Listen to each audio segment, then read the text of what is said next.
Pendergast. We coming to H time. Let's get the work in, man. Let's go. Great day, great day. Oh, give me some juice, baby. Could be the final snap of the game here. 30 seconds to go. Ryan Tannehill under center. Ward in the backfield. First down at the Houston 47-yard line. Tannehill hands off. Ward swarmed upon, tackled just beyond the line of scrimmage. And that's going to do it. The Texans take down Tennessee 26-3. They lock up a winning season in DeMeco Ryans' first campaign and take another big step toward the postseason with the horseshoe up next on the road. Big win for Houston. 23-point victory. Hey, man, congratulations, man. Congratulations. You talk about emptying the tank. You talk about a true team win, taking everybody stepping up when they needed to, everybody making plays. That's what it looks like. That's Texan football right there. That's the brand of football I love to see. All right, running the ball, dominating on defense, all right, scoring points. That's what it looks like all around. We just getting started. We just hitting that groove, and I love where we are right now. All right, you guys talked about it last night. We had 8 quarters. That's 4 down. 4 to go. All right, 4 down, 4 to go. Man, we got what we need right here, man. Let's get it. Texans swarm. Yeah. Texans swarm, baby. Reaction Monday, New Year's Day. The store is open. We are here. 26-3, the final score yesterday. This whole second half of the season, it feels like every game has been, well, if they do this, it sets up the opportunity for this with the Texans. As we welcome you in, Sean Pendergast, Seth Payne. And Seth, it was nice, man. They just took care of business yesterday. And now, primetime, Saturday night, I would have signed up for this in a heartbeat. I think the word that DeMeco used was clean. One penalty in the game after they'd been sloppy. They've kind of been bipolar over the last few weeks, where one game they'll be nails, then the next one they're really sloppy, then they're nails the next week. And it's almost like the veterans on the team have to clap the rookies upside the head after each bad performance, and then they dial it back in. But yesterday, I was just going back over some of the defensive line play, and obviously with the 6 sacks and just some of those great performances, that part was obvious and apparent. Some of the stuff versus the run, and including some of the guys away from the action on the actual sack plays, it's just really, really amazing to see. And you guys had Rankins in the post game; he was really good. Will Anderson in the 2-minute drill there at the end of the first half. Yeah. This is a bad omen. I've got an eyelash in my eye. First day of 2024. I like how you're about to talk. I like how you're about to talk about a guy who battled through a high ankle sprain. Yeah, and I got an eyelash in my eye. You got an eyelash. So, yeah, but I'm going to battle through it. I know you will. Inspired by the performance of Will Anderson. You're a former Ed Block Courage Award winner. You can battle through the eyelash. Right. I'm going to give an ironically teary speech about this someday. My eyes well up with tears right this moment. So, but on CJ, honestly, in watching all of CJ's pass plays, the biggest triumph of the day was no hard hits. Yes. There was the one time he scrambled out of bounds in the first half, and you thought, okay, good. No hard hits there. He got sacked in the second half, and honestly, I feel like he let his head hit the turf a little too easily. He's going to have to do some of the Tua Tagovailoa training in the offseason. Yeah. But he went down easy. Yeah.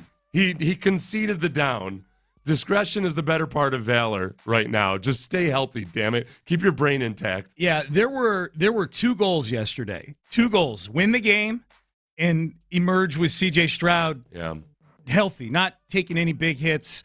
And I think maybe not a goal, but just a hope going into the game was, okay, does this look like the old C.J. Stroud? Yeah. Not just because of the concussion. I mean, partially because of the concussion, but just because of the rust. He hadn't done much in the last 3 weeks. He hadn't done much, and maybe the most encouraging part of it was that the stuff that we'd grown accustomed to as being automatic looked automatic again. Yeah. And specifically, I'm talking about the Nico Collins outs. These outs to Nico Collins that they're like Pop-Tarts. Like when was the last time you had a bad Pop-Tart? You're like, oh no, this Pop-Tart's down. No, there's too many preservatives in those things. And when you're out of Pop-Tarts, you're like, where are the Pop-Tarts? Where are the damn Pop-Tarts? I'm pre-diabetic here. I need my Pop-Tart immediately. Right. I went full-blown type 1 diabetes without C.J. Stroud and Nico Collins outs in my life. Yep. And they just look so automatic. Some of those yesterday in the first half, watching from the breast box, they look kind of routine. And then you watch the replay, and you're like, oh, that was perfectly placed, perfectly timed, perfectly anticipated. And if it wasn't exactly right, that would have been a broken up pass. You know, I'll take it a step further and say Case Keenum doesn't make those throws. Right. You know what I mean? Like that's the big thing is you go, okay, what's been, you know, with CJ out, it's obviously they've got to go about it a different way. It looks different. You're trying to muck your way to a win. They went 1-1 while he was out. I would have signed up for that before if I'd known he was going to be out for 2 weeks, so on and so forth. But and specifically, I know the one you're thinking of, same one I'm thinking of. It was the pass right before the touchdown to Brevin Jordan. Mm-hmm. It's 3rd and 8. The Texans are driving.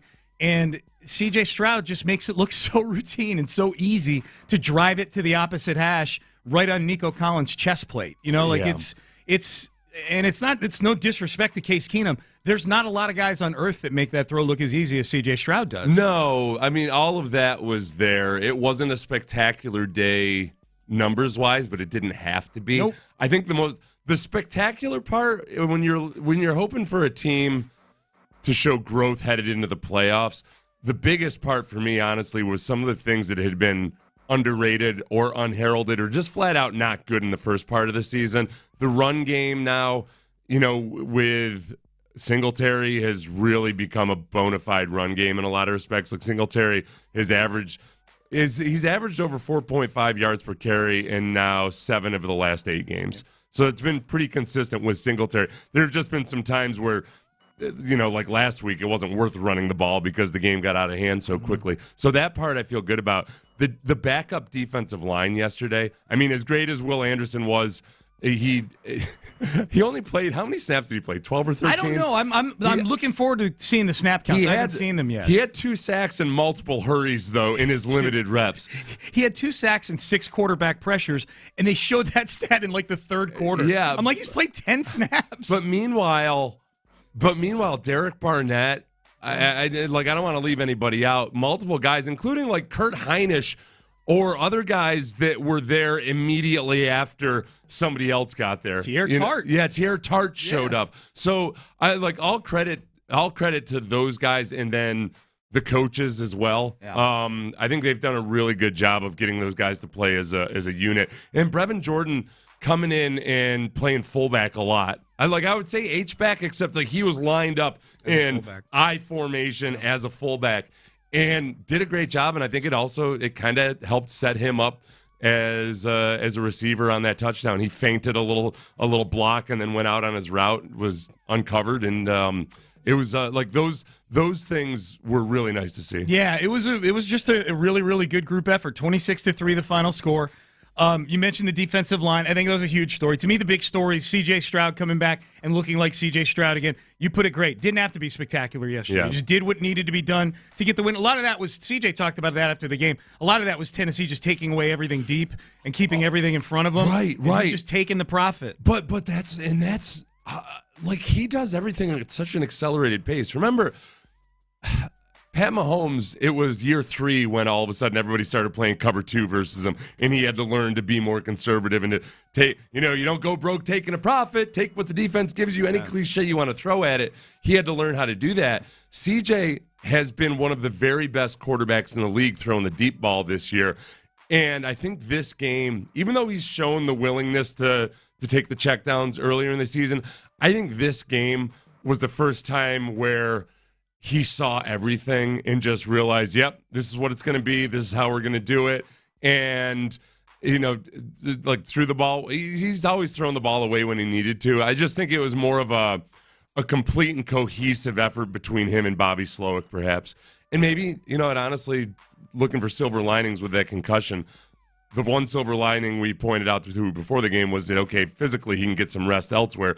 But this one also is maybe getting your brain rattled around a little bit also makes you see the big picture a little bit more clearly. I think that's a distinct possibility. Yeah. Absolutely. So I think CJ, big story. Look, the huge story is they clinched a winning season the Texans did for the first time since 2019. You have a winning franchise again, Texan fans. You're waking up in 2024 with a winning football team again. This is huge progress.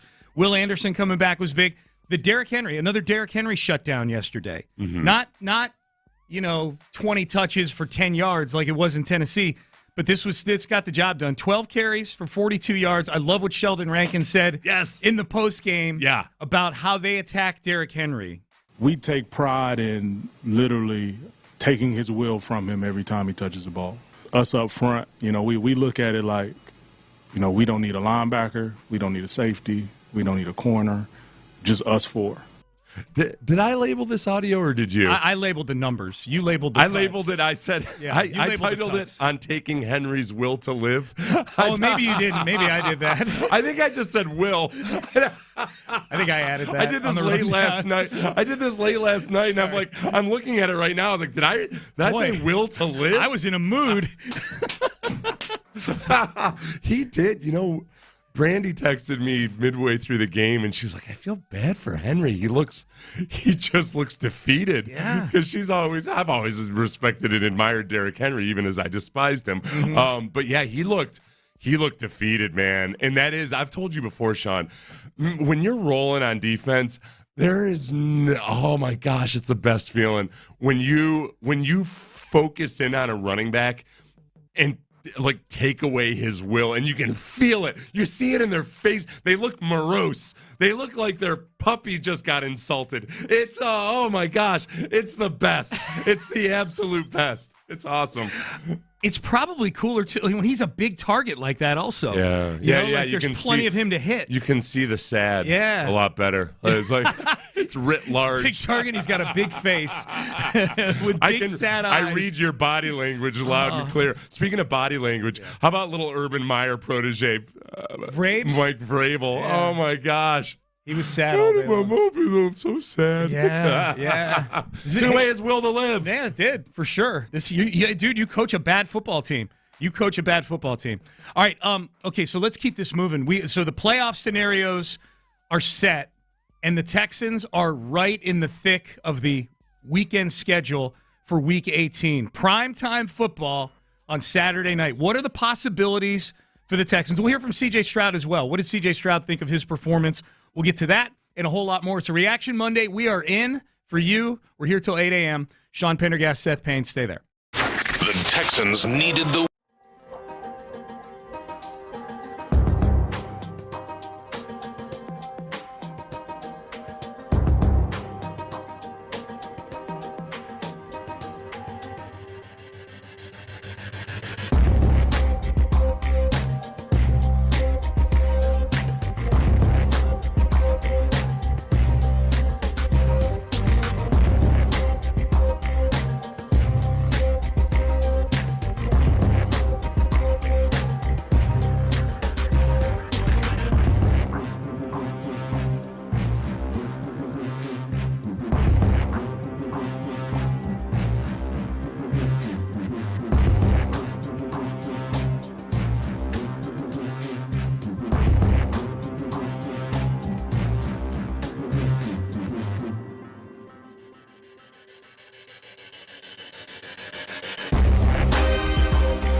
Here's Payne and Pendergast. Yeah, first and foremost, I want to give all glory and praise to my Lord and Savior Jesus Christ. It's been a blessing. It was a blessing this week to get back. Felt like I got back to my normal self really kind of fast, and my line did a great job of protecting me, and we ran really clean routes. We executed at a high level, and it felt great to be back, and definitely want to keep building from there. All right, that was C.J. Stroud following yesterday's win, 26-3. That was the first time yesterday, Seth, that the Texans have won a game that didn't go down to the last 30 seconds since the Steelers game on October the 1st. What? The Texans... Is it really? Yes, the Texans have... The Steelers game on October the 1st, 30-6 was the final score. Remember, that was fun. Nico scoring long touchdowns at the end of the game. We're laughing in the press box. John Mechie was blocking T.J. Watt. Yeah, like he thought he was Laramie Tunsil or something. Yeah. It was great. And then it took 3 months to have another game like that where we could relax in the fourth quarter. Now, in the meantime, they went and won 6 more games. Right. But they all went down to the wire. And it's the weird thing about it is that it hasn't. They've never really earned like a cardiac kids type of moniker, because I think all of those games that have come down to the wire, it was conventional football plays, for better or for worse. Yeah. There weren't a bunch of high wire, crazy, low probability plays, a Hail Mary or something like that at the very ends of games. Which to me, I don't know why, but I found comfort in that because it's a young team. I felt like that, like the old cliche, wow, they're figuring out how to win. They're doing it. They're engineering drives at times. Sometimes they're failing. Sometimes the defense is letting them down. Sometimes the defense is coming up huge. I guess the Bengals game was the most flukish of all the games. I don't know if it was flukish. To me, the one that was the most cardiac kids, to use your term, was the Tampa Bay game. Yeah. Where they went down. They were trailing. The Bengals game, they were tied at least. Yeah. If they don't get that field goal, they go to overtime. The Bengals game, they almost blew it, is the thing. That's where the cardiac part came in. Right. I mean, the Tampa game's back and forth. At the end, Tampa gets the ball, and they score, and they leave too much time for C.J. Stroud, and he goes down the field, and he wins. So we get a nice comfy win yesterday. That was good, 26-3. Here's where we're at. If you're just getting up on New Year's Day to listen to me and Seth, primetime football on Saturday, 7:15 p.m., Saturday night, Indianapolis. Oh, yeah. Colts, Texans, playoff game, basically. De facto playoff game. I forgot that I knew this. I saw this last night, and it just kind of didn't really register. What were you hoping for as far as like when this game would be played next weekend? Were you hoping for primetime? I was hoping for Sunday night. Sunday night. For max rest after this game. Okay. For a team that's banged up. Everybody's banged up this time of year. It feels weird even saying so. You got a healthy quarterback, and boy, Will Anderson was limping on the sideline. He was probably limping on Friday after He's practice, a tough dude, too. Man. He didn't skip any leg days, though. Just that shot of him at the end of the first half tremendous. as he was walking. I was like noticing his limp. I was like, oh my God. He looks tremendous. But like primetime is cool. I do think there is, CJ mentioned that it was nice to see more fans in the stands yesterday. There is that part of it, I think, where in some respects, this environment has been a little bit of a letdown for guys like Will Anderson and C.J. Stroud because they've come from rabid football environment. Ohio State especially. Alabama, they'll... Saban's had to chide their fans for not sticking around at times. Yep. So, in some respects, I think the more bright lights, the better, because that's what these guys are accustomed to. This will be it's crazy to think this because he's gotten so much attention this year, C.J. Stroud, and deservedly so. He's going to win Offensive Rookie of the Year. He's been great. This will be the first chance that the nation gets to see C.J. Stroud, Houston Texan. The whole country. I know they kind of rejiggered the schedule a couple times to put them in more prime spots. The Bronco game in particular, they moved them to noon, so then they'd go out to half the country. This is you get 100% of the country. So everybody's getting a look at these Houston Texans. They've only seen highlights of C.J. Stroud, which means that as everybody watches him for the first time, he'll start out 9 for 9, but on the 10th. There'll be if it's incomplete. Ball placement specialist. Huh? Yeah, that's what I was told. Oh gosh, I don't know. He doesn't have a perfect quarterback rating. I don't know about this kid. Colts are favored by 1, is what I saw. So it's a coin flip game, basically. That's also, you pointed out that the Texans have not been great on the road as favorites. No, I'm glad they're an underdog in this game. Yeah, they were favorites in Atlanta. Well, Atlanta kind of jimmied back and forth a little bit. It was a coin flip game. But Carolina and the Jets are the two ones in particular. Oh, yeah. That they were favorites on the road, and they laid an egg in both those games. The one thing about yesterday that I really liked was that Robert Woods, as we talked about before the game, no Tank Dell, how do they replace some of that? And it's an odd replacement because they're at opposite ends of the spectrum in terms of electric athleticism, but Robert Woods, we saw early in the season when CJ was still getting the feel for everything. Robert Woods was a very good security blanket for CJ Stroud. Early in the season, because he's exactly where he needs to be all the time. I think he can probably talk to CJ on the sideline. Yeah. And Woods isn't the kind of guy that's going to be lobbying for himself on the sideline, but he's going to give CJ honest information about what is and what isn't available. Mm-hmm. And we saw that yesterday. Robert Woods was a very reliable go-to there at different times during the game. Noah Brown as well. So, the Nico Collins, that's the obvious. But taking advantage of the veteran savvy of Noah Brown and Robert Woods, I think, is one of the things you got to exploit here with no Tank Dell. Who both left the game injured, by the way. Yeah, I know. As Robert Woods was walking off, I went back and I watched the entire TV copy yesterday, and I saw a disturbing graphic. I wish I hadn't gone back and seen. What was it? It was the one of they had DeMeco and CJ sitting on a bull, but it was kind of like they made the bull like the Toro, the animatronic one with the. They made it look like one of those grocery store horsey rides. You put a quarter in? Yeah. And it was it was a cartoon, but with a Photoshop face of DeMeco and then CJ sitting behind him, just rocking back and forth. Like a couple, riding a motorcycle? It just looked strange. Did CJ have his arms wrapped around DeMeco's waist? No, no. But it was something about the expressions on it was the joyless expressions on their face where I'm like, if these guys are going for a horseback ride together, I would hope they enjoy it.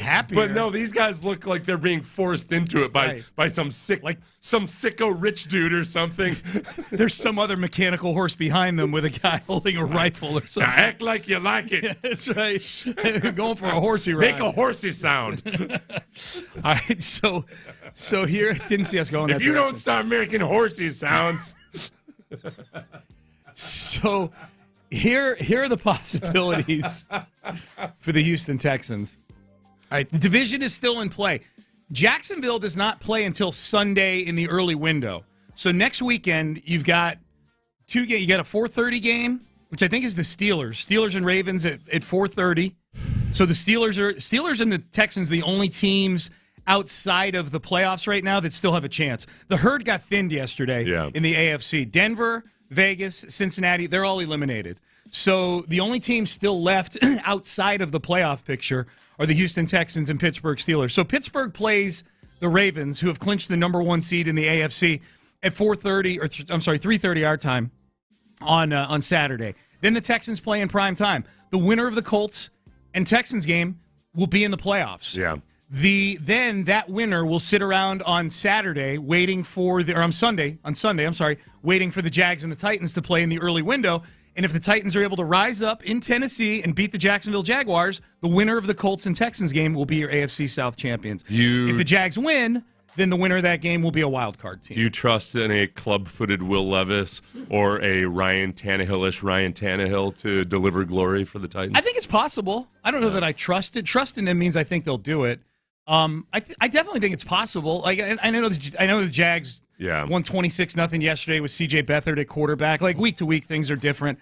I guess my concern with the Titans would be just like what kind of effort are you going to get out of them in Week 18, especially after the Texans sucked out their will to live last week. No kidding. Oh, and by the way, real quick, Dave Tepper, it looks like threw a drink at a Jaguars fan as he left the game yesterday from his suite. We got, you know what the AFC South does? The intermingling between owners in their suites and fans is like no other. We got Jim Irsay signing $100 bills for like dudes like they're little orphans or something. But then we got Dave Tepper at the other side dumping drinks. Water. Now, obviously, he's not AFC South, but dumping a drink on a Jaguars fan. Yeah. There's a pretty good chance that guy deserved it, but do that if you're an owner. Not if you're a billionaire. No. What the hell? Not if you're losing like that. No. If you did it and you were winning, you'd be beloved. Yep. But plus Dave Tepper's not. If he were kind of like a lovable old drunk or something, then he might get away with it. But nah, he's an assassin. Yeah. Well, and his team was kind enough to clinch the number 1 overall pick for the Chicago Bears yesterday. Bryce Young. Oh yeah, boy. They clinched the number 1 pick for the team that they traded with to get Bryce Young, who, by the way, They traded one of their best weapons. They could have helped with Bryce Young. Yeah. DJ Moore for Bryce Young straight up would be a horrible trade right now, let alone all the draft capital that you gave up to get Bryce Young. He was 19 of 32 for 112 yards yesterday. Can you imagine, though, honestly? Let's just sit back and reflect. 112! As we start... Wait, how many passes? 19 of 32 for 112 yards. 32 passes? He averaged 3.5 yards per attempt. Oh, my gosh. I saw he threw down an iPad. That's a good sign that he's a winner. Eyes as wide as the Sphinx. Like Tom Brady. He's a winner, damn it. Honestly, as we enter 2024, can we just sit back and appreciate, let's count our blessings. Can you imagine a year ago or so that if somebody had tried to say, listen, no, let's take it back to the draft, because by then, a year ago, everybody thought C.J. Stroud should be the number 1 pick, and then all of a sudden it flipped to Bryce Young, and then it flipped back to C.J., and then back to... But anyway, after the draft, when everybody thought the Texans were just idiots for being stuck with C.J. Stroud, that not only will C.J. Stroud be definitively and emphatically the better quarterback than Bryce Young, but that Caleb Williams is somewhat of an afterthought. Like, if somebody were to sit here like, hey, you can either have C.J. Stroud right now, you can either have C.J. Stroud or you can take a flyer on Caleb Williams. Like, it's hands down 100%. No way in hell we're never right. Hang up the phone. Yeah. So count your blessings from where even 9 months ago people thought the Texans It's so true, man. It is so true. And we were in a good spot. And we're going to get into some of that in the 7 o'clock hour. Some of the audio coming out yesterday after the game from CJ, from Will Anderson, Sheldon Rankins in the postgame. I mean, if you're just not dialed in as to what the locker room is like with this team and how good the culture is now with this team, we're going to get you up to speed on it in the 7 o'clock hour. But the scenarios are pretty simple. Texans play Saturday night. They win. They're a playoff team for this season. And then you wait and see what happens on Sunday with the Jags. If you win the division, you're the 4 seed hosting the Cleveland Browns in a wild card game. If the Jags win and win the division, you are a wild card, and depending on what happens with Buffalo, you're either the 6th or the 7th seed. 6th seed, you'd probably go to Kansas City to play a Chiefs team that has struggled a lot the second half of the season. 7th seed, you're probably going to whoever wins the AFC East, either Miami or Buffalo. If the Texans win the division, who would their matchup be? Cleveland. Cleveland, okay. Yeah, they'd host Cleveland. I know you said that. But Cleveland clinched the 5 seed last week in beating the Texans. All right, man, we still got a lot to get to here. Okay, let's get to some headlines. Let's circle back to the Texans. And real quick, everybody, I'm looking at a crash on the TV screen right now. Yeah. Some of my scariest moments driving, like 3 of my top 5 all time, have been on New Year's Day when there's people driving home that don't realize they're still drunk. Yep. Like, at any intersection, just be defensive as hell. That's a great warning. Okay, you've got a green light, awesome. There's somebody that thinks they're stone cold sober who's still drunk off their ass that's going to run that red light. Absolutely. All right, so let's get back to the Texans. And I would say let's get back to some awkwardness around the NFL over the last couple of days in multiple places. We'll get to that in headlines next.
studios, here's Payne and Pendergast.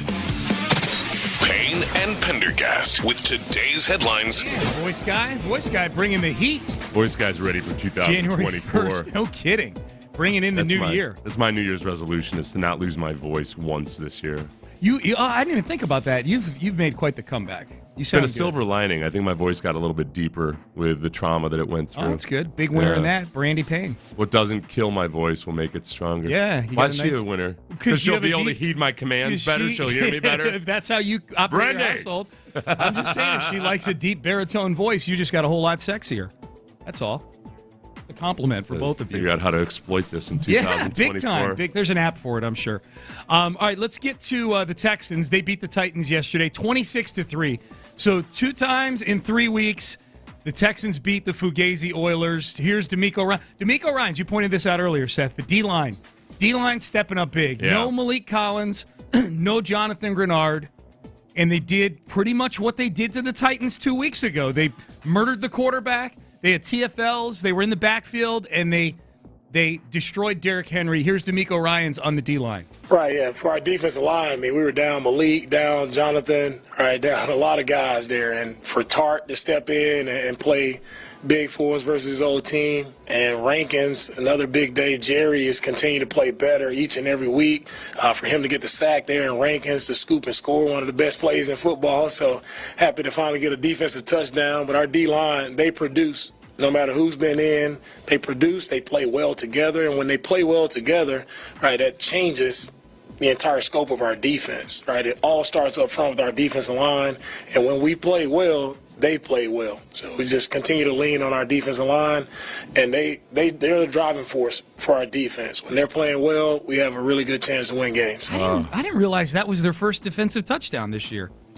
Oh, yeah. That's a good point. DeMeco pointed that out. He said, we finally got a defensive touchdown, and I'm thinking, wow. I mean, this defense, it's been good. I mean, it's not elite, but it's a good defense, and they've made a lot of plays, and they've turned teams over. That was the first touchdown of the year for the Texans defense. 6 sacks, 8 tackles for a loss, 12 QB hits. Nice. 1 touchdown, 3 passes defensed. Christian Harris was very active. If we moved off of the defensive line. But I think the defensive line versus the run as pass rushers, like, it really showed up how they do it collectively as a unit. I mean, there were so many times where, and I know that that in your post-game interview you guys talked about this. There were so many times where there would be one guy getting a sack and then somebody else right there on the just about to get the sack. And the other thing too, where I'll give credit to the linebackers, there's something with the Titans. I mean, the Titans have tells, because I could tell, man. There were times where they weren't blitzes, but a linebacker before even the fake on a play on what could have been a play action, they were like a missile into the backfield. And then I'm looking at Tim Kelly on the sideline, and I'm having flashbacks to various times when I would watch a Bill O'Brien / Tim Kelly joint, watch the offense go versus the defense, where I'm like, yeah, they know. There's no mystery. Yeah. They know. The Texans played the Steelers a few years ago in a game where, I went back and watched, and every single time there was a run, a blitz on a run, the blitzer did not bat an eyelash and go with the quarterback. Like, he went in a beeline to the running back because there were tells. So, and this is what happens. This is what happens when coaches care more about the X's and O's than actually coaching the players. That's what that Titans offense has tells. And I can talk about it now more so because they're not going to play him again. But it was plainly obvious and clear that they did a great job. DeMeco did a great job of scouting those guys and coaching up the defensive players on what plays were coming, because they were just there was no doubt in the linebacker's mind at times. The crazy thing is these two teams played 2 weeks ago and the same thing happened. Right. Oh no. I look at Sean. What's going on? My entire life I've spent trying to tell offensive coaches that the defense knows what's coming, and they give you this blank stare like, can't be. I thought of this play at 2:00 in the morning. I drew it up I'm going to tell a story about how brilliant the play design was. Yeah, but your dumbass fullback is staring where he's going to go or something like that. Coach your players. Coach your players, Tim Kelly. My God. It was so obvious that the Texans had a really good feel for what was coming. Yeah. It was just, and that's where, man, Just those little things. If you get into the playoffs, you just pick up on a couple little tells. It makes such a difference. That is great. All right, let's we'll circle back to the Texans at the top of the hour. As far as the NFL goes, well, let's lay this out just so people know. So the Texans win yesterday, 7:15 Saturday night. Texans and Colts, basically a play-in game for the playoffs. The winner of that game is going to be in the playoffs, and then they wait and see what happens with the Jags and the Titans on Sunday to see if they win the division. But 7:15 Saturday night, and you'll hear that game right here on Sports Radio 610. As far as around the NFL goes, in the standings yesterday, the Ravens clinched the number 1 overall seed in the AFC with a 56-19 win over the Miami Dolphins. So I guess the Miami Dolphins are still a fraud. That win over the Cowboys, that was just two frauds fighting each other. Well, okay. Now the Cowboys are such a conundrum because the Dolphins, I don't trust their defense. And I don't trust that the offense can actually put up those prodigious numbers versus quality defense. The defenses. The Cowboys have played so many games down to the wire versus good teams where at the very end, I don't know if defensively they're trying, because he's done the defense coordinator for the Cowboys. Dan Quinn. Thank you, Dan Quinn. He's done a really good job of kind of mixing things up at times. But then on the final drives of some of these games, the last 2 weeks, you've seen Dak Prescott be clutch, come down, have a great drive at the end of the game versus a good defense, and then all of a sudden the Cowboys defense just falls apart. So I don't know what to make them, because I think the Cowboys are going to be very just prone to matchups. It's just going to be the matchup, and we'll see. And whether, obviously, they're a lot better at home than they are away. Yeah, well, right now they're leading the division because the Eagles lost yesterday. Now the Eagles are fraudulent. The Eagles have fallen apart and collapsed. They're just not good. There's no mystery right now. You want to have some fun on social media today? Just Google Eagles fans' reactions. Yes. Oh my gosh. 100%. The Sirianni. 100%. A lot of anti-Italian venomous hate speech going on. Oh, really? Sirianni. In Philly? Yeah, Florio's going to be a mess. Oh, my God. No, even this is Italian on Italian hate at times, really? too. Almost, Okay. It's like they're so angry at Sirianni. I have no comment on that. I'm not Italian, so I don't know. They can do what they want. As far as awkwardness goes, you talked about David Tepper, the owner of the Panthers, throwing a drink on a Jags fan. Yeah. That was a little awkward yesterday when that happened. It was towards the end of the game, and Tepper's in his suite at the Jags stadium there, throws a drink, tosses the cup down, and then walks away. The other bit of awkwardness, the Denver Broncos. Jarrett Stidham got his first start yesterday. They beat the Chargers. They were eliminated from the playoffs because of everything else that happened in the AFC. But Jarrett Stidham did get a win in his first start. But prior to that game, a couple days ago, I think on Friday, Russell Wilson had a media scrum in the Broncos locker room and confirmed the story that the Broncos did come to him after the win over the Chiefs in Week 8 to try to get him to change his contract to remove his injury guarantees for 2025. He's guaranteed $37 million, not this coming season, but the next season. If he were to get injured, if he were to get cut while being injured, he'd get another $37 million. So they tried to get him to take that out of his contract, the threat being, if you don't do that, we're going to bench you. Right. NFLPA gets involved, the whole thing. Here's Russell Wilson confirming that. Yeah. What can you say about that? Yeah, they just during we beat the Chiefs. They came up to me during the bye week, and beginning of the bye week on Monday or Tuesday, and they told me that if I didn't change my contract, my injury guarantee, that I'd be I'd be benched for the rest of the year. And I think we had 9 games left or so. I was definitely disappointed about it, and it was a process throughout the whole week, for a whole bye week, and it was we just came off beating the Chiefs, played a pretty good game against the Chiefs. We just came off of that, so I was excited, obviously, for us fighting for the playoffs and get on a hot streak, and and then NFLPA and NFL got involved or whatever, I think, but at some point, but. Okay, so to be clear, this is Russell Wilson confirming a story that I'm guessing Russell Wilson leaked. So I don't know.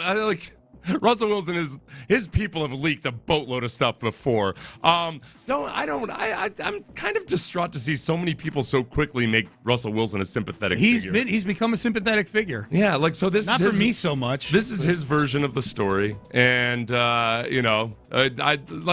don't like Sean Payton either. These are two people I don't like. You don't always have to choose sides.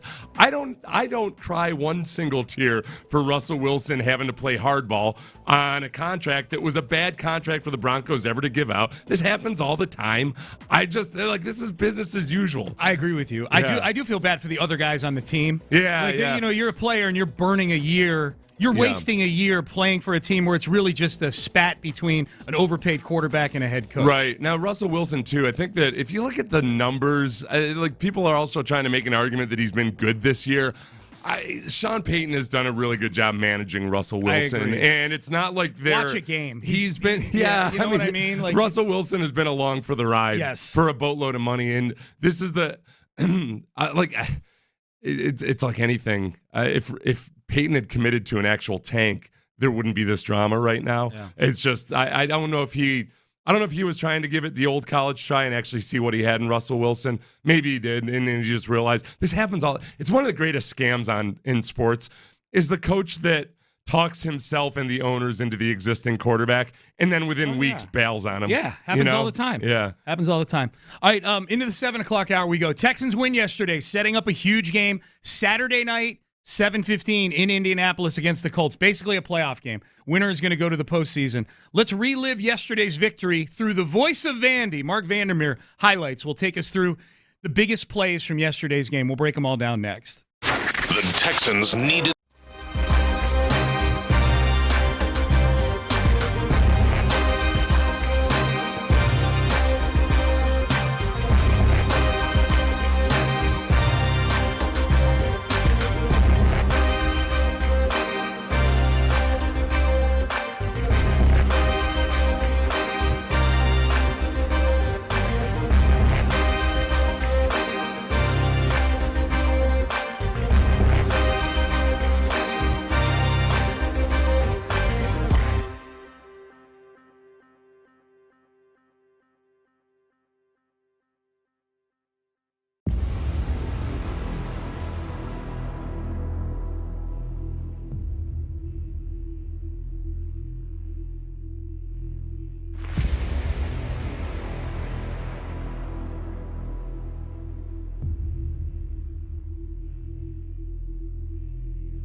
presented by Shoppers John Deere on Sports Radio 610. Here's Payne and Pendergast.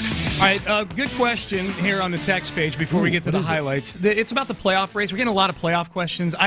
If you're texting and going, hey, what happens if this? What happens? How do the Steelers get in? This and that. I'm just going to say, go Google playoff scenarios. It's easier that way than me doing it on the radio. But this is an important one. Anyway, the Texans get into the playoffs if they lose. I don't think so. If they lose, they're 9-8. The Browns already have a spot. The Colts will have a 10-7 record. They'll have a spot, and the Bills can't be any worse than 10-7. So I think the Texans are out if they lose. Just basic math right there. So they got to win. Win and they're in. Win, and the Jags lose, and you win the AFC South in DeMeco Ryans' first year, which would be incredible. Right it's now, been incredible already. According to the New York Times playoff predictor, the Texans have a 48% chance to make the playoffs. Yeah. That they have so there is a minuscule. Oh no, 0%. Sorry. If they lose to they lose to the Colts. I got ahead of myself there. If they lose to the Colts, 0%. So that makes sense.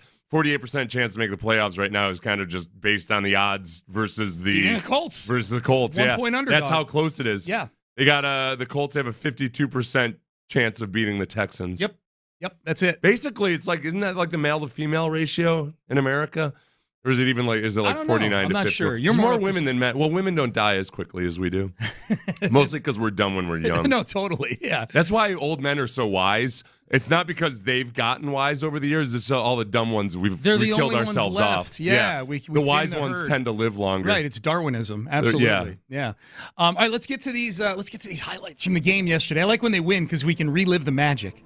Reliving the victory through the voice of Vandy. This is what we do at 7 o'clock after wins. We talked about this play earlier. There's not, I'll be honest, there's not a ton to pull from here, highlight-wise, from this game. Right. Like, noteworthy, because it was just a very workmanlike on offense and smothering on defense. It was a first half game. Yes. It's like last week, too. Like, if you tried to do a synopsis of last week's game, and after 3 quarters, like, well, that's it. And I could have done it after the first half. Yep. So that's what this game was like. A very boring second half. Very boring second half, but that's okay. We haven't had one of those in a while. It was nice to be able to relax a little bit. But there were some plays in the first half. These are all from the first half. We talked about this play earlier. On the score sheet, it just shows up as a 3rd and 8 conversion. But take a listen to the highlight. This was on the Texans' first touchdown drive. So they're up 3-0 in this game. They're driving for what would eventually be a score that you're about to hear in a second. But this was the 3rd and 8 conversion that preceded the Texans' only offensive touchdown of the day.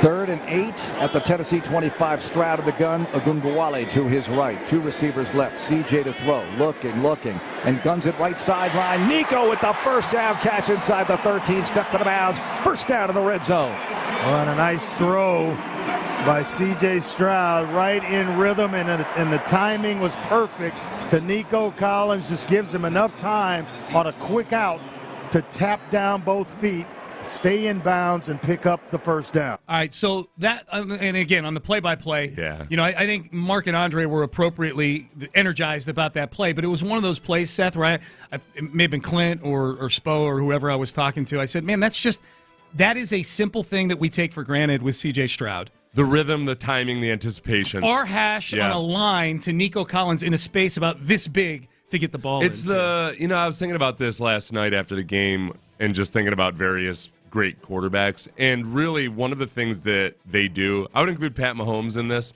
in his good years, where they make the mundane look even more mundane, or they make things that you feel like, this is what it is. The throws that you feel like should be routine and yet somehow are not, they make them look really routine, so they go underappreciated. Yes. So I don't want to pick on Matt Schaub, but that was always a concern I had with Matt Schaub, was some of the stuff on the shorter routes and on the screens and everything.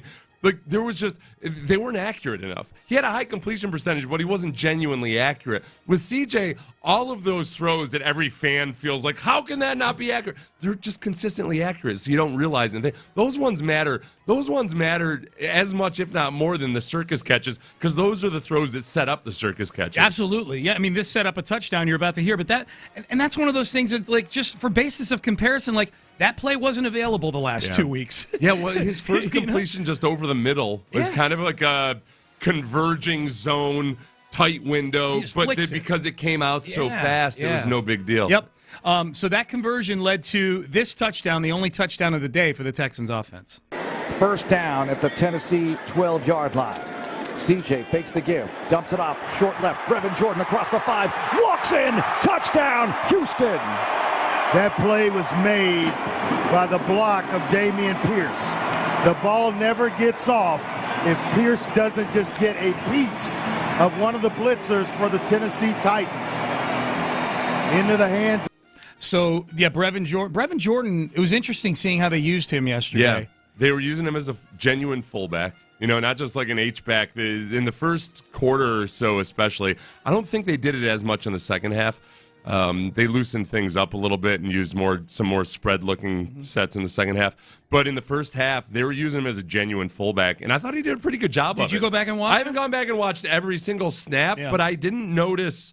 Actually, I did go back and watch every single snap. I didn't notice any plays where, I didn't dial in on him, but I didn't notice any plays where he was the issue. And he had a couple nice blocks. And I also think on that touchdown that he did a really nice job where there he was aligned more as a traditional tight end, but he came across the formation and did a good job of feinting the block, looking like he was going to block the defensive end and then slipped out into his route uncovered. So that, who knows? The thing about Brevin Jordan is, people think he's bigger than he is. Right. Because he's very muscular. Yes. So, a lot of people on TV think, wow, this guy's huge. He's really not. He's undersized. He is physiologically disadvantaged when it comes to a lot of the aspects of playing tight end. Maybe fullback ends up being the thing for him. Maybe he can be what they're trying to do with Andrew Beck.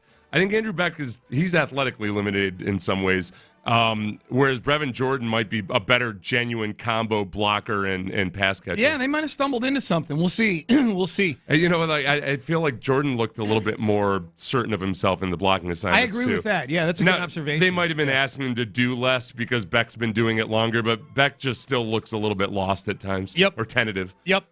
So 10-0, the Titans get the ball back. This was to me this was where I go, okay, I don't think this is going to be one of those days we're going to have to stick around dialed in mentally in this game with 5 minutes to go in the fourth quarter or anything. Jerry Hughes coming off the edge to blister Will Levis, knock him out of the game, and Sheldon Rankins the beneficiary. Here's a pistol set with Henry behind Levis. First down, Titans at their 25-yard line. Levis fakes the give to Henry in the pocket. Here comes Jerry Hughes to bury the quarterback. Ball out, and here comes a score for the Houston Texans as Rankins runs it in. Scoop, score. How about that? So Sheldon Rankins gets the big man touchdown there. Jerry Hughes, who I was you know what I was very happy about, Seth, on that play? He beat whoever number 61 is. And I hated number 61 by the middle of the second quarter because on every single play, the referee announced number 61 is reporting as eligible. Dan Skipper. Yeah. Yeah. Or whoever Dan Skipper. No, Dan Skipper was the guy in the Lions. in the Cowboys game. Yeah. Well, the funny thing about that, too, is, again, and I'll point back to Tim Kelly, where, Tim Kelly and Bill O'Brien sometimes just get too clever for their own good. They have an extra offensive lineman in the game, so that guy is lined up as a tight end. But when you have an extra offensive lineman in the game, that's your sixth best guy. And this is how they used him, basically to block the defensive end one-on-one. Why are you doing that? That's dumb. Why are you using him to go out and basically invite a guy who can still rush the passer really well, Jerry Hughes, to have a pass rush rep versus an inferior pass blocker, and B, it's like anything else in football. When you change the angles up a little bit, it screws the blocking team up more than you might expect, or sometimes it screws the defense a bit. It happens on special teams all the time where, the Andrew Beck, the Andrew Beck touchdown, when things are a little askew and Andrew Beck takes that ball instead of just, everybody's a little bit off. Mm-hmm. So when you line that offensive tackle up at tight end and then have him go one-on-one with an actual defensive end, he just got destroyed. He got absolutely destroyed, and it was a beeline. And also, one of the defensive linemen, one of the other defensive linemen was also, it was Singleton himself, had a nice pass rush going on that too. And Singleton? Or not Singleton. Rankins. Rankins. For some reason, I always want to call Sheldon Rankins John Singleton like he's a filmmaker, and I don't know why. Or like he's a backup first baseman for the Astros. No, I think it's the. I think that John Singleton, the filmmaker, is more prominent in my brain than John Singleton, the baseball player. I got you. So yeah. All right. So big defensive touchdown. So now it's 17-0 at that point, and you're feeling pretty good. Now Levis is knocked out of the game. So whatever sort of. The plays breaking down, so Will Levis goes and kind of makes stuff up as it goes along. That element's gone from the game. That's the thing that scares you about Levis is, okay, if he escapes the pocket, he can go do some things. He's out of the game. He gets knocked out on that play. A little later on, second quarter, I like this play. This was swarm right here. The Titans on a 3rd and 2 go Derrick Henry Wildcat, direct snap. Here's what happened. It'll be a direct snap to Henry. At the 33, Henry on 3rd and 2, running to the left. He's going to be stacked up. He's not going to get there. Gang tackle, deep steal, blue wave. Stingley in the mix. They bring down Henry for a loss. It's 4th down. And when you tackle a guy like Derrick Henry, you have the right to celebrate. You have the right to celebrate. Stingley was throwing himself around out there. All right, yesterday. yeah, I'll show this to you and describe it, Sean, because I broke this down on film because I was so impressed with this play? Yeah, Derek Barnett had 1.5 sacks in this game, but this is one of the more impressive things that I saw him do. He was lined up at left defensive end. He sees the left guard, that kid from Northwestern with the tiny short arms, Skoronski, pulling. Yeah. So Barnett does what he's supposed to do, the very unselfish thing of just blowing that dude the hell up. Yeah. Take that, nerd. And then, so he blows it up. That bounces the run to the outside. Yeah. This is something Stingley did, which he failed to do last week. Last week on a touchdown run on that direct. Oh, it was on the direct snap. The direct snap touchdown run last week. Yeah. Stingley, all he was supposed to do was go upfield and force it back in, but he tried to butt up the pulling offensive guard like he was Brian Urlacher or something. It was weird, and he ended up getting beat for it. This time, he just sells out on the tight end, turns the play back in, but then also makes the tackle. Yeah, it's impressive, that was a stud move by Stingley against the run. You and right I there. are on the same page. I thought that play was great. And then on the TV copy, you could see DeMeco Ryans just going crazy on the sideline. Yeah. Oh, not yet. It will be later, Sean. Okay. Yeah. What's a good tease? He circled DeMeco Ryans going crazy. Seth put a graphic. I got so excited. Circling DeMeco Ryans. I love watching DeMeco jump on the sidelines. No, you know what he does? This is a good lesson for he lands softly. It's good injury prevention. He's had a couple Achilles tears. Well, yeah, no, because he gets a lot of air, but then he lands with a lot of knee bend, and he lets his hips absorb the shock. Yeah. You know what I like about DeMeco? He gets appropriately animated. You know what I mean? Like, he gets amped at the right times. He's not just some maniac out there jumping around going crazy the whole time. No, and he's able to come down really quickly. Let me see. Now, and this was like God, he's in such good shape too. Nice sneakers too. Yeah, really nice sneakers. So yeah, check my YouTube around noon for that. There you go. All right. Last two here. Let's do these kind of back to back, Chris. The 2 Will Anderson sacks. Right before the half, the Titans are trying to drive to get something on the board. They get into Texans territory, and number 51 comes up big, not once but twice. Spears in the backfield. Tannehill shotgun first down at the Houston 36. Tannehill in the pocket, and he's sacked. Will Anderson Jr. back at the 45-yard line. The Terminator gets it done. And he gives the Arian Foster bow. He did. The namaste. That's like one. it. I like the 2, Andre. Here's a 2nd down and 19 for the Titans at the Houston 45-yard line. Tannehill shotgun, 1 back, 2 receivers each side. Tannehill to throw, more pressure on the way, and Will Anderson gets him again. Back-to-back sacks. That's good right there. Back.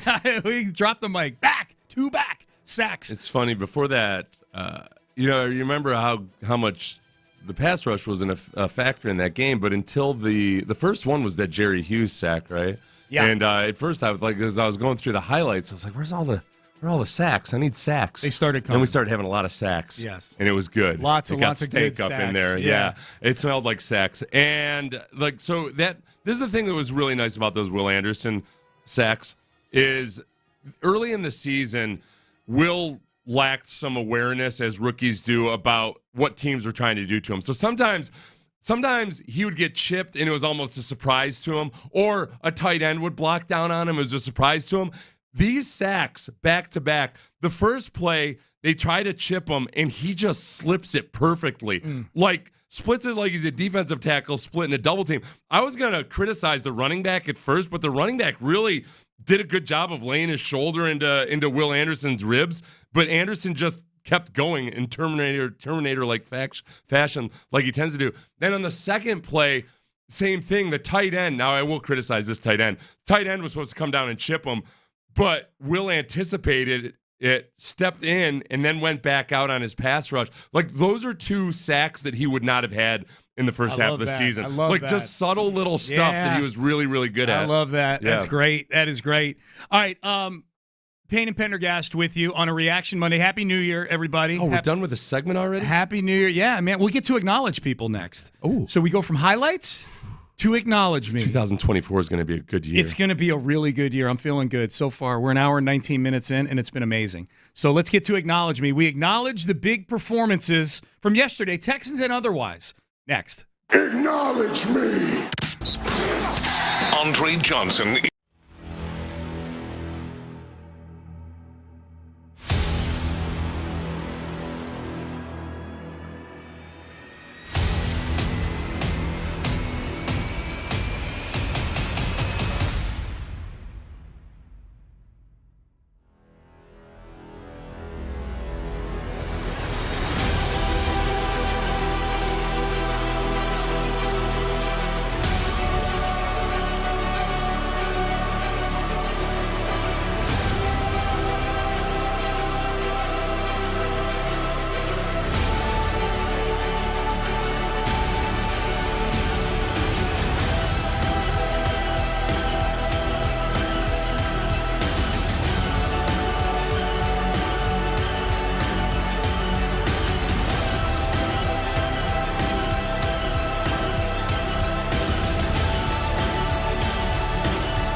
It's Reaction Monday, presented by Shoppers John Deere on Sports Radio 610. Here's Payne and Pendergast. It's been a minute since we've acknowledged people because it was Christmas Day last Monday, so we didn't get to acknowledge. So today we do. We're in today, New Year's Day. Payne and Pendergast with you. Texans win yesterday, 26-3. Let's get to it. Let's acknowledge the big performances from the weekend.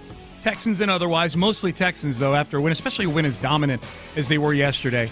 He was back yesterday, back from concussion protocol. Looked good. C.J. Stroud. Acknowledge me. We'll acknowledge you, C.J. Stroud. 24 of 32 for 200-some-odd yards, somewhere around 230, something like that. Touchdown, no turnovers. Most importantly, no headshots, no landing on his head, at least not with concussion level force. When he got sacked there in the second half, his head did flop to the ground a little bit. I think he might need a little bit of the Tua jiu-jitsu training, which is honestly, I know a lot of people laughed at Tua for that. It's one of those things where I think in the future it's going to look obvious. Like, well, wait, what's the most important thing? Oh, availability. Oh, what's the worst thing that can happen to you? Hitting your head. Yep. Okay, why don't we take measures to address that? Yeah, okay. Yep, absolutely. Here was C.J. Stroud on being back after a couple weeks off. I appreciate that. I feel like everything that we did on the field today, we put a good week of practice in. I think all 11 guys took their responsibility really serious. We had Robert Woods and Sheldon Rankins come up to us and talk to us last night about just the opportunity that we have, and I think everybody took that really serious. And we're really excited because, we're playing our best ball towards the back end. Of course, last week we didn't do well, but we weren't really at full strength. And for this week, that we're kind of at full strength and still play a good game against a tough Tennessee Titans team that takes really everybody to the stretch and be able to shut them out almost and be able to put up some points offensively and defensively. I think that's a recipe for success. So I think Sheldon Rankins and Robert Woods talking to them, this is where I'm guessing the speeches had something to do with, was like appreciating when you have these opportunities, because you just never know exactly how it's going to go afterwards. It's a standard speech that a lot of veterans give to rookies, and it's a classic one where you're never quite sure if they're getting it or hearing it. I was on a team that was awesome when I was in my first couple years in the league. I was on an awesome team, and the veterans told me that, and I tried to appreciate it, but you never really appreciate it until all of a sudden you have 7 losing seasons in a row after that. Oh wow, yeah, I really should have appreciated it. I honestly, as C.J. Stroud was saying that, I almost got like a little teary-eyed, because thinking about how both he and Will Anderson spoke about it, and I think genuinely appreciated the message. Whatever those guys told him, I'm just guessing that was part of the message, that those guys genuinely appreciated the veterans. Like that's a huge part of it for CJ and Will, is that these guys are just wired the right way in terms of caring about the right things. Yeah, it's just really cool to hear them talk. Yeah. They're very open about their weaknesses, their struggles, all that. It's really cool. It is very cool. And we're going to hear more about that veteran speech to the guys in the next segment for sure. As long as we're talking about Will Anderson, we'll acknowledge Will Anderson. Broke the rookie sack record for the Texans. The 2 sacks that you just heard in the previous segment were enough to get him over the top to set the Texans' rookie record for sacks. He has 7 sacks on the season now. Here is Will Anderson on that accomplishment. Yeah, man. None of this happens without those guys in the D-line room. None of this happens. I give all glory to God for blessing me to be a part of this team, blessing me to be a part of the D-line that we have here, and the guys that, that's in the room. My papa, he always told me, your gift will make room for you and bring you before great men. And that's all I think about now, is how God has made room for my gift and brought me amongst a lot of great men in that room. And they've been very supportive of me, helping me along the way. When I'm down, they pick me right back up. I always say, you're a leader, man. There's no need. You having a good year, man, regardless of what anybody got to say, any of the haters got to say. They always keep me grounded, make sure I'm staying focused on the right things. So, I got to give a big shout out to those guys, because without them, and without God placing them in my life, I don't even think I would be here right now where I'm at. He's such a good guy, man. I know. No, that's where I sometimes this is what I like so far about Caserio and DeMeco teaming up. I was talking to a former Texans offensive lineman. I don't want to put his name out there, but we were talking about how O'Brien just seemed to talk about toughness and character and all this stuff, but was awful at identifying it. The guys he thought were tough were so fake tough. Whereas I think that with like Will Anderson, when you might be looking for a guy that comes from a strong family or has the right attitude, everything, like, oh my, like, this is it. This is it. Like, this is a guy that, like, does everything. Like, one of those unnamed scouts said that DeMeco basically drafted himself. Like, DeMeco drafted this guy who can be just vicious on the football field, but as soon as he steps off the football field, is like the absolute perfect gentleman and teammate and everything else like that. He really is. It's been really cool to watch. Yeah, I did look up how old he is. He's 22. I'm like, okay, I like it. There's no way I sounded like that when I was 22 years old. He's got some similarities to J.J. Watt's rookie year in that J.J. started kind of slow statistically and got better and then came to a fevered pitch in the playoffs. Yeah. And this is the challenge of drafting a conscientious defensive lineman. Because the guys that get stats immediately, early, and often, not all the time, but a lot of times, they're guys that are just like see ball, chase ball types of guys that don't necessarily care about the run, don't want to learn their responsibilities and everything. I think with Will and JJ, they're guys that wanted to learn their. Now, Will, to an extreme degree, really cares about his responsibilities in the run game and everything. Like, more so than even some other greats. But like, so he hit or miss with JJ from time to time. No, but it takes time to know, but they're both technicians, and it takes time to develop that sometimes instead of simply just firing off and trying to wreck everything in front of you. Both those guys tried to do things the right way, and that takes a little time to develop sometimes. Yep. A few people pointing out they were mad that the Texans still gave up a field goal after the back-to-back sacks from Will Anderson. I was mad about that too. There was very little to get mad about yesterday with that game, 26-3. Yeah. I was agitated. Will Anderson gets back-to-back sacks, and then they hit DeAndre Hopkins for like 16 yards to get back into field goal range. Like, what the hell? At the very least, it ensured that it was just a field goal. You know? No, that is true. It could have been a touchdown at that point. The sack still mattered, but I was just, it would have been so much fun. It would have been like, it was shutout. Well, it was kind of like a Dak Prescott game-winning drive where, all of a sudden it's not anymore and the narrative changes. Yep. I've defended Dak Prescott twice today. It's going to be a horrible 2024. It was so good a segment ago. Sheldon Rankins. We acknowledge you for the touchdown you scored and for being an outstanding post-game show guest yesterday. Here with Sheldon Rankins on deciding how to celebrate his fumble, scoop, and score yesterday. The initial reactions, I'm like, throw my helmet off. Like, that's the first thing I'm thinking. Throw my helmet off. And then, it's good. You got the little devil, you got the little angel. The devil's like, throw the helmet off. Just throw it off. Angel's like, wait, no, 15-yard penalty. Don't do that. Like, no, still a close game. All right. So then, I find my guys, they're excited. And I'm like, wait, do my celebration, the shimmy. Like, yeah. And then that's when I broke that out.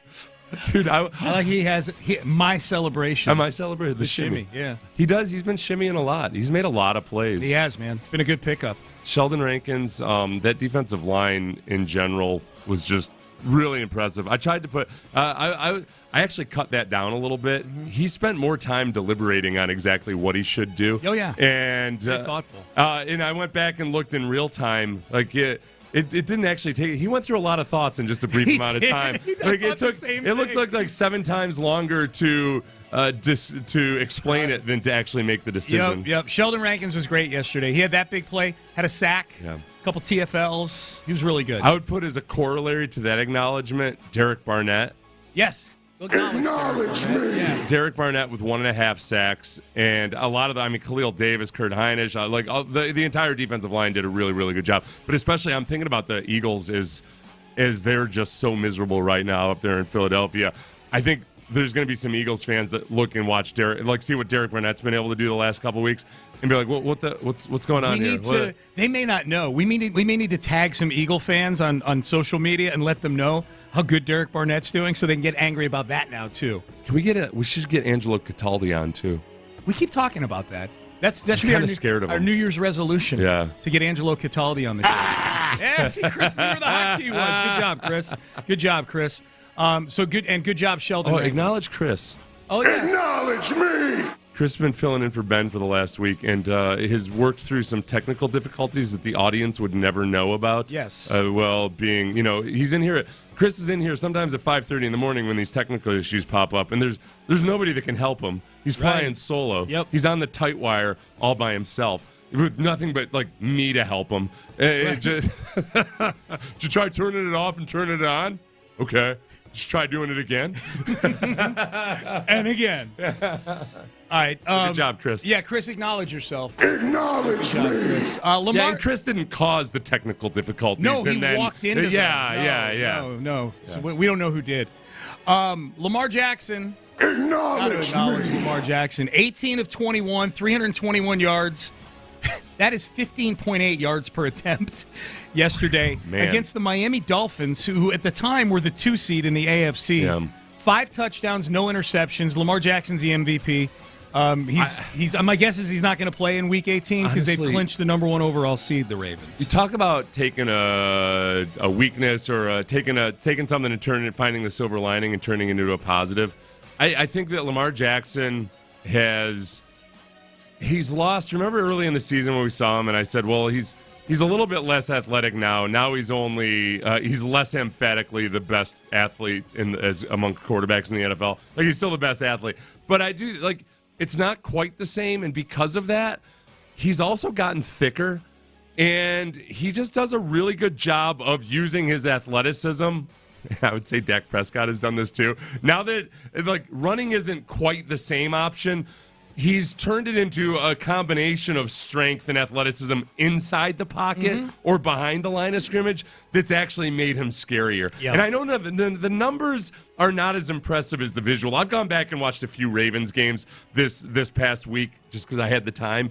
And I'm kind of ashamed of myself for not recognizing and acknowledging it earlier. He's playing way better than the numbers would suggest, and the numbers are really good. He's got to get it done this postseason. Yeah. Got to, because you're the number 1 seed now. You're the only team with a bye in the AFC, and you can make a case that all these other teams that are chasing the Ravens right now are more flawed than they've ever been. I'll tell you the Chiefs, the Dolphins are kind of phony. They just beat up the Dolphins, the Bills, whoever wins the AFC South. It's big loser in all of that if he pulls it off. Greg Roman. Oh yeah, because Greg Roman was his offensive coordinator the entire time. Todd Monken comes in and Jackson's a different dude. Gets a better version of him. Absolutely.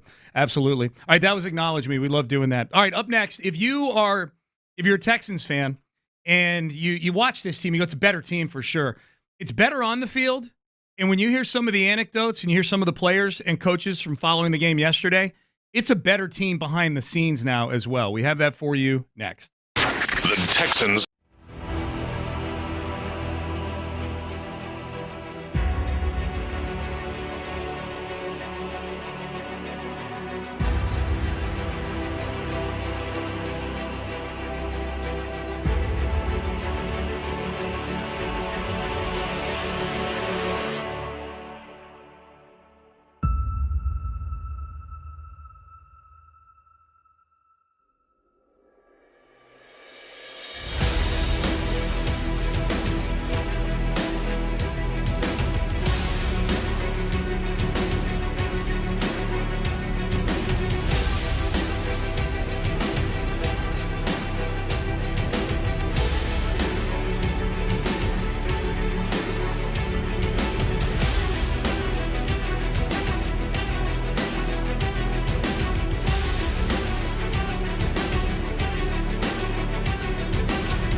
Payne and Pendergast. Are you cooking over there? Chicken marsala. You're eating chicken marsala at 7:44 in the morning? It's what was available. That's I'm not stealing it. I brought this chicken marsala in. I didn't think you stole it. Oh, I bought a ready-to-eat meal at the grocery store for $478. All right, I'm looking at this thing last night, and I'm like, I need breakfast in the morning. I was kind of packing up, and and I hadn't made usually I do my overnight oats and everything, but whatever. And I'm like, these ready-made meals, they're so freaking expensive. It's like buying pre-cut fruit. No, am I this lazy? I am buying, but it's kind of worth it. I know. It's already made. All you gotta do is heat it up.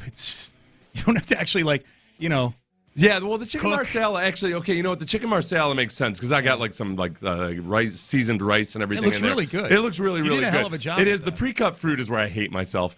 The only one I excuse myself for with pre-cut fruit a little bit is pineapple and watermelon, just because it's so messy to do yourself. Mm-hmm. But when it comes to grapes and other things like that, but even then, dude, it's a big difference, man. It's a big difference. Yeah. You know the best deal going for cooked food at the grocery store has got to be the rotisserie chicken. It's the most efficient food on earth. I've said that many times. Yeah. It's inexpensive. Yeah. It's high quality.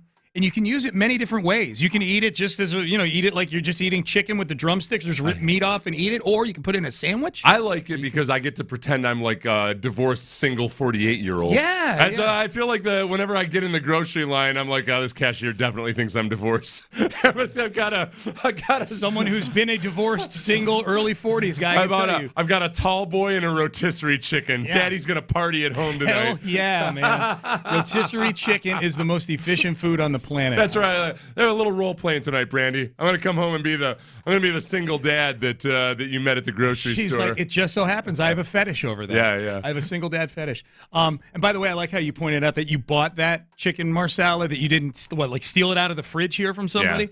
If you steal any food out of the fridge during Christmas break that's been in there, oh yeah, I have. Whatever's been there, nobody's been here. We're the only ones that have been here the last 2 weeks. The dishwashers, the dishes in the dishwasher say clean and are clean. Yeah. Usually what'll happen is the dishwasher will run, and all it takes is one jackass to be like, oh, I'm going to put it in. I'm going to put my dirty coffee in here. In some respects, we're sharing an apartment with 50 other people. Yeah, when that it comes always to turns out well. The kitchen. Yeah, I know this fridge Especially down when there. half of them are dudes. Yeah. No, it's not good. All right, the Texans. How about this text? This is a good lead-in.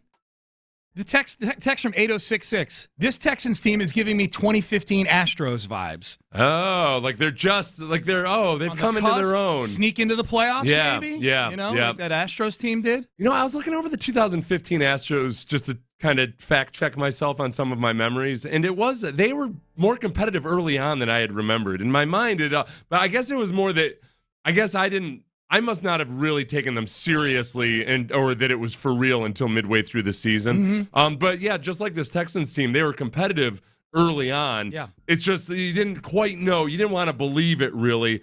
And remember too, that was there were so many things like that was when you just started to see they can. Well, they were still striking out a lot in 2015. They were hitting a lot. Yeah, it was 2017 when all of a sudden, obviously, everything really changed on that regard. Yeah, and look, in that Astros team, I think won 88 games. It wasn't a dominant team or anything like that. So, any team that's not dominant, but they're frisky and they're fun, they're going to take steps back that maybe strike at your belief in them from time to time. That's where I like that both CJ and Will Anderson have mentioned, about how they're not where they want to be yet and everything. Because people will ask them questions. I'm not blaming the reporters or anything. They're not they're not bad questions, but the questions are sometimes phrased as kind of look at all you've accomplished. Mm-hmm. And these guys are what? Really? No, there's a lot more we want to do. Yeah. That feels like the 2015 Astros. Yeah. So many people that are just impressed that they turned it around, but obviously you want more than that. That feels like Alabama and Ohio State guys too. Really? Yeah. We're celebrating. We've lost 7 times this year. What are we Nick Saban would be insulting my mother right now. He would. Here was C.J. Stroud yesterday. C.J. Stroud kind of acknowledging the fans. He's been talking about getting more people in the stadium throughout the season. Here is C.J. Stroud talking about what this team's accomplished, what they're set to accomplish, and the fans showing up. Yeah, I think as a man, your word is everything, and what you say should be what you do.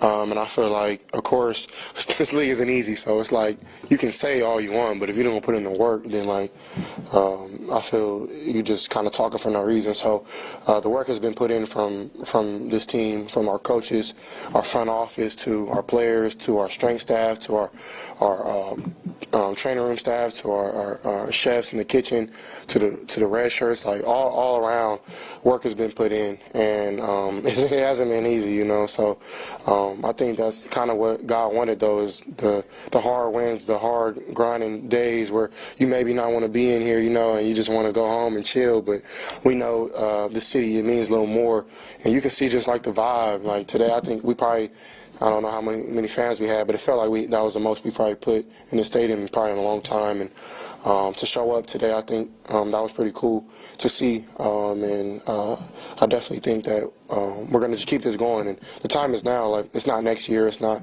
the year after that. It's right now. We have the opportunity to control our own destiny. So I'm excited to do that. I think as far as the fans go, you and I were talking about this during the break, that to us, I don't know if it looked any different like in the second or third quarters. I wonder if, and I'd have to go back and look at the TV copy of this, I wonder if people got there earlier in the game, because when we were doing the pregame show out there next to the Modelo Beer Garden, it felt like people were streaming in earlier and more. Yeah, it was a denser pack of people moving towards we had like more people just when we were sitting out there talking to Andre and Mark, probably just watching the show than we usually have. You know, that's still pretty early in the process there before kickoff. So maybe that's starting to be a thing. There were very few Titans fans that I could see. And the ones that were wearing Oilers gear, which is kind of cool because I kind of chalk that up as like, Houston support. Yeah. Yep. Yeah. No, you write it off.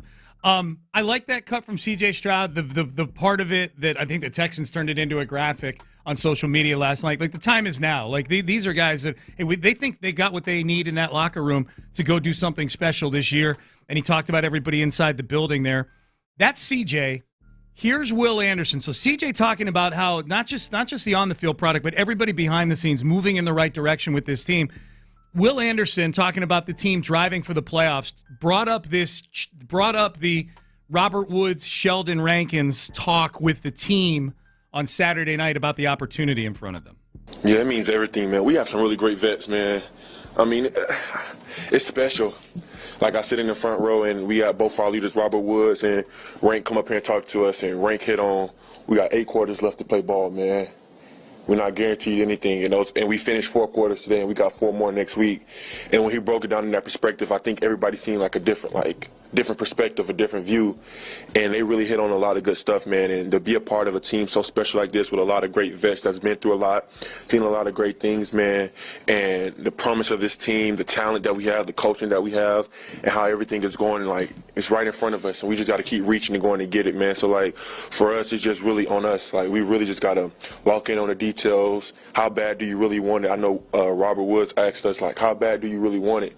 Like, does it mean enough to you to sacrifice whatever you have to sacrifice for us to make this playoff run? And I think they hit it right on the head with what they were talking about last night, and I think the guys responded really well to it. What was the last part he said? The guys explained it really well to us. Yeah. Robert Woods and Sheldon Rankins. And C.J. Stroud had talked about the veterans, too. I think that, and I know Rankin, we're about to hear Rankins talk about Will.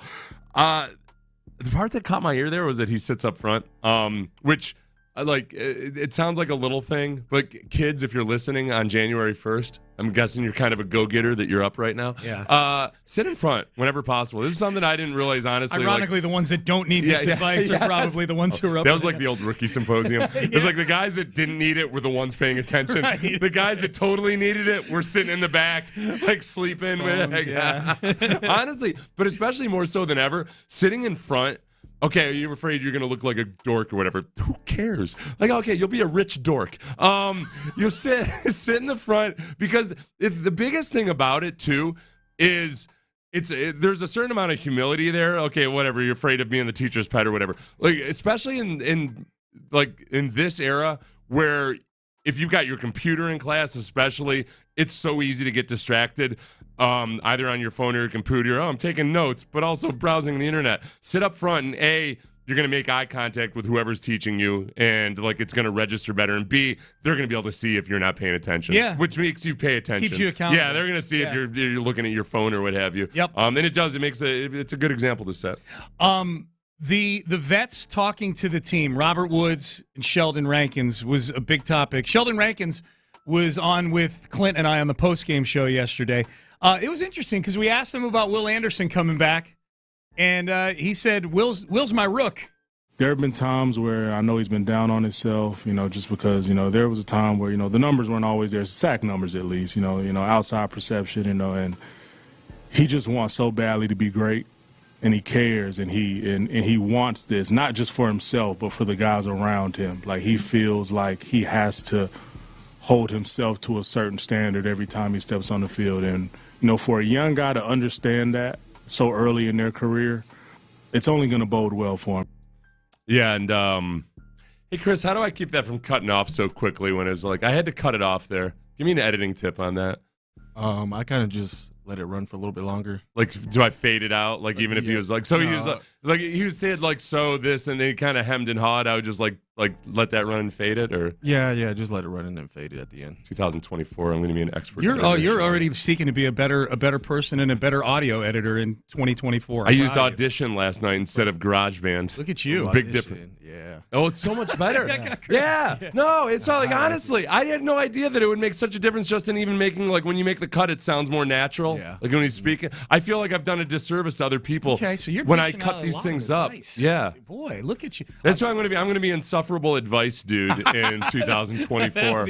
That'll be a gimmick that'll draw listeners. Let me tell you where you're screwing up, Sean. But as far as like Will's drive to be great, the cool thing about that though too, and I know that Rankins talked about this with you as well, was that he doesn't. It's not in a selfish way. Like if you watch when he plays, he is just as excited for other guys to make plays as he is in making a play himself. He's just got so much damn energy. Yeah. The interesting thing, Rankins said something about the D-line about the competition. Yeah. And I don't know that we have that. I don't know if I put that. We do, but don't worry about it. It's he basically said that they're always Rankins won. Okay, Rankins won. Give it to us there, Chris. Rankins won. Forgot to put it in the way I cut this because I wanted to make it shorter. I didn't really include the part about the selflessness, more just the productive selfishness. This is a Gordon Gekko version of Sheldon Rankins. When you look across the board, we got guys who can truly take over games. There's always that heightened sense of urgency where, like, you got to be on your P's and Q's with your rush plan, with how you fit the run, with how you're penetrating. Just because understanding that, like, if you're off slightly, one of your guys is probably making that play. Yeah.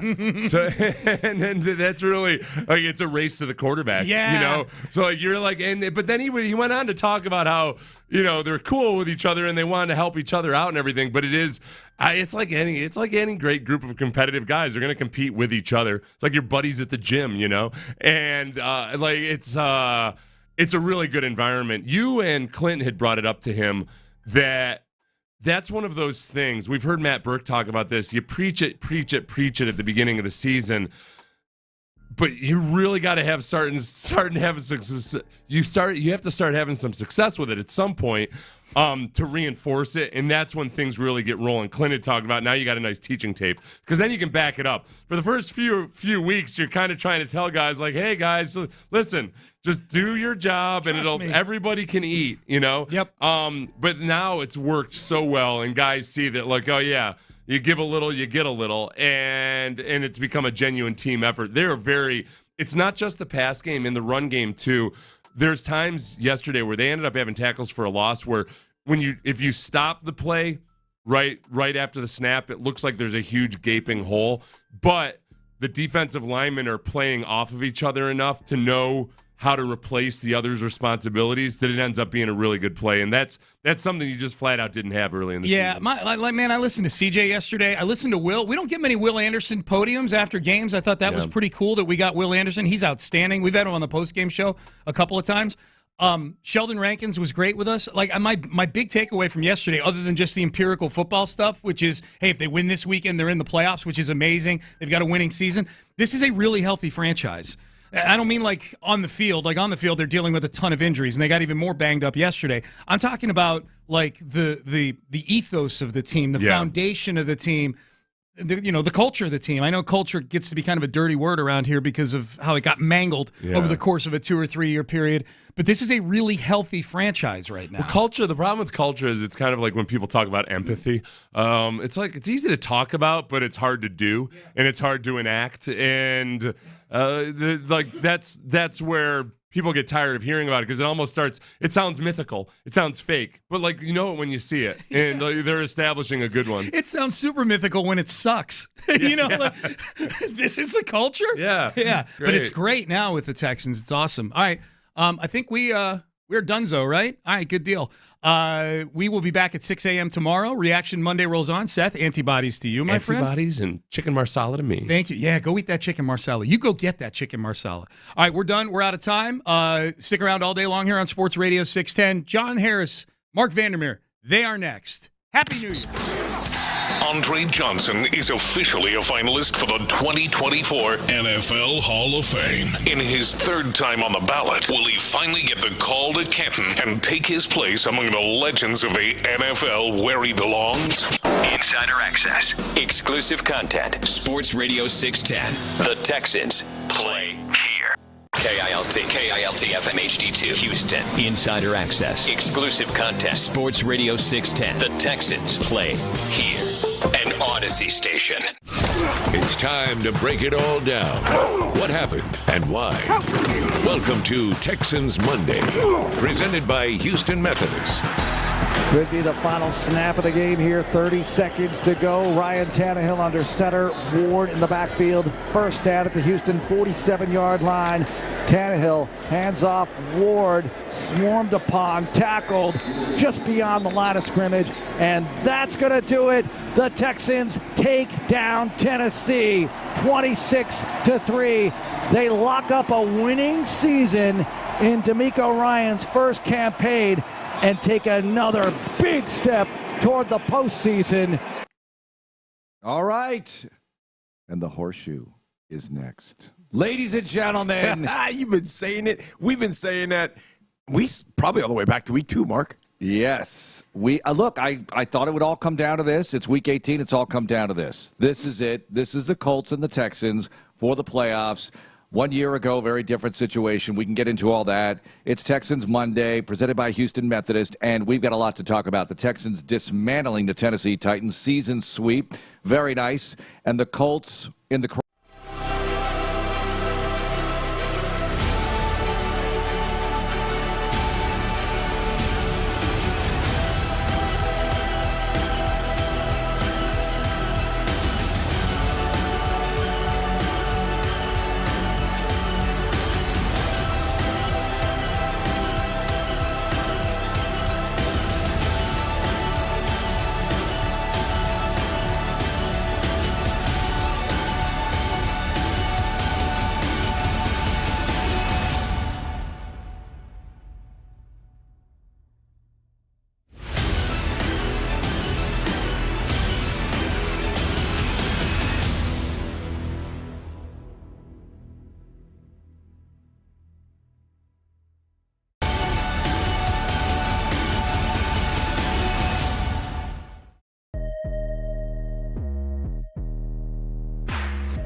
Yeah, that's really what it is because it's now the playoffs.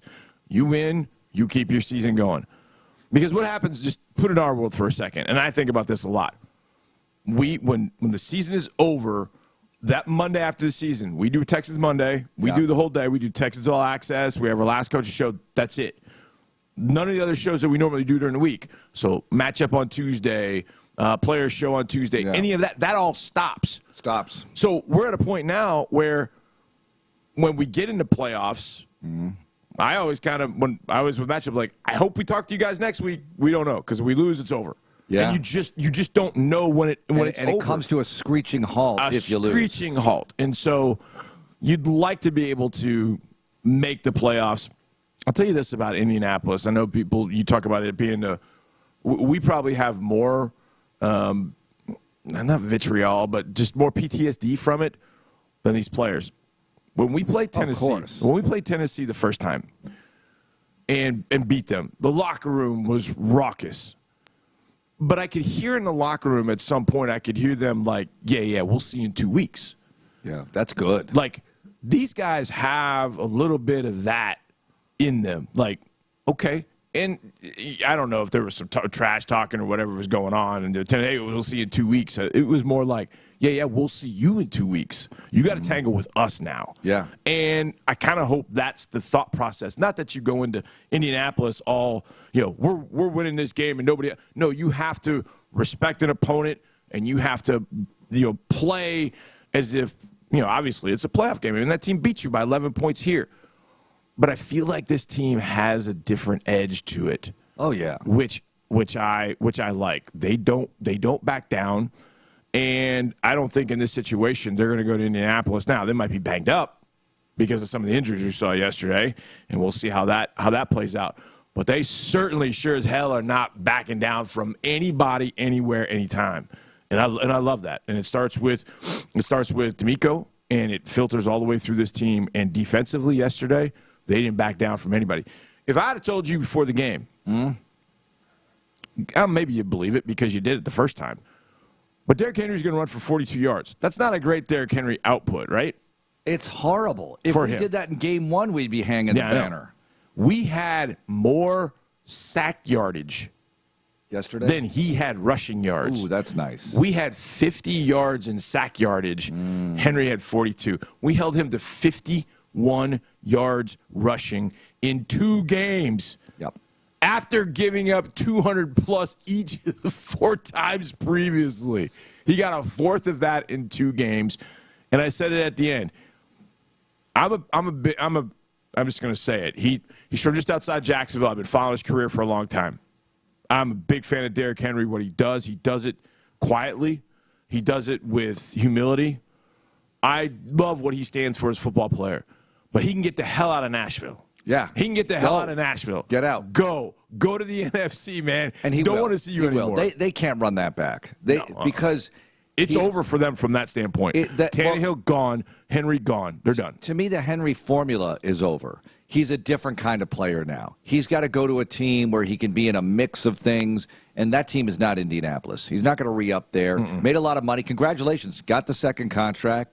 Yep. Had a lot of success, and now he's gone. He's Hall of Famer, right? And we talk about I got to look at all the. I think so. I think so. I know the body of work. Period of dominance is the thing. Yeah, that is the thing. He was the most feared back in this league for a stretch. Is it enough of a stretch? Let the Hall of Fame voters debate that. But to us, he's an all-time Texans villain. Yep. And he's the one player that is a non-quarterback who is somebody just terrified me when he was on the field. T.Y. Hilton's a different thing. You were thinking, oh, man, here's T.Y. But he could have 4 catches and ruin your day. With Henry, it's a steady pounding of abuse that he levies against you, and it's happened so many times. So to have this success against him in back-to-back games, 2 weeks apart, 3 weeks apart, that is phenomenal stuff. And 42 yards. Yeah, I would have taken it every single time because I said before the game, I said last week, 70 to 100 is fine. Yep. We'll deal with that. Just don't let the quarterback do some crazy things. Get the quarterback on the ground. They did that. Will Levis got sacked once, but it was a big one, and he left the game. One thing stood out to me more than anything else, and Seth noted it in his 2 hours this morning with Sean as I was driving in. Like, I don't know, 6:15-ish, but I was on the Odyssey app because I was behind a little bit. So I wanted to hear him from the beginning of the show. You could tell he was done. Henry. He was done. Yeah. He didn't want any part of ramming his head into that defense any longer. Well, they were tackling him with 5 guys. He was completely done. He was, and I've never seen him defeated like that. Even in the game up there, he wasn't getting anything, but you didn't see that. They took his soul yesterday. I mean, it was gone. They snatched it, and just, I mean, that offensive line for the Titans is a mess. Will be a mess. Andre Dillard was pulled at halftime. So Andre Dillard, the guy everybody thought the Texans should draft in 2019 ahead of Titus Howard, the guy everybody thought they should take, ends up in Tennessee, and Will Anderson abuses him. Yeah. 2 straight plays. They have to pull him. I mean, was it the first sack or the second sack? I think it was the first sack. Will went through Spears and Dillard. Went through both of them to get the sack. And he played limited snaps. Yeah, he didn't play a full complement of plays, which didn't need to. I know it's not apples to apples. Actually, I'd love it to be apples to apples. But when you think about what Watt did late in the rookie year, and I heard Seth talking about it this morning, and Watt talked about, quote, figuring things out as it got late in the season into the postseason. And I'm looking at Will thinking, is he figuring things out? I'm listening to Seth talk about how he's handling certain situations differently as a pass rusher now than he was earlier in the season. And look, he's a rookie. He's learning his way. And I thought, this is a good thing. Preserve him. Got to get him going next week against Minshew. And then who knows after that? So let's just see. This is beautiful. The fact that you have Derek Barnett playing at a nice level here. Derek Barnett's game yesterday. Wow. And Jerry comes up with that big strip sack with Grenard out. I don't know what Grenard's situation is. He tweeted yesterday about how something great with the team. I think it was Will Anderson. So that was good. I say that's good because is that a sign that he's healthy? If you're not coming back at all, would you tweet at all? I don't know. Maybe today, kids, they tweet all the time. If anybody wants to play in this game on Sunday or Saturday, it's John Grenard. Think about his He knows path. what it means. Think about his path. He will do everything to play in that game. There is no bigger game the Texans have played since he's been here. I mean, 2019, obviously, we go and have that moment in Kansas City and win that playoff game against Buffalo, all that. Grenard shows up the next year. He shows up during COVID. He's gone through how many head coaches? He's gone through how many defensive schemes? He's gone through all of this. He's finally, in his contract year, and he's putting together and stringing together one of the best years of edge rushers ever had here in Houston. Yeah. Absolutely. Literally. Dominant at times throughout this year. He is not going to want to miss the most important game that we've played in 4 years. He's not going to want to miss it. Now, physically, that's the question. Yeah. Like, how is he going to end up being physically? But, the Titans, it's funny because the Titans only saw Grenard, and then they saw Will. They never saw both of them. At the same time, that's beautiful. If Derek Barnett gave you yesterday, how about DB yesterday? Sack and a half, 4 QB hits. Unbelievable. Unbelievable. All right, let's get ND in here, and I want to get his thoughts on Will Anderson and many other things. Happy New Year, ND. What do you think of, let's start with that, the edge rusher, Will Anderson, limited snaps, back-to-back sacks on one possession, real factor in the game, and they just got after it in general on that D-line. Well, first of all, Happy New Year, and, thanks to DeMeco and company, they're making it happy for all the Texan fans out there. To answer your question about Will Anderson, what I saw is what I've seen all year. I have a little bit different take than those saying he's doing something different. For me, when I've watched him all season, he's always had that burst. He's always had that disruptive nature, the way he plays, and sacks do come in bunches. So it's not like I see a different move that he's utilizing. It's not like I see a different approach mentally with the pass rush. It's just one of those deals. When you play hard and you go hard, eventually good things are going to happen and production will happen. And in regards to the sacks, I mean, every play that he made yesterday, I've seen him make or be close to making throughout the entire year. Things just happened to go his way on the stat sheet. Well, they did, and he did it in limited snaps too, Andy. I think that's the more impressive thing. It's like 6 pressures on like 20 snaps or something like that, which is unbelievable. Andy, taking away Derrick Henry's runway and then tackling him. Those are two musts when you play Henry, but obviously teams have struggled to do that. But in the two meetings with Henry and the Titans, the Texans have been able to do that. From a run defense standpoint, what really has been working for the team? What have you seen up front that really they were able to shut down Henry and really been able to shut down a lot of teams' run games lately? You know what? It's an awesome mindset because so many guys, especially in today's day and age, where you're just looking at sacks, where if you're not double-digit sacks, you're not a great defender, you're not a great front four player. But these guys, they take pride in playing against the run, and you can tell the way they've approached Derrick Henry the last two games, they really wanted to shut him down. You know, they're putting hats. How many times have we seen multiple guys on the tackle? The pursuit drill. I mean, all the basics that they teach you as a young defensive player, you actually see them doing it against the run. And I just really like the mindset and how much pride they take in playing against the run. And they don't have that approach where it's just about the sack. ND Kalu joining us, Texans Monday. ND, what about tackling Jonathan Taylor? Both of you. I got a question for both of you. Ugh. You go from the frying pan into the fire. You just dealt with Henry very well. Now you have Jonathan Taylor, and he played pretty well yesterday for the Colts in their victory over the Raiders. Thoughts?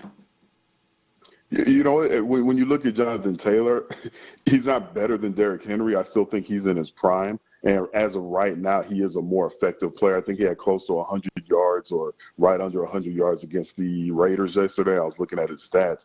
You know, this is a guy that when he's healthy, when he's hitting on all cylinders, he's one of the top running backs in the NFL, but he just hasn't been consistent. For them to win this game, though, they do have to shut down Jonathan Taylor, and Gardner Minshew is going to have to win it for the Colts. So I'm sure this entire defense is looking forward to that challenge.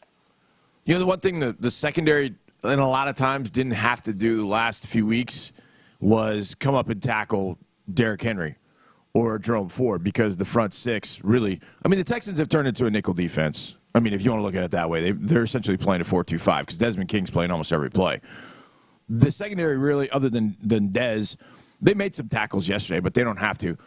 What the secondary has to prevent on Saturday is Jonathan Taylor going 85 yards to the house if the Colts block it up well and open a seam, because JT can take it 85 yards to the house. We've seen him do that and do it often. And so that's the thing that I think Taylor scares you more than Henry. Henry's got that speed, but I think the secondary, because he's got build-up speed, I think Jonathan Taylor's got go-go speed from the beginning. So that's the one thing I think you gotta avoid. ND in big games like this, you having played, I would imagine, in a few of them, what is it that players have to avoid?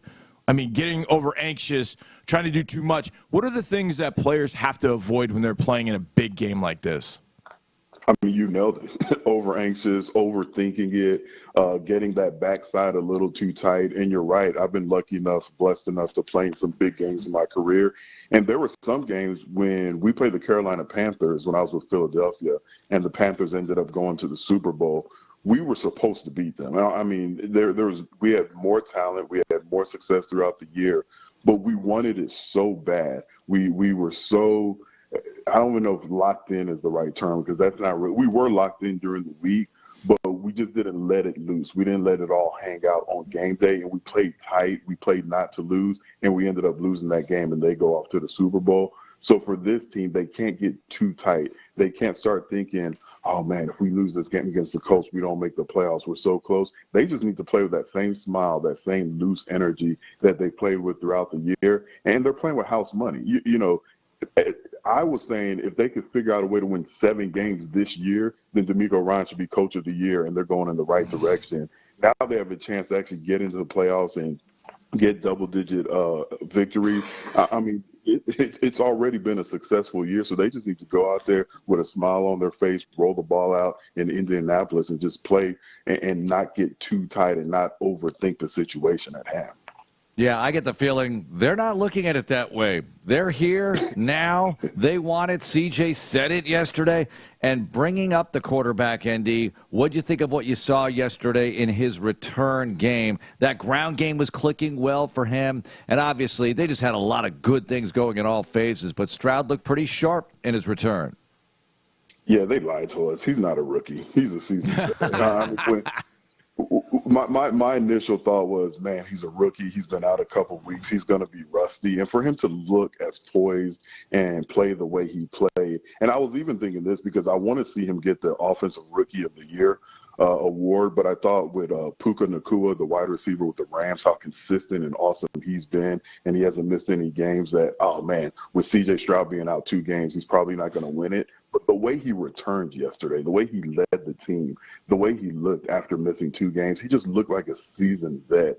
And there isn't anything you can say about C.J. Stroud that others haven't said, and he's just living up to it. My only hope is that he's able to replicate this year in and year out for multiple years and not have a Carson Wentz type of career where 1 year you're talking about MVP, then 2 years later you're wondering what happened to him. So that's the only hope, and only time will tell. But he's awesome. I mean, this is exactly what the Houston Texans fan base wanted, expected, and deserved.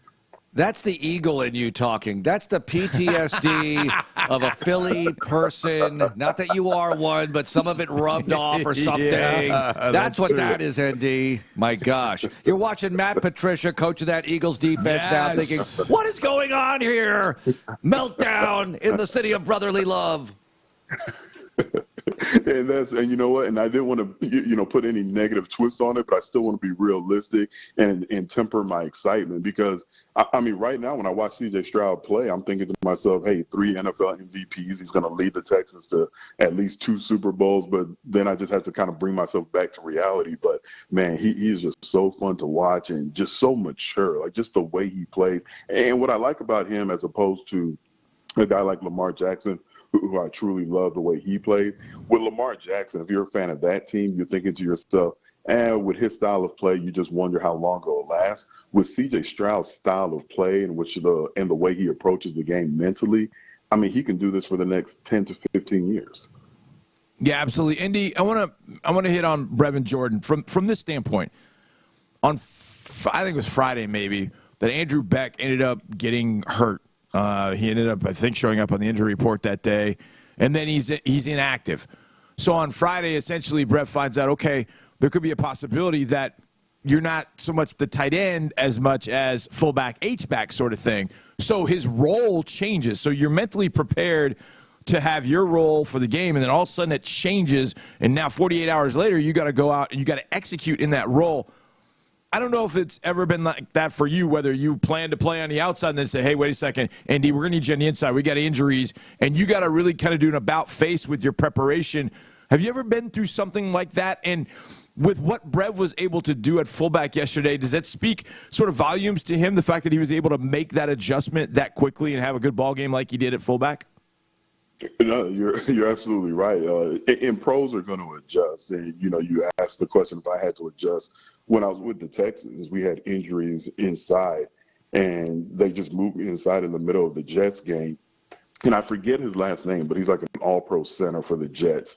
I want to say it was Nick something, but Nick Mangold. Nick Mangold. How can I forget that? So when the Texans moved me inside, he actually, because we knew each other, we had a pass. He looked at me, smiled, and said, "What the heck are you doing down here?" And I just said, "Hey, duty calls." So when you bring up Brevin Jordan and the way he was able to adjust, that kind of tells you what type of team the Houston Texans are right now. We've seen it with Dameon Pierce. Dameon Pierce was your leading rusher last year. He's not really getting the carries of production. They say, you know what? Let's put you back there at kickoff return, and he takes one to the house last week. So you just get the mindset. Next man, every man has to step up. If somebody goes down, regardless of what position you typically play, you might have to adjust. And Brevin Jordan was able to do it, and I thought he did it admirably. Okay, ND, does Tennessee have a shot to knock off Jacksonville? Because that's the other game that matters. The one that matters most is Saturday night, win and you're in. But I'm a little Gordon Gekko greedy right now. Oh, boy, here you go. Yeah, I want to see this victory, and I want to see a Titan victory, because we all know what that means. Back here in less than 2 weeks. Thoughts? You know what? Do they have a chance? Yes, it's the NFL. I mean, if you would have, and you already talked about Philadelphia. I mean, if somebody would have said, does Arizona have a chance against Philadelphia? If you say no, you'd be wrong. They end up winning that game.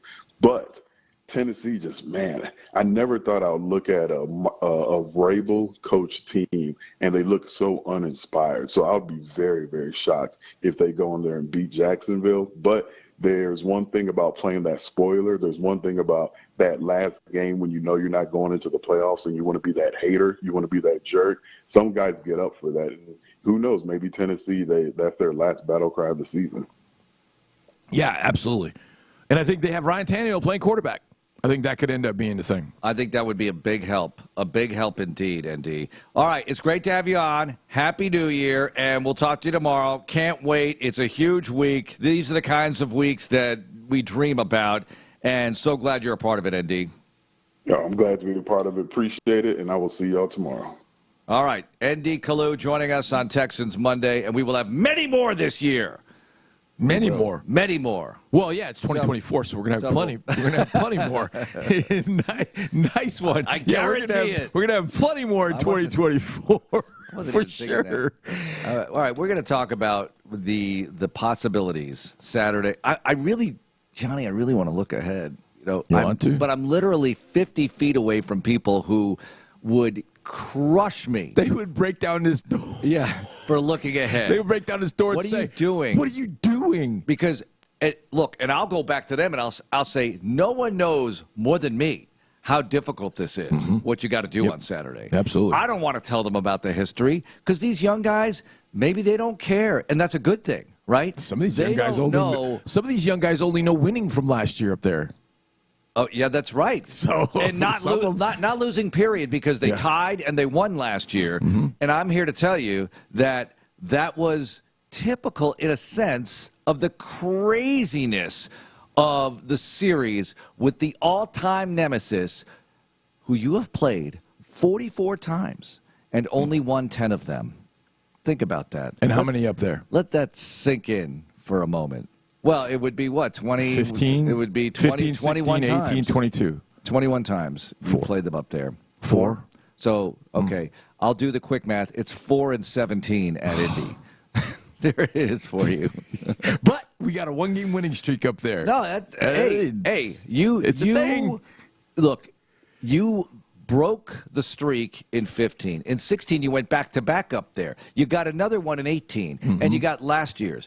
But if you get this one, this is Frodo throwing the ring into the fire. This is completely wiping it away. I know the series will take years to even out, but this will be colossal. To go in there and, I don't want to say never mind your aspirations, but let me just focus on them for a moment.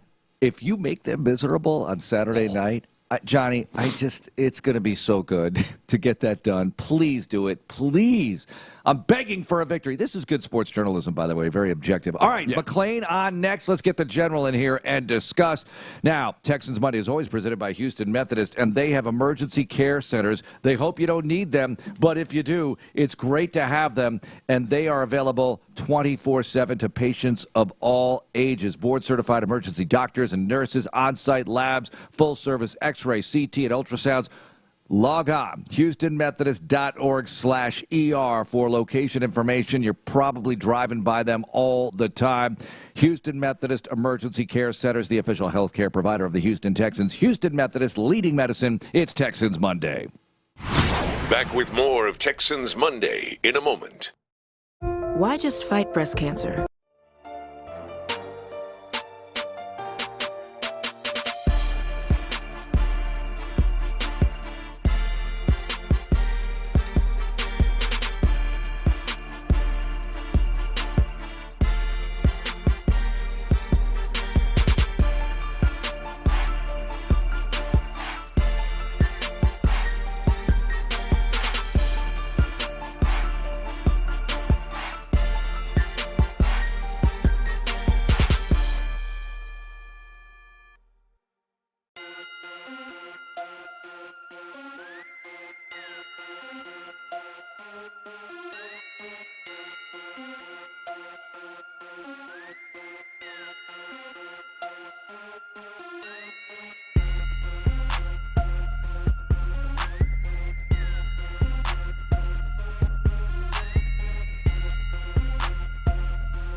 On Reppin' H-Town Day. How about that? Jerry Hughes reps H-Town with a strip sack that ends up in the end zone for the first defensive touchdown of the season. I say first, Johnny, because you have another opportunity Sunday to get more. First. And let's get them. Only. Let's get to the general here, John Mclain. John, Happy New Year. Texans, Colts for the playoffs Saturday night.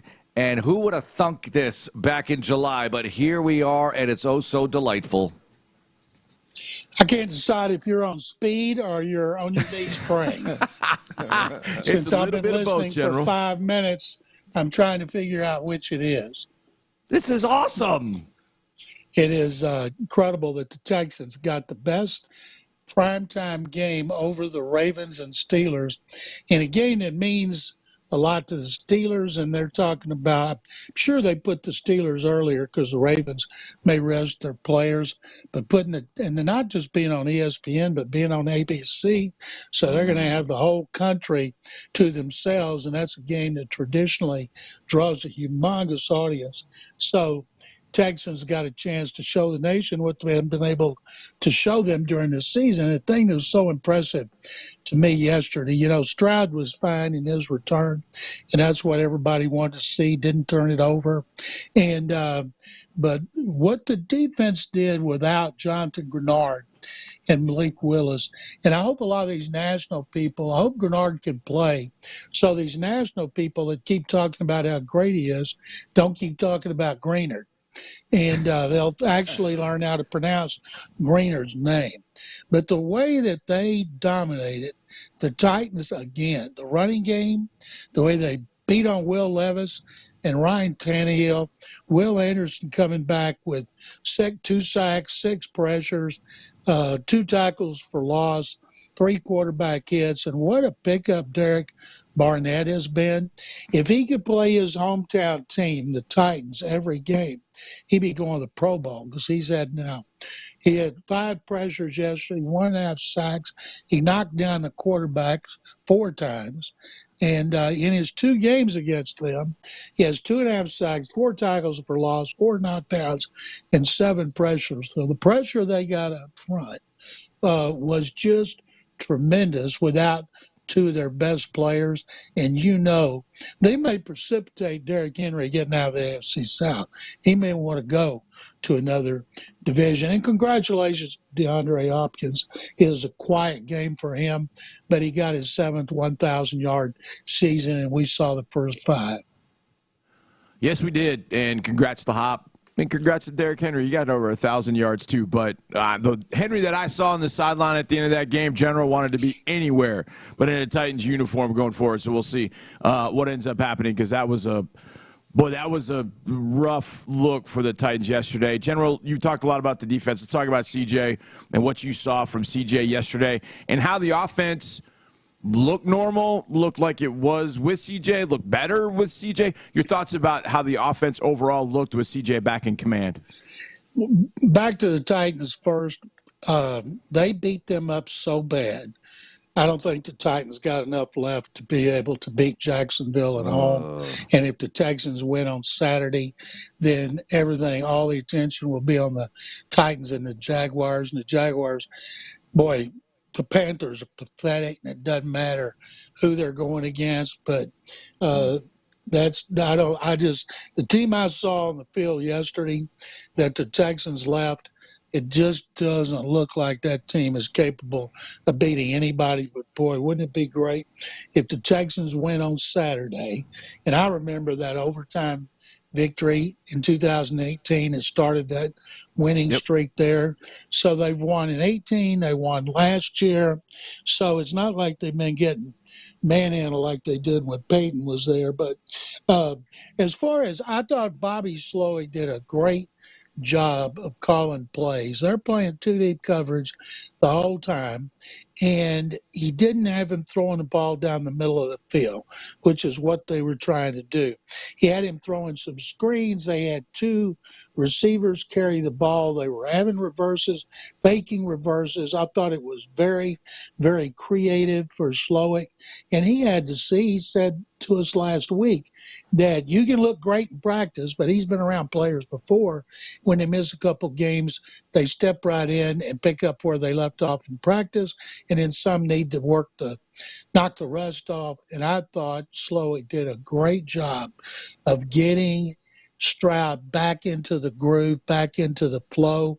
Not a lot of high risk passes thrown into a coverage that was expecting a lot of explosive plays. They just I just thought it was a tremendous game. He completed 75%. That's 13% over his season average, 213 yards. The touchdown to Brevin Jordan, who did a tremendous job getting open. His rating 102.7. DeMeco said last week he's looking for efficiency from Stroud in the huddle, coming out of the huddle at the line of scrimmage, and he used the word efficiency 3 times post-game, and then they had just enough of a running game, 111 yards, 4-yard average. Devin Singletary averaged 5 yards a carry to keep the Titans off balance. And then, of course, I thought the special teams terrific again. And with Kymie Fairbairn kicking 4 field goals, Cam Johnston punted great. He had King averaging 15 yards on 2 punt returns. It was the epitome of complementary football, which I usually don't like to use that term because it's such a cliche, but that's what the Texans got yesterday, including their first defensive touchdown. We really needed that here. Good old-fashioned, workman-like, lopsided victory. Yeah, so stressful at the end, easy on the heart. Mm-hmm. Oh, we needed the Colts that. First time since October 1st. Exactly. It took 3 months, but we got another one. So the Colts had some stress against the Raiders, General. But the Colts, here they are at 9-7. I kind of like it that you have 3 AFC South teams that have clinched winning records. I think that's kind of cool for the division. That takes a lot of heat here, and still does. I mean, the national media, the AFC South. I know nobody's in double-digit wins right now, but there's some good football being played. So what about the Colts? I hate complimenting them, but they've really constructed a nice season for themselves. The Minshew-Shane Steichen combination has done well for them, and Taylor's back now. What do you think of the horseshoe? Nobody runs on the Texans anymore. Nobody. Not only have they not given up a 100-yard rusher, they haven't given up a 90-yard rusher. And with Malik Collins and Jonathan Grenard, both of whom have been great against the run, it didn't matter. They still shut down the Titans and Derrick Henry. And here comes Jonathan Taylor, who has been a huge thorn in their sides. He had 96 yards and a touchdown. And Gardner Minshew, he only completed 15 passes, but he threw for 224 yards and a touchdown. His rating was even better than Stroud, 111.5. And then Michael Pittman had 5 catches. So they've got balance. And I don't think they would ever have been in this position if Anthony Richardson had been healthy and learning all season. And Minshew yesterday, I think it was a 3rd and 1. He faked it and went deep for a long pass. It was a touchdown, I think. I'm not sure it was a touchdown or not. Yeah, 58 yards to Pierce. But they've got balance. Their defense is playing well. Raiders had to play without Josh Jacobs and playing with the rookie quarterback, Aiden O'Connell. They gave him everything they could. Colts, I think, still have I think they played 9. I think they played 9 home games. And they either have a losing record at all. I think they have a losing record at home. They did going in. Jacksonville did too. Maybe they evened it, but they have not been really good at home. And, boy, what a great way to end the season. It's almost like this is already the playoffs with so much at stake. And if they win, can you imagine? I mean, it's unimaginable to me anyway to be guaranteed a winning record, win 6 more games than last season. But that double digits, if it was 10-7, it's already phenomenal. But to be in this position in DeMeco's first year, unfortunately, the Kevin Stefanski is going to win Coach of the Year, especially after winning here so decisively. Wait, man, really? DeMeco, absolutely. What? Everybody in the country is saying Stefanski, and DeMeco will finish second. Wait, hang on a second. I understand Stefanski has done a good job there, and yeah, he done a great job. This is not about head-to-head. Look at their freaking roster. Look, everybody poo-pooed the Texans. They're supposed to be getting a top 3 pick in the draft, and he has them at the precipice of the postseason. And you're saying it's a lock for Stefanski? I get the Stefanski sentiment, but I can't write off DeMeco Ryans. If he wins Saturday night and gets 10 wins and maybe even possibly wins the division. If Jacksonville loses and the Texans win a division. How is he not Coach of the Year? You guys be prepared. Kevin Stefanski is getting all that publicity. The Texans have had no nationally televised games. You haven't had all the broadcasters talking about DeMeco. The voting, of course, is based on regular season. It'll be done next week, I think, on Tuesday. And I'm telling you, Stefanski, because all anybody can think about is 4 starting quarterbacks and losing their top 3 offensive tackles who've been on IR. And, yes, they got a really good roster, but just prepare yourselves. Okay, I'll ask you about 2 awards.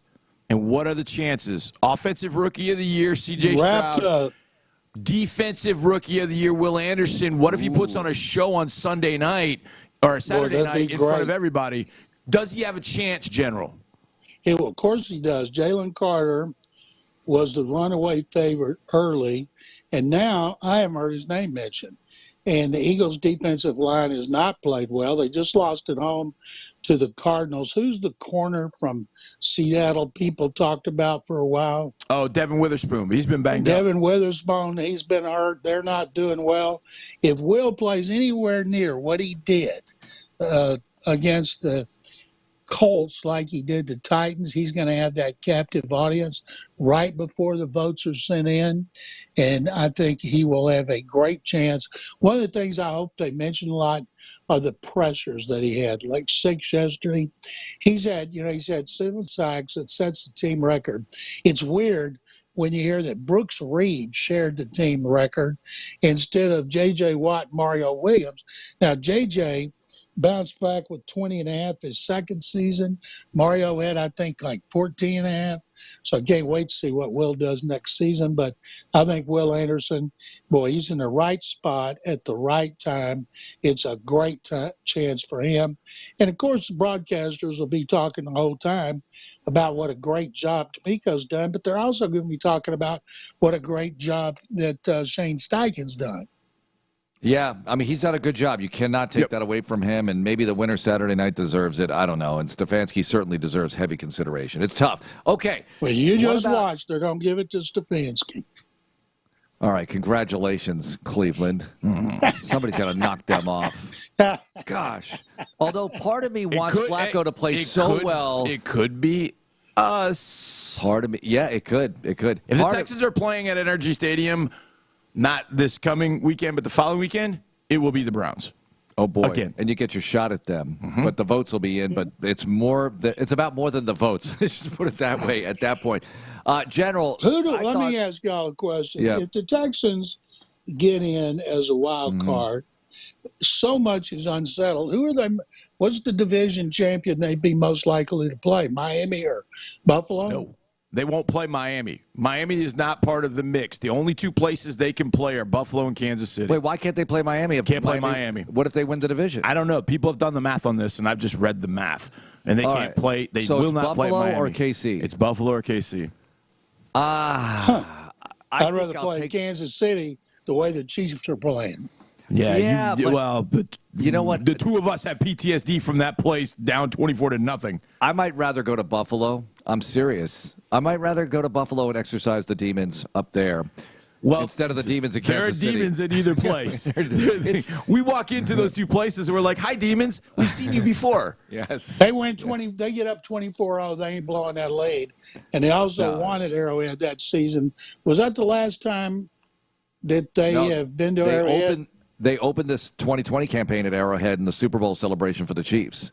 COVID year. Yeah, Thursday nighter was horrible game. Horrible. Awful. We had technical. It was awful. So bad. Awful. General, I thought Will Levis, one more for you here. I thought Will Levis had to start because if he was healthy, because they had to evaluate him. Well, he's hurt again. I don't know if he plays next week. Are they good with Will Levis going into next year, or are they going to have to go shopping? What do you think? No, they're good with Will Levis, and I think the Titans have a better chance right now with Tannehill playing that last game against Jacksonville than they will with Levis. Levis makes too many mistakes where Tannehill is kind of a smooth operator. And knowing it could be Derrick Henry's last game at home, he's going to want to put on a show, even though their offensive line is horrific. But I think Texans fans should want Ryan Tannehill to be the starter in that game. Yes. Go Aggie. Let's go. And he's auditioning. Tannehill. He's auditioning for another job, too. So he needs to go out and have a good performance so other teams looking for a backup will have a good feeling about him.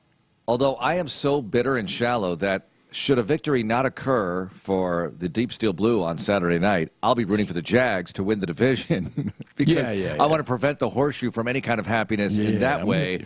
So that's just how I am. That's not petty. That's competitiveness. That's good stuff. I cannot have them winning their first division title since 2014. No. It cannot happen. All right, John, thanks a lot for joining us. We'll catch up later in the week. Thank you, guys. Happy New Year. Happy New Year. Up next, let's analyze a few things about this matchup. Texans-Colts Saturday night for the playoffs? You bet. It's Texans Monday presented by Houston Methodist. This is Texans Monday. As the official ticket marketplace of the Houston Texans and the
at the 45-yard line.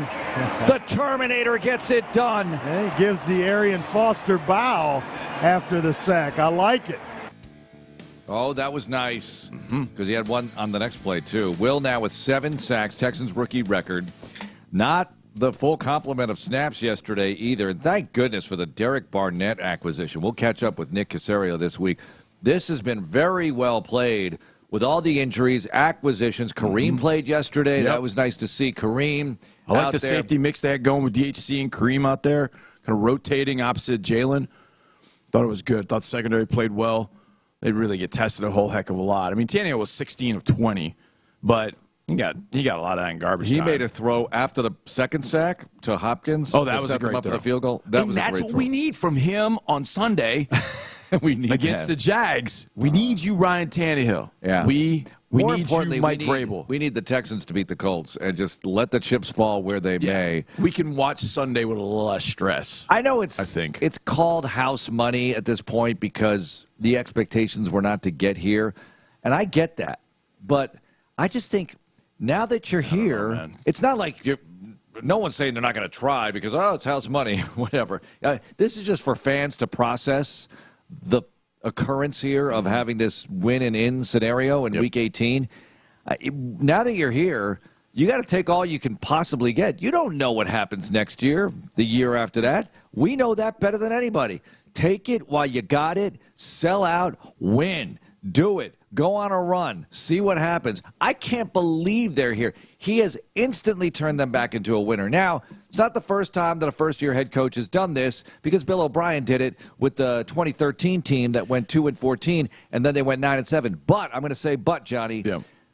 We're looking at 3 consecutive years of not winning and really tearing down the entire roster. That 2014 team, and I don't want to take away from Bill's job doing that because he turned them back into a winner. I always give him credit for that. Right. And, 3 consecutive winning seasons. I know they were 9-7s, but so what? You got the job done.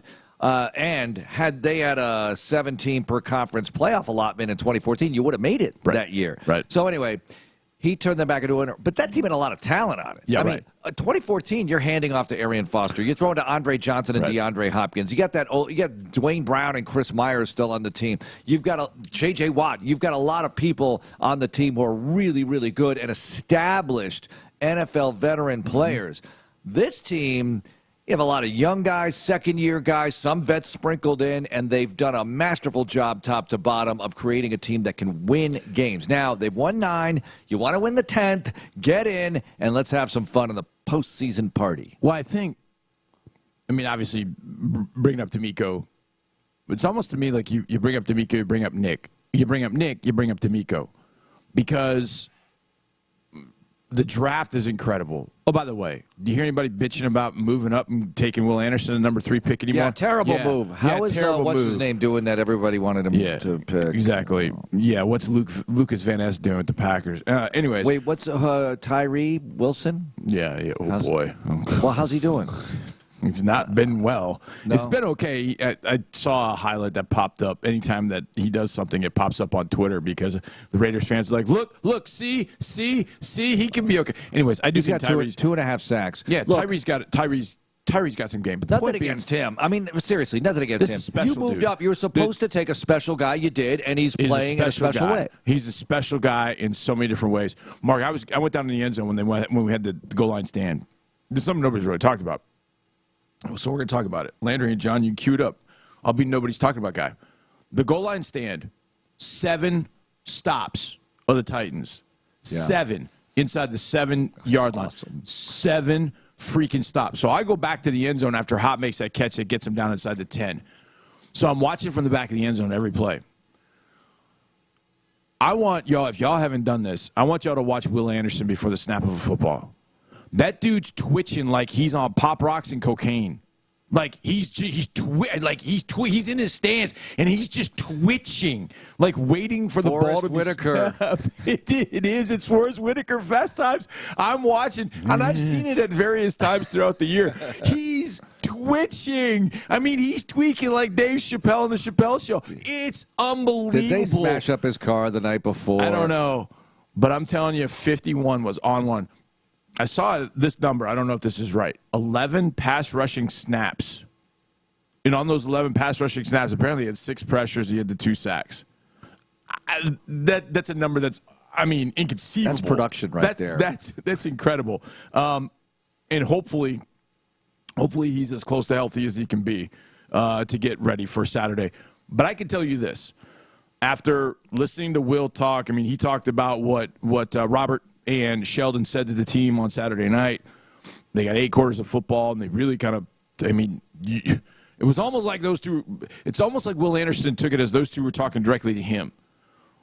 You find a way, young buck, to go play in that game on Sunday because we need you.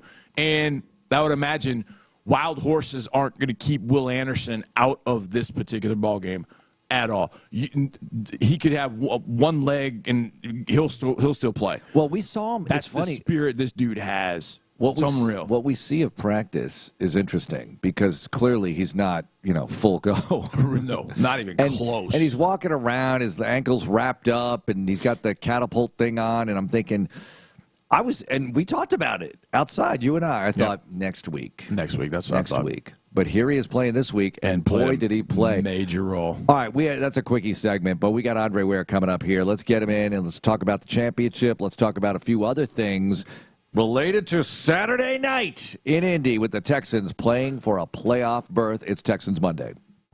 Keep it here for more exclusive info on your Texans. Texans Monday, presented by Houston Methodist. What if a world...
miserable horseshoe in Indy. And Dre, not that I have feelings about this, but Happy New Year. Here we are. Did you ever think it was possible? And I guess the answer is yes at some point this season. But in the offseason, we would have taken this every single day of the week and 4 times on Sunday. Yeah, there's no doubt about it. I mean, you know, if you'd have told me this during the offseason, heck yeah, it comes down to essentially a shot at the division, a shot at making the playoffs, or whatever it was, and it comes down to the final week with the Colts. You're right. I'd have taken it 10 times over, and let's go roll the dice in Indianapolis and see what happens.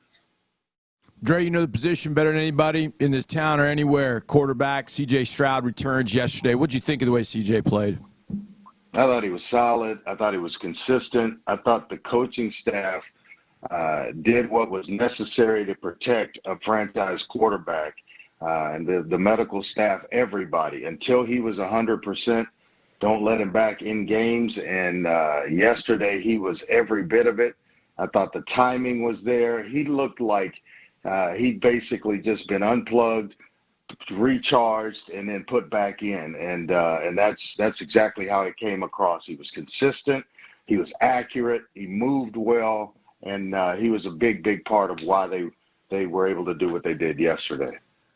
All right, since Motor has entered the starting lineup in Week 9, I don't know what the number is after yesterday, but I believe he's still in the top 5 in league rushers after entering the starting lineup in Week 9. So the question is this: do they have the running game clearly it's not all they want, but do they have the running game they need as they head to Indianapolis and perhaps beyond on Saturday, Dre? Well, thank goodness that he was signed because he does add some punch to what they want to do in the running game. He just hits the hole a little bit faster. He gives them, in zone runs, he can stretch it, he can bounce it outside. He's big enough and strong enough to run between the tackles. And I don't know that we expected it to be this way. I thought we'd expect Pierce to be doing what Singletary does, and Singletary to be a complementary piece to Pierce. But it's just the opposite. And, when you don't have to hold blocks quite as long. Pierce is still effective, don't get me wrong, but it just seems like Motor has found something within this particular offensive line to where he's doing some special things in the running game. So Singletary was the Bills' leading rusher last year with 819 yards. We all know Josh Allen runs the ball a lot there. Mm-hmm. He has 835 right now. Ooh. If he gets 36 on Saturday night, he has his best year of his career. He's remarkably consistent. Over 4 per carry, 4.3 this year, 4.6 last year. I mean, really it's fun to follow and see how he puts all this together. And we mentioned the Week 9 thing. I'm looking at the numbers right now. It's not crazy stuff. He had a $121 against the Titans a couple of weeks ago. He had 80 yesterday, obviously 44 last week, but he had to abandon the run being down in that game. It's fun to watch now, and Pierce looked a little bit better yesterday, so let's keep it going. Yeah, I mean, let's take him to Indy on a fast surface and let him channel his best Derrick Henry and go off. Go get 200 in Indianapolis, and if that happens, I'm guaranteeing that the Texans come out of that thing with a win and a playoff berth. So I think that'll be a big part of it. The Colts are no joke. It's a good, solid football team across the board in all 3 phases, and I think everybody's surprised. Gardner Minshew has played well enough for the Colts to be in this position to get to the postseason. Now, having Jonathan Taylor back does not hurt one bit. That will be a challenge in and of itself because he is a totally different back from Derrick Henry. He can get started quicker. He hits the hole much like Motor does, and he's got power. He's got speed. He can catch the ball out of the backfield. He's a 3-down back. This will be a tall order with that receiving core, and especially the way Gardner Minshew is protecting the ball right now. Dre, I want to go back to the last Thursday in the month of April of 2023, and you and I are sitting next to one another when Robert Hensley raised up his finger after the Texans had drafted C.J. Stroud and gave us the news the Texans were attempting to get back up to trade for Will Anderson. And you could see my Twitter avatar as you and I shaking hands because we were so excited about Will Anderson. I feel like, Dre, that he has lived up to every ounce of the hype of what he's brought to this team. What have been your thoughts? You've seen every single play of Will Anderson his rookie year. What have been your thoughts of what Will has brought to this defense and how he's playing? I would describe it exactly like you have. He has lived up to everything anyone expected from him and beyond. And now he is starting to reach a next level. Defensive players, because they're just all out every play, especially at his position, there is sort of a rookie wall. You don't feel that with Will Anderson. You feel like he wants to be a part of every single game, every play. He plays that way. Yesterday, 2 sacks, back-to-back sacks, was just crazy. And they came at a time in which the Texans severely needed him, needed it to happen. He's been magical, as I would say, equal to CJ, but on the other side of the ball in terms of what you expected. I don't know if I expected this from him. I certainly didn't expect it from CJ, but dang it, I'll take it. I asked this of Mclain, but I want to ask both of you. If you're the Tennessee Titans, are you all in on Will Levis for 2024, Nope. or are you shopping for another potential signal caller? Dre, you go first. I think it's really, really, really important the next week against who they play, Jacksonville, for Will Levis, if he's able to go. And then if he's not, or starts a game and then he can't, then it's an incomplete grade, and you just don't know it. I think they're in the same place they are with the other kid from Liberty. So you just don't know Malik Willis. You just don't know. They bring him back. Those two go at it in camp, and maybe you bring in a veteran to complement both of the younger guys, but they fight it out in camp. You spent a 3rd-round pick on a quarterback and now a 2nd-round pick on a quarterback. I think they almost have to give Will Levis the keys to at least start next season to see if he's indeed their guy. I think Dre's on it. I'm looking. Mm-hmm. I'm looking at every single quarterback option. Absolutely, Including I'm looking Joe at every Flacco. option. Including Joe Flacco. Oh, he's hot. Well, I think the Titans. Oh. No doubt. Go ahead, Dre. No, I was just saying that with Flacco, he's so hot that I don't think he can go back to Cleveland. Because if you're a coach there or one of the front office guys, that locker room is split right now. Ooh. And are you going to go into 2024 that way? And it may not even be split. It might be one-sided, and there's a mutiny when the other guy comes back because they want Flacco, and they've won with Flacco. And without all their pieces with Flacco. So, they've got a real problem in Cleveland that's brewing unless Deshaun comes back and he is every bit of what they thought they were getting. But I just don't see missing almost 3 full seasons of how that could even be possible. Wait, hang on a second.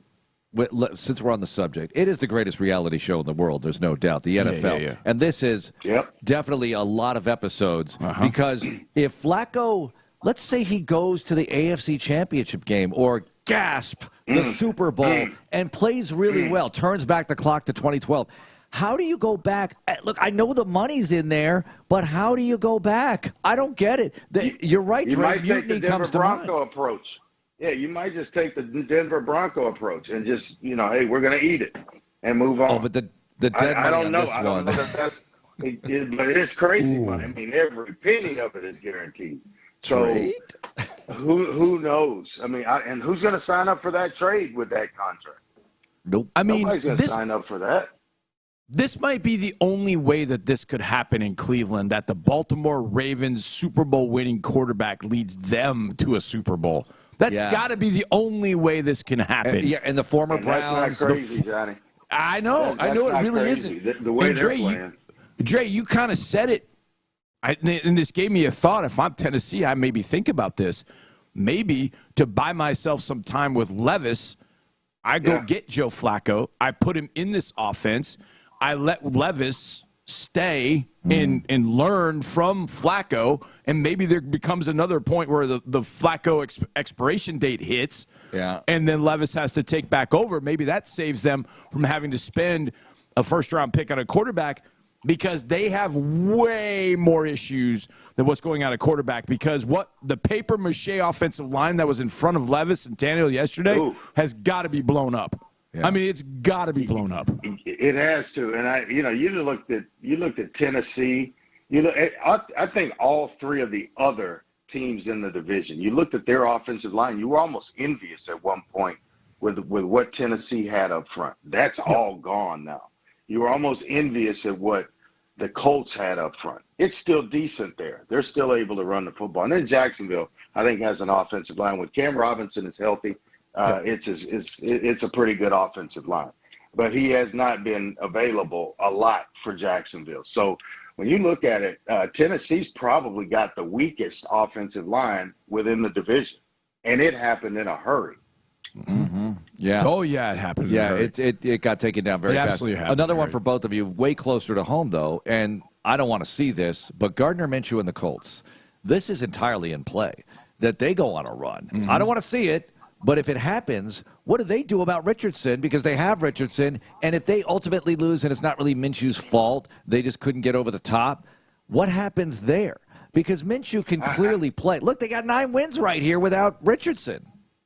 Yeah, I think with that situation, it's a little bit different in the fact that they can bring Richardson back slowly, and I mean as slow as they want to, and that gives them time with Minshew, and Richardson can now learn. He takes a totally different role and approach to what they did for 2023. I don't think they're going to be as in a hurry to get him back on the field as they did this year. It was just kind of, hey, this was going to be a let's see what happens year. I mean, I wouldn't call it a wasted year, but they were willing to just see what happened with a rookie quarterback so that he takes his bumps and bruises, and then next year they make a jump. Well, it happened faster than they thought.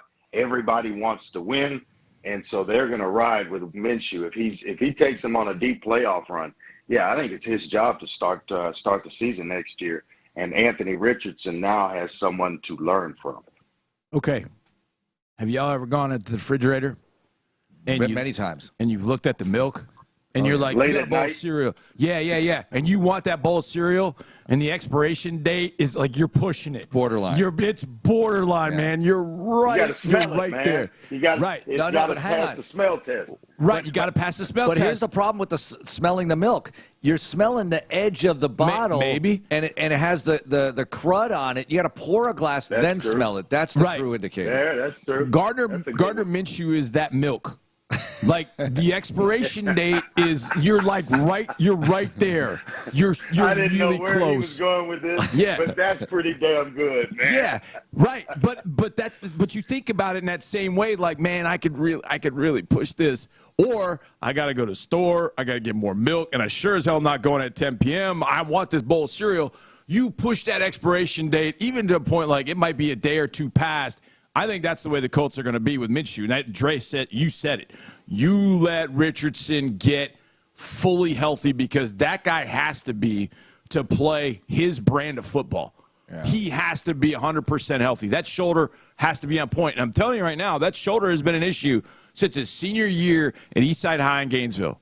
I saw it on QB1. Wow. You could see it. He was dealing with that thing his senior year in high school, and they never chose to get it right until he gets to the Colts, and they're like, hey, man, we have Minshew. Mm-hmm. Let's hope he doesn't hit the expiration date in October, and we haven't yet. Hopefully it hits on Sunday. Hopefully the milk goes sour on Sunday, and if one of you doesn't use the milk has gone sour when he gets a pick, I will be very disappointed with you. All right, can we get to the things that upset me category of the program? Okay. Things that upset me, but I've got a solution. What happened in the game with the Lions and the Cowboys? Oh, don't even get Hear me out. Body cams for the officials of sorts, all right? Let's go to the body cam. Let's go to the body cam. Something's got to change. Body cam and mic'd up. Listen, that was huge. Could you imagine if the Lions' playoff lives hung in the balance of that? Mm-hmm. Now, look, they won the division and everything, but it still would have been nice to get that win, and I'm sure the Eagles would have really appreciated it. So it was a seismic shift of things occurring in Big D. I think that there's got to be a way to review it, confirm it, deny it, whatever. There's got to be something here because that was ridiculous. Yeah, that's all you can say is how bad it was, how ridiculous it was. I think as well, though, as a team and as a head coach of a team, when you get a penalty and you go backwards, and you get another penalty and you go backwards, and now you're taking your third shot at a 2-point conversion. After the first time, when it doesn't work out, kick the damn extra point, and let's go into overtime and see what happens. But the machoism of Dan Campbell, I think unless he changes, it's what's going to hold that team back, and they're going to continue to come up short. It's a good point. And after the first one is complete and it gets snatched off the scoreboard, kick the damn extra point. Yep. It was pretty clear to me, Dre, he just wasn't going to overtime. He wanted to settle it right there. He did not. This is my hunch on the whole thing. I feel like he did not want at this time of year his guys to play 10 additional more minutes. That's just my read on it. And when they don't need it in air quotes. Right. And I mean, they just won a division. I mean, that's the way I looked at it. I mean, then the Cowboys helped them out with the offside penalty that got them a little bit closer, but still, I feel like, and from that standpoint, Dre, I mean, you know this as well as anybody. The 16-game schedule was a grind. Yeah. 17, I know it's one more game. There's something Trey, about it feels so much more of a grind with 17. I almost, if that's what his thinking was, that, like, I'm just not going another 10 minutes because we got a lot of football to play. There's a part of me that I don't want to say respects it, but I kind of do. But, man, it's a long season. It is. I mean, and then, if you start entertaining, well, let's go to 2 preseason games and 18 regular season games like they do in Canada. Then it really gets super long, and that's not out of the realm of possibility, by the way. Not at all. So that has been discussed a lot, and as long as guys don't play in the preseason, they're going to find a way to get an extra game out of you. So you might want to start suiting up in the preseason like the old days and stop these. And then one way you can stop it is these the inter squad practices or whatever it is that they're called. During the preseason. I want those to go away just from a broadcast standpoint, so we'll get the damn players on the field that we're looking to see in the preseason. So I hate them. I hate those practices. Coaches may love them because they can control the environment and so on and so forth, but there is no rhyme or reason that any research has been done that saves players from injury or whatever. So I just think that needs to go away. Well, as amazing as the regular season TV ratings have been, and Christmas Day was ridiculous. Christmas Eve, Christmas Day, fantastic ratings. The preseason ratings are going down because they're kind of killing the preseason with the lack of participation, but that's a whole other topic for the offseason. Well, speaking of ratings, stay on that subject for me for just a second.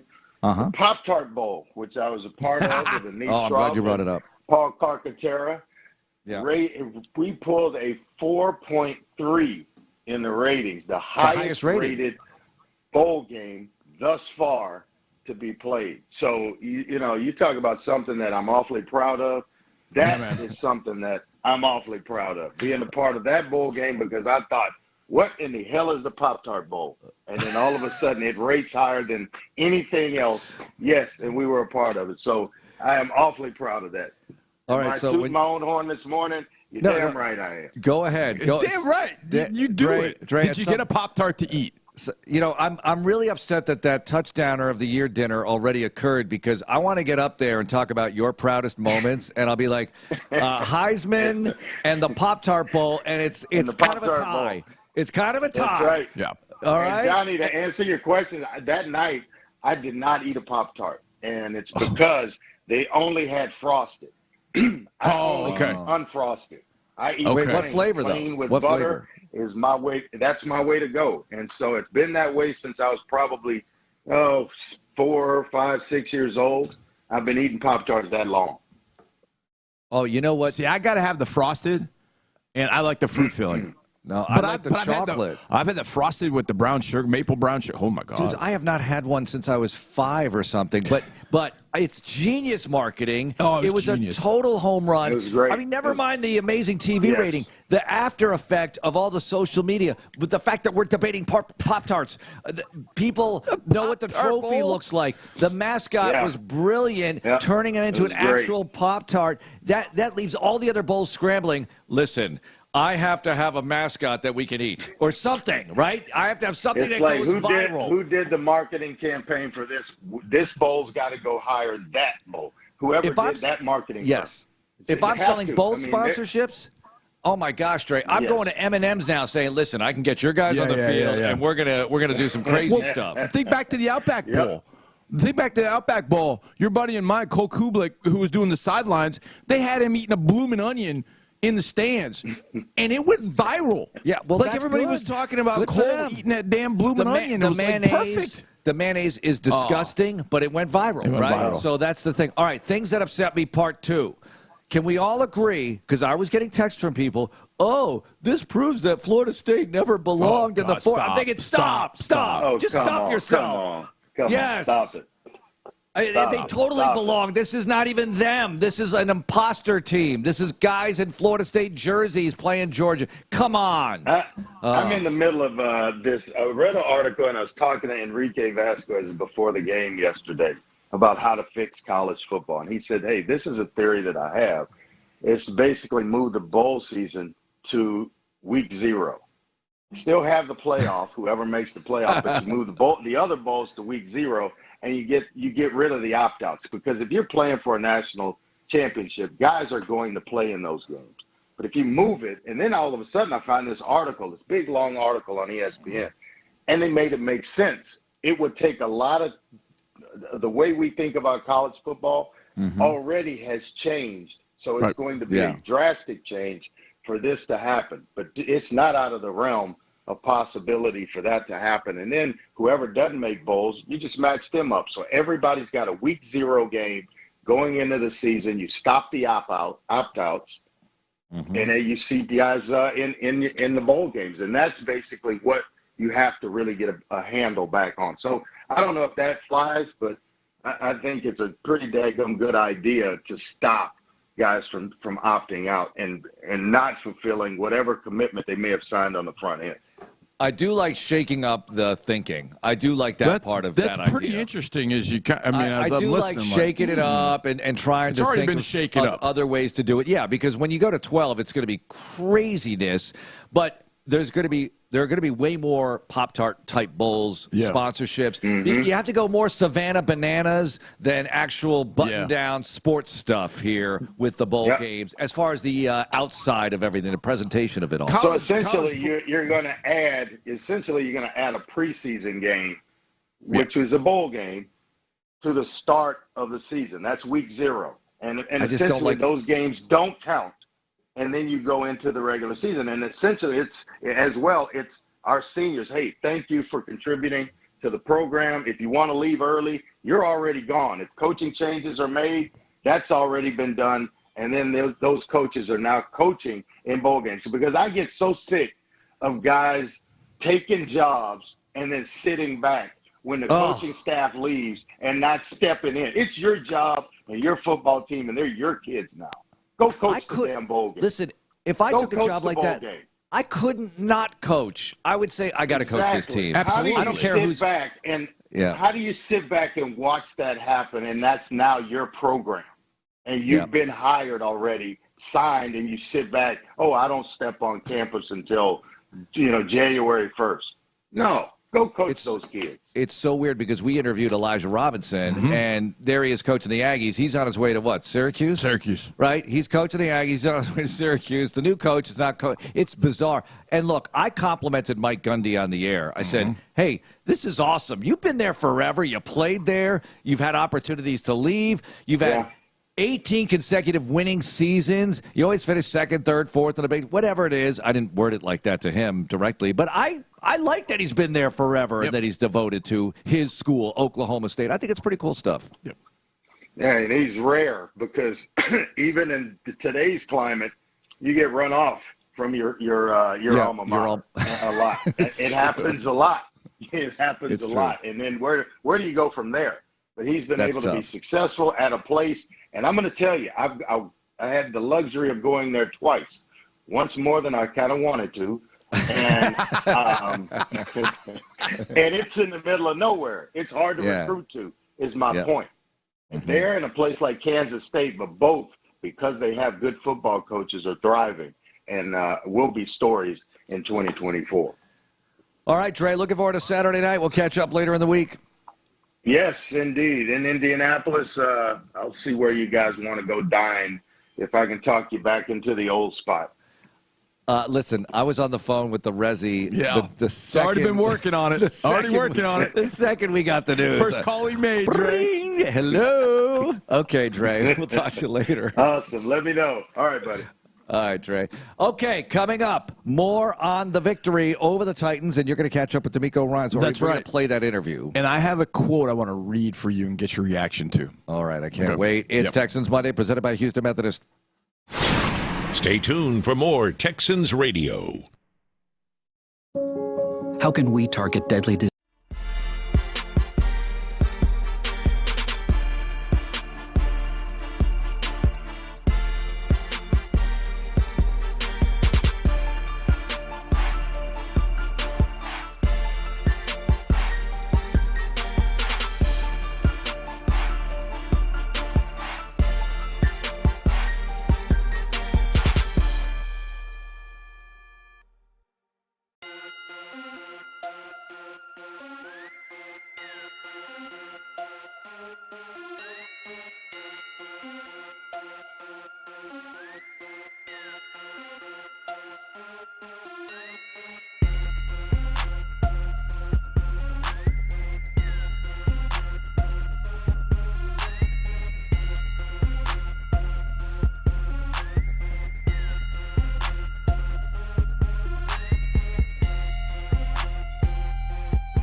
Barnett brings down the quarterback.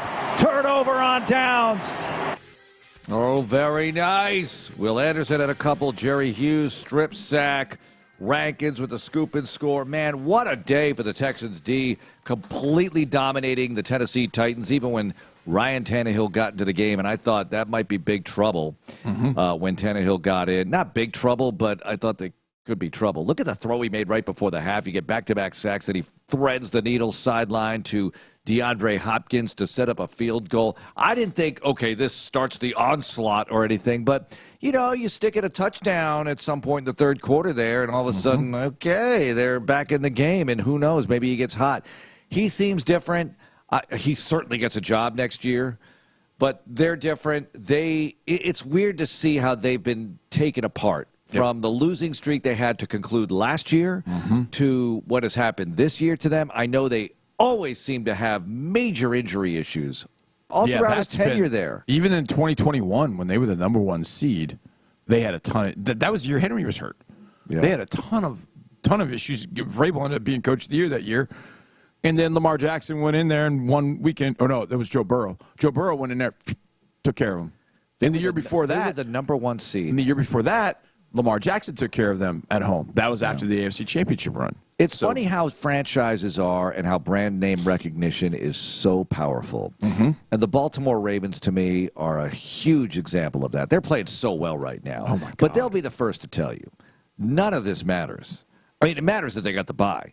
But none of this matters until they take the field in the postseason and win in the postseason, in the playoffs, and advance. Because they have only won one playoff game in the last 9 years. That's it. The Texans have more playoff victories than the Baltimore Ravens in the last 9 years. And the Ravens had the number 1 seed in 2019 and obviously blew it because they lost to the Tennessee Titans. But that's brand name recognition for you right there. Oh, they're an awesome organization. How's that been in the playoffs for them? Not very good. But I give them a ton of credit because they always get there. They're like, in the last decade plus, they're like the really good version of Pittsburgh. They have a lot of winning seasons, but they've actually won a couple of games, and they won a Super Bowl more recently than the Steelers have. But how about them? Mike Tomlin, another winning season. I was about to say playoff appearance, but for the Steelers to get it, that was one that had me head scratching last night. I thought, wait, I thought the Texans and Colts winning would knock the Steelers out, and the Jags winning too. But it didn't happen because the Steelers, if they get Buffalo to lose and they win. And we win. Because the Colts, well, what about the Colts? The Colts would have a tiebreaker with Pittsburgh. So they need the Texans and the Dolphins to win, and they need to win, and they're in. Right. They're in. They're in. There's a chance for Pittsburgh to get in. Look, I don't put it past the Dolphins to bounce back and beat the Bills. It's entirely possible in South Florida this weekend. Absolutely. I mean, and there's a little bit of my worry in this because the Texans have been really good. Beat the Broncos. They were really good that day, but they were good enough to beat the Broncos. Not so great against the Jets. Now we got to turn around and go to a second road game. Played pretty well against Tennessee, all things considered, the first time. Then got absolutely spanked by the Browns. Played a complete game yesterday. Okay, do we fall back into that? No. I don't think so. I don't think that applies to this week. I don't think so either. There are a couple of differences. Because you're already in the playoffs. I mean, that's the way I'm looking at this. They know this is a playoff game. Yeah, that's exactly the way if they lose, there's no tomorrow. I think there's something about that. Yeah. And I can't really quantify this, but there's something about the short week. That just sort of snaps you in a different kind of reality. Yeah, I think so. Here you are. Prime time gets you going that way. Playing Saturday night in front of the nation. How about this? No primetime games all year. Oh, wait. We're going to play 18. one that's for everything in front of the entire world. Can I read you a quote? Do it. Okay. This is from one Coleridge Bernard Stroud IV, a.k.a. CJ. He said this after the game. I want your thoughts on this because talking about these teams that you think you've got the team right then and you think, well, no, we'll be good in the future. He had this quote after the game. The time is now. It's not next year or the year after that. It's right now. And I find that fascinating coming from a 22-year-old young man. I could not love him anymore right now. I know, because you think, okay, we're gonna be big-time winners here in due time. He's looking at it saying, no. You are where your feet are. He's right. That Wynn said that the other night to us a few times. You are where your feet are. Be where your feet are and live in that moment. And I heard him say that. I think Sean and Clint played it after the game, and I heard it, or they played it this morning. Sean and Seth played it. I heard that. The time is now. It's not next year. The year after that is right now. And I just thought, for his veteran teammates to hear that, I think is perfect. Because a lot of times you're like, well, we'll win in the future. We've got CJ, he'll be here for a while. We'll win in the future. Will's a rookie. We'll win in the future. No. We're here. Mm-hmm. Let's win a damn thing right now. It's funny. I love that approach. It's funny you bring it up that way with the vets, because think about the one-year contract guys. Yeah. The guys who aren't sure they're going to be back. Right, exactly. And they might want to be back. You might even want them back, but it's economics. It's whatever. You get an offer, whatever. They don't know what's going to happen in their careers. So, in a way, CJ's doing them a tremendous service. Absolutely. Let's make the most of your time here, right. No matter how long it is. Maybe it continues, maybe it doesn't, but let's make the most of the moment. Nobody knows what's going to happen in their career. So go for it right now. Just push your chips to the center of the table, go as far as you can, and deal with it. I love that approach by him. I love that perspective by him. Do they have the team to do it? They have a team to go on a little run here. Sure. Why not? Sure. Maybe a big run. Who the heck knows, man? Just get into the dance. You don't have – listen, it's like the NCAA tournament. Sometimes you look at it, you look at that bracket, or you're a fan of a team.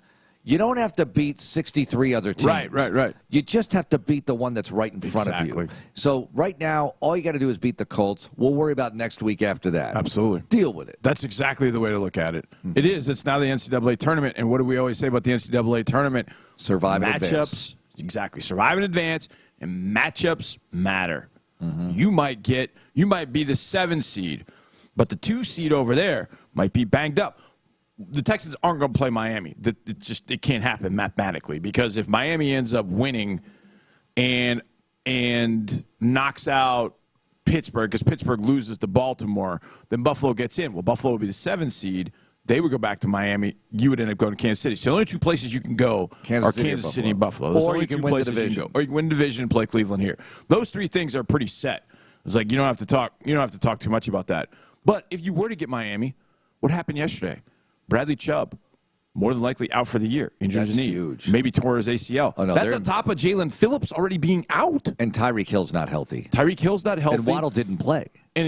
Waddle didn't play. Xavier Howard had a foot issue, so he went out of the game. No, they're limping in. So the point being, you're catching a team at the right time. I think about the Colts when they came here for that playoff game in 2018.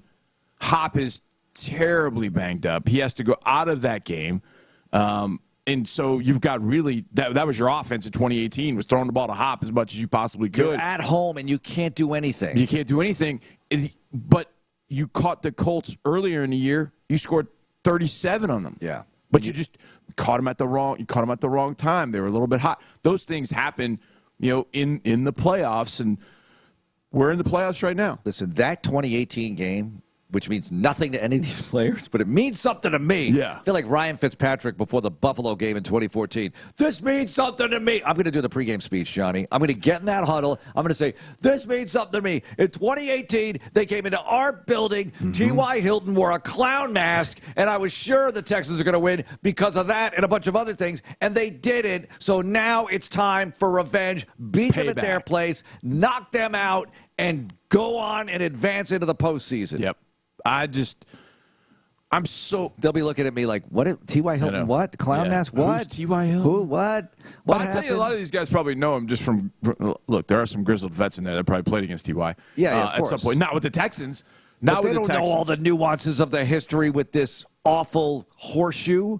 They don't know how I feel. The thing about this at this point that bothers me a little bit is the fact that guys that have been here the longest, Weeksy and Kaimi, I mean, they've been playing, but John Grenard, 2020, is banged up right now. Titus has already been put on IR. Laramie Tunsil, you don't have any idea yet what's going to happen. What else happened yesterday that I need to know about? Who else? Bobby Trees and Noah Brown. Yeah, that's troubling. I think both were hip issues. That's troubling. They're both hip because issues. So we've had it earlier in the season where either or with those guys. Right. Okay, Not okay. both. If both are out, now you have issues. I mean, Mechie's going to play a lot. And you start seeing Robert yesterday really kind of find his game again. Yeah, and C.J. Stroud. C.J. Stroud is back. So He likes Bobby Trees. Yeah, absolutely. I mean, who doesn't like Bobby Trees? I mean, trees at Christmas time, holiday season, of course. But I bring that up because last time he played a playoff game, now Titus didn't play because Titus was banged up in 2019, but Laramie played. I mean, Laramie's been through it. I mean, the trade for him, all that, and Laramie has been put through. You just want to see him play in the game and be in that game and want Grenard to be in that game. All they've gone through to play in this important game for this franchise. I want it for them to be able to play in that game. And that's part of the short week problem, too, that you don't get that extra day of healing. All right, next up, we didn't get to DeMeco Ryans. We'll try before the close of business here on Texans Monday. Texans Radio continues in a moment. And we're back with the action. Go!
and Will Anderson gets him again. Back-to-back sacks. Will Anderson Jr. What a rookie campaign. He returns. He sacks the quarterback. He doesn't even play that much and has great numbers.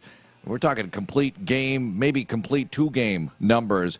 And got to hope that he feels really great going into Saturday night as well. Yeah, the injury bug biting again yesterday. We were just talking about it before the break. But they'll deal with it like they have all year long. You have the quarterback. You have a running game now that is not exactly piling up 1966 Green Bay Packer yardage. No. But you've got something here that you can hang your hat on, right, Johnny? You've got Devin Singletary running the ball. Pierce looked better yesterday. Pierce returning some kicks. Let's get a little identity going here and get everybody in their appropriate roles. I don't know what Beck is going to do going into next week, but I liked Brevin Jordan playing some H-back, fullback. Let's do that. That looked really good for him yesterday and caught that touchdown that you heard in the promo and highlight earlier. So it's not like everything's firing full go because you have a lot of people hurt, but you've got something going up to Indy that you can rely on and take your shot at the Colts. So here's my quick story. Remember on the first drive, the game drove down, and there was a play where CJ actually extended the play for a lot longer. We're all, throw the ball away, don't take a hit. When the play was over, CJ walked towards the receivers and was like talking to somebody.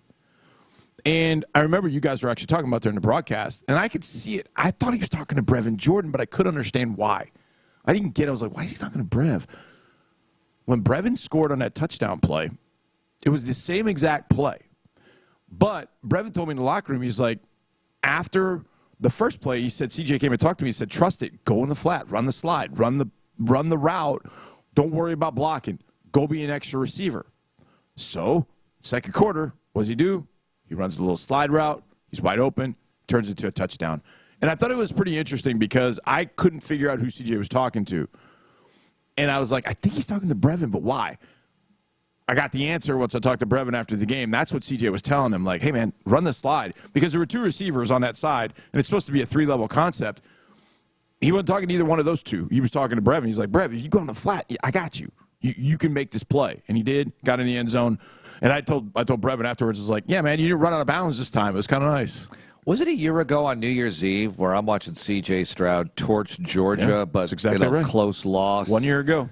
And now here he is trying to take his team to the promised land. First winning season. He gets them there for the first time in 4 years. Awesome. All right, let's get to your conversation with DeMeco Ryans right after the game. A quickie, but a good one. All right, Coach, there's so many places to start, but I got to start with this. On a level of 1 to 10, what was your level of frustration, the fact that your defense had not scored a touchdown up until week 17 this year? Oh, man, it was about a 10 for sure. This one thing is Coach Dino Vasso, he always does a ball meeting, and we talk about the ball. And I think it was a couple of weeks ago he put up a stat where we were like one of 4 teams in the league who hadn't scored a defensive touchdown. So I was, there's a little jealousy there. You want to be on the right side of that. And, man, it came at the right time when we needed it most today. I mean, Jerry Hughes, Sheldon Rankin stepping up, making a big-time play for us. Just excited for those guys. Your pass rush was, again, relentless. I mean, that's 13 sacks in 2 games in the last 3 weeks against those guys. What really was working for you up front? It didn't seem like you blitzed a lot. It was a lot of the front four getting it done. Is that the way it went for you? Yeah, that's how it went for me, and I really called the game based on how our defensive line is playing. And when I seen the way they were relentless, the way they were hunting up front, I was like, I don't need to call much pressure, allow these guys to just get after it. And it was, guy after, no matter who was in there, everybody showed up, everybody did their job, played together, and we truly affected the quarterback, and that's how you win games. I know the touchdown was fantastic, but 7 stops inside the 7-yard line on that goal line stand, because you stop them on 3rd down, but then they get the penalty, and then they go for it on 4th down. 7 stops. That's one of the best goal line stands I've ever seen, Coach. And it just felt like everything you wanted to do on that drive you did. You were physical, you matched routes well, you got pressure. That stand, how did you see it from your sideline? Oh, man, it was no wavering, right? There was no worry from my standpoint. Our guys, they were ready for that moment, right? We go through red zone on Fridays, time after time again, and we put them in those positions a lot, and they showed up, and the guys executed, right? And that was beautiful to see. Like, no matter what happened, like, whatever play they threw at us, you felt that confidence from our entire group. They were ready for it, and they played together. It's outstanding stop by our guys. Okay, Coach, the regular season is over. I know they might say it's Week 18, but the regular season is over because of where you put this team. 9-7 Texas, 9-7 Colts. The winner's going to get into playoffs. First of all, me even saying those words 1 year after what we went through last year is just incredible to say. So first of all, thank you. But second of all, now the playoffs begin. How do you kind of approach this weekend ready for Indy? Yeah, it's man, first off, just humbling, right, to say that, just blessed to be in this position, right, to lead this team, to be in this position where we are, right, playing one game for that spot to get in, right, it means a lot to us, and our preparation doesn't change, right, we have to go about it, just make sure we're on the details of our job, make sure we're executing in the moment, and that's all that matters. Guys, play with relentless effort, attack the football, play together, and we'll come away with a win. Coach, last one. CJ back in the lineup today. Offense had a good flow, good rhythm. How'd you see the way that he played and the offense played? Yes, it played clean football. Right, CJ was very efficient with what he was doing, moved the offense very well. Right, finding Nico and a lot of plays there. Just moved the ball, finding breadth for a touchdown. Like, it was really nice to see him operate, and it's great to see him operate from a clean pocket. So it starts with the offensive line allowing him to play efficient and just having a run game, right, over 100 yards rushing, right? That's what we needed to help CJ, and that's what we talked about throughout the week. So Motor, DP did a great job of running the football as well. Coach, congratulations. Let's get ready for Indy. Let's do it. Thanks, bud. All right, that's going to do it for the Texans Monday program. DeMeco Ryans at 5, Texans All Access at 6. Thank you, Chris, for producing In the Loop on the way. Thank you, Johnny and Deeb, John Mclain, Andre Ware. Have a great day. Go Texans. This is Texans Radio on Sports Radio 610. How do we speed recovery for our patients? At Houston Methodist, we're improving surgical accuracy by mapping each patient's unique brain and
One. There we go. All right. Smooth.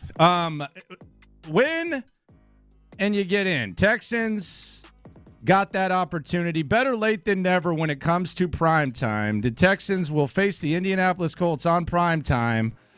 Texans versus Colts. Yesterday was I don't even like. Do we even go through that Tennessee game? Oh, I want to go through it. I want to go because I think it set up a lot of what we're going to be talking about all week long. By the way, if you didn't follow it, get notification. Texans are playing on Saturday. That's what Landry's referencing right now. Primetime game finally. And there's a lot that happened yesterday that kind of set up, how I feel about this team, and I think how we should all feel, and certainly how this stacks up down the road. Yeah, and I've been talking about the notion that house money. I kind of roll my eyes at it. I'm kind of there now. I'm not. I think there's an opportunity in front of them, but at this point, I think the full potential of not avoiding a complete disappointment. If they'd have lost to Tennessee, I'd be sitting here and saying this season had been a disappointment, but I'm good now. Oh, I see what you're saying. Like, even if they lose now. It sucks. They were there. But they put themselves in this position. It's week 18 of the NFL season, and you are playing, wait for it, a must-win. I mean, is it? It is a must-win. And to be here right now from where this organization was, forget, just 2-3 years ago. How about last year? How about a year ago today? To get where you are right now is just unbelievable. And I know that word's thrown around far too much, but it's really an unbelievable development for this team. So, yes, I get what you're saying, but I'm greedy. And I think we should all completely change how we look at this team. Like, I think it's there. Like, the opportunities are there. And we'll dig into it a little more as we move along. But this team right now is in a place where it hasn't been in a long, long time. And by the way, I went back and thought about this, Landry. In terms of going into a game outside of a playoff game, how many have been bigger than this one? Like just the magnitude of the game. No, I mean this is a finale, and it's there have been times where the Texans need to win to handle their business, but as far as both teams, like this is a playoff game. Yeah, like make no mistake about it, this is a playoff game, and it's nice. I think it's a nice reward. I think it's a nice symbol of where things were a year ago when the Texans took on the Colts, where they wanted to lose, you wanted to lose, and it was just kind of an awkward situation. And now you both want to win. Now you both want to win in the worst way possible. Following the money. The line opens. They open as a 1.5 point favorite. That's a coin flip. The Colts. That's a coin flip. It's already down to 1. Yeah, 1.5. By the way, can we start something? I've thought about this. Yeah. I put too much thought into this. I think we need to start doing our own thing where if the line is 1.5, we say it's 1.9 because it's the same thing. It doesn't matter. I think you're blowing my mind. As you can't score 0.5, so we might as well say that the Colts are minus 1.9. Okay, I because think about it, you got to get the 2 no matter what, and I think it's actually a better symbol because when you have the half, no one's going to score a half. Are they going to get half a point? I think we need to start saying minus 1.9. Minus 1.9. 1.99999. I'll do that if you say teams have entered the chat when I will not. They're in the playoff race. I will not do that. I'll do that. Then no, man. Look. Yesterday was, you call them assings, I call them an ass whooping, whatever you want to call it. It was beginning to end, not even really, and it set up what we're going to be talking about all week long. So it's not even like worth like, oh, let's rehash every detail of the game. But I do think things happened in that game that helped set up where we are today. Number one was Will Anderson. Like he's a game He wrecker. got a podium visit. He's a game wrecker. He got a podium visit. Have we ever called him a game wrecker? I mean, there have been times. There have been flashes. Right? Yeah. C.J. Stroud is not going to win the MVP, but he might be the most valuable to his team. That's another thing. He's back. He never missed a beat. He did it, etc. The defense is playoff ready. Those three things right there. Like this defense is 6 sacks, 7 plays inside the 10-yard line, big plays, big tackles, other characters in the cast of characters making big plays. Jerry Hughes, shout out to Amy Adams. Jerry remembers you, and he strip sacked you for a touchdown. Greg Barnett. This has been a playoff DeMeco defense. So those three things right there are what stood, the old sweeping headline thing, that's what stood out to me. It was a assing of all assings. Yeah. And we needed that. I was sitting there in the 610 suite, and I looked over to a couple people. I said, man, I don't want a close game. I've had enough of this. We can get back in the close game business. I just wanted a smooth, and it was almost like a tune-up for C.J. Stroud. Like I don't want to say that I wanted him. I didn't want C.J. Stroud to have to stress out here. I wanted C.J. Stroud to be able to go out there. He looked crisp. I mean, some of the throws that he was throwing, specifically like the outs, he looked crisp. But I didn't want to. I kind of wanted this to have the feel of like a preseason / tune-up game, and the Texans were fortunate enough to get that. And now it's on to the Indianapolis Colts. And I got to tell you, I'm feeling pretty confident in this one. Like there have been times where I feel pretty confident in this, and it really is just as simple as the quarterback. I think it's all about the quarterback in this situation. So I'm heading into this Indianapolis game, and I'm feeling pretty damn confident about the Texans, pretty damn confident about C.J. Stroud, and pretty damn confident that the Texans will get into the postseason. We'll go over the scenarios, by the way, at 10:35. I am too, and I'll give you a little spoiler alert for one of my confessions today at 12:20. I had a premonition, like an actual premonition, last night as we're wrapping up the NFL Sunday. I had a vision, a premonition about how Saturday's game is going to be decided. Either Ka'imi Fairbairn or Colts kicker Matt Gay is going to decide the game. And the reason, it's based on a little bit of, obviously Ka'imi's off the charts. Matt Gay's missed 7 field goals and an extra point this year. So I think that it's going to be that kind of game. It's going to be that close, and it's going to get down to that. We'll dig into that, as I said, a little more later. But no, man, this was exactly what the doctor ordered, kind of an NFL version of Georgia and Florida State. I mean, it was never in question. Landry Locker, John Lopez, here on In the Loop Sports Radio 610. It is the new year. Texans, new year, new them. They got a win-or-go-home game after the beatdown of the Tennessee Titans. I didn't think you were going to do this, but I saw this. Like, you just go ahead and give your New Year's resolutions. I didn't think that we were hitting this point. What's wrong with New Year's resolutions? Just hit the New Year's resolutions. I saw you say. What's corny about New Year's resolutions? Just go ahead. I actually gave it some thought this year. Like, usually you're like, well, I'm going to try to exercise more, eat fewer desserts, blah, blah, blah, blah, blah, blah, blah. I actually thought last night, and I said, these are going to be my 2 New Year's resolutions. Okay. You know how much I hate add-ons. Like when we're traveling somewhere, driving somewhere. Oh, let's stop here, let's stop there, blah, blah, blah. One of my New Year's resolutions is to actually explore more things when I'm driving. It's weird. What does that mean? Like, I'll give you an example. Like, you know me, I like to explore new things just in general. But when I'm driving, that all goes out the window. Like, okay. If I'm driving to Aransas Pass, if I'm driving to Dallas, whatever, I just want to get there. I want to make good time and get there. Yeah. Maybe stop for the bathroom and a sandwich or something and go on. My resolution this year is to actually, when we go on drives, if it's me by myself, probably not as much, or with my wife or kids or whomever, I want to be able to just drive and say, hey, y'all want to go see blah, blah, blah? It's right here. Or if they say, hey, that's supposed to be a fun place. Oh, yeah, let's stop. I think that's a good thing to do. Like, actually explore more things when you drive. Like, when I drive, I'm like, all right, it says I'm going to be there in 3 hours and 30. Well, this is a whack. This is a whack resolution. This is a great. Good Lord, you're absorbing. I hate this as it is, but this is even worse.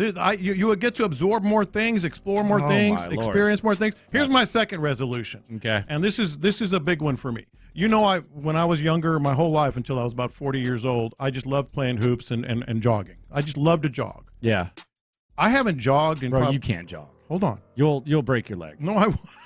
Yeah, you are way past that. No. I am not even going to allow this. You do not need to jog. Hold on. No, you are done. You are washed. You are cooked. Do not jog. You're cooked? You're cooked. Let me finish. So I still walk a lot for my exercise. Okay. And you know that. Yeah.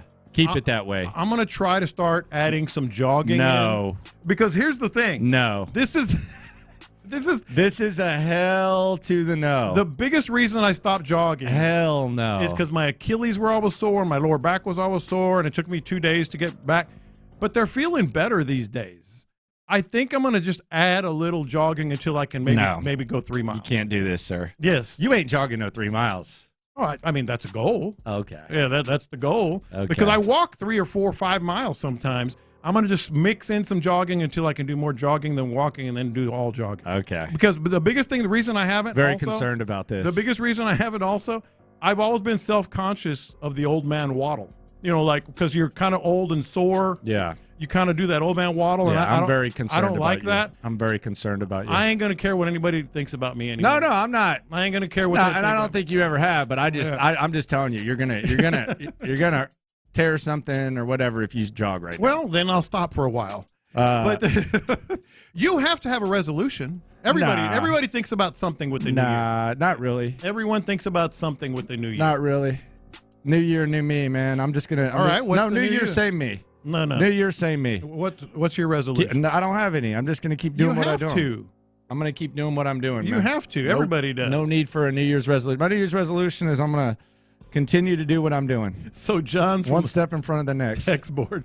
John's resolution is to die from exercise in 2024. I'm legit concerned about you thinking about trying to jog. I think that is an awful ass idea by you. That might be the worst idea I've heard. What about the exploring? What about like you're driving with your girl? She goes, "Hey." We don't stop, bro. I've never have. We don't stop, bro. Like if I'm in a city, I like to go out and explore. But when I'm driving, I got to get there. This year, I'm going to try to stop more often. If somebody says, "Hey, you want to go see blah blah blah?" Sure. By the way, I got to give a huge salute to the Texan. The game day atmosphere was legit yesterday. You know, I was kind of cringing a little bit about like the H-Town theme just because I thought that was like a season long thing. They did a hell of a job, man. They did a hell of a job. The atmosphere was nice. It was a good way to end things. I anticipate better days, even better days ahead. I think we're already experiencing better days, but I think it's going to be nice. They did a really good job, and I didn't think it would be as I was leaving yesterday, I left the teal lot. Man, it's a smooth operation out there now, getting out of those lots too. And they're not telling me to say this. I'm just saying if I'm going to bitch about stuff that goes on with the game day atmosphere, I gotta give them their flowers when it is. It's a much smoother operation than it's been in a long, long time. I want to know how you got a teal pass. I got purple, man. That's the story, right? Someone here. backed out. That's the story. Nah, someone backed out. A little humble brag about the old teal lot pass. Honestly, it was actually green sweet, but if we're being honest, it was actually green That's even sweet. better. Yeah, I did the long walk from the purple. It's not that long. Well, Mr. Jog, you need to do that. I do. Well, I do a lot of walking anyway. Terrific crowd. You didn't mention that. Halftime show. Terrific halftime show. Perfect. By the way, Tank Dell. That was badass. That's, he's not dead, by the way. Yeah, he is alive. He does exist. Tank Dell leading the team out. And how about old Dan Pastorini with a little shot at Amy Adams, given the highlighted on the big board in the third quarter. That was pretty sweet. Yeah, that was. This might be the start of something, I think, but I don't know that Tennessee has the arsenal for this to be like a legit rivalry. That's the craziest thing about it is I heard Mclain talking today, and Mclain and Amy Adams, they're tight as hell. Yeah. He said something like, "Yeah, they're going to run it back with Will Levis." Okay, thank you. I mean, thank you. I mean, there's no ceiling with that. So if they're going to run it with Will Levis, then yeah, it'll be cool. We'll have the Houston, Tennessee back and forth and all that, but it's not going to be.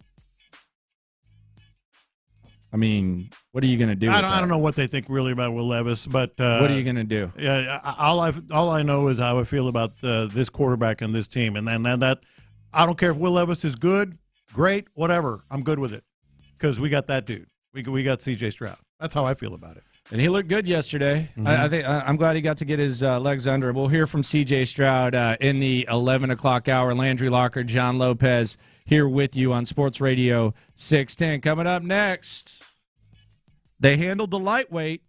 It's on to the heavyweight primetime matchup on Saturday. Lopez passing thoughts coming up next. The Texans.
Yes, there's some good ones.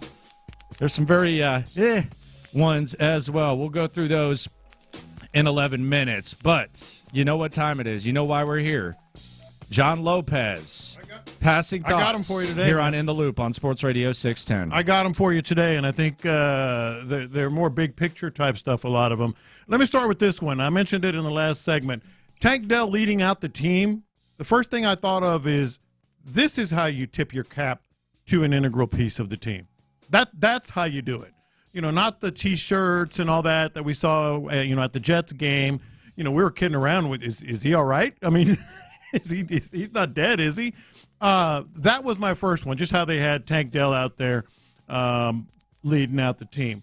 Next passing thought, old Amy Adams can't help herself. She can't quit jabbing at Houston, can she? Little baby blue pants. Just for good measure. And by the way, you're not going to hear this anywhere else because it was my observation before the game. And this is kind of big. So there's a tradition that the homeowners walk across the field or meet the visiting owners. Is there? Yes. Every game, every stadium. You visit with them, whether it's in the tunnel or usually on the field because they go out there, and you say hello or whatever. So I don't know if there's any truth to this or not, but I know what I saw. I saw Cal and Hannah walking across the field to do the traditional welcome to the opposing owner, which is Amy Adams Strunk. Amy left the field. So, they're going across the field to meet Amy Adams Strunk. Totally John Lopez talking here. Totally me who just talked in third person. And she left the field. This is something that happens at stadiums every week. And she just kind of left the field as the McNairs were coming across the field. Take it for how you will. My observation from where I was sitting. Just something to kind of put away about how this rivalry is going. Next observation, next passing thought. The Titans tried to get Derrick Henry going, but as I said the first play of the game, they gave the ball to Derrick Henry. As I said since the preseason, this was the year that Derrick Henry was going to start fading. Well, guess what? He gone. He's gone. That's it. We will never see the same Derrick Henry again. Maybe not even in little doses. He's done. I mean, it happens to everybody. It's not a criticism. It's happened to every running back that's ever been. Next passing thought. Bobby Slowick gave us some good signs early of what would be a very well-called game. Like when they took the field for the first time, he was just – C.J. Stroud didn't make any hard throws, no crossing routes, no out routes, no deep balls, just boop, boop, boop, just kind of getting him back into the game. I thought that was a kind of a low-key, very big, very good move by Bobby Slowick. There was a play on their first scoring drive, which was a field goal, 13 plays into field goal. I didn't think that was a good sign at the time. Yeah, they settled for 3. Yeah. I thought it was nice to get the points and get the ball, get the rock moving, but settle for 3. I was like, ooh. Yeah. But then again, of course, it didn't matter. But there was a play, and you'll remember it, where he kind of rolled to his right, and it was man coverage, so people were running the other way. He could have run for the first down, or at least very, very close to it. There were a couple times where he could have, and he just you could tell. There were a couple times where CJ probably could have ran. You could tell and didn't. They said, "Don't you dare." I don't know if they said or if he just did. I don't know if he was just kind of like I said. This was ideal because that was a preseason game. Yeah, pretty much. That was a scrimmage. Yeah. Next passing thought, and you're going to hear more about this week for sure, especially today. Will Anderson has hit another level. Like he has officially taken another step. It wasn't even just the 2 sacks. Like on their first or second drive, I think it was their first drive, he pressured Levis. Yeah. And that showed a horrible throw. Will Anderson is reaching another level. Yeah, and after the Tennessee game, it was a big thing. Did they even miss Will Anderson? I asked that. I like Will Anderson. I'm not one of these guys that's like negative on the trade or anything. I think the best is yet to come. But yesterday I thought was interesting because he was on kind of a snap count, and he seemed a little bit fresher. Obviously, he was banged up, but he seemed a little bit fresher. I do wonder if he's a 3-down lineman, but do they maybe try to put him in position to where you can rotate him in and out? Because those two, make no mistake about it. I know that it was a blowout, but if Tennessee was going to have any chance, and we've seen this happen with the Texans multiple times, where you get up 3 possessions, and then next thing you know, you kind of fall asleep, and then you look up, and Denver all of a sudden is driving for the win, or Denver has the momentum. Those 2 sacks that led to Tennessee having to kick the field goal at the end of the first half, like those were game-changing plays because they'd kind of built up a little bit of momentum. They were past midfield. Yeah. If they score at the end of that first half, maybe things get a little bit interesting. Maybe things feel different. But touchdown, that was you're talking about, if they score a touchdown, not a field goal. Those were huge sacks. I'm going to get to another Will Anderson passing thought that relates to that in a second. But I thought of you when this one occurred to me. So let me get this straight. All right? There's a guy on the team that you paid $18 million to, and he wasn't very good at guard before he got hurt. Titus Howard? Yeah. And he couldn't beat out George Fant at right tackle. Even though he's not playing well at guard, he couldn't beat out George Fant at right tackle. But Charlie Heck could. I don't know what's going on. The Titus Howard thing is going to be interesting. It's going to be interesting to see what he looks like next year.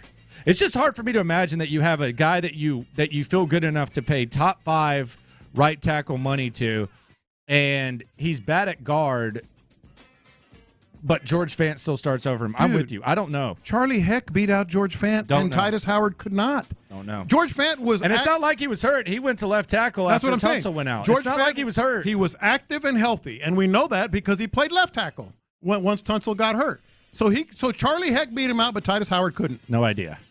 The most significant day of the injury to me, this is kind of a confession, was not Laramie Tunsil. Those receivers, man. Like, I feel like you could, like for the Texans I'm talking about, like I feel like you can make do, and you did with George Fant, at left tackle and game planning and all that stuff. But those receivers is something we're going to be watching all week long. Another passing thought. Bobby Slowick sure does love reverses. God, man. He loves reverses. Like, I wrote down this question for you. Has there been a game where he has not run at least 2 reverses?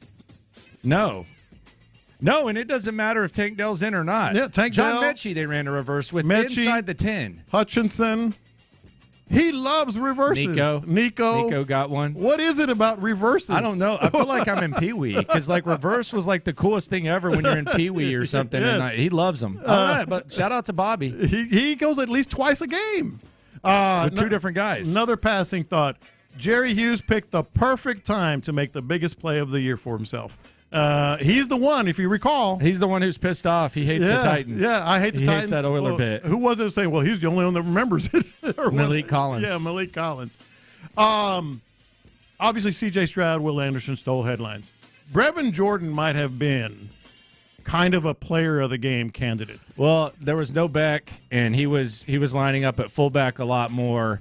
Yeah, this was his best complete game. I know he had more yards after he was on the show with us in the big game where Schultz missed, but like as far as like establishing yourself as like a versatile option, not a one trick pony, I thought this was his best game. And then I heard him talking after the game. He's talking about missing blocks and all that. So I think he's maturing. I didn't see him miss a lot. I saw him make a block and get steamrolled. But he went from might make the team next year to like next year. I think he's here, and you wonder what you got with him. And on top of all that, had probably the biggest touchdown of the game. Well, he did. Yeah, I mean that was the yeah. That was the play. Yeah, unless you want to count Rankins. I mean, Rankins was kind of like the bye-bye. Yeah. Rankins was the bye-bye. This is the other Will Anderson passing thought I had. The one play that proved to me that he's taken another step, he's reached another level. His second sack was not power or speed. It was, I mean, he was making a move. He what? What are you, Chris Berman? he used his hands. He got rid of the block, made a move. He made a move to make a sack, and usually it's always been power or speed. Couple more here, passing thoughts. They had champagne and mini corn dogs at halftime in the press box. That's a great combination. Well, I don't think, and this is one of my takes, this is one of my life thoughts. I don't think mini corn dogs get the proper respect as an appetizer. Like I don't think they get and I'm not sitting here saying that it's fine dining. It was but a great combo. Why can I get fried mushrooms before I can get corn dogs? Mini corn dogs. Mini corn dogs are unbelievable. With they champagne. Are awesome. They're First of all, awesome. Shout out to Texans PR. They gave us champagne at halftime. And I had them with mini corn dogs. Dude. Yeah. That's not going to be the last time I have that Mini corn dogs are combination. incredible, man. Like it should be a normal appetizer. Yeah. A few more here. Jalen Petrie made plays, man. No, he had a good game. You want to see how someone responds. Like the adversity is going to happen. You want to see how he responds. He responded very nicely. Stopping the Titans on 7 plays inside the 10-yard line. That did it for me. They were 1 for 12 on third down. Dude, this defense it's DeMeco playoff defense is what we saw yesterday. Yes. Sacks, I'll stand by on that. Sacks, red zone. We'll see. Big plays. We'll see Saturday. Coverage. We'll see Saturday. But it looked like DeMeco playoff defense. How about that little tweak the Texans made at Amy Adams with Dan Pastorini on the big board? That was awesome. Houston's own, Houston legend, Dan Pastorini. I got a T-shirt quote post-game. From who? From DeMeco Ryans. You know what it is. We're probably going to hear it. We didn't come this far just to come this far. Yeah. I love that. We didn't come this far just to come this far. Last one. Texan social media knows how to speak for ownership without speaking and quoting ownership. Did you see their tweets after the game? Tweet 1 was a broom, taking a poke at the Titans. Tweet 2, that was for the city tweet. Tweet 3, my favorite, Happy New Year, all lowercase except the 2 L's, Nashville. Capital L, capital L. They know who butters their bread. They know how ownership feels about this old Amy Adams Tennessee thing. Yeah, it's very clear. Lopez passing thoughts coming up. Win and you're in the playoffs, but there are a lot of scenarios. What's the best? What's the worst? Let's cuss and discuss. 713-572-4610. An awesome Reaction Monday continues next. Andre Johnson is officially a finalist for the 2024 NFL Hall of Fame in his third time.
Loop matter to you. This is Localize It. Don't you know I'm local? You're in the loop on Houston's sports leader. Sports Radio 610. All right, scenarios, playoff scenarios for the Houston Texans. Could I interest you in some scenarios? Yes, sir. And I've got a question for you when we're all done with that. Texans will be on primetime TV Saturday night against the Indianapolis Colts. It is a win and you're in scenario. So there is no scenario where if the Texans lose, they get into the playoffs. Nothing can happen in no scenario. So if you lose on Saturday, you don't need to scoreboard watch on Sunday. You go. You can look back at the Texans season as is. Lose, and you're done. Now, there is a scenario where if they tie, they could get in. Oh, I didn't even look at that one. Now, Texans would have to tie the Colts, the Jags would have to lose, and then the Steelers would have to lose or tie. So if they tie, there is a possibility. They tied the Colts last year. Lovie Smith, remember that? Yep. Week 1. So if they tie, they could get in. I wouldn't hold my breath on that. Here are the 3 scenarios, though. The 3 most realistic scenarios with 3 different opponents. Scenario 1, you go to Kansas City. How would you feel about going to Kansas City? For me, that's what I want. Well, let me give you my question. That is my dream scenario. You're looking over my shoulder. I want the Kansas City Chiefs. I want to go to Kansas City. I want to be on that stage. I want to see Taylor Swift in the stands. And I want to play a vulnerable, still might be better, but a vulnerable Kansas City team. That is my dream scenario, even more so than scenario 3, which would allow them to host a playoff game. Well, old habits can't die because you're copying off my paper. So what I wrote down was this. Would you rather, let's do this first, Browns at home, at Buffalo, or at Kansas City? Kansas City. Me too. I don't care. Isn't that crazy? For better or worse. For better or worse. I just think it would be a good opportunity. Their receivers are crap. They're what? Their receivers are crap. They're what? I don't even think they have them. Oh, okay. They're crap. I get Rashee Rice. Okay, he's having a good year. Patrick Mahomes is carrying that squad, but I don't mind my chances with the defensive, game plan that DeMeco might put together. And offensively, they have a very, very good defense. The Chiefs really do. But I don't think it's... Yeah, it's not... I don't think it's as good as the Browns. It's not... I think it's as good as the Browns. Yeah, it's not that. Yeah, so I would say Kansas City... So I kind of spoiled your scenarios. No, you didn't. So if the Jags, Dolphins, and Texans win, then they go to Kansas City. This is the nightmare for me. This is the worst scenario for me. At Buffalo. Mm-hmm. Cold-ass Buffalo. Buffalo seems to be peaking right now. You go to Buffalo, and this is probably, assuming that the Texans win, this is probably the most likely scenario. If the Jags and Bills win, then the Texans go to Buffalo. Yes, and again, this is all under the assumption that the Texans win. And I'm with you. That's number 3 on my list. I'm not a big fan of number 2, but go ahead. Then there's a chance that you could win the division if the Texans and Titans win. If the Titans beat the Jags, then you host the Cleveland Browns at NRG. Now, we could say, well, the Browns just roughed up the Texans. That's true. C.J. Stroud did not play. Will Anderson did not play. So it's not the same team that got beat down by the Browns. I could get down with this. Buffalo is by far it's the most likely, but that is by far the one that I would, if I could pick, I would want for the Texans as far as like an ideal situation. Me too. But Cleveland is close, even though you're playing them at home. That and as you said, you'll have C.J. Stroud and Will Anderson. They're a hot team right now. It's been hard to buy into just how long Joe Flacco can get it done, but he hasn't stopped. That he's still getting it done, and that defense could cause a lot of problems. Yeah, I'd rather go to Kansas City. That sounds crazy, man. That sounds absolutely nuts. Taylor Swift. You're probably going to have Nance and Romo. Yep. It's a symbolic thing because it's been the best team in the league for who knows how many years. I think it could be like one of those transforming wins for the Texans. Yeah, to go into Kansas City and actually get the dub. Plus, I think Buffalo's better than Kansas City right now. Buffalo is better than Kansas City right now. I think Cleveland's better than Kansas City right now. The way they're playing right now. Yeah. But give me the home game if all else is being equal. But that means you'd have to win the division. So at Kansas City, at Buffalo, or host the Browns, which would you want? 713-572-4610. Let's go to Jersey on Reaction Monday. Talk to Dominic. Dominic, what up?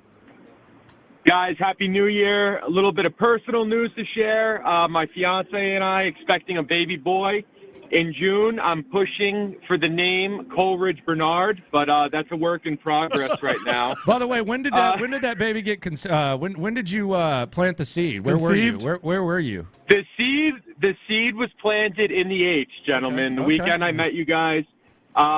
During my sorrows after the Indy game, I'm pointing it to be that night. But this is an H-Town baby for sure. So listen, tremendous game plan yesterday, both sides of the ball. Miko's defense was terrific. Slowick was in his bag. He kept QB1 protected.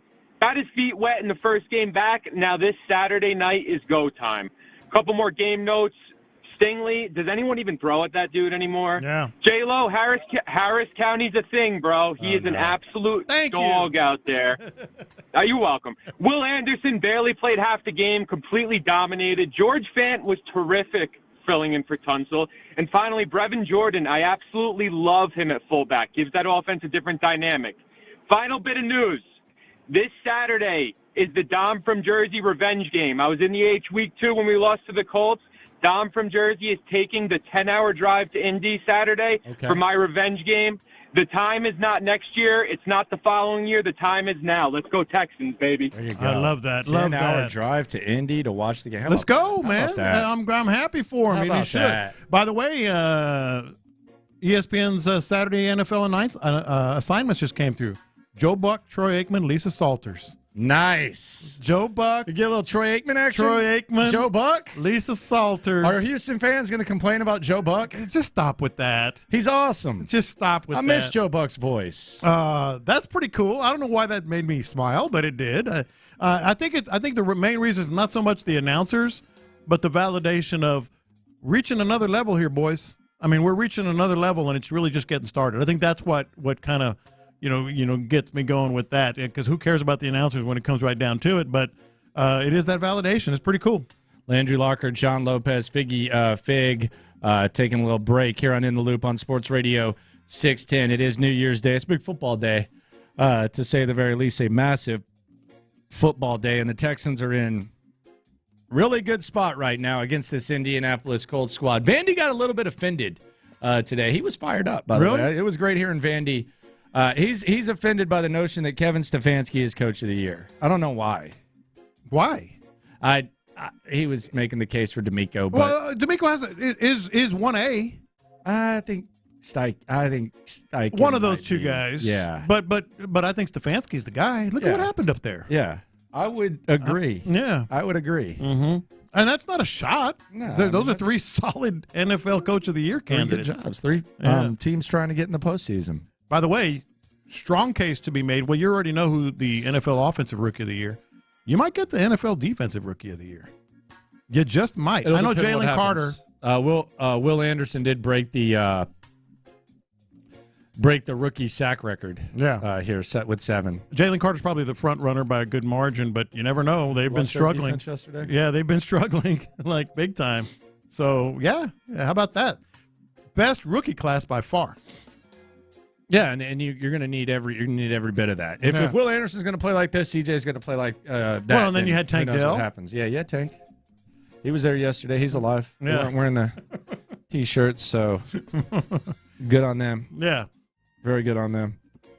And I think you're in a real good spot there. Coach of the Year, Stefanski, DeMeco.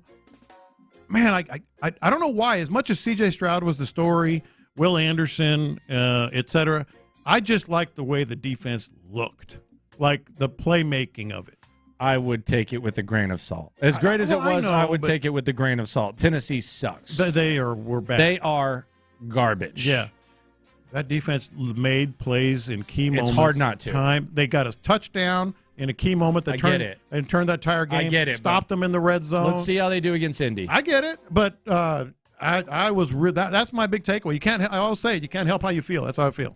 Coming up, let's hear from C.J. Stroud. C.J. Stroud held court. We'll hear what he had to say next. The Texans needed the win, and they delivered. What a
Ears in the Loop with John Lopez and Landry Locker.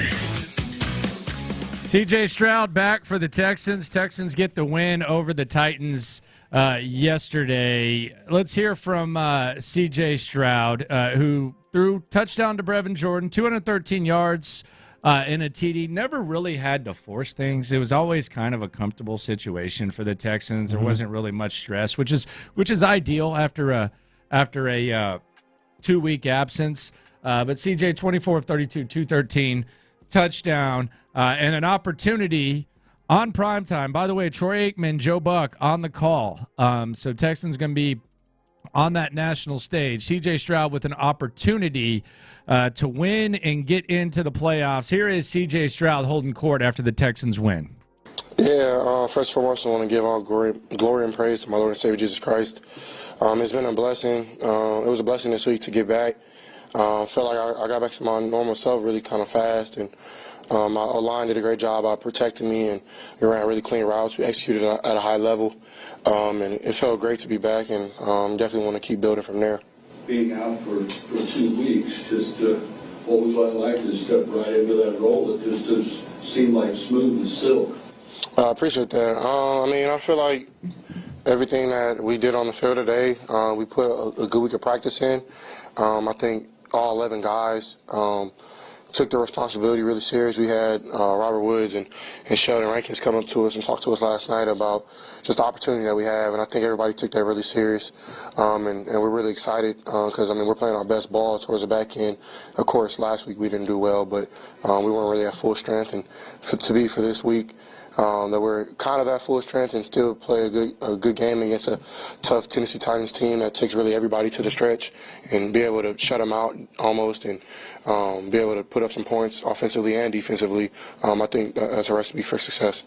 CJ, Bobby talked about how it might have been a little bit before he understood exactly what you were capable of doing and maybe knocking rust off running. But how did those first few drives feel? He was pretty successful on those early drives. Was it methodical? A lot of plays. That was explosive. You got explosive later in the game. Was that kind of on purpose, kind of get you in a rhythm? Yeah. Bobby had a great idea of kind of trying to get me back in the rhythm of being out there, and it really started in practice. I feel like my quarterback coach Gerard did a great job of getting me back into the flow of things, of just getting game speed reps. So I think they did a great job handling that, because I feel like I was kind of back to normal on that first drive. The first pass we completed, from there on, like that first drive, I really felt fine. I felt great, and I felt like I was seeing it really well. I was making the right reads, making the right decisions, and I think Bobby had a great game plan, and we kind of just took what the defense gave us. They backed up a lot, took away a lot of our shot plays, and we were able to sustain drives, which is really big. So I really think that we had a good plan to kind of get me back in the flow of things around what we were doing offensively. And to control your own destiny with the win next week, you can much change the season. Yeah, towards this point in the season, you want to be able to run the ball and pass the ball at a high level, and I think today we did that. And for me, I think it was kind of tough, honestly, because they just kept backing up. They didn't give us anything deep, so we were trying to stretch the field, but just being smart, I think, is where I've kind of grown towards this part of the year, is just really taking what the defense gives you. And I think running the ball definitely helped too. Like Motor did a great job along with our O-line, our tight ends, our receivers blocking really well. So when you're doing that at a high level, that's just going to be great for the offense, and we got to keep that going. CJ, earlier this year you talked about changing the culture of this franchise, and how you mentioned that not winning is going to fly with you. Technically, as they would say, you stood on business. You guys went 6-3 at home this year. What does it mean to you to make good on your word, and how have you seen kind of the culture and the energy shift around the fans here? Yeah, I think as a man, like, your word is everything, and what you say should be what you do.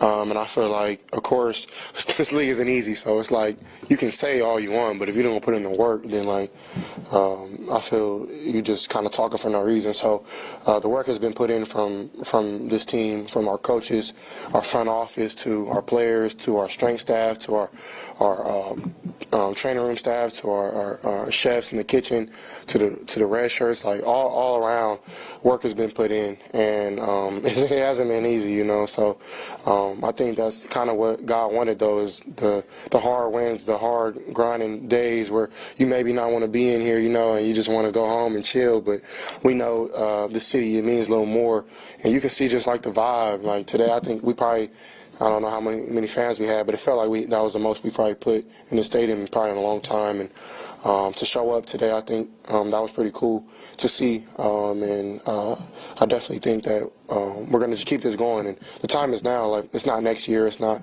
the year after that. It's right now. We have the opportunity to control our own destiny. So I'm excited to do that. Coming from where this team came from last year, what does this feel like? I feel like it feels how it feels. Like I'm a firm believer in trying to be set where my feet are and not look ahead.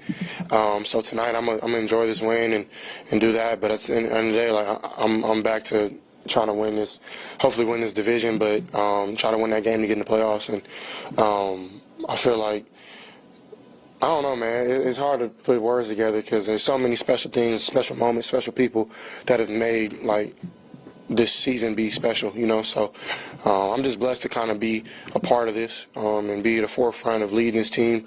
And I'm just really blessed, man. I can't put into words how blessed I am. And this week, man, I just try to do my best just to thank God throughout everything. Like, it was tough these last 2 weeks not being in there and seeing my brothers grind and wanting to make plays and wanting to do everything that I knew I could do, but I had to sit back and take care of my health. And it was tough, but I just thank God, man, through it all. Did you see any effect of the long methodical plays in the first half? Not plays, but drives, 700 drives. Did you see any effect that had on the Titans at all?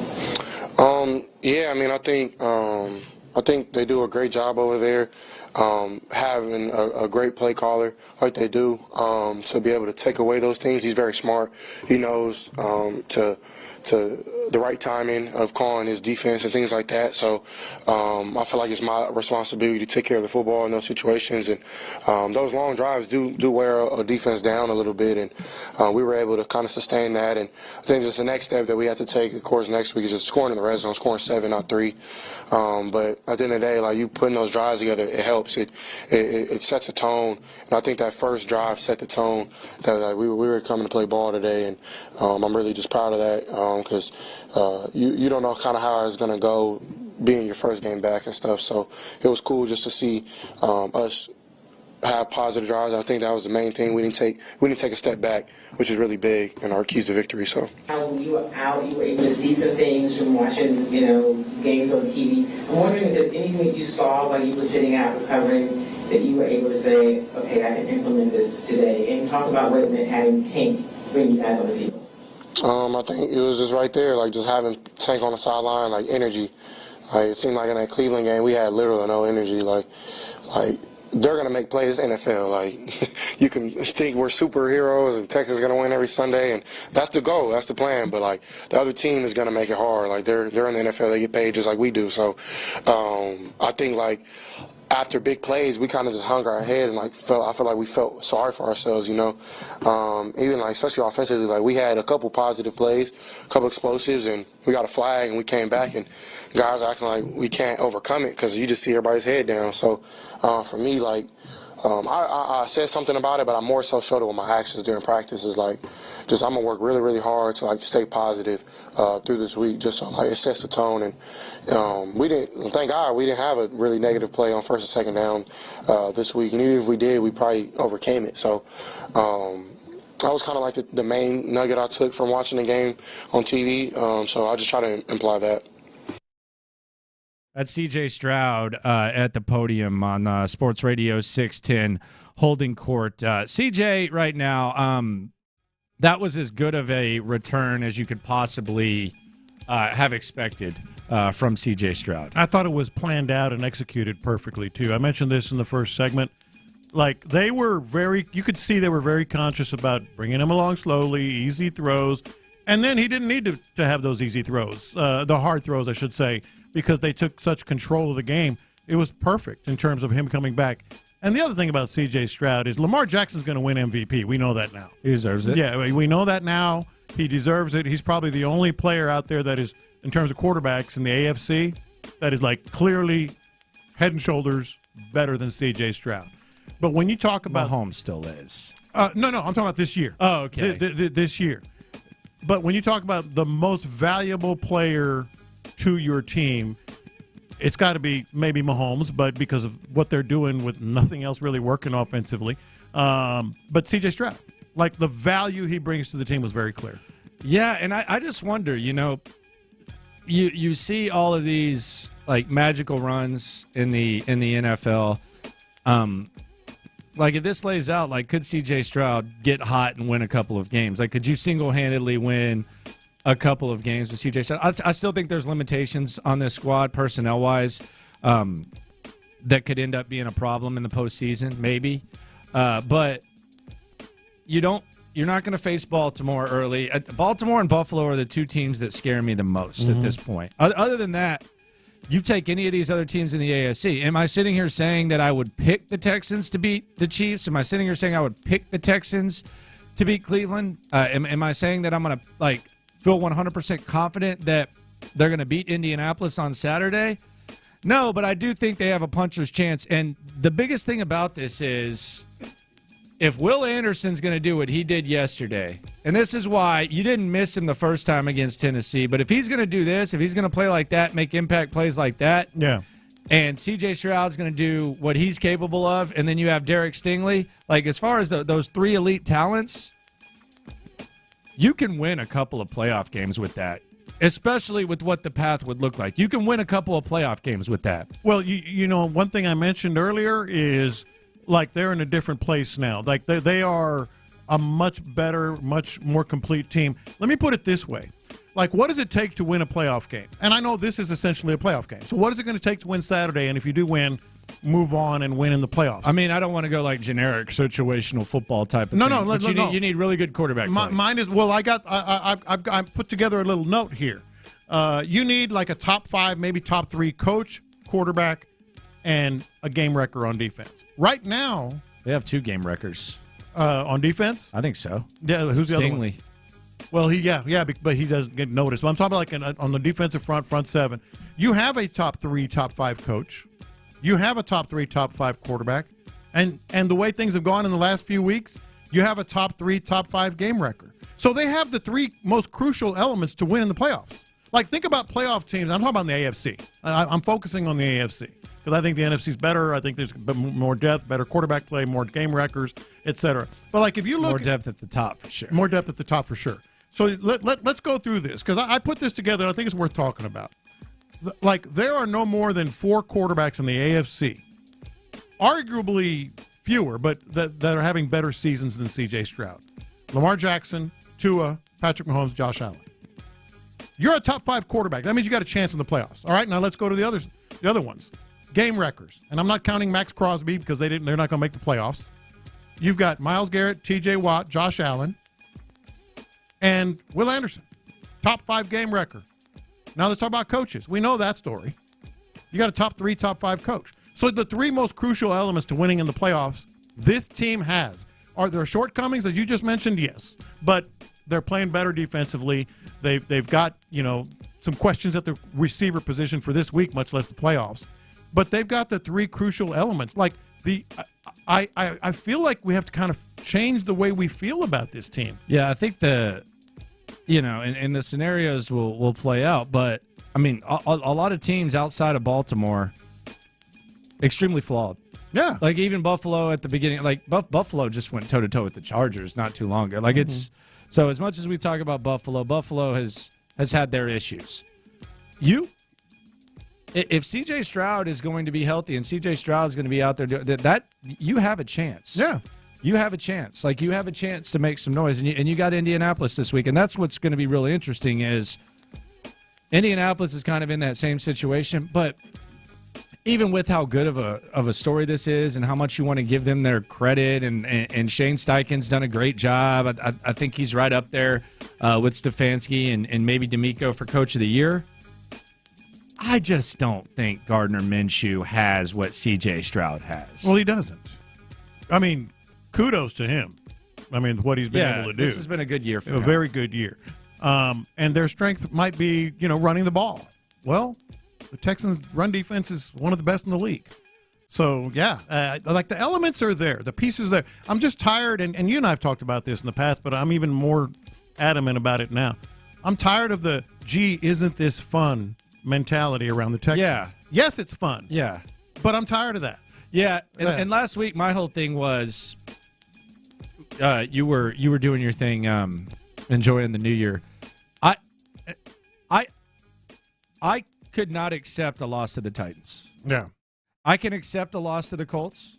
Would it be disappointing? Is there certain stuff that could happen to where it's more disappointing? But as far as just a cleanly played football game against Indianapolis where Indianapolis figures it out, I can live with that. Yeah. I could not have lived with losing to that dog-butted, sorry-ass Titans team and not even giving us a chance to see – because think about it.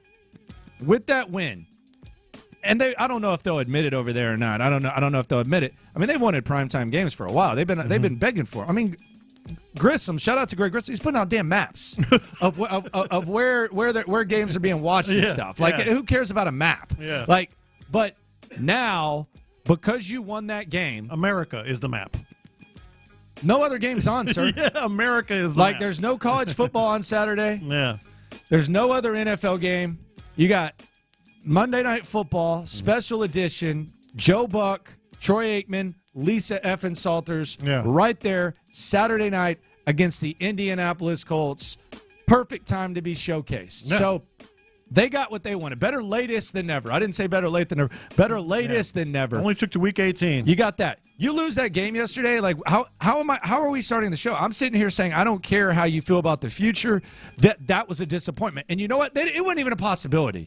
Like so it even like it wasn't even a possibility. Like there was no instance in that game where you said, well, the Titans got a chance to win this one. That was over as soon as they showed up. As soon as the Texans got off the bus, that game was over. And that's the most encouraging thing for me is you hear same old Texans, same old Texans. It's not. Like that's I think that's the biggest takeaway. It's not the same old Texans. We're getting to see this team on this stage that we haven't seen them on. Usually in the playoff games, it was a running joke. Oh, Texans are going to be the Saturday noon game. Yeah. Oh, Texans are going to be the Saturday noon game. Nah, this is the playoffs. It's Saturday night, and you have the full stage. And the reason you have that is because you whooped around a dog-butted, petty-ass Tennessee Titans team that did not belong on the field with you. And this sounds weird, me even saying it, this is a team that is going to contend this year as much as next year, if things go right. They're already contending for a playoff berth. If they beat the Colts, I don't care. I mean, at Buffalo would be my least favorite place to play, but I wouldn't say no shot. Not at all. Reaction Monday here on In the Loop on Sports Radio 610. Coming up,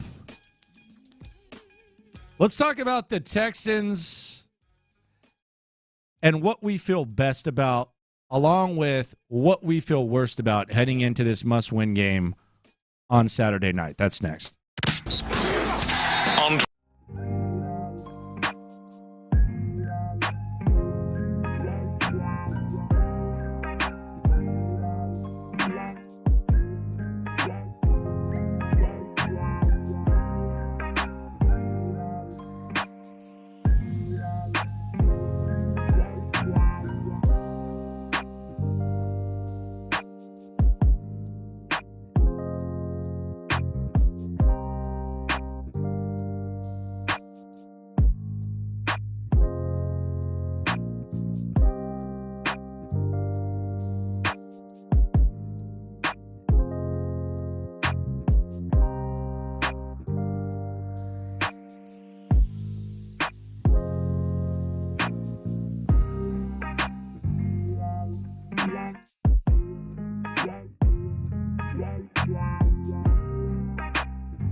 is Reaction Monday, presented by Shoppers John Deere on Sports Radio 610. Here's In the Loop with John Lopez and Landry Locker.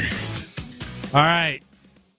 Don't ignore in victory what you would not ignore in defeat. We feel good about the Houston Texans. We feel pretty good about them. What is your biggest concern heading into this game against Indianapolis? Because I'll be honest, I don't want to pull a Tyler Milner / Lil Wayne and say I ain't got no worries or anything like that. But I'm not really overly concerned, and you know me. Maybe this is a new year, new me type of thing. Well, that goes back to what I said about. I'm a concerned guy. I'm not that concerned heading into this game against the Indianapolis Colts. That goes back to my sweeping thought. I mean, they have all the elements there. I do have a concern though, and this is kind of counterintuitive because we've talked about primetime games and all that stuff. I don't like the short week. I do not like the short week. The Texans are going to be on the field practicing tomorrow. It's usually Tuesday is the off day. They're going to be on the field practicing tomorrow. They have Noah Brown and who was the other one that got hurt? Robert Woods that are hurting right now. Like, it's weird. Like, primetime. Hey, Saturday night, Joe Buck, Troy Aikman, Lisa, all that stuff. We're excited about it. It's validation. It's cool. It's going to be the only game in town. Landry, it's a short week. But here's my thing about that. Short week. But here's my pushback on that. I think the dog-butted sorry Titans kind of helped that out too because Will Anderson played 12 snaps yesterday. It was incredible. Like if Will Anderson, let's say this is a close game, I think Will Anderson plays more than 12 snaps. So you saw C.J. Stroud basically handing it off and chilling, and then at the end he was sitting on the sidelines, just holding his shoulder pads as Davis Mills was out there. So I do feel like it wasn't like a stressful game. So I think that kind of helps, specifically with Will Anderson. We'll see what happens with Grenard. Who knows what's going to be the case with Laramie Tunsil. But I was glad that they were able to limit Will Anderson to 12 snaps yesterday. Yes, and everybody really being able to get off the field. They might get Grenard on a limited snap count too. But when you got guys that got injured, and Tunsil as well, I didn't mention Tunsil, but Tunsil, Woods, Brown, one less day to prepare. You're traveling on Friday instead of Saturday. Again, I wouldn't trade it. I like where the Texans are, but you asked what my concern would be. It would be the short week, and that's about it. I'm not, Petrie, as we mentioned, has made some plays. Is coming along. Will Anderson is a game wrecker right now in his last few games. Obviously, the receivers have made do, but those guys, getting back to that, are one of my concerns. Brevin Jordan stepped in for Andrew Beck. Maybe that's a secondary kind of little concern. He played his ass off yesterday and did a good job. He got steamrolled once, but still made the block. Yeah, I mean, we're not expecting him to be a good full block. So that would be about it. Yeah, yeah. I mean, look, it's Indianapolis. If we're talking about getting in the postseason and stuff, then there's obviously going to be concerns. But at this point, I'm like, as far as just going into this game against that squad, I don't have a lot of worries. I don't have a lot of concerns. I would say maybe the offensive line with Indianapolis's D line, they kind of physically dominated them. Mm-hmm. Although, you didn't have your full arsenal. I think there were 4 guys out. CJ had a hurt shoulder, so we'll see how the whole thing goes. I'm starting to feel like. I don't want to sit here and say this team's going to the playoffs and call my shot. I'm leaning that way though. Mm-hmm. No, I am. I'm leaning that way with Indianapolis, and the line is down to 1, so it's already been voted down. The money's coming in on the Texans. But no, that's about it. The big concerns that we've had all year have been straightened out. Obviously, Devin Singletary is the guy. I mean, there's no question about it. The safety position have been bolstered a little bit. I like the Kareem Jackson thing. Yeah, man. I love the Kareem Jackson thing. I'm still worried about Petrie. Petrie has played better though. By the way, he spoke yesterday. Yeah, it's good, man. Yeah, good for him. Stingley didn't see him again after the Cleveland game, but yeah, good for him. Exactly. A little closer, a little too early to say shutdown corner, but Stingley's getting there. Yeah, he's playing some of the best ball for a corner in the league. Don't have a whole, and C.J. Stroud's back and healthy.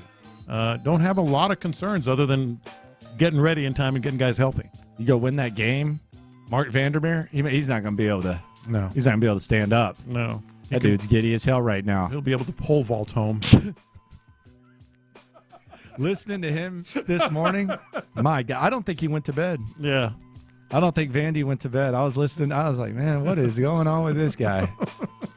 Goodness gracious. He'll be able to just. Yeah, he hates Indy too. Yeah. Oh, he hates the Indy Colts. more than anybody, even the Titans. Colts aren't really as hateable right now, though. Like, there's not. I mean, the uniform speaks for itself, like the memories. But like, as far as just, I like their coach. I like Minshew. Likeable little bunch there. If the Texans weren't involved, you would say it's one of the best stories in the league. Yeah. Yeah. For all those. I actually don't feel like they get enough credit. I agree. I actually feel like Indianapolis hasn't gotten enough credit for what they've done this year and what they've been able to do. Mm-hmm. And, you know, the funny thing about this with the Texans, and I don't mean to be distracted, but there's several texts that have come through like, yeah, but they haven't beat this team, or yeah, that's cool. Titans stunk, or Titans do stink. I'm with you. I don't look at that game and say, well, now, if Will Anderson's going to be making plays and as his snap count increases, I do think that is something that's relevant. If you're going to have Will Anderson making those huge plays like that, and he's going to be able to put together, the gray area with the clear statistical production, then I think that's something to keep an eye on. But as far as me watching that game yesterday against the Tennessee Titans and saying that I feel any different, no, I'm just glad that they're in position to where they can play a game where you can feel different. I don't think anyone here is sitting here saying, oh, yeah, they did what they should have done yesterday. They kicked their ass. It was never in doubt, and that's really it. There's no, huge sweeping takeaway from that game, at least not for me. My thing is, this is a good day, January 1st, 2024. By the way, 2024. Oh, year went by fast. It did. But this is a good day. Flew this year. This is a good day to tell Texans fans this. Make a resolution to have a different mindset than usual, than the last 22 years. You're telling them how to fan now. Yes, I am telling them how to fan. Like this mindset of, but it's the Texans. But they haven't played well. Yeah, but, they've always. It's a different team, man. Like two people in this room, you and me, have been as hard and honest about this team as anyone in the city. Yes. And we have completely different attitudes. I don't say I say more. More, because it is a different time. It is a different era. They have all. No, it's not the same. The elements. It's not the same. So change your mindset.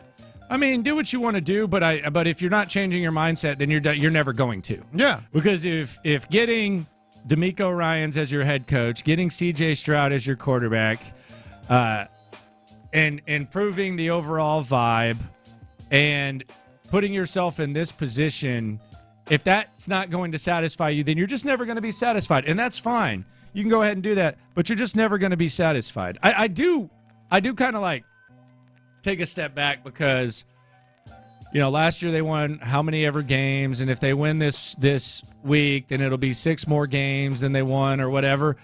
I do kind of sit here and I kind of laugh at that because it's a completely different squad. And I think that kind of adds to not saying it's a completely different squad. It's not even the same. It's not even there's nothing even that's what I'm talking about. Like we are programmed as Houston Texans, fans to have a defeatist attitude. Cuz it's been with good reason for years. To just be I don't believe in this guy. Hell, you go back to the Bill O'Brien era, 24-0 lead against the Chiefs, and you're like, yeah, they're going to. That was a good loss, man. Yeah. But you wouldn't be. He would have probably become king. Yeah, and you're telling yourself, oh, they're going to end up losing this thing, and they did. That we are programmed with good reason to be defeatists, but that's not what we are anymore. That's not what this team is. Make that your resolution to have that expectation. I fully believe it. And it's all about the QB. The other team can have more talent. It's going to be all about the QB, and you got to feel really good about the QB. By the way, you know what yesterday was the 1-year anniversary of, right? What? C.J. Stroud and the Ohio State Buckeyes losing to the Georgia Bulldogs on a missed field goal. By the way, speaking of Ohio State, how good was C.J. Stroud with that squad and that coach? Oh, you're going there? Yes, it's true. I mean, they had, I know Marvin Harrison Jr. didn't go play. in there. Dude, he carried them. Oh, my I mean, God. I know they have 5-star players, but Ryan Day and that squad, Missouri just. Yeah, that was just ugly. Yeah. That was just ugly. And they're trying to run his ass out of town now. Yeah, they hate Ryan Day now. They hate him. It kind of verifies just how good C.J. Stroud was. Coming up, the hits are lit. It is perhaps one of the best stretches of pigskin that we will ever experience, and we don't have to wait too long to experience it. Next. The Texans.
John Deere on Sports Radio 610. Live from the Twin Peaks studios, here's In the Loop with John Lopez and Landry Locker. The hits are lit here on In the Loop on Sports Radio 610.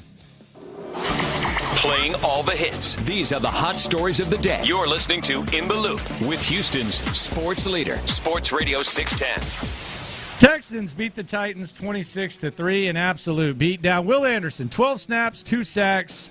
He went to the podium. We'll hear Will Anderson. We got a Will Anderson podium game. 6 pressures. Podium game from Will Anderson. Might see a limited Will Anderson. Who knows what happens with Grenard? This is going to be a very, very, very, very, very interesting into the season for Will Anderson, who, by the way, breaks the rookie sack record as well. And with Grenard still up in the air, again, short week, so we'll find out sooner rather than later what guys are active. I mean, how do you change what's working? 6 quarterback hits in 12 snaps. That's a pretty good percentage right there for Will Anderson. And, of course, the 2 sacks and another one that was nearly a sack. Texans will be on primetime, 7:15 on ABC. Troy Aikman, Joe Buck, Lisa Salters going to be on the broadcast. No college games next Saturday. Only NFL game that will be going. So this is going to be a large. You don't need to reach, in your back pocket and put out these damn maps that I've seen, these maps that I keep seeing from they're switching them to Greg noon, Grissom and the Texans. but it's going to be a bigger audience. Yeah, I don't need this. I don't need these states highlighted that are going to watch the game anymore. Yeah. ABC, ESPN, primetime speaks for itself. Don't need your maps. Leave your maps in 2023. It's time for the big stage. America will be watching. America, all of America, will be watching, and those ratings, if you've seen the football stuff, have been crazy. Opening lines: the Texans are a 1.5-point dog against the Colts. It's actually gone down to 1. The Jags, if we're keeping an eye on the Jags and the Titans, the Jags open as a 3.5-point favorite. So playoff scenarios right now: the Texans, if they win, they're in the playoffs. Now there's 3 different possibilities of who they could play: at Kansas City, at Buffalo, could host Cleveland. But if they lose, no playoffs. If they win, playoffs. If they tie, then Jacksonville and Pittsburgh would have to lose. This is what you call a must-win, and it's the definition of it. And it's going to be a fun week and a fun game. Landry Locker, John Lopez, Figgy Fig with you. Panthers. So they lost. Bears now have the number 1 overall pick. We've talked about this number 1 overall pick for a while. The Bears couldn't have played it more perfect if they tried. They traded the number 1 pick last year to Carolina because maybe they didn't like any of these quarterbacks more than they liked their own. They now have the number 1 pick. So they basically just get to contemplate all that stuff once again. And in other news with the Carolina Panthers, their owner, Dave Tepper, man, we talked about ownership and all that, and ownership's been like a popular topic the last few years around here. The dude threw a drink on a fan. And it's not unusual behavior for him. No, and that's the key thing. That's what I thought was more telling, and maybe you observe it the way that I did, because I wasn't even looking at him. And you can go see the video. Just type in Dave Tepper. You can't miss it. First of all, he had a bodyguard right there in front of him, I believe. Yeah. But the guys that he was with didn't even look weird. They didn't even shrug. He might as well have coughed. Yeah. He might as well have sneezed. Like it was not like it was that for them was like a Tuesday. Yeah. Like that was what was crazy to me, is they didn't even like look at him like, dude, what are you doing throwing a drink? That was like no. I'd hate to see the way he treats people behind the scenes. Well, we've heard how he treats people behind the scenes. I read a column about like anybody who would ever tell him no is pretty much gone out of the building. Does that sound familiar? Yeah, it does kind of sound familiar to one Jack Easterby. And like this is not unusual behavior in the least bit. They didn't even shrug. He fired his handpicked coach. He traded the 2 picks for Bryce Young. He's had instances and stories of these types of tantrums in the past. He's a strange guy, and they're like you said, just another day in the office. I think he should be. I think he should be very, very, very, very, very harshly punished. Yeah. And I don't know what that looks like, but I mean, you're throwing drinks on fans, like, and you're an owner. I mean, what they're talking crap to you, so you. What if a player you got the guy right in front of you, like you got the big guy right in front of you. Yeah. You got your buddy, and then you just walk out. That is an absolute. He deserves to get the crap slapped out of him. If a is what he player did that, deserves. what would happen? I mean, just heckling. It wasn't like if a he's physical suspended attack. at least a game or something. Yeah. Yeah. I mean, that's just unacceptable. That was just heckling. It's just unacceptable garbage. Yeah. Right there. Also got Chippy, Chiefs versus the Bengals. Jamar Chase, man, he talked some crap last week. Good God, did he talk some crap. This is the soundbite of the week as we play the hits here on In the Loop on Sports Radio 610. This is I don't know what Jamar Chase talking about his back and forth with Kansas City Chiefs cornerback Snead. I don't know what he was doing. I just be under people's skin sometime, I guess. MF won't fight me, so it's all right. Okay. Well, all right. Speaking of Jamar Chase, Lopez came in here and he did it. Of course I did. He did the hat crap. He wanted to give his New Year's resolution to you. He wanted to give you his New Year's resolution. I didn't want to. I said, "What is the resolutions you're giving?" I've got two. Here was Jamar Chase's thoughts on New Year's resolutions. Oh, you got any, just out of curiosity, New Year's resolutions by chance? You said New Year's revolutions? Resolutions. Nah, I feel like I always make these when I was younger and then never did them. So, I mean, at this age, now, I mean, I'm just going to live my life, man. See, here's the key thing about resolutions, and one of the reasons I said I have two, is if you put it out there, people hold you more accountable to them. It's one thing to say, yeah, I've got some resolutions, but I don't want to talk about them. Well, then they're not really resolutions. Like, you got to put yourself out there.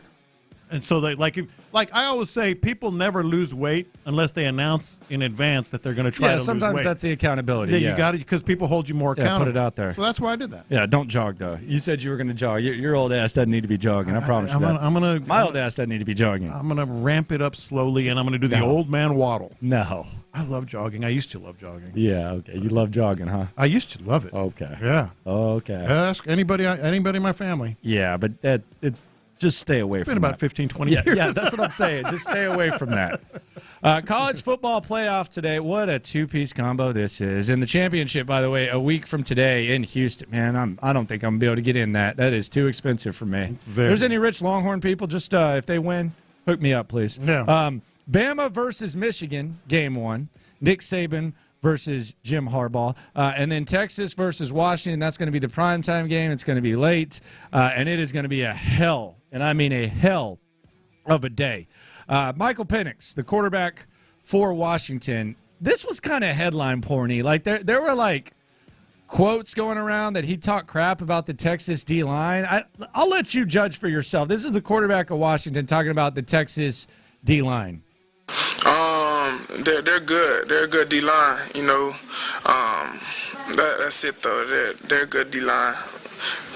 Whenever the game comes, we'll see, you know, how good they are. You know, obviously on film, you know, they play different teams. You know, they haven't played our offensive line yet, so I can't really make comments on exactly how good they are. But, you know, it's from film and the teams that they play, you know, they show a lot of great things. Them boys, they're pretty good, so.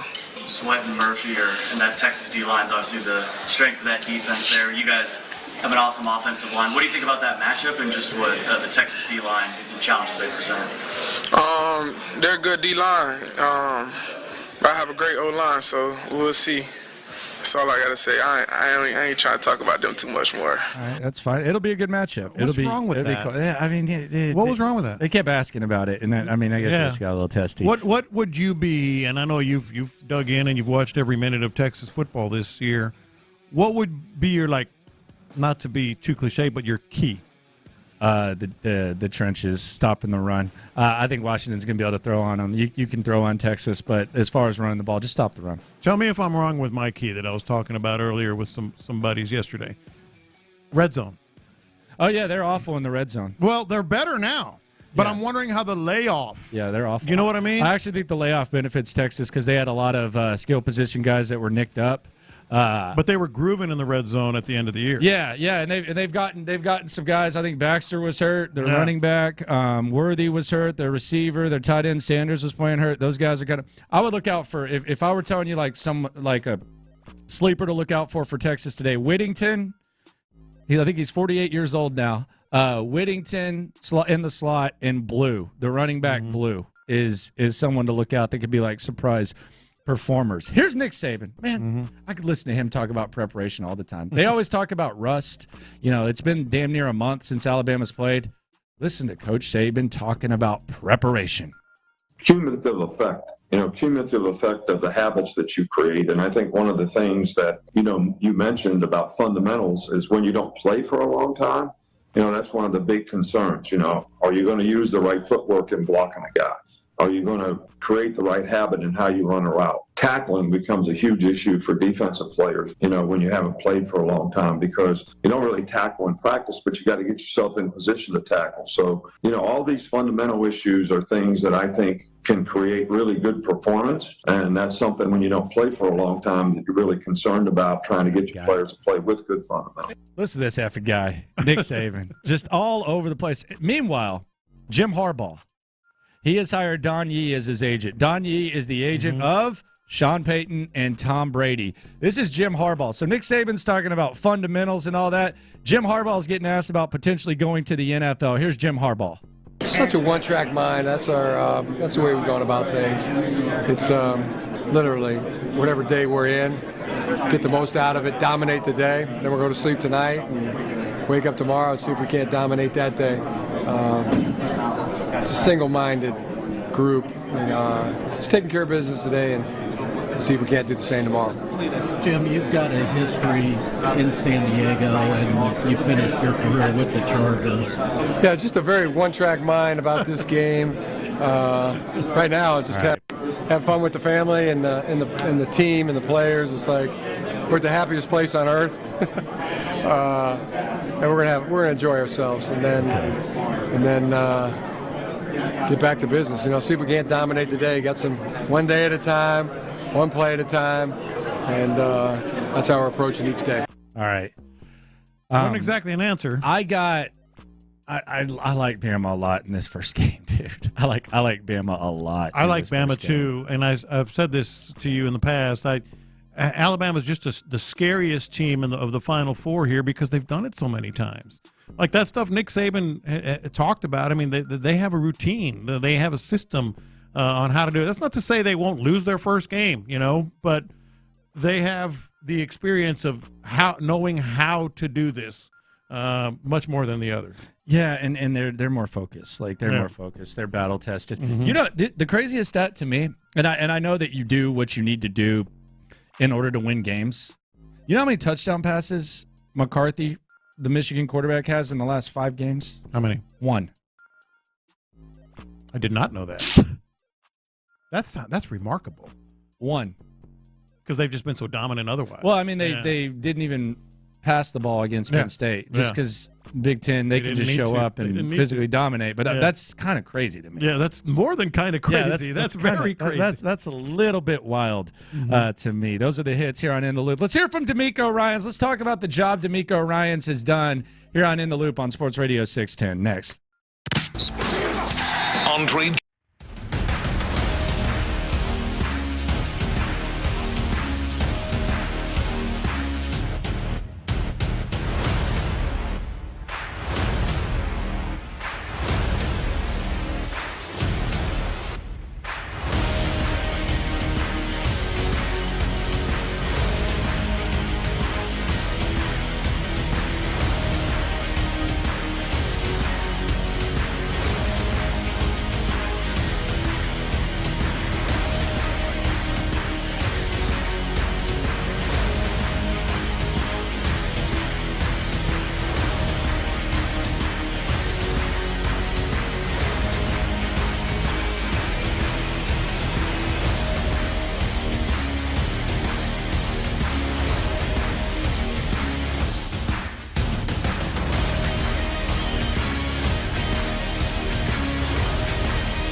John Deere on Sports Radio 610. Here's In the Loop with John Lopez and Landry Locker. Tennessee's in the rear view. It's done with the Titans. I'm over the Titans. I have no desire to even talk about what happened with the Tennessee Titans. It's on to Indianapolis. That was a lightweight. That was a scrimmage yesterday, as far as I'm concerned. That was a training camp practice. That was basically a warm up for what we got in front of us. And what we have in front of us is what the Texans have been wanting for a long time. They got the primetime stage to themselves Saturday night.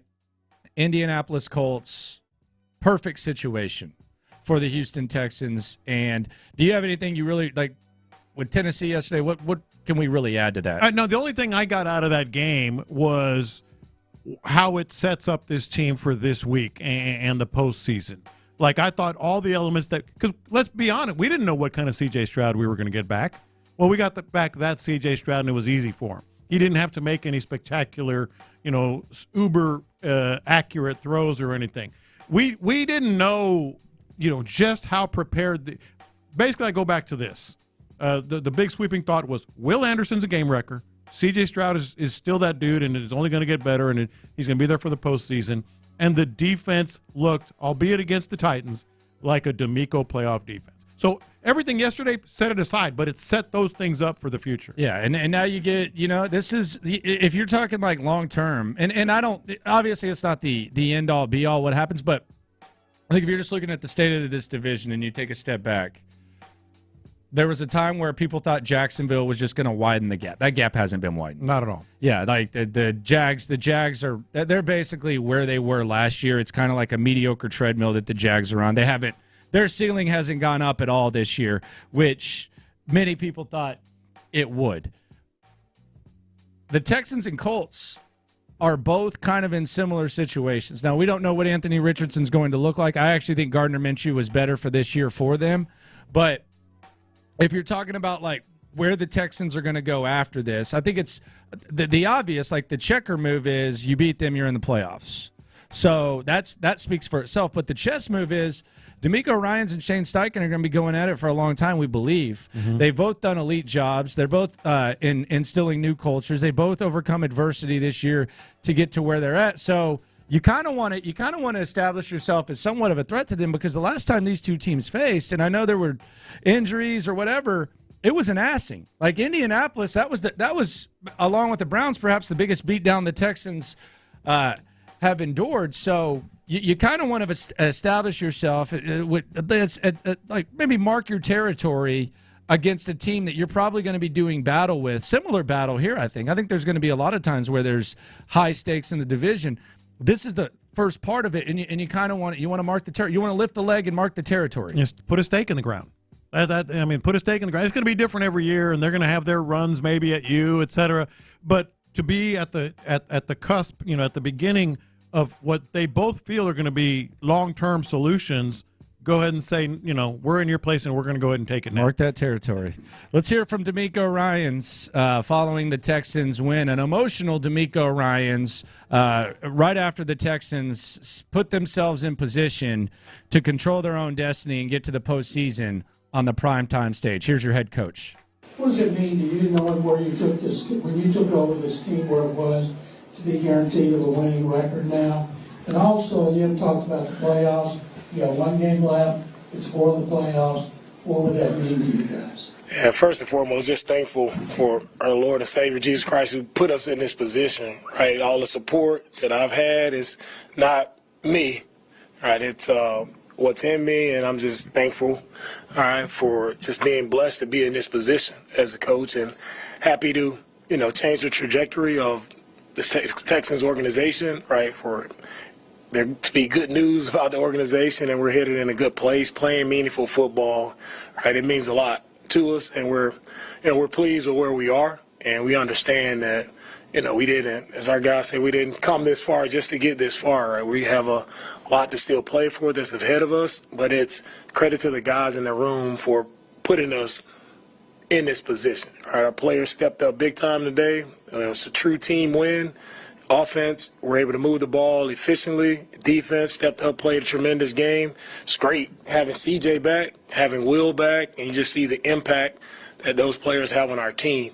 Right? And they truly stepped up, made big-time plays for us, down after down, and they put us in position, to be in a really good spot moving forward. Hey, Coach, what did you think of the performance of Will Anderson Jr. and along those same lines? How great was it to see him set the single-season record for most sacks for a rookie? Yeah, really proud of Will for him pushing through. Right, he's in a lot of pain. He's hurt, but he still, sucked it up and pushed through. And he made a lot of impact plays. Even though he's on a limited snap count, he was still able to affect the quarterback. For him to get 2 sacks, huge plays for us in the game. All right, and just for him to break the rookie record, I know it means a lot to him. That's the type of player Will is. He's an impact player, and you see it instantly, right? You see we've missed him. When he hasn't been there, we've missed him, but you see the production, you see the type of plays that he can make for us. Really proud of him, proud of the season that he's having. DeMeco, before CJ's injury, we got so used to seeing CJ making plays, looking so smooth. How concerned were you that he could pick up where he left off, and then how surprised were you that, oh, there he goes, he's doing his thing again? Yeah, CJ had a really, really good week of practice. So I was encouraged seeing him at practice and seeing the way he operated, seeing how he's efficient in practice, made the correct throws, the correct reads in practice, and he looked back to himself, back to normal, and he stepped out here today in this game, and he did the same thing. Right? He was efficient. He moved the offense along. Right, and I mean, for us to move the ball like we did, it started with the run game, right? So with Motor, the way he ran the ball, Damian, a couple runs that he had, I think we ran the ball really well. Our O-line blocked well up front, right? We didn't give up any sacks, all right? We didn't turn the ball over. So all that starts with the offensive line and them dominating the line of scrimmage. Overall, what did you see from CJ, and how much did, he kind of, not only for the through the offense, but how much did he give a jolt and a boost to the offense when he was out there? Yeah, he was efficient all day. That's one thing I would say. He was efficient, went to the right spot with the football. He made great decisions all day. And that's what I would say about CJ. He was calm. He was confident in the moment. And just the confidence factor of what he does to our entire team, he raises everyone's level of confidence because everyone knows the type of player that he is, right? He's a big-time playmaker, and he continues to show it week after week. So, man, we're all excited to have CJ back because – he is a really great player, and we're happy to have him. If I asked you last summer, you expected CJ to be an elite player, certainly to have always been an elite player, even as a rookie, but with the amount of adversity you had with the offensive line, if somebody had told you were going to be facing that back in July, how much sleep would you have gotten? Still get a good amount of sleep, right? You never know in the league and with seasons. There are a lot of ebbs and flows, a lot of ups and downs, guys in and out. You just have to remain steady throughout the season, right? It's very unpredictable. It's taking one day at a time, right? Win the day and keep pressing forward. It's DeMeco Ryans here on In the Loop on Sports Radio 610. He just gave the T-shirt to you. I know you like the T-shirts. I did. That was one of my passing thoughts. We didn't come this far to go this far. We didn't come this far just to come this far. That's awesome. And I've heard it before, but it fits perfectly with this squad. Yeah, and I think this is a very winnable game on Saturday. It's losable for sure, but I think this is a very winnable game on Saturday. I find myself with where we are right now, with where the Texans are right now, I find myself almost like a little bit scared because I'm feeling extremely confident about this one. Extremely confident. I can't believe I feel the same way. I really do. Part of it is what we saw yesterday, albeit against an inferior opponent, but it's also indoors. That's something that I think helps this squad. They play every home game indoors. It's the conditions in which C.J. Stroud can thrive with his accuracy. I don't think that's a little thing, and they're used to Indianapolis. Like if they were playing a playoff game in Buffalo, I would not feel this way. Not even Kansas City, as much as Kansas City doesn't really scare me a lot this year. But you're going to Indianapolis, backup quarterback versus a budding superstar. That's one thing. Indoors, that's another. The momentum that you've built, that's another. I feel good about it. And they could easily lose, but I feel really good about this game. Landry Locker, John Lopez, Jason for Figgy Fig here on Houston Sports Leader, Sports Radio 610. It is New Year. The wide receivers, the weapons yesterday, Nico Collins, 7 receptions for 80. Robert Woods, 4 for 58. That's going to be, I want to say a concern, like a little bit of a concern. Like, are the weapons going to be able to be consistent? But what you saw from C.J. Stroud yesterday, I mean, it was pretty clean. Like it was pretty crisp. Some of the outs, there was an out to Robert Woods that was just perfect, like elite. And then Robert Woods kind of lowers his shoulder a little bit. I think those were the kind of throws that I was looking to see what they look like. They look pretty good from C.J. Stroud, and he didn't really have to stress out. He got to go out there, and I know that he will sit there and say ball is ball.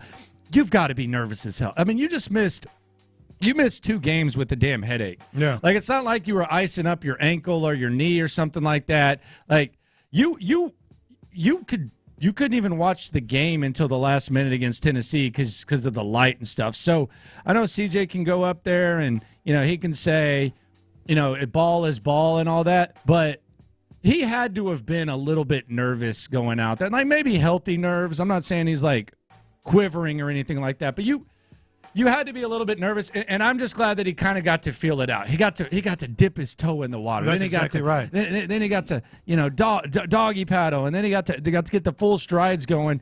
And I think as far as like an ideal situation, yesterday was the ideal situation for many reasons, because if this game is close, then does Will Anderson just get to play 12 snaps? Does Will Anderson just get to play 12 snaps and then ice up? Does C.J. Stroud does the stress and maybe the nervousness kind of catch up like on the him? actual hits and such? They helped him a lot with the game plan. But I don't mean to be all gloom and doom, but it's easy to say now. Like before the game, I kind of in the back of my mind, there have been guys who have come back from concussions and cleared protocol and everything, and still never quite been what they were before the concussion. You know what I mean? Like, I've seen a lot of players where it's like, yeah, they're back, yeah, they're playing, but they're just, whether it's after effects or whatever, he was himself. He was the same C.J. Stroud. And here's the other thing, why was it like? There's a lot of reasons why guys get selected, and there's a lot of performances that propel guys into certain roles, certain opportunities at the NFL level.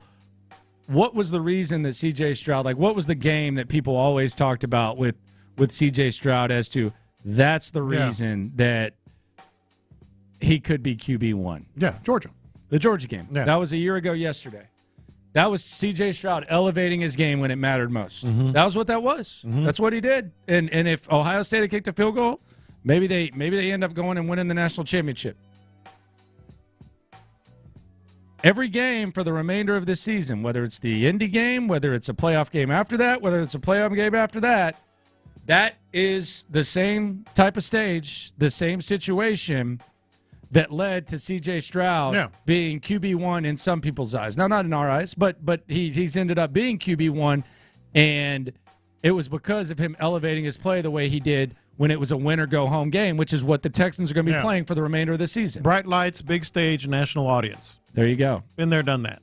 Yeah. Yeah, and that's not a small thing by any stretch, especially now that he's got a game under his belt, which is another reason I feel pretty good, about Saturday. I almost said Sunday. And that's the other thing about it is you have a rookie quarterback, but in this situation with what you have on Saturday, Gardner Minshew's been in the league a little bit longer, and Gardner Minshew's done a really good job, but I think the quarterback advantage from a skill set standpoint, and I would think even from an experience standpoint, goes to C.J. Stroud. Oh, of course. He's played in bigger games, bigger stages, more pressure, all that. So even in that situation, because we could sit here and say, like, there could be certain playoff matchups where you look and you say, oh, yeah, the Texans, that you feel good about the quarterback matchup, but the guy's more battle-tested. Mahomes is more battle-tested. Josh Allen's more battle-tested. Lamar Jackson's more battle-tested.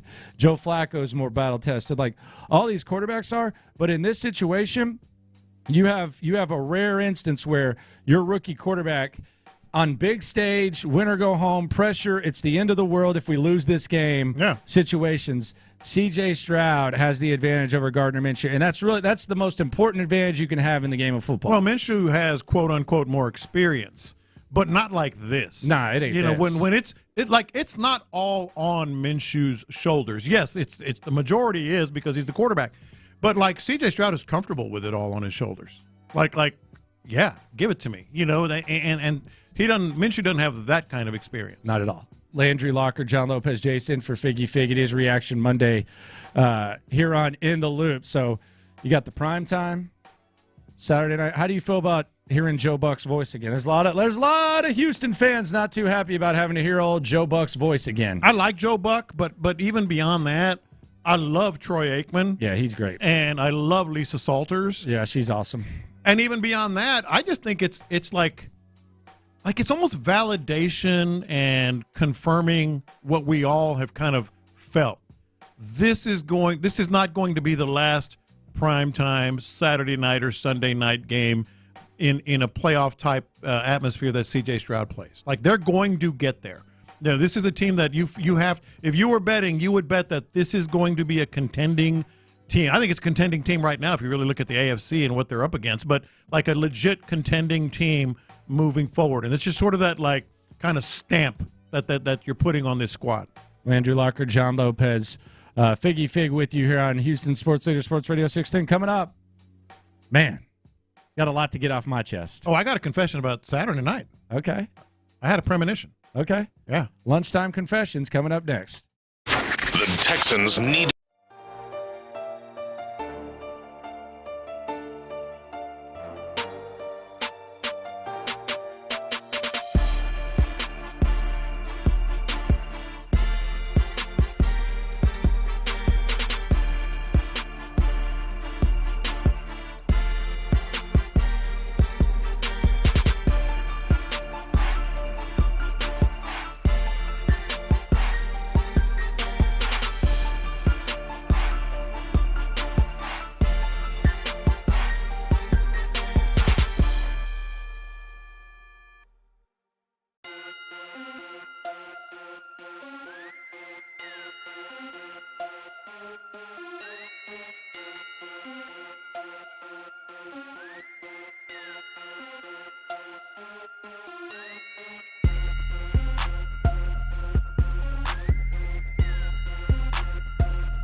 a meat market.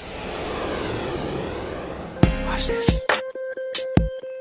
These are my confessions. Lunchtime confessions. We confess our sins to you, the loopholes. Shout out to the loopholes. If you listen, you are one. Some of these confessions have to do with sports. Some have nothing to do with sports, but we're transparent with you 24/7. Let it hang a little bit lower during lunchtime confessions. It is time to confess. Watch this.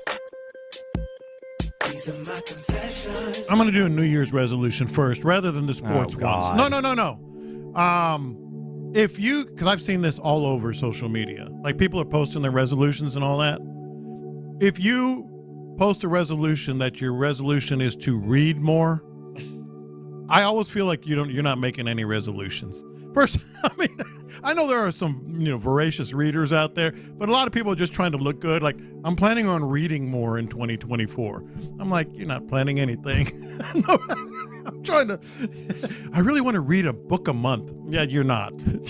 You're not. Watch this. These are my confessions. Buffalo scares me as a possible opponent for the Texans. It's the most likely, assuming the Texans win, because it would mean that Jacksonville won, and then the Bills beat the Dolphins, and right now the Dolphins are kind of hobbled.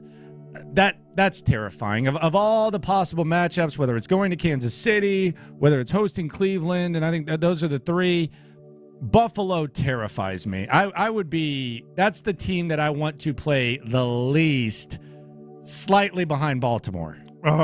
Me too. 100%. Watch this.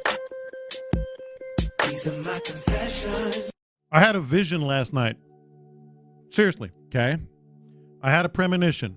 Okay. You know I'm pretty good at these kinds of predictions. I've got a pretty decent record. Are you? When it comes to big picture type predictions. Saturday's game will be decided either by a Kaimi Fairbairn field goal, a Matt Gay missed field goal. That's the Colts kicker? Or both. You can just feel it. It came to me. Kicking, huh? I looked. It's going to come down to a kick or a missed kick in Indianapolis. And Matt Gay has missed 7 field goals this year. It's a lot. He's missed 7, and he's missed an extra point. Mark it down. It's going to be a make by Fairbairn, a miss by Gay, or both. You heard it here first. Marked. Watch this. These are my confessions. So I kind of I don't know if it's like hardo pride. I don't know if it's stubborn. I don't know if it's aging. I don't know what it is, but I take a very, very strong sense of pride. Maybe it's married life. I don't know. In staying in on New Year's Eve. Oh, yeah. And I think New Year's Eve is the worst day to go out. It's all amateurs. Mm-hmm. The bars that you typically go to, you have to pay $40 to get into. Yep. The drinks that you're used to buying are a different price. There's a bunch of idiots on the road. Yep. There's people that are basically acting like they just had their first beer. I went to the convenience store the other day by the crib, and I was talking to the dude, and the dude just went on a big rant about it, about how stupid New Year's Eve, all this. My confession is I take pride in just chilling in, hanging out, relaxing, sipping, whatever the hell I do with the wife, the baby, and the dog. I take a sense of pride in it. It almost makes me happy to not be out there. That New York thing that they showed yesterday.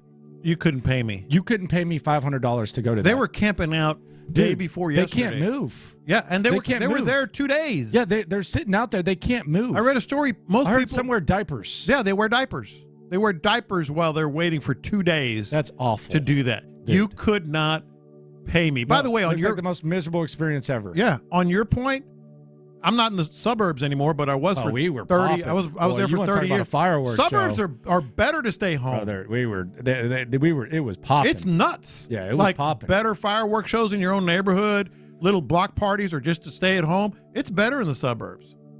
Watch this. These are my confessions. I have a New Year's related confession as well. I was in bed at midnight. And not in a good way. Do you celebrate the New York when they say it's over, or do you say it's not official? I never did until New York last night. New York's 11. It's not midnight yet. No, I know, but last night we're sitting there, and the kids were all off doing their own thing, so it was just me and her.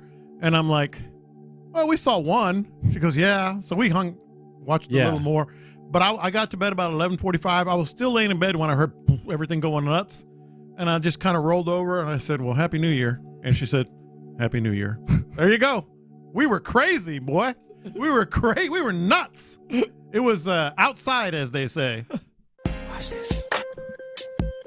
These are my confessions. I think I'm going to have no regard for tomorrow being a work day, probably about 4 o'clock today. That's fine. I am going to. We got you covered. I'm going to cook. I got some espresso martinis mixed up. Oh, baby. Yeah, I got it in the freezer. I'm going to have no regard for tomorrow being a work day. But I've already laid out a lot of the show. But yeah, I think this is one of my favorite days of the year. The college and your football squad playoff is in it too. Yeah, they're in it. They're in it. But I'm just really excited for this. I can hardly. And the best thing about this playoff is there's no real feel either way for either game. Nah, not at all. For it either could go game. anyway. You could tell me any combination, any results, any like this guy. There is no. It's I do. I'm glad Florida State's not in it. That's another confession. Yeah, and it kind of proved to be true. Watch this. Won their full team. These are my confessions. I don't feel the most significant injury yesterday that the Texans suffered was Laramie Tunsil. Oh, wow. I don't. I should, but I don't. Like, first of all, George Fant, who, by the way, Titus Howard could not beat out, but Charlie Heck could. Take that for how you want. Did fine. He graded out at 76%. George Fant at left tackle. I'm more worried about, some of these receivers, getting Grenard back. Like Laramie Tunsil, you would think left tackle, got to have him. He's probably fourth on my list right now in terms of concern for Saturday night. Fourth? Yeah. I want to get Grenard back, Noah Brown, Robert Woods, make sure they're good, and then Laramie Tunsil. Malik Collins, I didn't even think of him. Yeah, but I would put Tunsil ahead of Malik Collins maybe. Yeah. Watch this. These are my confessions. So that game on Saturday night between the Cowboys and the Lions, obviously there was controversy that went on at the end of the game, but at halftime, Jimmy Johnson was put into the Cowboys Ring of Honor. Mm-hmm. I got to confess, like I part of me at first was like, okay, like this is a prominent face of the 90s, like, and that's my heyday of growing up. So very happy to see Jimmy Johnson in there. Then I saw Jimmy Johnson walking up there to get honored as DeMarcus Ware is wearing a Ring of Honor suit. Yeah. What an absolute disgrace that DeMarcus Ware gets in the Ring of Honor before Jimmy Johnson. I got to confess, that was disgusting. It's a Jerry thing. You know that. I know it was, but the visual, like you already knew it was ridiculous that it took long enough, but the visual of seeing DeMarcus Ware up there before Jimmy Johnson was disgusting. Well, Brad Sham got in. Right? Isn't Brad Sham in the Ring of Honor? I think his name's up there, maybe. Yeah, well, that's Ring of Honor. Yeah. Brad Sham before Jimmy Johnson. Think about that. I got one more. Might be text him. These are my confessions. I just love that Kareem Jackson is a Texan again. Yeah, he was on last week. I heard, and it just warms the heart. He's going to be great with DeMeco. He's not going to be, Mr. Late Hit, get suspended. If you want to get a late hit or two, go ahead. I think he's one of the greatest stories the Texans have ever had. And a lot of people don't remember this, so I try to remind them occasionally. His first 2 years, he was garbage, and he was torched. And a lot of guys would have folded. A lot of guys would have been broken. And he ended up being a really good player. And he's still in the league. I love that Kareem Jackson is a Texan. He's a Houstonian too, man. He told us last week that this is home to him. He didn't even know it was going to be a possibility. It ended up playing out. He kind of wants to keep it a secret that he played with DeMeco for 2 years, but I think the secret's kind of out now. Yeah. Kareem Jackson is the OG, and that yellow shirt he was rocking yesterday. Goodness, how much did that cost? Yeah, that's sharp right there. That button, that's probably like a $350, $500 shirt that he was rocking. He was doing his damn thing with that. Watch this. These are my confessions. I got to confess, Jeremy Fowler annoys the hell out of me as a reporter for ESPN. Why? And I don't want to be them. Has he ever put out a report that doesn't include the word might? Oh, yeah, he's not as... It's always might. Last year was the worst. Carolina Panthers might take C.J. Stroud, or they could take Bryce Young or Will Levis or Anthony Richardson. Yeah, we had fun with that one. Dude, every report he has is a might. They might do this. They might stay with Arthur Smith. They might do that. That's not a report. No, I could say that. You could say that about anything. Not having talked to anyone. Say that about anything. Yeah. Might. He has not had a report in the last 2 years that did not include the word might. I agree. Watch this. These are my confessions. I think in terms of most popular people at NRG Stadium, most popular, Hannah McNair might be top 3. She's what? Might be top 3. Top 3 what? Most popular. Popular what? With fans. Yeah, she's got a pulse that of thing people. yesterday with Figgy. Yeah, we'll get into that when the internet goes nuts. That was great. Yeah, that's her talk crap area. Yeah. She talked crap to me about after CJ's game there, but I think she has a pulse of what's going on with the fans. And the thing I like about Hannah the most is that I feel like Cal McNair was kind of like his kindness was kind of taken advantage of. I don't think that the organization was run well early on in his tenure, and we don't have to get into the factors or anything, but I do think there were times where there were some unfair things that were said about his father. I think there were some unfair things that were said about him, and I think that his kindness was kind of taken advantage of, and she's not going to play that, man. Like she's gonna be kind of like the perfect balance to it. Oh, So, absolutely. Like if Amy Adams Stank is doing what she's or Stink, what is it? It's Whatever. one of those two. Amy yeah. Adams Stank. Yeah. If she's going to like do this type of crap, I think Cal would just let it go. Yeah, he would just let it go. Kind of keep his thoughts. Yeah, and that's fine. Sometimes it's good. And Hannah's it's kind of a we got to fine be line. careful. I don't want Hannah to get herself in trouble. No, I don't so want that's her what to get she's herself in walking a trouble. line. No, but she's doing like good. she kind of lets it known how she feels about things, but without saying it. Yeah. No, she's doing her like thing. the social media team is clearly speaking for Hannah, even though she may not have told them a thing. Yeah. Like they're doing the Nashville with the 2 L's and all that. No, she's handling it. She's handling it perfectly, but she ain't going to play that. Like you're not going to sit here and like throw strays. And I think it's a perfect balance. Like some people are trying to separate it. Oh, thank God for Hannah. Nah, they're a team, man. Yeah. Like they're a legit team. And now, there's been years past. It's been post Bob. Yeah. I think Janice is a little bit more hands off now. Like it's their thing. There's a yin and a yang. Yeah, this is their thing. It's a good mix. They are a team for sure. But yeah, she ain't gonna play that. You're not gonna take advantage of the kindness there. She's gonna let you know. No doubt. You'll hear that coming up at 1:20. Coming up next, a Will Anderson podium game.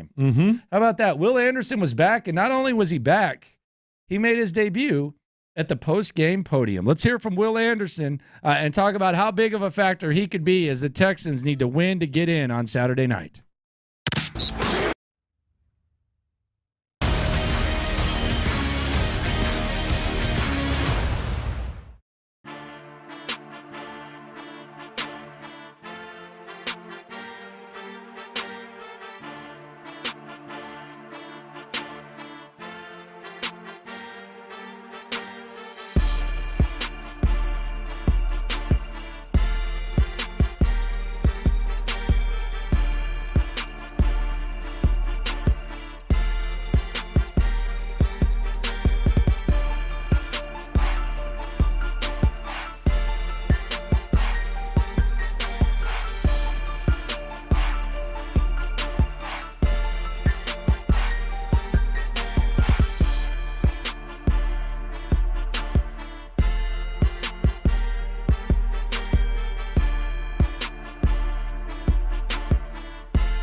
studios, here's In the Loop with John Lopez and Landry Locker. What does a win over the dog-butted Tennessee Titans get you? Control of your own destiny on the primetime stage. That's what the Texans earned yesterday with their dub over the Tennessee Titans, a.k.a. the fake Oilers. What does 2 sacks on 12 snaps get you after being banged up?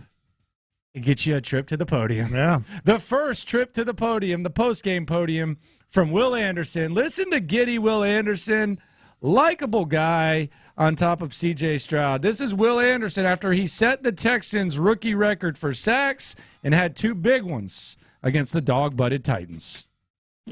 At first, I just got to give all glory to God. This week's just been one of them weeks in the league, man. People talk about walking to the NFL moment, and, you always got your moments on the field. But I think off the field was one of the biggest challenges I faced this week as a NFL player and just being a pro and learning how to be a pro. But like I said, I just got to give all glory to God. But I think it's just the type of person I am, the type of person I've been made into, the person God has made me to be, the person my parents raised me to be, all the great coaches I've got a chance to play for, Coach Fed and Coach Rogers in high school, Coach Saban. And I remember I had a similar situation happen to me in college. My sophomore year, I got cut blocked, and I didn't know if I was going to be able to play that week. They was talking about surgery, all this other stuff. And I remember Coach Saban sat me in his office, and he was just like, nobody's 100% right now at this time. Like, everybody's banged up. I know you got your injury going on, and he was like, it just shows that you're a warrior. It shows what type of competitor you are, and those are the type of moments that you never forget. And you go out there and you ball out for your brothers and everything like that, and God's taking care of you. So for me, that's all I was thinking about this week was just like, how can I be a warrior? How can I be a competitor? Trusting God, knowing that, He makes no mistakes. Everything happens for a reason, and my brothers got my back, and I got their back. So that's just where it kind of was going into this week. Well, congratulations on the 2 sacks. What went into that? Because a lot of the year you've gotten close, you get a lot of pressure, you get a lot of hits, and you haven't always gotten home. But this time you're going to finish and get there, Man, I just got to give it credit to those guys up front, man. Without them, we don't eat on the edge. We got Rank, Khalil, Kurt. All those guys did a great job pushing the pocket, and it just helps us, and it makes our job much easier, getting to the quarterback. So it's just all of us working together and being effective as one and rushing as one. And, we've been doing a really good job of that lately. I think that's one of the main goals that we had as a D-line, that nobody's going to rush selfishly. We're all going to rush together so everybody can eat and everybody can have fun and just go out there and play for each other. Well, how hard was it for you to sit out these games, and what did you learn every time sitting out? But it was the hardest. Like, I'm like, because I'm the type, like, when I'm watching ball, I get, like, especially when I'm on the team, I get, like, very anxious. Like, I want to be out there. I got to be out there. So it was really hard to, like, turn on some of the games and watch some of the games because, like, I want to be out there. But then again, I'm, like, supporting my bros and everything like that. But like I said, I think it's all about just being a pro and learning how to be a pro. And I ain't going to lie, these last 2 weeks, it was phenomenal. I did a really good job of, trying to connect with God. Also, picked up a lot of stuff on that, and also, diving deeper into my tape, looking at things that I can get better, watching other guys and watching the D-line, and like it's actually kind of different than when you get a chance to watch the game at home and you see so much more stuff.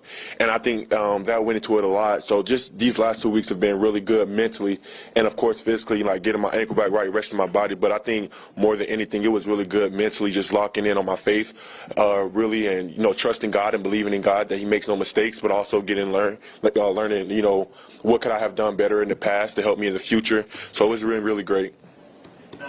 Texans single season for sacks. Yeah. With your 17. First of all, what's your reaction to that? And can you describe the process of your season mentally to your evolving from game one to this point? Yeah, man. None of this happens without those guys in the D-line room. Like, none of this happens. Like, I give all glory to God for blessing me to be a part of this team, blessing me to be a part of the D-line that we have here, and just, the guys that, that's in the room. My papa, he always told me, like, your gift will make room for you and bring you before great men.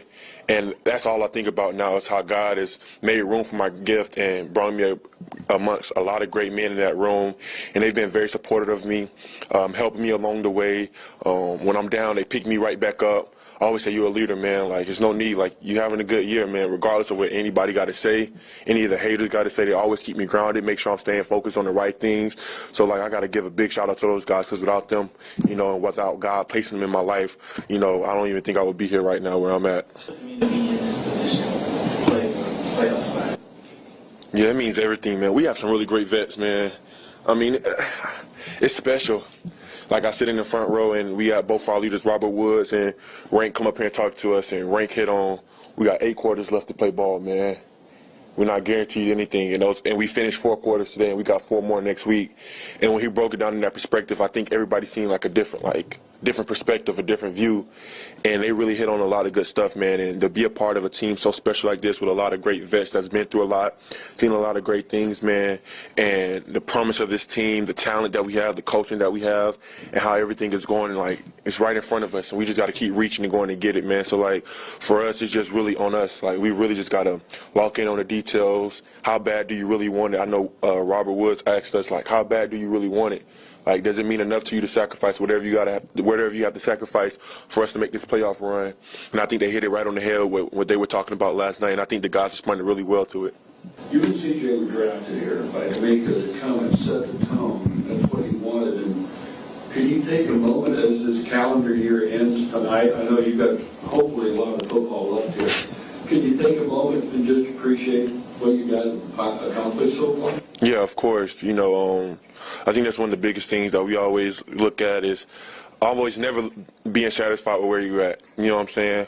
And sometimes we do have to take a step back and be like, well, dang, like, you're doing all right. You're doing good. But then Coach always talks about staying on edge. And I think that's what keeps us going, like never being comfortable, never being satisfied with everything, never being, you know, good enough to be like, oh, I made it. And I think everybody has that mindset here to, like, we haven't made it yet. And I think that's what keeps us on edge, and I think that's what makes this team so, like, full of grit and hunger. And Coach talking about empty the tank. I think we did a really great job of this game of really emptying the tank and everybody flying around and having fun. And, man, I think that's what teams need, man, especially like us. Like, boy, like, when you have a bunch of guys that's all on the same page, same mentality, and can click together like that, man, it just makes an organization very special. Two more. Two-part question here. First, what in-season improvements have you seen from yourself and in your game that has made today's performance possible? And what does it mean to you to help this team turn around against the run, one of the best run defenses in the NFL? I'll start with the second question first. That's all we preach, is stopping the run. Like, it's literally in our D-line room, like, stop the run. Like, before we talk about anything else, we're going to stop the run. Like, it always starts with us up front. Like, without us up front, like, if we out of our gaps or anything like that, like, the defense is no good, man, because it starts with the big boys up front. So we really, like, home in on, like, look, we got to stop this run. And then we stop this run, we can get the third down and we can eat. And then for the first question, man, it's really just going back and self-reflecting and looking in the mirror and saying, like, it's not good enough. You know what I'm saying? Like, people can talk about, oh, double team rate, oh, this and that. It doesn't matter. Like, it's not good enough. You know what I'm saying? So that's why you have to come and approach every day, like, how can I get better? And I think the coaches, we've been doing a really good job. We stay after practice about 10 minutes and just work the little stuff, working edges, you know, working different angles, different moves, everything like that. And I think, like, people always talk about this rookie block. Like, you're going to get this rookie block. And it's like, how can you get a rookie block when you're so intrigued on learning? And you're so intrigued on, like, almost reaching your goal. And I think that's what it is for, like, all the rooks here. Like, I don't feel like none of us reached a rookie block because we're so eager to learn. We're, like, we see success and we just want to keep going and going to get it. And, man, it's been a beautiful thing to see from all the young guys, man, and even the vets. So I think that's what just keeps this team going is the hunger and just to keep learning ball and keep getting better. So it's been beautiful. What have you learned about yourself this season, especially while you were out, and just about the NFL? What I've learned about myself, honestly, that I'm enough. Regardless of what anybody has to say, you're enough, man. And I think that's one thing that I've really been, you know, reflecting on, like, bro, you've put the work in. You made it here to the NFL, man. So what you going to do with this opportunity? You know what I'm saying? Like, don't ever let man try to tell you that you're not enough. And during these last 2 weeks, I really had time to reflect and say, look, you're good, dog. And my teammates, you know, they've been having my back. And as far as just the team, like, the guys, man, I just got to give all credit to them, man. It's just like you walk in this thing and there's nobody with their heads down. There's no sad faces. It's like everybody enjoys being around each other. I've been on championship teams, and I've seen the camaraderie around the locker room, and I can most definitely say we most definitely have that in the Texas locker room. A lot of great personalities, a lot of great players, man, and I'm being so blessed and fortunate to be a part of all this history that's going on and taking place here, and I can't thank God enough for this opportunity that he's blessed us all with, and I just got to give a big credit to him. Thank you. There you go. It's Will Anderson. Man, goodness gracious. He was giving New Year's resolutions there. I am enough. I am enough. I don't think did anyone think that he wasn't enough? I didn't think he was missed against Tennessee, but you're enough, man. He's like, what was that Saturday night thing? He might be more than enough if he plays like that. Stuart Smalley? I'm good enough, I'm smart enough, and doggone it, people like me. Yeah. Goodness gracious, Will. He was getting philosophical. Lord. He was getting philosophical. Let's go around the NFL, man. I'm feeling need inspired. to get some alpha energy in this mofo. That's right. Week 17 in the NFL was wild. There were a lot of fights. There was a lot of chatter, and there's a lot of speculation about what could be happening in the next week or so, including a win-or-go-home game for your Houston Texans. Reaction Monday continues next. The Texans.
station. Let's go around the NFL to keep you in the loop. This is Houston's sports leader, Sports Radio 610. All right, state of the league through 17 weeks. We have 14 teams with winning records, 6 teams sitting at 8-8, and 12 teams with a losing record. This is all going to go one way or the other, so we'll get a final tally, and there will be no 500 teams next week. Texans, one of those teams with a winning record, and they guarantee a winning record because of the beatdown, the assing, if you will, of the Titans. Titans just 1 of 12 yesterday on third down. Texans all over them. Texans win. Texans in control of own destiny after the 26-3 win. They got the Colts, primetime, ESPN, Joe Buck, Troy Aikman, Saturday night. Be there, be square. I'm trying to think already of got to do something Saturday night, right? It's a Saturday night. Got the Texans on prime time. You don't even have to worry about, like, if the Texans win and get in, like, you Saturday night. Who cares about Sunday? Just enjoy. Who cares? Chill. Just enjoy the games. So I'm already thinking about all that. But the best part to me, not to be too repetitive, but we do get people coming back in on this show, is I just feel like it's sort of like just a stamp, validation, and approval for a year that is better than anybody could have possibly expected. Yeah, congratulations. You might not have gotten the prime time when you liked it, and now here you go. Like the NFL. Biggest stage. The NFL and the networks are saying, oh, we got to show this game. Yeah, you got to show it. So that's what's important to me. Very much so. Yeah. It'll be interesting. No more maps. No more maps. I don't think Greg Grissom's going to put out a map this week. He should, though. Are we going to get a state map? Yeah. Are we going to highlight Maine? Oh, wow, the Texans are on in Maine. Oh, my gosh. No, we've come a long way here. That should be the map that he puts out. Like, Texans Saturday night viewership map. It's all pink. If you're just tuning in, pulling behind the curtain. So the Texans were moved from 3 to noon, and the whole pitch was, well, more people are going to see this, and they kept putting out these maps with like highlighted states of like, oh wow, well, Idaho's going to get to see C.J. Stroud and company. It's like, who cares? Yeah. But this one you care. No, I mean, this one speaks for itself. I don't need a damn map. Yeah. Goodness gracious. The map is everywhere. Maybe the days of the map are in the past. Goodness gracious. Coaching rumors before we go around the league. So Matt Eberflus is expected to keep his job per Ian Rappaport with the Bears. I see nothing wrong with that. It is going to be interesting to see what the Bears do because they do have the number 1 pick with Carolina's loss. So the Bears traded the number 1 pick last year. They got it right back because Carolina's the worst team in the league. So Matt Eberflus is going to get to keep his job, kind of see that out. I don't see how you could do anything but keep him at this point. The reason I hesitate is like I still don't know what I would do with Fields. Yeah, and that'll be interesting. I would draft a quarterback and then maybe try to trade Fields, but I could see that going either way. Speaking of the Bears, they thumped the Falcons 37-17. Ian Rappaport also said it would be a surprise if Arthur Smith is gone. That to me is idiotic. If you're bringing back Arthur Smith, hell, you might mess around and win a division next year with how bad that division is. But this guy to me has shown that it's very Bill O'Brien-like in that your ceiling is going to be limited. I would fire Arthur Smith without hesitating if I were Arthur Blank. He would be gone. I would too. Just 100%. I don't think. And if I were the Tennessee Titans, I'd hire him to be my OC. That's not a bad play. Bring him back. And he wouldn't be the first to excel. Yeah. Going back to that coordinator spot. But I don't see where's the ceiling with this squad? It's not. Yeah. And the way that he's handled the Bijan Robinson situation, the way that he's handled a lot of stuff has been kind of embarrassing. Also in head coaching rumors, Jim Harbaugh. Michigan's taking on Alabama tonight. Or today, I should say. Shoot, 3 hours, I should say. Goodness gracious. He has hired Don Yee as his agent. Don Yee also represents Sean Payton and Tom Brady, among others. This was Jim Harbaugh. So we have all the coaches preparing to perhaps make the championship game, which is going to be in town a week from today. Here's Jim Harbaugh talking about the rumors that he might be heading back to the NFL. Such a one-track mind. That's the way we've gone about things. It's literally whatever day we're in, get the most out of it, dominate the day. Then we'll go to sleep tonight and wake up tomorrow and see if we can't dominate that day. it's a single-minded group. And, just taking care of business today and see if we can't do the same tomorrow. Jim, you've got a history in San Diego, and you finished your career with the Chargers. Yeah, just a very one-track mind about this game.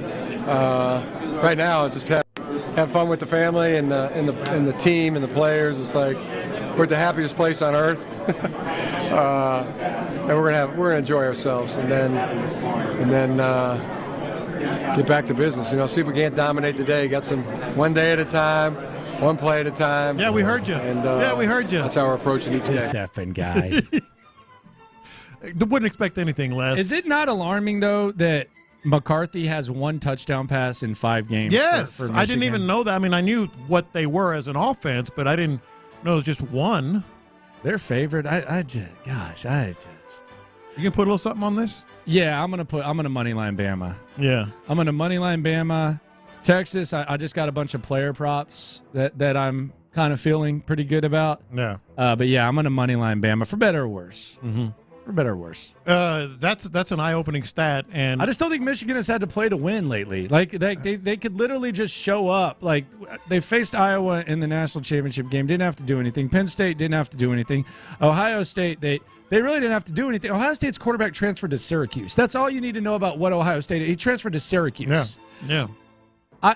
I just don't think Michigan has had to play games to win. I think Alabama's had to play to win since they lost to Texas. I think they're more battle-tested. I just think they're better. I do, too, and I think they've got they know how to do this. They know how to get to this position, how to prepare for it in the 3 or 4 weeks or whatever, and how to play in these games and win them. And I totally agree. And you know that the city of Houston and anyone who owns a business here is hoping that Texas wins the second game because those tickets are going to be expensive. Secondary market, baby. Those tickets are going to be expensive. They're already expensive. They're going to be more expensive. Yeah. Yeah, it's going to be crazy next week. Hey, if you have hookup on tickets, holler at Lopez. He's the guy right there. My sister wants tickets. Yeah, what's that about? I hate when people do that, but it's your sister. Yeah, but still. So you gotta at least kick the tires. I need like Hannah and Cal to come through for me like they did Tyler. What'd they do for Tyler? They got him in the stadium, man. Oh. They got him in the Texans. I know this is a little bigger, but you know. Yeah. From $1,679 right now. Nosebleed. Good Expensive. Gravy. It's pretty nuts. Yeah. Panthers fall to the Jags 26-0. Trevor Lawrence, his start streak ends at 49. The story of that game, Dave Tepper, the owner, threw a drink on a fan as his bodyguard was in front of him, and the people in the suite didn't even seem to think like it was that out of the norm for him to behave such a way. That was the most alarming thing about that video for me, on top of being a weasel and throwing a drink on somebody. And it's not behavior that, as you just illustrated, but it's not behavior that, if you dig in at all to Dave Tepper's history, he does this consistently in all his industries. Just acts like a jerk, entitled, fires people that are dare to tell him no or counter his opinion. Yeah, that guy's a bully. He is a problem. The way he was acting, he is the problem. That guy's a low life scumbag. Yeah, he is the like problem. That, like just the way that was, and the way that the people around him reacted, and the stuff that you heard. Sometimes you hear stories, you're like, I don't know if that's true. Yeah, that guy is that guy comes across as a low life scumbag, and I can't imagine how he treats people behind the scenes. Colts top the Raiders 23-20. The Raiders eliminated from playoff contention. Didn't even know they had a chance until I heard this.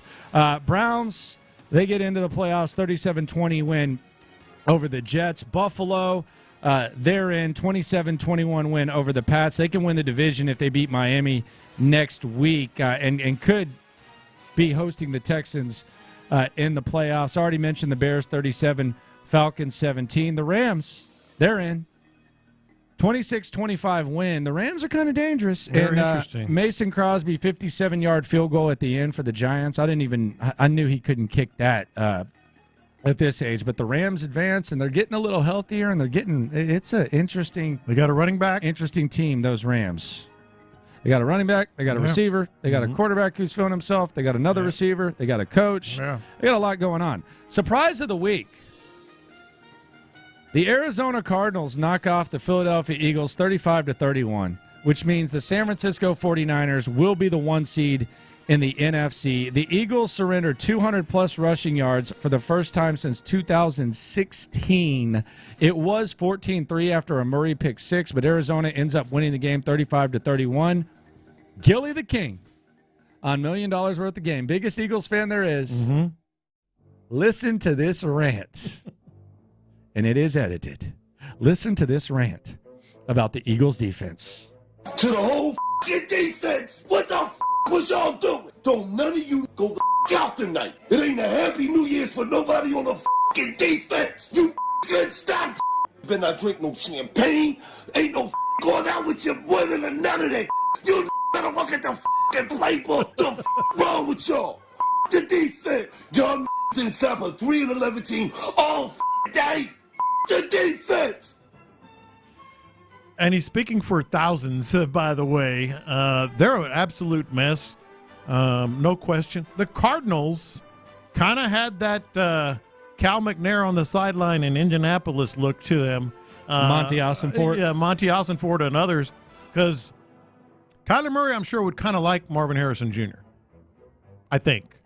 Yeah, they lost him. I think. They lost him. With the win, they lost him. Current draft order is... We think. You never know, but yeah, we think. Yeah, Chicago via Carolina. Hell, they might take Marvin Harrison if they keep Fields. Washington, New England, and then Arizona. They were right there. Would have had the second pick. Saints all over Tampa Bay, 23-13. Just felt like Baker Mayfield was going to get this done, man. Baker Mayfield, feel-good story. He's just better as the underdog. Mm-hmm. Some guys are just built to be the underdog. Baker Mayfield is built to be the underdog. The Saints top the Bucs, 23-13. San Francisco, 27. The Commanders, 10. San Francisco, as we said, they will be the 1 seed. I know the game's changed, but this is pretty cool for Brock Purdy. So he has 4,280 passing yards on the season, which is a franchise record. They've had pretty good quarterbacks with the 49ers. Yeah, there, don't they? Joe Montana, Steve Young. Mm-hmm. That is a pretty dang good record to have.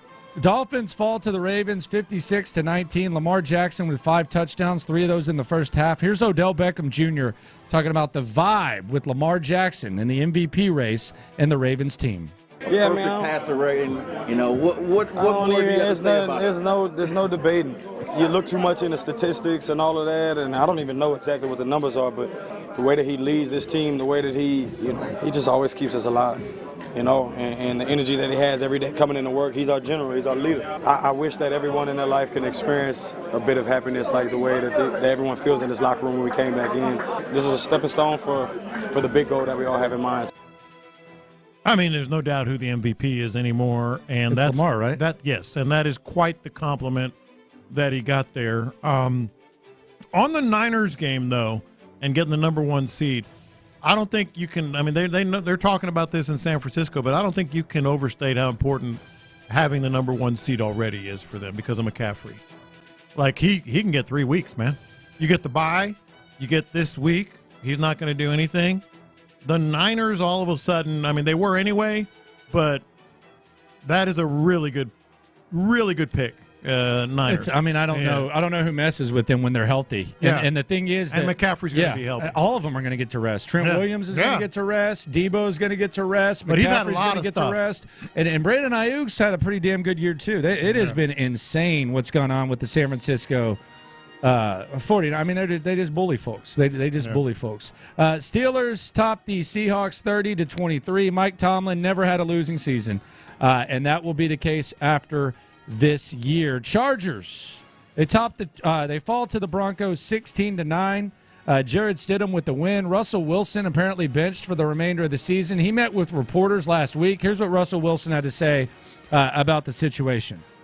We beat the Chiefs. They came up to me during the bye week and beginning of the bye week on Monday or Tuesday, and they told me that if I didn't change my contract, my injury guaranteed, that I'd be, that I'd be benched for the rest of the year. I was definitely disappointed about it. It was a process throughout the whole week, for a whole bye week, and we just came off beating the Chiefs, played a pretty good game against the Chiefs. We just came off of that, so I was excited, obviously, for us fighting for the playoffs and get on a hot streak. NFLPA and NFL got involved or whatever, I think, but at some point. But I think, for me, I came here to play here, to win.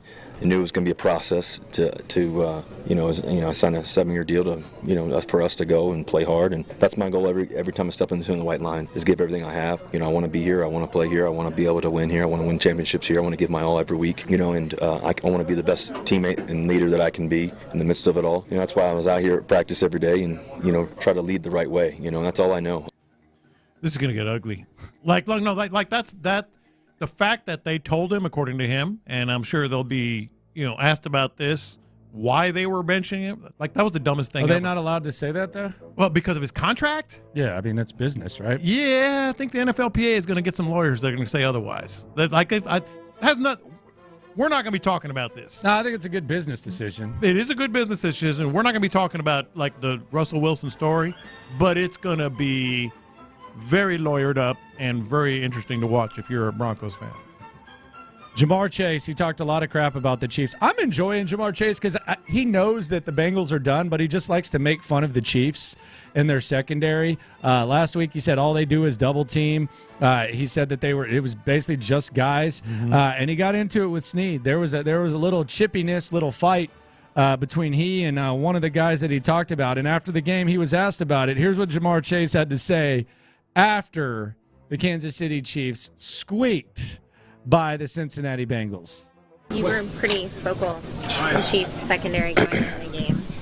Was that part of what Snead and you kind of shared back and forth? I don't know what he was doing.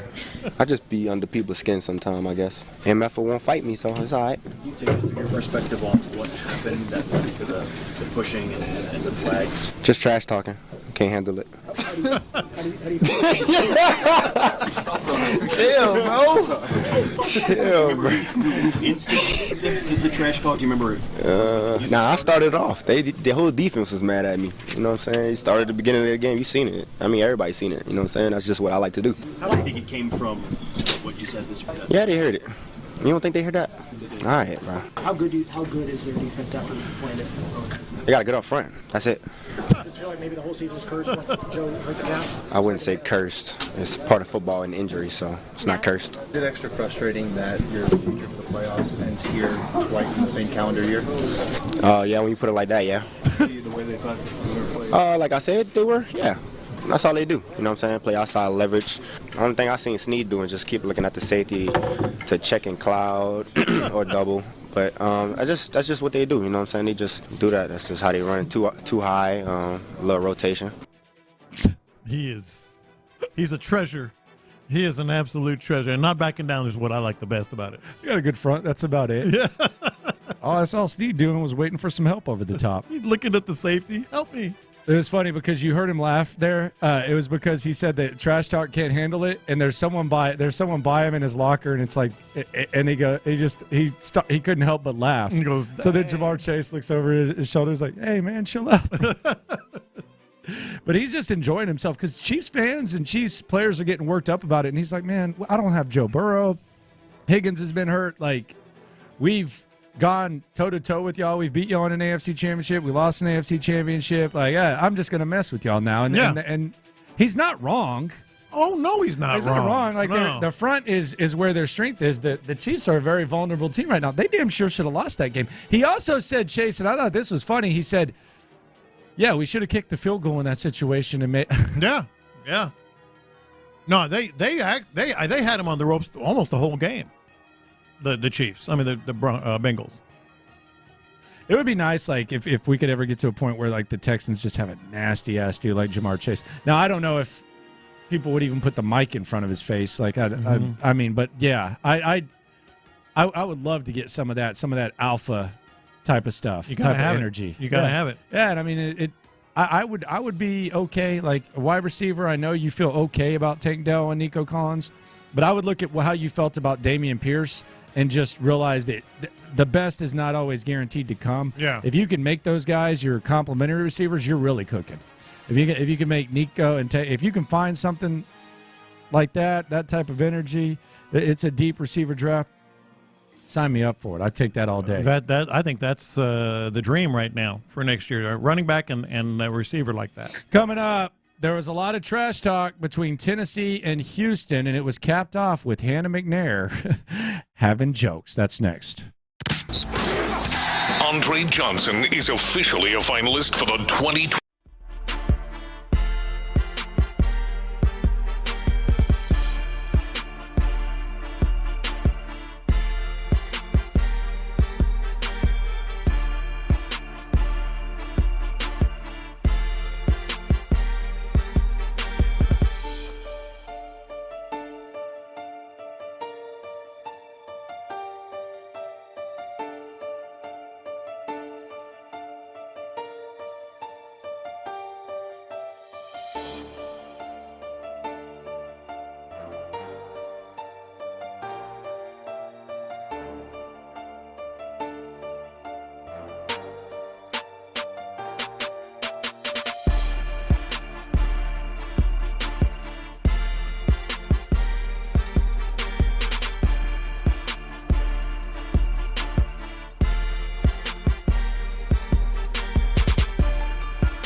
Yeah.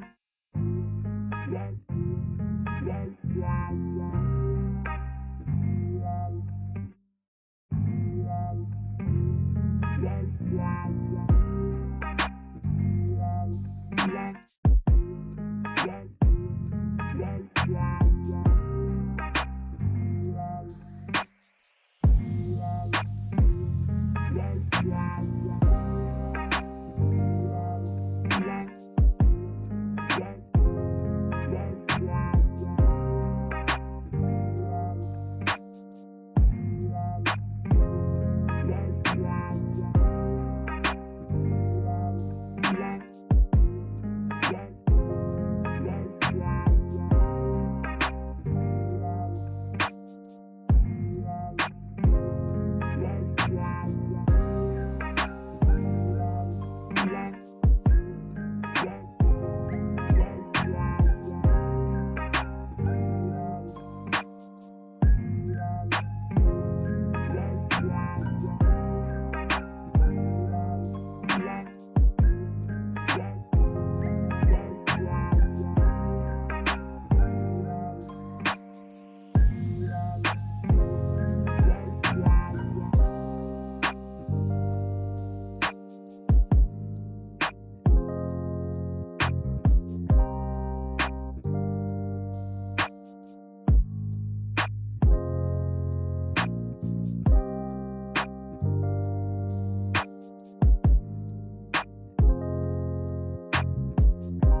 got the internet going nuts.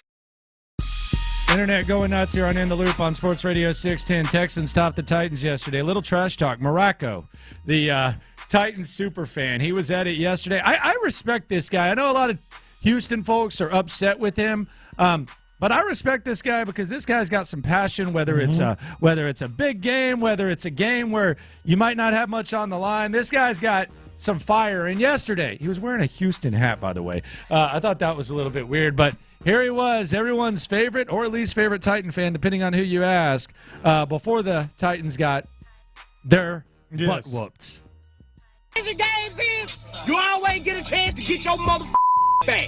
And today, we get our chance to get our motherfucking lick back. And guess what? We gon' get our motherfucking lick back because we always get our motherfucking lick back. Hey, go out here and put these back in their damn place and remind them of how sorry they really is, regardless of they punk-ass mediocre-ass crap. Okay. Now take the go. It's game day. Let's go. Okay. It's like you said, love the passion, but we do need an update, I guess. Yeah. We do need an update. Titans are trash, man. Yeah. They're just really, really, really bad. Hannah McNair after the game. Figgy Fig was sitting, waiting by the locker room. Hannah McNair. Texans sweep the Titans. Hannah McNair. She got jokes. What's up? Sweep it. Have you seen anyone sweeping lately? That's us. That was the with best. the sweeping motion. And yeah, she even did the sweeping motion. I didn't see Cal running behind her, but maybe he was doing the old man jog like I do. I was probably in the locker room or something. Could have been. Well, she was kind of heading there, wasn't she? I don't know. No, she was heading past. Yeah, she did kind of go past where they were. She's past. But we talked about it earlier. It's quite the team, and I think she's been making it clear without saying the words about how important these two games were. It was really corny the last few weeks with the Tennessee Titans. Yeah. Like, it was really corny. Yeah. And it looks even worse with how the squad actually performed. Yes, and then the way that everything they tried backfired. Even the baby blue pants yesterday. Vandermeer said something about it on the air. They could have worn their darker blue road pants or whatever, but they went with those. There was a reason they did that. And it backfired as well. I got the internet going nuts. 2024, man. It's trending, obviously. It's New Year's. Happy New Year to you and yours. You yours. give me a resolution, Weasel? Happy New Year to all the loopholes, even those that text bizarre things, and we get those every day. We love them. Happy New Year to everyone with whom we cross paths here at work and beyond. Not everyone. Well, you can wish them a Happy New Year. Just do it on your own time. If I wish you a Happy New Year, I'll let you know. I'm going to say But it. here's the thing, and I actually, usually resolutions I just shrug and whatever. Maybe I'll try to exercise more or eat fewer sweets, which never works out. I actually put thought into resolutions Good this for year. you, John. And you're hiking your leg on it. Good for you, But John. here's the point. Yeah, basic B. 713-572-4610. You got to put your resolution out there in the public, either with your family or on social media or both, because then you have a better chance of living up to it or having people hold you accountable. I have 2 resolutions this year, and one of them is definitely going to be harder than the other. The first resolution is my personality is such. If I'm in a city, I like to explore things all around that city or a place or meet people or all that. But when I am driving, if I'm driving to Aransas Pass, even Galveston, or longer trips like we went to Ole Miss this year for the A&M game, I just want to get there. Well, do you want to stop at blah, blah, blah? Nope. Let's just get a drink and move on. Let's go to the bathroom, whatever. Once I get in my car, in my truck, my whole attitude changes. So my resolution this year is to actually make some stops along the way and just explore things. Like, whatever. There's this thing in Nacogdoches or something. Yeah, let's stop there, check it out. That's one that I need to do because I do it in every other aspect of my life. I like to explore and meet new people and Yeah, stuff. it sounds like a bad idea. It's a good idea. Sounds like a bad The idea. other one that might be a bad Get idea. where you got to get. The other one that might Don't change your good philosophy. Don't become worse. No. No, get where you need to get. And on a truck, I just lose my mind. But the other one, when I was younger, and I'm talking about all the way from a kid up until I was about 39, 40 years old, I loved to jog. I just loved to jog. I like that feeling, that tired feeling, the sweat and all that. But then I just kind of stopped because bad Achilles, age, bad back. Yeah. I think I'm going to, and part of the Don't reason do I stopped, this. well, hold on. Don't do this. Hold on. Part of the reason I stopped is I was getting very self-conscious of the old man waddle. Like when you soar and you're older, you start to kind of jog that old man jog. I've resolved this year, I don't care what people see. I don't care what they think about me being an old man waddler. I'm going to try to start. Just stay on the elliptical until I bust. Keep your ass off the jogging. Until I bust an Achilles. And that's going to happen. So don't or have do this. back surgery. Yeah, don't do this. I'm going to try to start jogging a little bit more. Don't. I like to walk. This so is a bad idea. This is your worst idea. I'm already walking a lot. That's fine. Walk. I just need to start jogging. Take I like your jogging. ass to the mall, Get man. a good lather Get going. you a mall walk. You're mall walking age. You're not jogging age. Hey, you're not in the. You need to go join our guy Michael Beckman at the mall. Go walk at the mall with MB. He does that all the time. Yeah, he's a You mall got to give me walker. at least one resolution. No, I don't have put it out. resolutions. You No, got I'm to gonna put it live out my there. life the way I've lived it. You got to. Well, that's not a resolution. Live my life the way I've lived it, sir. You want to be just like you've always been. No, I just want to keep improving, keep thriving, keep doing my thing. That's it. All right. Yeah. I guess that's a resolution. Yeah. Well, at least I'm not going to end up with a torn Achilles. Well, me too. I got the internet going nuts. So Arch Manning was at Media Day. He's only played one game this year for the Texas Longhorns. He's the backup right now. He had 20 media types around him while Texas starting quarterback Quinn Ewers was sitting there all by himself. That's a good power move. That's huge. That's a good move. Here was Arch Manning. I want you to tell me how this guy handles it, because we know that Peyton and Eli and Archie and even Cooper, they're very media savvy. This is Arch Manning. I want you to give him a grade of how he handled his back and forth with the media. I'm just a football player and a normal guy, just going to college. What comes with carrying that Manning name, though? I mean, what is the... Yeah, that's a good question. Good and the bad. Yeah, there is good and bad to it. The bad thing is you're kind of recognized a lot of the places you go, and sometimes you just kind of want to be laid back and undercover. But there's a lot of good to it. Grade A advice, and there's a lot that comes with it. But obviously there's some drawback too. Did you get any advice from anybody going into this, knowing that there's 19 people around you right now? Did you talk to your dad or anybody? Yeah, I talked to my dad and my grandfather. My grandfather always likes to say in interviews, less is best. sorry about that, guys. You get much unsolicited advice from your uncles? Obviously, I can reach out whenever. They're pretty busy, still staying in the media on Monday Night Football. But they've been good. They don't overstep. Whenever I want advice, I can go to them, and we have a good relationship. Yes, How sir. often do you talk to them? They kind of want to stay out of the business. They don't want to overstep, like I said, but I can talk to them whenever I want. Funny?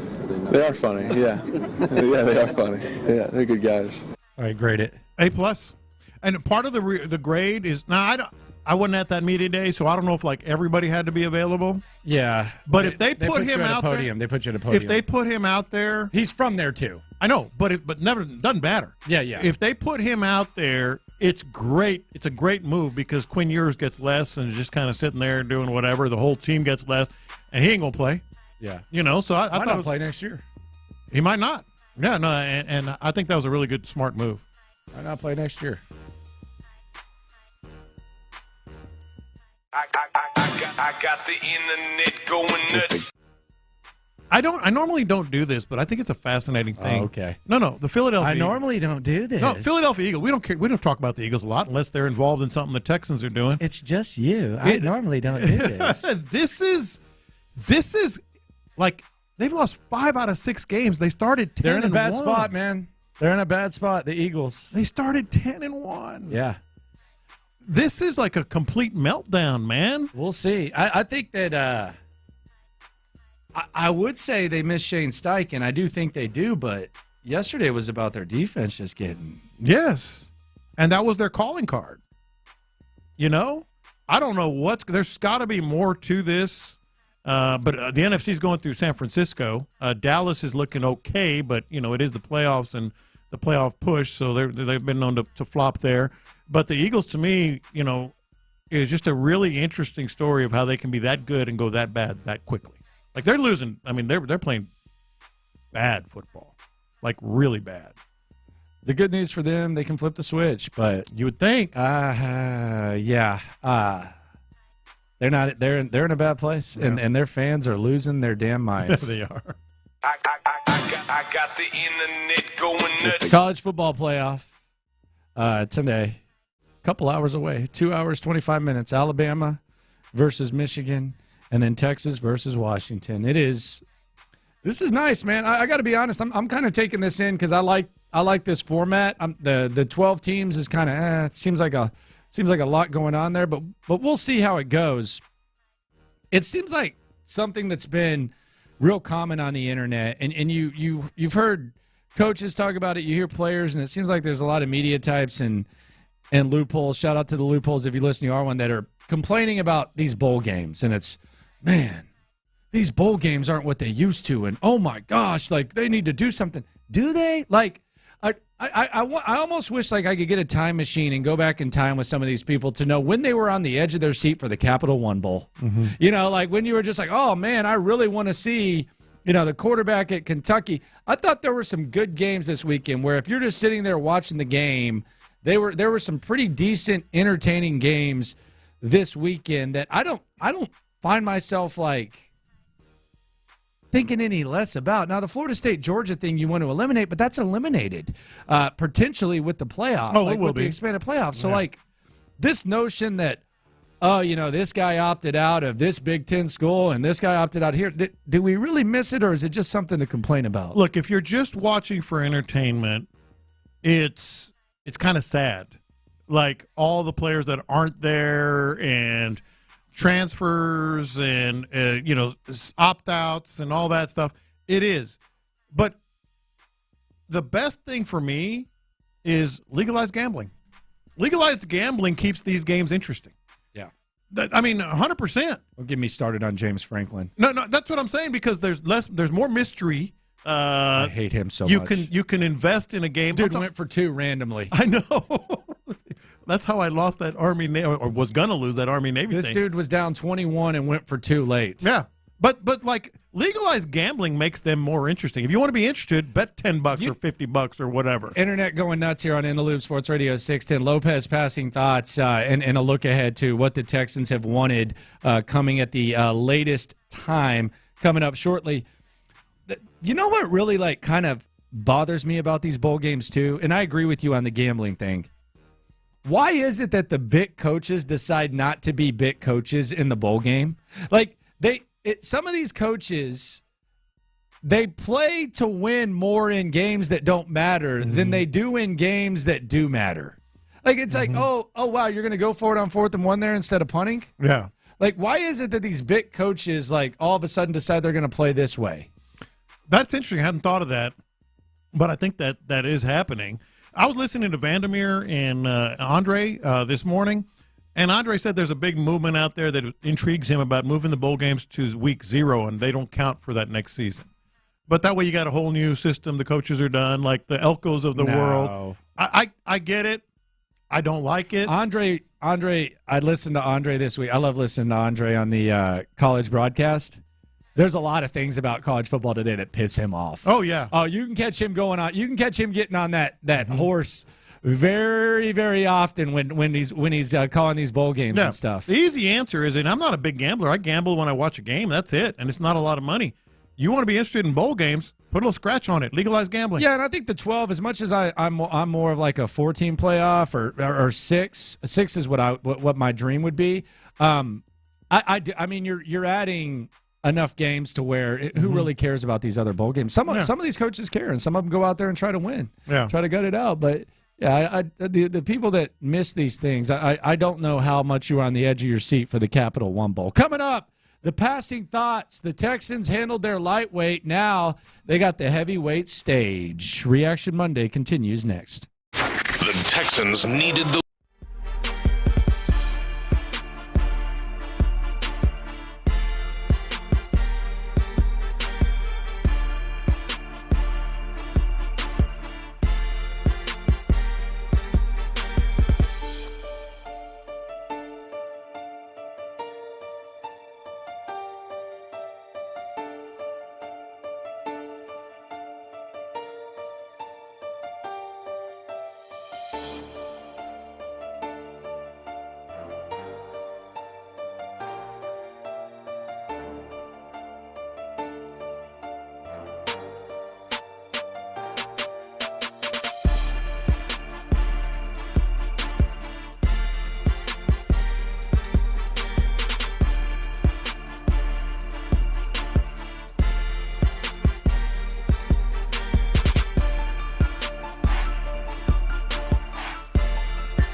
Here's In the Loop with John Lopez and Landry Locker.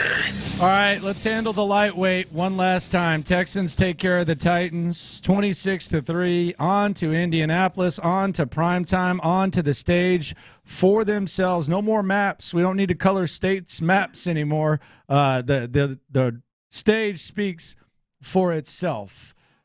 You know what time Remember it is? those colored pencils you used to do that? I think Greg Grissom had some of those in his desk with those maps. Shout out to Greg. They were always cool, but I never used them. They looked cool.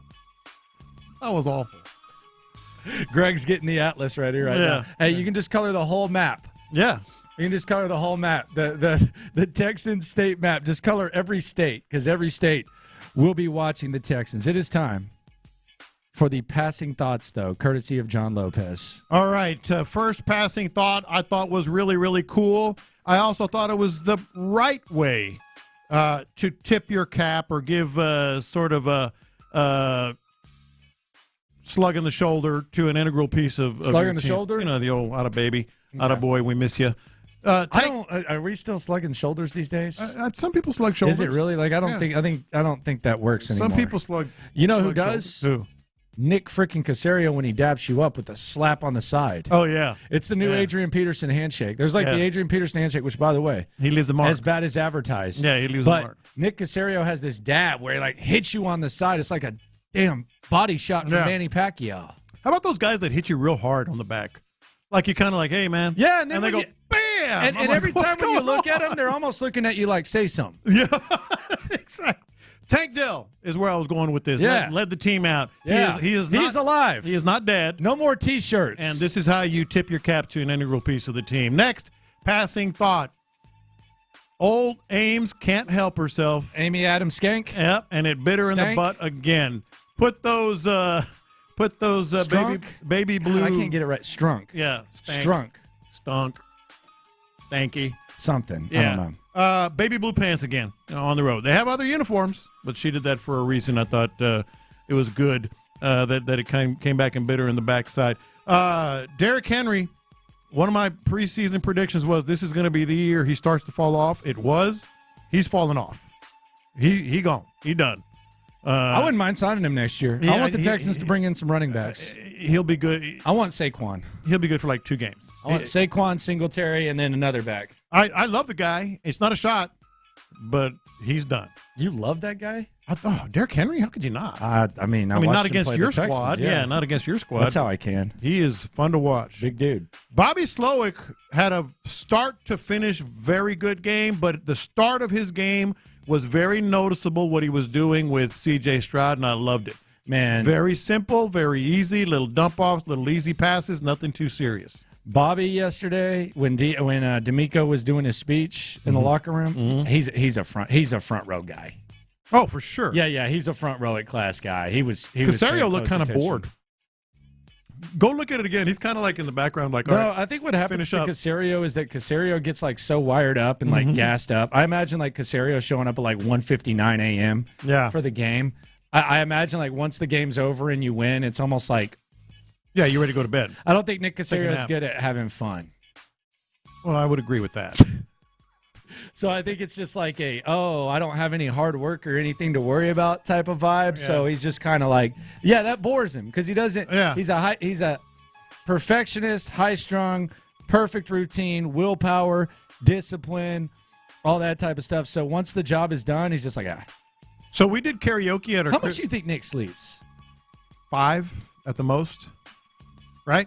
Because he's got to have the perfect energy because we make fun of his diet, but if you have that diet, I bet he naps. I bet he naps. I bet he doesn't. I'll bet he gets. There ain't no way he can take a nap. Well, yeah. So we had karaoke at our Christmas party this year. What'd you sing? I sang a lot. Let me guess. Jan sang Lionel Richie. I sang that. Oh, okay. Easy like Sunday morning. That's my go-to. I did some Aerosmith. Okay. I did some no Ramon Ayala. Biggie Smalls. Biggie. No Ramon Ayala. No Ramon. Actually, yes, we did one Spanish song. It wasn't Ramon Ayala, but man, you didn't have to show off with the tongue. You could have just said Ramon Ayala. So my point is, hey, we're having a party. All right, let's invite Nick. He'll take it up a notch. Next passing thought. Texas' first scoring drive I thought was very telling. You didn't like the settle. You're talking about the touchdown or the settle for 3? 13 plays, settled for 3. There was at least one play. You said they got to get better in the red zone. No, where I'm saying you could tell they told C.J. Stroud, "Don't you run the ball." I think he might have just done it himself, or maybe he did it himself. But he had room to make a first down on one of those, and I'm like, I'm not complaining. I didn't want him to do it either. Will Anderson has hit another level. He is a game wrecker. 12 snaps, 2 sacks, 4 6 pressures, something like that, and he got to go to the podium. Yeah. He's reached another level. It's happening. Yeah, and this is you needed this. Like you didn't need him against the Titans last time around, but you need for him to make the impact. It can't be any more this advanced stat thing, and that was the whole point of the Titan. Did they miss Will Anderson thing? Is that this like hidden crap doesn't work. Like you need impact like that. Well, we said it. At some point, you got to make plays, and he is. Yeah. He did, and maybe they need to limit his snaps a little bit and like. I know he's good against the run, but maybe get to where Will Anderson can come in fresh on a third down instead of having to put his hands on his hips and go to the second. Who knows? Yeah. And this was a thought that I had when I realized that George Fant was healthy and active but not playing to start the game. Now, Charlie Heck. Ultimately, he went in for Laremy Tunsil, but this was the thought I have. Ron and I were talking about this. So let me get this straight. Titus Howard could not replace George Fant at right tackle. And keep in mind, Titus Howard wasn't good at guard. Couldn't start. They didn't start over him, and they put him at guard where he wasn't good. He could not start in front of George Fant at right tackle, but Charlie Heck could. I am very intrigued. I am very intrigued to see what Titus Howard actually looks like next year, because I think there's a chance that's going to be one of the worst deals in town. I'm with you. Like, if he's that good of a right tackle and he's that bad at guard, why was Fant starting and now all of a sudden Charlie Heck? It's weird. Yeah. It's really weird. Yeah. Another one, the most significant injury to me was not Laremy Tunsil.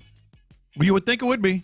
Nah. High-paid left tackle. Yeah. Franchise quarterback. Yeah. He's like third or fourth on my list behind Noah Brown and Robert Woods and Jonathan Grenard. What about Malik Collins? And maybe Malik Collins. Isn't that weird? By the way, Tart's a big SOB out there.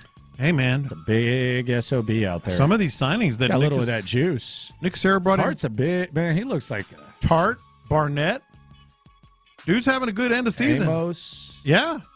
Kareem Jackson. Boyd was out there bringing some juice on special teams, former Texas Longhorn. How about the late season run? Mean to sell out there. Yes. How about 17? How about the late season run that Nick Caserio's had here, man? Yeah, I mean, the in-season quality of player that they've brought in has been very, very good. And it's allowed the next man up thing to be a little bit more of a possibility. I have some other passing thoughts, but you heard some of them earlier. And I'm just going to say one more because Sean Bajani and Clint are joining us. But this was my favorite one of the day. They had champagne and mini corn dogs in the press box at halftime. Mini corn dogs are too slept on. Dude. It should be more common. Sean. Like, mini corn dogs should be more common than they are. I'm not sitting here saying that it's like elite, but like, it shouldn't be easier to get a fried mushroom than a mini corn dog. That's a combination whose time has come. I never put mini corn dogs and champagne together. Dude, it was perfect. Really? It was perfect. Oh, you're stoked about the combination. Yeah, I had mini corn dogs. I had a plate of mini corn dogs and the champagne. And I'm like, where has this been all my life? This 1-2 punch. I did it for you. It was good. They go good together. I hit the egg rolls hard. Oh, you had the egg rolls. And I didn't know, they had champagne yesterday. I didn't know they had an ice cream bar.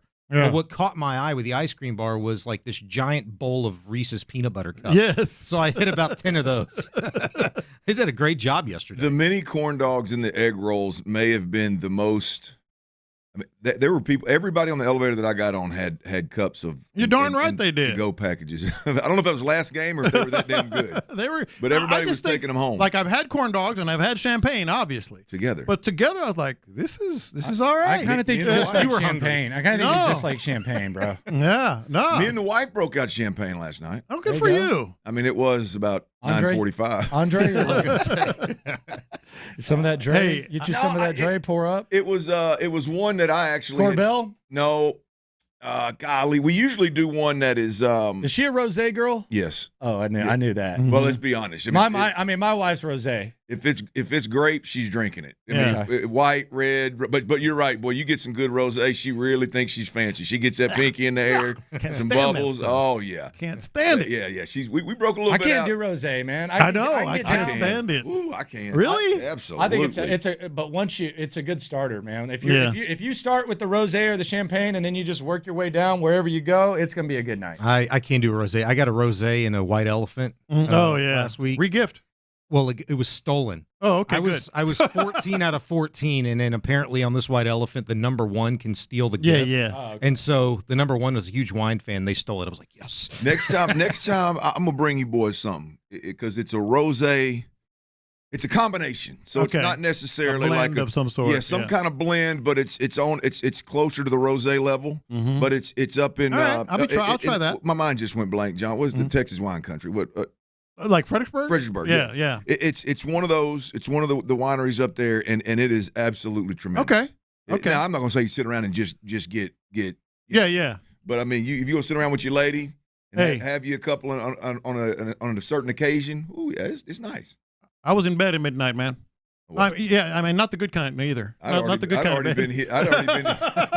I'd already been slapped about 3 times for snoring. I mean, at that point in time, I get hit with that pillow now. I heard the fireworks and I rolled over. I said, "Happy New Year," And she kind of mumbled, "Happy New Year." There you go, celebration. Hey, I'm sitting That's there. where it goes. Huh? I'm sitting there with my wife or laying there with my wife, and like the rain just starts pouring. Yes.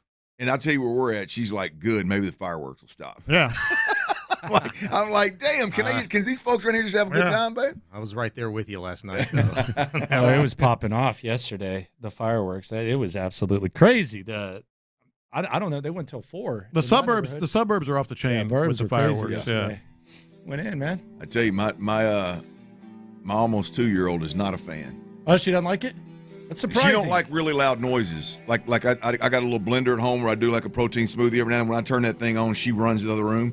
Them fireworks, I mean, it's the first time that I can recall where, like, you talking about the latch on, when they're really, like, legitimately scared, and you know it because of how their eyes. Oh, I'm like, baby, fireworks, man, it's way over there. Yeah, she didn't like that noise. This is the first New Year's I haven't brought in the closet hugging Gibson because he's scared of the fireworks. Yeah. Oh, shaking the whole time. Yes.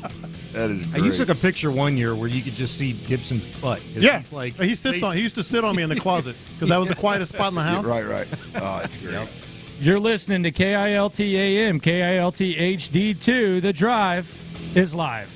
Tannehill, hands off, Ward, swarmed upon, tackled just beyond the line of scrimmage, and that's going to do it. The Texans take down Tennessee 26-3. They lock up a winning season in DeMeco Ryans' first campaign and take another big step toward the postseason with the horseshoe up next on the road.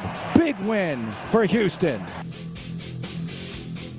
Big win for Houston. Sean Bajani in for Ron Hughley. Clint Stoerner back from taking care of the gals at the Casa. Happy New Year, Clint. Hey, I appreciate it, man. It's one of my favorite times of the year, even though we did just get through talking about the firework. I'm not a big firework guy. My little girl don't like fireworks. My wife is in a spot, she actually loves fireworks, but she's in a spot right now where she's just trying to get a little extra sleep. She don't need some bonehead popping firecrackers in the yard next to us, but so look, but it's a great time of year, man. Great time of year. Great time of year to be covering the Texans. I mean, look, we're fortunate to do what we do, Bajani. You know what I mean? We're fortunate to do what we do, but now we're doing it for a team that's got 9 wins, that's got a chance to get to 10 wins, that's got a chance to win a division, that's got a chance to have a home game in the playoffs this year. I mean, it is just a hell of a time to be in the business and a hell of a time to be in the business right here in Houston, Texas. Happy New Year to everybody out there. Playoffs? That's right. You heard me, Jim. Baby. Yes, sir. Happy New Year to everybody, all of our loyal listeners. I know many of you are off of work today. Another fantastic day. Maybe a little overcast outside, but hey, it's sunny in my mind because of that dub yesterday. It's another one, baby. Hey, any resolutions? Any resolutions in the room? Anybody? Tyler, you gonna eat a little more? You gonna eat a little more, drink a little less? What are we thinking? I mean, it's just the normal things. I haven't mapped out anything real specific, but yeah, I mean, I want to be healthier, want to eat better, exercise more, all the normal stuff. Okay, grow up a little bit. I'm grown. No, it's okay. I'm grown up. This is coming from a guy that waited till he was 44 to become a man, to become an adult, man. I mean it with all kinds of love. So at you. You're a man. You're 40. Yeah, come at me. I'm a man. I'm 44. I'm married with 2 kids, even though they are under 2 years old. I'm a grown ass man. Yeah, man. Hey, I mean, look, it's coming from a place of, hey, I've been there, man. You're still about 4 or 5 years behind me, by the way. Yeah. What about you, Bajani? Any I'm a man. I'm 42. No, you're definitely a man. Ain't no doubt about that. Ain't no doubt about that. I'm a man. I'm 41. You got any resolutions? Are you really 41? I'm 41. You look like you got a late 20, early 30 vibe going on. I appreciate you. You can't see the bags under my eyes because I'm wearing glasses Well, today, when you look at me, I can tell them glasses are really thick because it makes your eyes a little bit bigger. I mean, they're helping me from this side of the lens, so I know you. Look, but what? Any resolutions, man? I was up till 3:30 in the morning last night, and I have not thought on it yet. Well, hell, you don't think I got 3 hours today to figure that one out. You don't think about your resolutions just like at midnight on New Year's Eve. I mean, this kind of work into this. It's been a crazy whirlwind last 12 months. I don't know. Yeah, I think one of our resolutions together, Bajani, should be to hang out more. I mean, we live in the same damn neighborhood, and we never chill. You know? I text you that. Well, I texted you last night, I think, right? Happy New Year or something like that. But I told you that earlier today. I was like, we need to hang out more. Like, I was just in his hood. I went over to the rich people side last night to show my boy the fireworks because that's where they all pop off. I can relate. I grew up on the south side of the tracks in Baytown. He grew up on the north side, so I know exactly where you're coming from. We got the M60s on our side, and they got the freaking boxes that cost $150 over there. They pop off. They have competitions. They're dropping $250 at the fireworks stand on New Year's Eve, and we're over here. We're watching from this side of the tracks. I know what you mean. I was like we're a block tailgating away. on the other side of the tracks. The Milners are fixing. They're setting them off, boys, at 11:45. We got to hang out more. Absolutely. I was a block away from his house, parked on top of the bridge for an hour. My boy was just going crazy over the fireworks. And then he got scared when we went home, and he wanted me to pop our little rinky-dink ones. And I had to get his little headphones on because the sound's too loud, and he was holding Mom. So that's where we are. By the way, I don't know if this is allowed, but I'm going to go ahead and do this. I'm nominating Ron Hughley for the slime off on In the Loop. Oh, wow. That's a hell of a way to start the show from his seat. What's going on here? Today is your 900th episode of The Drive, and your boy ain't here. Your boy's chilling, hungover, not even listening to this show. Most likely. He's not hungover. I don't know what he's doing. Come on now. He had to have drank last night. Nope. I'm telling you, he's doing good. Red gave him a free day, and he told me he was gonna stick to his guns. And you know why I don't believe that? I think he's zoo day with the kids today. No, he's spending the day with his family. I think he stuck to his guns. Hope the zoo's last open, Ron. Thursday and Friday. We were out on location. He was eyeing all the drinks at the bar. The Moscow Mule. He couldn't take his eyes off of it. He didn't cheat on the food. He didn't cheat on the drink. That dude ate salad and water for 2 days. I mean, he's locked in. That dude cracked last night. He's locked in, and here you are nominating him for a slime off, man. It's his 900th episode. It's New Year's Day. It's after the biggest win of the season for the Texans. I think it's Bush League. You raised some pretty good points. I'm just going to tell you that this. I think what you're doing right now is Bush League. This is the first time that I've ever. I mean, I've heard people badmouth Ron a lot. I'm going to be honest with you, and show, and it's never bothered me. I mean, this is bothering me a bit. First off, you limey bastard. I'm just telling you, Ron. If you're out there listening, man, I'm feeling some kind of way about what Sean's doing right now. Ron knows the number 713-572-4610. Hit me up, bro. Hit me up. It's all in good fun. It's all in good fun, man. Oh, but Ronald. Hey, massive day in Houston. You mentioned it. I mean, for the obvious reasons, biggest win of the season for the Texans. They've set themselves up for a win or go home scenario next weekend, Indianapolis. And by the way, if you haven't heard yet, the Texans and the Colts flexed into a Saturday night prime time game for a 7:15 kickoff. Like I said, win or go home situation is Indy. As you heard just moments ago, Vandermeer on the call said with the big win in H-Town. We'll get into all of that throughout the show. But, I mean, my goodness, the first prime time game of the season, better late than never, Clint. Yeah, look, I mean, for me, we talked about this in the post game last night, guys. And maybe it's because I'm here. And I'm covering the Texans, and I'm born and raised here, and so I'm a little biased of the Texans. I'm more of a fan of the Texans than the other teams we're going to discuss, obviously. But this just proves that at least I was somewhat right. The Texans are one of the sexier teams coming down the stretch here. Now I'm taking Lamar Jackson and the Ravens out. All the teams that have locked the divisions and locked the playoff spots. Mm-hmm. I'm talking about week 17, 18 when this thing's coming down the pike here, and you got a team that can make some noise, and you got a middle of the pack who's going to separate themselves, and who ultimately across the country, across the NFL landscape, I think the Texans are a sexy watch. DeMeco Ryans' first year, absolute disaster the last 2 or 3 years, and I think folks like to see people rebound. Part of that story is how quick they're rebounding. Literally 365 days ago, the Indianapolis game was an absolute disaster. Mm-hmm. You know what I mean? Yep. And 365 days later, boom, here we sit, and it's for a damn playoff spot. C.J. Stroud playing lights out. Will Anderson, who goes out and does what he does yesterday, which I think was probably his biggest moment of the year, even though he only played a handful of snaps. 12 snaps, and he did that. Yeah. I think the story, the appeal outside of the city of Houston, maybe outside of the fan base, the I don't know how you gauge appeal from an NFL fan perspective, and you kind of exclude the Houston fans and go, well, how sexy is this outside the city of Houston? I just got to believe that the Texans are one of the more sexier teams across the whole NFL landscape. And to me, them getting flexed to a Saturday night primetime game says that the NFL agrees. Yes, sir, man. And it's well-deserved, but you know what? You talk about maybe the Texans being the sexiest team. I feel like if it wasn't for the Texans doing what they've done this season, be talking about another team in the AFC South, and that's the team that you're playing. Sure. And it's not having anything to do with Anthony Richardson.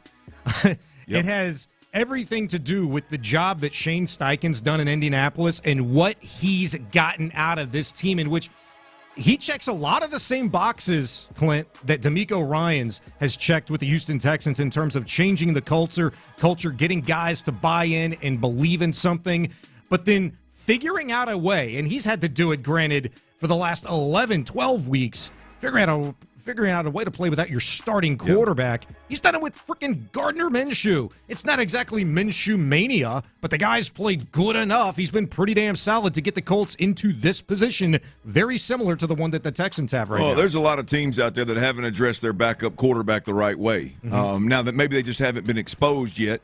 But we've seen it happen in the past. With really good football teams, and then all of a sudden your starter goes down, and it's like, oh man, these guys didn't address their backup quarterback position. Shane Steichen in Indianapolis did that, and Gardner Minshew is lighting this thing up. Think about it, a backup quarterback, Gardner Minshew, goes out and gets you 9, potentially 10 wins, and just like the Texans could end up winning. Can they still win the division? Yeah, I guess they could if they win and Jacksonville loses. Jacksonville would have to, because Jacksonville owns all the tiebreakers, so Jacksonville would have to lose for that to happen for either one of them. Okay, but either way it goes, the point being is Shane Steichen's done a hell of a job, and there's a great storyline there. But when those two teams come together, two first-year head coaches that are on the short list of Coach of the Year for sure. You got your Rookie of the Year playing in this game, on at least on your offensive Rookie of the Year playing in this game. And it's just, I don't know, man. I just think it's a great story, and it's entertaining as hell. It's entertaining. The product that is the Houston Texans today is entertaining as hell. And it's even more entertaining the fact that you got your rookie star quarterback back, C.J. Stroud, yesterday. I mean, fantastic. It took us 10 minutes before we mentioned C.J. Stroud's name. That's incredible. That's how good we're feeling, I guess. There's so many other things to talk about today, but we've got to talk about C.J. Stroud, man.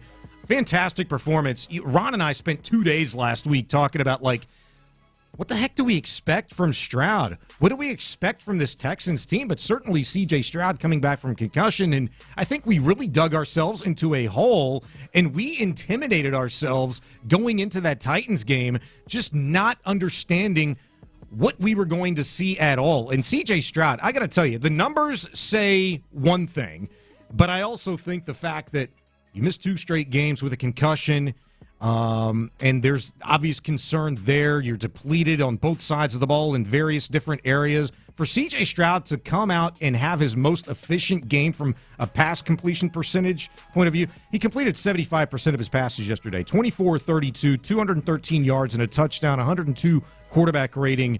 That's the best performance that he's had all season long, and we know how magical it's been at times. For him to do that after a 2-week hiatus, for the reason, being the concussion and everything, I thought it was tremendous. Oh, look, I thought this was a statement win for the Texans, just from a standpoint of you're no longer a team, at least for this week. I mean, you're inconsistent, sure, this year, but you're no longer a team that plays down to your opponent. We've seen that happen over the years with the Texans. They make that win look really difficult, where this is a better football team this year in Houston, and they go out and handle their business the way they should. There's something to be said about that. And then this is a statement performance by C.J. Stroud as well. I think C.J. Stroud is not going to – he can't do anything – he could not have done anything Sunday that would have surprised me or shocked me because of how well he's played to date. I mean, it's just he's already – to me, he's the Rookie of the Year.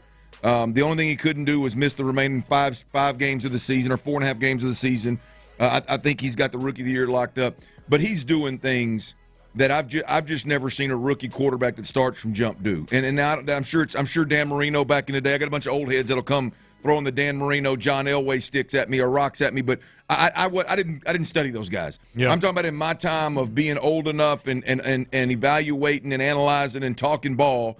I've never seen anybody do what C.J. Stroud is doing the way in which he's doing it.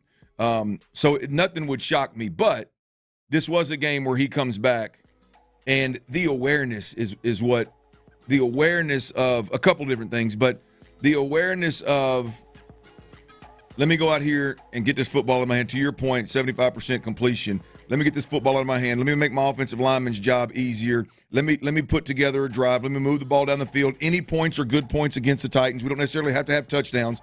Let's just get this football out and not take a bunch of risk early in the ball game. Yeah.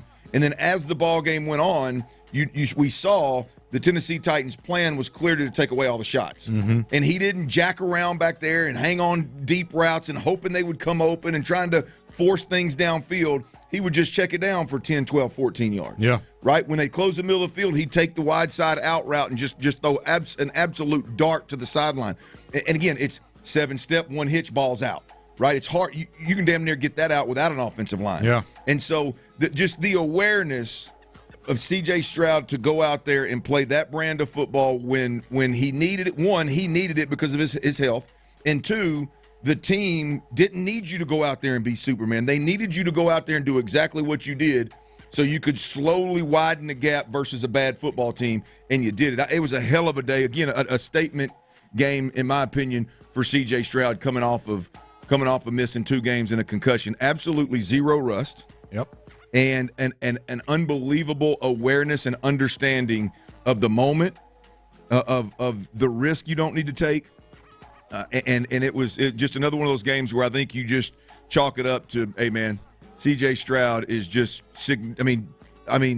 the maturity is ridiculous. Yeah, it is. It is ridiculously more mature than anybody thought. He talked about that in his post-game press conference yesterday as well. I'm always impressed every time CJ comes to the podium. It's usually something different, even if he's asked very similar questions. We'll hear from CJ throughout the show. Some good stuff from him after the game yesterday. Coming up at 2:30, we'll hear from your head coach of the Houston Texans, DeMeco Ryans. We'll meet with the media at 2:30. We'll carry that live right here on Sports Radio 610. You obviously did not get a chance to make your Mad Dog picks last week. It is a Mad Dog Monday, a Reaction Monday on Sports Radio 610. Clint, Ron, me, Tyler, we all made ours, and you might have to be the deciding factor here. As you, yes, please get that red one. Don't give me that. I don't want that blue one. You raspberry. got that blue raspberry. These are two of the. Oh, you want to share? Yeah, I thought we you want to share. Okay. I mean, I feel like I made a pretty good pick. I should be afforded the ability to choose what I'm going to take. You aren't the loser, that's for sure. No, but you know what I said. Ron. Oh, now you want to come in. Now you want to come in here and not bring a damn thing with you, and you want the first pick of what you want to drink too. I mean, I don't want to waste 2 brand new unopened bottles. I mean, you want to pick one of these? Yeah. Oh, okay. I'll pick one of those. You don't like I know I didn't lose. I got blue raspberry and banana red in this piece. I know I didn't lose. Ron certainly did. He picked Dalton Schultz as his guy. 2 catches, 19 yards for his Mad Dog Player of the Week. Dalton was good, but, he was merely just there compared to the other couple of picks that we had. Tyler, you've already anointed me the winner per the Google Doc, putting a nice, fresh 1-0 mark there, but... Well, me and you both got a dub. You be the deciding factor, Clint. I chose Nico Collins. 7 catches, 80 yards. 5 of those 7 catches went for first downs. He became the 4th Texan in history to surpass 1,000 yards in a season, joining Andre Johnson, DeAndre Hopkins, and Brandon Cooks. Tyler, meanwhile, chose Devin Singletary. 16 carries, 80 yards, the longest run of the season by any Texan out of the backfield, 24 yards yesterday. Hey, that sounds nice. It does sound nice. Hey, week 17 or not, the fact that you got it. They give me a little southern blood. Well, I'm going to tell you, Bijani, I don't like the way you drug Ron a little earlier, and I don't like you coming at my boy Tyler in there right now. What are we talking about? You think because you had Nico, you get to all of a sudden throw in that little nugget of became the 4th Texan in history to spend. This ain't about a season. This is about a damn game. I like that nugget. And then you turn around Devin Singletary, longest run of the season. I did not. One game. I built it up. Boy, yeah, you built your guy up so you can win. Get your ass one of them bottles. You got a bunch of them to pick from back here. Get you one of them bottles. Tilt it up, baby. Get you one of them bottles. Even though I can't. You are gonna get a fresh one. I'm gonna get that banana red, baby. Oh well, damn! All you had to do was say, "Man, let me get that banana red."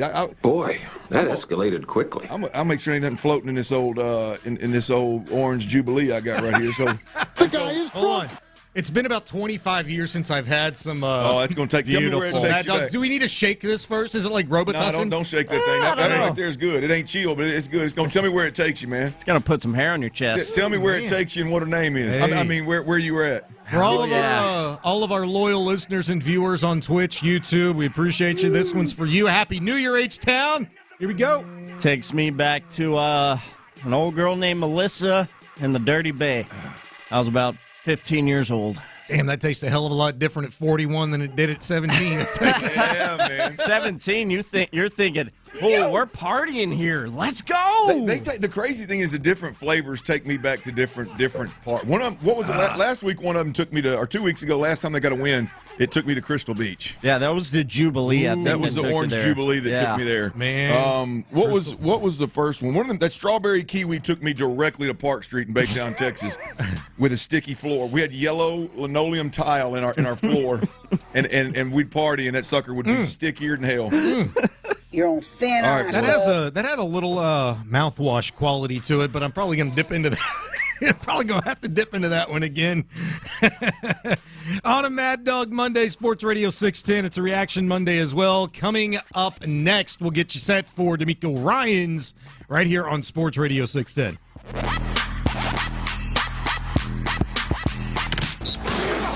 Andre Johnson is officially a finalist for the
But it was 12, and that's all you needed from him, Clint, to really step on the throat of the Tennessee Titans. That back-to-back sack situation coming late in the second quarter, and afterwards, 26-3, Texans dominate the Titans for their 9th win of the season, notching their 9th winning season in franchise history, and could be and needs to be their 10th win of the season next weekend. If you haven't heard, that game against the Indianapolis Colts flexed till Saturday night at 7:15 kickoff, their first primetime game of the NFL season, Clint. The defense yesterday, 6 sacks, 12 quarterback hits, 8 TFLs. Third time this season the Texans have had at least 6 sacks in a game. That's tied with the Colts and the Dolphins for the most in the NFL this year. I'm Sean Bajani in for Ron Hughley, Clint Stoerner as well. It's a Mad Dog Monday, Reaction Monday, a Happy New Year Monday on Sports Radio 610. That was a story yesterday, Clint, that dominating defensive performance, and it was pretty incredible. Will Anderson didn't even know if he was going to practice, much less play this week, and he goes out there and gives you that. Yeah, look, I mean, you can't say enough about what Will Anderson really has done all year long. And look, we had Sheldon Rankins on the postgame last night, and Sheldon Rankins, he mentioned, hey, look, it's not been easy for Will because Will obviously wants to do great things, and the numbers, the sack numbers weren't there early. He's out there balling, giving his best, and he's getting home, but the sack numbers just aren't there, aren't where they need to be. He may or may not have gotten a little frustrated. It sure seemed like that's what Rankins was saying yesterday. And so it's yesterday had to be big time rewarding for Will Anderson. I think it was Will Anderson's moment of the year. And because I think he's played well. I totally understand the value, in a strong side defensive end that sets the edge, that plays the run really well, that can press the pocket, that has the high energy, high motor guy. That guy a lot of the time gets overlooked because the one number that matters is not there, stats. Mm-hmm. And for me, it wasn't ever overlooking Will Anderson. It was just like, okay, when's it going to happen? Yeah. Like they traded a boatload of draft capital to get you. You drafted number 3 overall. The expectations, fair or unfair, are for you to be an impact player and light up the stat sheet. And yesterday was a moment where Jonathan Grenard was out. So your sack artist, if you will, on this D-line was out. And Will Anderson was limited, but in his limited time, he goes out there and gets back-to-back sacks. And what should have been, by the way, were 2 sacks that kept the shutout for this team. Because if you remember correctly, the next play was a DeAndre Hopkins out route for, I don't know, it looked like from my perspective, 12 or 14 yards. Mm-hmm. Soft corner, Steven Nelson just gives Hop 12 or 14 yards. They kick a line drive field goal for the 3 points that they got in yesterday's ball game. Yeah. Those 2 sacks were really monster sacks because they should have kept the Titans off the scoreboard, period. Yeah. They should have just halted a 2-minute drive, period. And that's what we ask for, right? Look at what happened against Atlanta. Look at what happened against Carolina, right? Those are games where, all right, you got the lead, the opponent's got the ball, you need a stop. Mm-hmm. And nobody makes the stop. Yeah. That game yesterday was Will Anderson said, I'm not going to play but a handful of snaps, but I'll make the stop once, and hell, I'll do it again on the next snap. Absolutely. And so Great point. I thought it was a tremendous couple of plays there for Will Anderson. But if you look at it bigger picture, to me, it was really his signature moment on the season. Coming up here in a few short minutes, maybe even a matter of seconds, we're going to have DeMeco Ryans live from NRG. He'll be meeting with the media talking about yesterday's game and the week ahead as they prepare for their final regular season game against the Indianapolis Colts. What you said about Will Anderson, I asked him earlier this season about those struggles, and I really referenced his junior year at Alabama when he was really starting to take on more double teams, even triple teams at time, and he wasn't seeing the results there. Yeah. And he dealt with something very similar. Like, he was not seeing the results, but he knew what he was doing as a member of the defensive line. It was helping his teammates. If he wasn't getting a chance to eat, his teammates were getting a chance to eat. And that's something that he had to kind of come to the realization of, his rookie year very quickly this season. This time we're going to head to NRG and hear DeMeco Ryans. Nah, made it Central. All right. Oh, okay. Two of my babies, they stayed up. The little man was knocked out, though. How do you feel about getting the primetime game on Saturday night national TV for the first time this season? Yeah, we're really excited about just our opportunity, all right, and what this game means for us, all right, to earn a spot into the playoffs. So we're excited about that opportunity. Whether it's prime time or not, it doesn't matter to us. We just want to go out and play good football, play our brand of football, execute, and just play clean. What do you do about keeping guys from getting overexcited? You've been in so many of these big games at second entry. A lot of these guys have. Yeah, our guys have to understand, right, when that ball is kicked off, right, or the ball is snapped, like it doesn't matter about being overly excited. You have to be calm in a moment. You have to be focused on the task at hand. You have to be focused on what's in front of you. And that's just going out and executing the details of your job to the fullest. And when guys do that, that's how you play winning football, right? The excitement of the game really doesn't matter when that ball is snapped. You just got to go out and play the right way.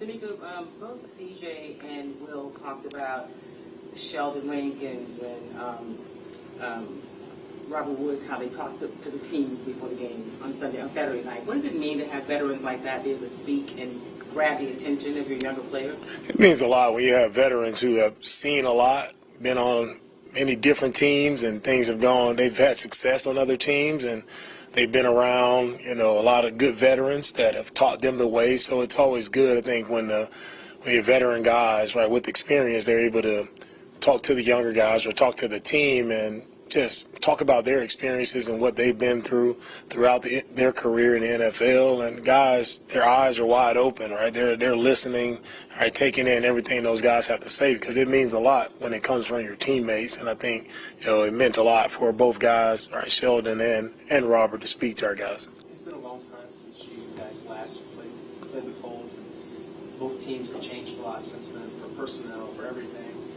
Where do you feel like you all have improved specifically since that game? Yeah, we're a completely different team. They're a completely different team. For me, it's all, fresh start for us. I don't put much weight on the first game of the year. Just seeing, I start watching, it's like, man, who is this team, right? It seems like that was so long ago, playing that second game. So it's a fresh start for both teams. I think they have different players in, we have different players in, so it'll be a fresh start. You all were able to, you talk about you all played probably your cleanest game and one penalty maybe. Like, what do you feel like was the difference that allowed you all not to get stepped on your own foot? So was it just an emphasis throughout the week, or what was it? Playing clean football, it just comes to guys being just locked in, right, and locked in for the entire game. And I felt like our guys were really locked in throughout the week last week, and they were locked in, right, throughout the entire game. And that translated us playing clean football, right? It's something we've been talking about throughout the entire year, of us not hurting ourselves, or us not having something positive happen, and then we end up having negative plays because of a penalty or a mis-execution. So it's just a matter of us getting out of our own way, and I think we did that yesterday, and it allowed us to play clean football, allowed us to be in position to compete and win a game. The team has gone 9-5 since the 0-2 start. You guys have been on a good run. In terms of the cohesiveness and the guys' camaraderie, what do you see from them in terms of being a close team? Our team has gelled together, and that's what you want. You want a close team. You want a connected team, and I feel like our guys are connected. We had a lot of different guys in and out at various times throughout the season, but our guys are connected. They're a tight team, and that's why I feel like we're playing better, right, because of that. Coach, you talk about the team being connected. Can you talk about your connection with a player like Will Anderson Jr.? Yesterday he told us a story about when he got hurt in his sophomore season. I think it was the game before playing in Florida. He took a helmet to the knee, and he thought he was going to be out. He had a conversation with Coach Saban, and Coach Saban, talked to him. He played in. He went on to become the SEC Defensive Player of the Week against Florida. That type of connection that he has with Coach Saban, that type of connection that you have with him as well. And not that it's different, but just that close Alabama connection. Right, yeah. When it comes to being connected to players, I try to make sure I'm as connected to all the guys as possible, right? It's a little tougher on the head coach level, but it's more work to do, and I just want to make sure we're all connected, understand that my biggest thing is players understanding that I'm here for them, right? And I'm here to serve our players and help them in any way possible, right? Just to see them be successful in their careers, right, throughout this season. Just want them to be successful players and also just successful men in the community. So I'm all about being connected with the players. I had a conversation with Will just about, his injury, just him pushing through, right? Will's a tough player. He's a competitor. He's a guy you got to try to hold back from not going on the field. And that's the mindset you want from all your players, right? He has that relentless mindset that he's going to be out there no matter what, and he's going to find a way to help us win games. So love Will for his mindset, love him for his toughness, right, and just his will to win. I know you had your own team to focus on. Did you happen to maybe even look back on the highlights of the Texans last year, their Week 18 win, and what do you think if you did happen? No, nothing. Never looked at a game from last year. Doesn't concern me. Well, let me ask you, if I could ask you a different question. Nick Caserio has, he's kind of been here for a good minute and saw the team move down, and he's been a part of it. Can you talk maybe about his contribution and how you all have worked together to get to this point? Yeah, Nick has done a great job when it comes to roster management, all right, adding players all throughout the offseason, throughout the draft process. Me and Nick have worked.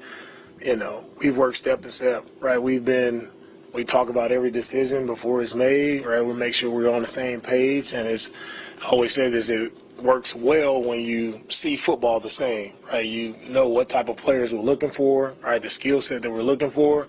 Me and Nick are on the same page when it comes to that, and we've worked well together throughout this entire year. How much does it help you, a game of this magnitude, considering how many close games you've played in up to this point? I think throughout the year, we've seen a lot of different games. We've been in a lot of different games, won them a lot of different ways, lost some, where we were able to gain valuable learning lessons on what we can do different in those situations. So I think from that standpoint, our team has a ton of experience on what it takes to win games, no matter what it looks like. Whether it's overtime, whether it's the last drive, all right, or the fourth quarter, our guys have been there. They've been successful in those moments. So there is no situation where our guys are gonna blink or gonna be nervous about a moment. Our guys have been through it all, and we've been successful through the majority of those. Can you talk about what it means to have, or what Desmond King has meant this year back? You talked about a lot of the other players, but what has he meant to this defense since he's come back? Desmond has stepped up for us, and he's been a staple for us. He's stepped up, and when you talk about it's confident when you have a guy who's instinctive as him, a veteran presence, played a lot of football, but he's making plays for us. He's doing a really nice job of just communicating with the secondary, with the linebackers, just tying it all together. So really excited to be able to get Dez back here and just to see his value and what he's done, all right, for the team since he's been back here. He's made play after play after play for us, and we're happy to have him back and happy to just see his impact made on our team. Carter Minshew. What do you see from him from an accuracy standpoint and tendency to kind of get on a roll against some defenses and offense? Gardner has done a good job with his entire season, right? He's played really well for him. You talk about the accuracy, talk about him just being his movement in the pocket is what I think sets him apart, right? He's able to move up in the pocket and make plays, right? The scramble plays that he makes, the explosives they're creating downfield, he's done a really good job of leading this team as their quarterback, and he has that moxie, that playmaker to him that you can see on the tape. You can see guys really rallying behind him because they know the type of plays that he can make, but he's done a really great job for them all year, and that's why they're in this position that they're in, because of good quarterback play by Gardner. How valuable is it to have a guy like George who's got experience on both ends of the line? Wherever he goes down, you can kind of plug him in. And what Charlie's brought to the table at right tackle. When George was out, so you had to get the offensive line shuffle. Right. He's been through it. Talk about George and Charlie and what they are as tackles now. It helps a lot with that tackle position when guys are flexible enough to go to both sides, and that's what George has done. Charlie has done it in his career as well. So having George be able to step in, especially when we lose Laramie yesterday, I mean, he steps in and we don't miss a beat, right? He's picks it up, he's rolling, and we're still able to be efficient on offense because of George's flexibility. So happy that George was able to be there, healthy, feeling good, and able to step in for us. Yeah, go ahead. 17 ball game. Everybody's hurt, and including this. So what's the availability about all men, everybody on the deck? What do you have compared to everybody else, and what do you have for your ball club going into Saturday night? Well, we'll see what we have. We have a few guys that got nicked up in the game on this past Sunday, but we'll see, how the week goes, and hopefully we can get a few guys back. But whoever is available, we're ready to roll. We're excited about the opportunity.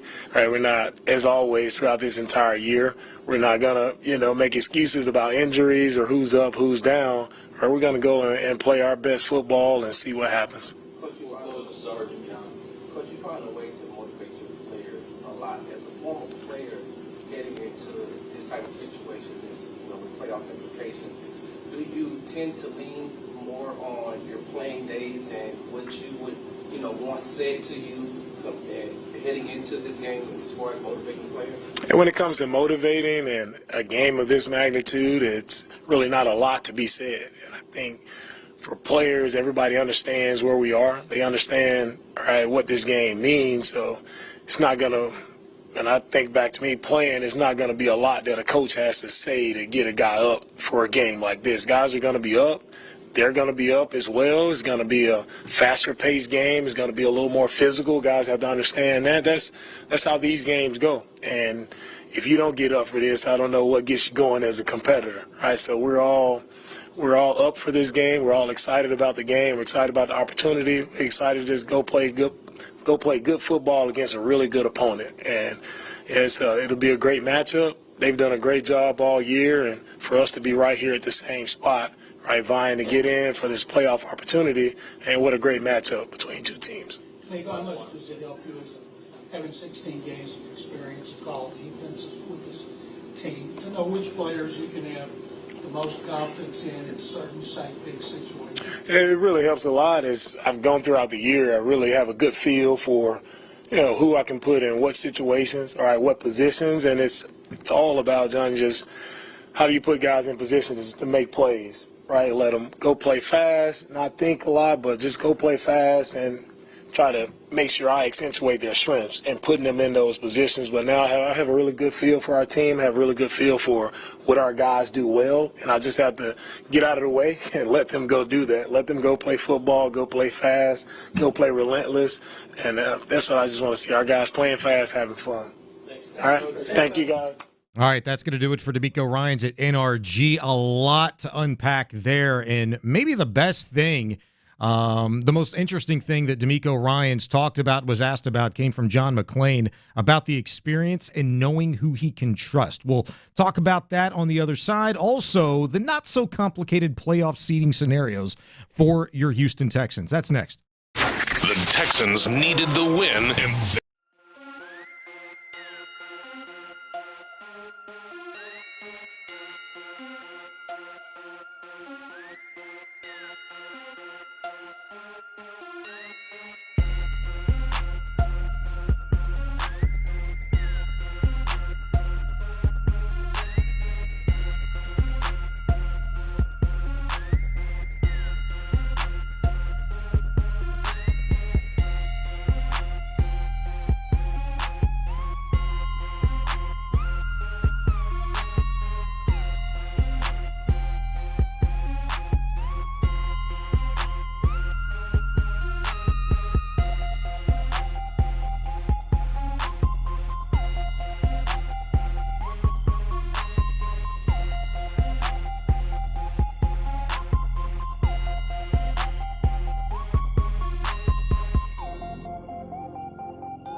Action Monday, presented by Shoppers John Deere on Sports Radio 610. Live from the Twin Peaks studios, here's The Drive with Stoerner and Hughley. Sports Radio 610 welcomes you back. Happy New Year's Day from us to you, alongside Clint Stoerner, Sean Bajani in for Ron Hughley. T-Mill here as well, 713-572-4610. If you'd like to weigh in via the text line, you can always hit us up there. You just heard from Texans head coach DeMeco Ryans coming off of the biggest win of the season, a 26-3 blowout victory over the Titans yesterday, notching their 9th win of the season, setting up a win-or-go-home situation Saturday evening, 7:15 first kick against the Indianapolis Colts in Indy. The thing that DeMeco Ryans said at the very end, it was a question by John Mclain talking about the experience that DeMeco's had now as a defensive coordinator, the ability to know and understand what players, Clint, that he can absolutely trust going into a game like this one coming up on Saturday. This cannot be understated. He's done a fantastic job of this. If you missed it, I played for you a real quick snippet of it. T-Mill, you got it ready to go? This is what DeMeco said in answering the question about understanding his players and what he has at his disposal defensively. It really helps a lot. As I've gone throughout the year, I really have a good feel for who I can put in what situations, all right, what positions, and it's all about, John, just how do you put guys in positions to make plays. Right, let them go play fast, not think a lot, but just go play fast and try to make sure I accentuate their strengths and putting them in those positions. But now I have a really good feel for our team, have a really good feel for what our guys do well, and I just have to get out of the way and let them go do that. Let them go play football, go play fast, go play relentless, and that's what I just want to see, our guys playing fast, having fun. You know, this could break off into many different directions in terms of the conversation, but I'll just kind of start here with it, Clint. When I heard him say that, the first guy that came to mind, because it's fresh, is Will Anderson. And the fact that that dude just played 12 snaps and you got the absolute best from him yesterday, understanding the player, understanding what he's capable of doing when he'd been fighting through an ankle injury for 2 weeks, probably had no business playing yesterday on a snap count, gave you that type of production in the biggest game of the season. I could go Derek Barnett. I could go Adrian Amos. I could go a number of other different directions. Kareem Jackson saw meaningful snaps yesterday, Clint.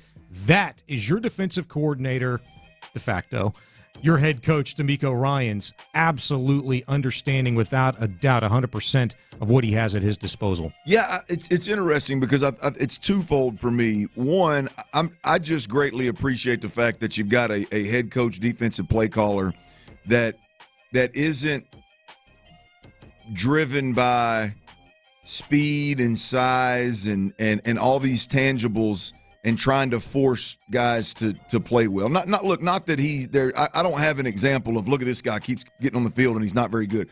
I'm just, the fact that your defensive play caller says, look, I know who my guys are. I know what they do well. I'm not going to try to square peg round hole this thing. I'm going to put them in position to go play fast and play and not think. That seems like just kind of a matter of fact, but there's a lot of teams, offenses and defenses, that don't do that, right? Bill O'Brien was an offensive mind that didn't grasp that very basic concept when he had Deshaun Watson right here in Houston. Like it was his system, and he's going to make it work. And Deshaun Watson standing at the line of scrimmage trying to decipher, who's coming in the pass rush and who's belling. Are they playing zone? Are they playing man? They're crowding the line of scrimmage. What the hell's going on? And it's a constant struggle because Bill O'Brien wouldn't adjust, right? And look, there's a lot of them out there. I'm not banging on Bill. A lot of them. It's just reassuring, and I greatly appreciate any play caller that says, look, I know who I have. I know what they do well. I'm going to put them in position to win, and I'm going to get the hell out of the way. Yeah. And I love the fact that, like I said from jump, you don't have a guy that it's all about this guy was drafted here, this guy makes this much money, this guy has these kind of this physical skill set. We've seen Jalen Petrie, second-round pick, who I thought was going to be the number one captain on the defense side of football. We've seen him benched. Yeah. Right? Yes. I mean, we've seen Denzel Perryman and Blake Cashman standing side by side to this week at the numbers, waiting to see what defense was called to what style of linebacker they wanted in the middle. Mm-hmm. I mean, it's one of those. We've seen Christian Harris, we've seen Toa get run, and then all of a sudden he's out, and Christian Harris and Cashman's getting more. I mean, you've just seen a ton of adjustments being made to find the right group of guys that DeMeco can win with, and it's just, man, it's refreshing to know you got a play caller really on both sides of the football, but we're talking about DeMeco right now. You got a play caller that views the game that way and talks the game that way. And you're seeing the results. Absolutely. Yesterday in that game, I know it's the Titans. I didn't care about the record. It was what was at stake for 60 minutes going into that game, knowing you needed to win that football game and to come out with your best defensive performance again against that same Titans team that you'd sacked 7 times 3 weeks ago to get 6 more. The pressures, the TFLs, holding them to 187 total yards, the lowest output by any opposition against the Texans all season long, to hold them to 53 yards on the ground. That is knowing your personnel. That is knowing knowing what buttons to push, to be honest with you. We're going to head into the 3 o'clock hour. We'll get to the playoff scenarios coming up next, give you all the facts and figures in relation to this Texans and Titans conclusion, in which the Texans sealed the deal and set a date with the Indianapolis Colts in a win-or-go-home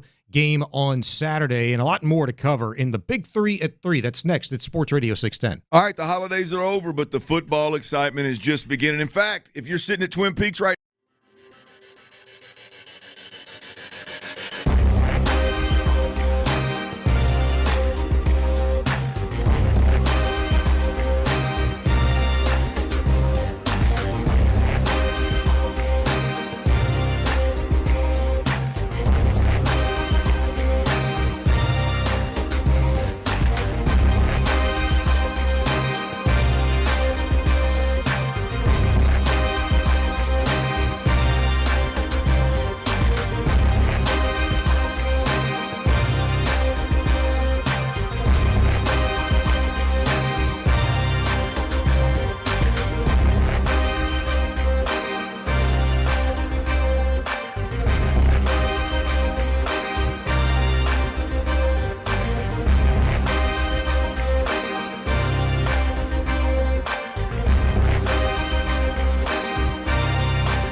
Sports Radio 610 presents The Drive with Stoerner and Hughley. With the biggest stories of the day, it's the Big 3 at 3. Number 1.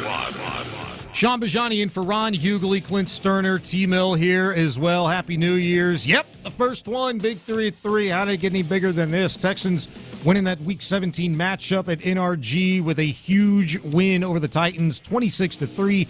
Dominating fashion, Clint. The Texans getting their 9th winning season in franchise history with the dub, their 9th win on the season. The most dominating defensive performance all season long, considering they allowed just 187 total yards, held the Titans to just 53 on the ground. I was hoping like hell that Derrick Henry wasn't going to get 25 yards. That's what he needed to eclipse 1,000. DeAndre Hopkins needed 61 to eclipse 1,000 for his season. They got theirs, but the Texans got the most important with a dominating defensive performance. Held the Titans 1 of 12 on third downs, got 6 sacks, 12 quarterback hits, 8 TFLs, and they're rewarded with the opportunity to play this win-or-go-home game against the Indianapolis Colts, which has been flexed from Sunday to Saturday night at 7:15, Clint, their first primetime game of the football season. Yeah, look, in my opinion, well-deserved. Let's talk about the game that the Texans won. I think this is the year, for me personally, with the Texans, this is the year, and to be honest with you, I thought it was going to be 2 years, but like this is the year of statements to be made. Like we're trying to figure out who in the hell you are, what you're capable of, how much should we buy in, is it real? So this is the year that is a real statement year for the Texans. And they've made several statements throughout the season, good and bad. They've been inconsistent. They've lost to some bad football teams. They've beat some good football teams.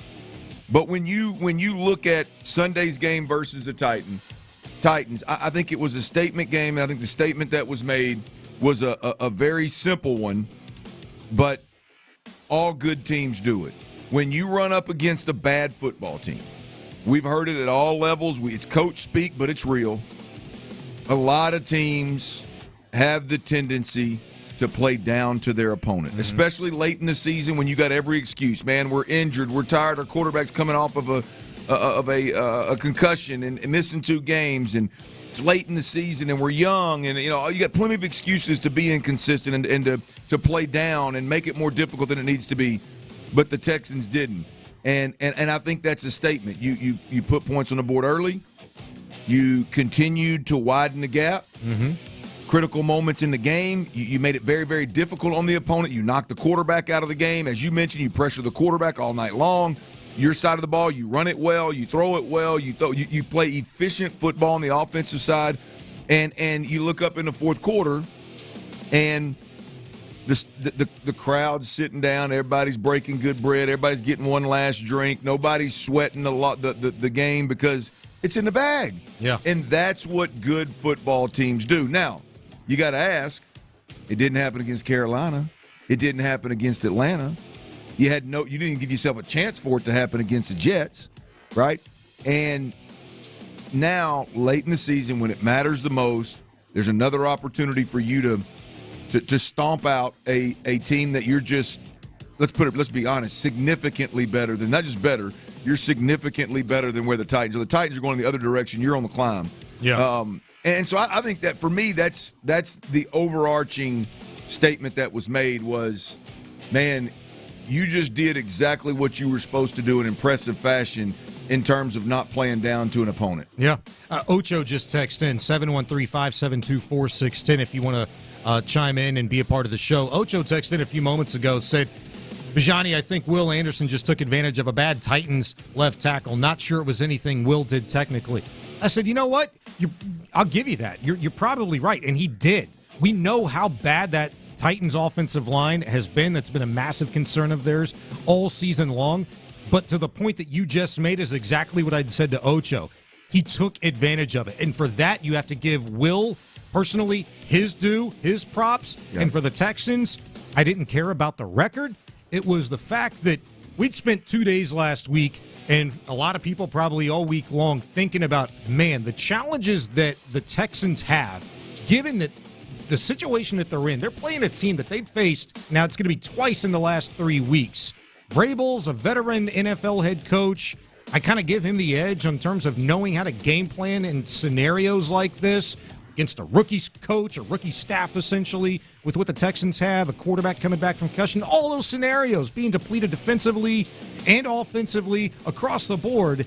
For the Texans to go out and do what they did yesterday, that was impressive. And I'm struggling. I want to ask this question.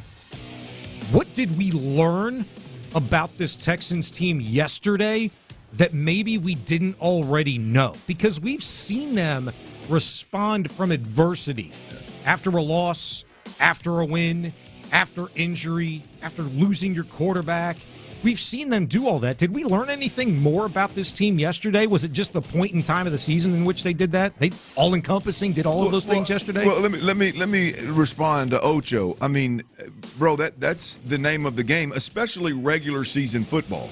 That's the name of the game. You find the opponent's duck, and you go get his ass, and you wear him out.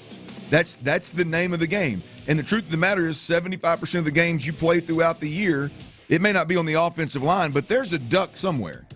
Whether it's a quarterback that can't play, or a quarterback that wants to be too aggressive, or an offensive lineman that can't pass protect, or a team that's one-dimensional and they can't run it, all they can do is throw it, or it's a team that doesn't have many wide receivers out wide, and like there's, so you can pressure the hell out of them without any, that's the name of the game. And so you're not wrong, but guess what?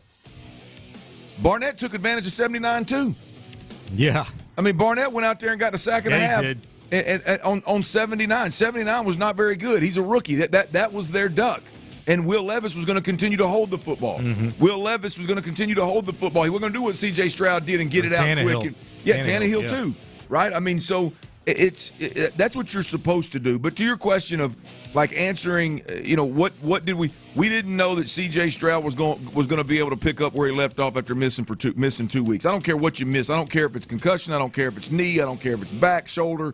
When you come back in the game, typically the game's moving really, really fast. And we learned that C.J. Stroud is again, I mean, the dude just doesn't blink. Yeah. Right? We learned that Will Anderson can play injured and can give you something. I think we learned that Tier Tart is a force in the middle. As I mentioned before, all these guys that Nick Caserio has claimed or off waivers or signed out of free agency are doing a tremendous job. Yeah, we'll talk about that too. I think DeMeco Ryans talked about like learning his team and knowing what they do well. Yesterday, I think, went a long way for that with a couple of different positions. And so I think we learned a lot about this football team yesterday. The tackle situation, right? Laramie Tunsil goes out. Charlie Heck and Fant come back in the game. And, for the most part, you didn't have any issues. Now, again, Jeffrey Simmons wasn't out there, but Landry was. Yeah. Right? You had there was Landry's the one that got Stroud on the sack. Yeah. Beat Heck. Yeah, that was on Stroud. He held the damn ball too long. Yeah, it was. I think we learned quite a bit about the team yesterday, Sean.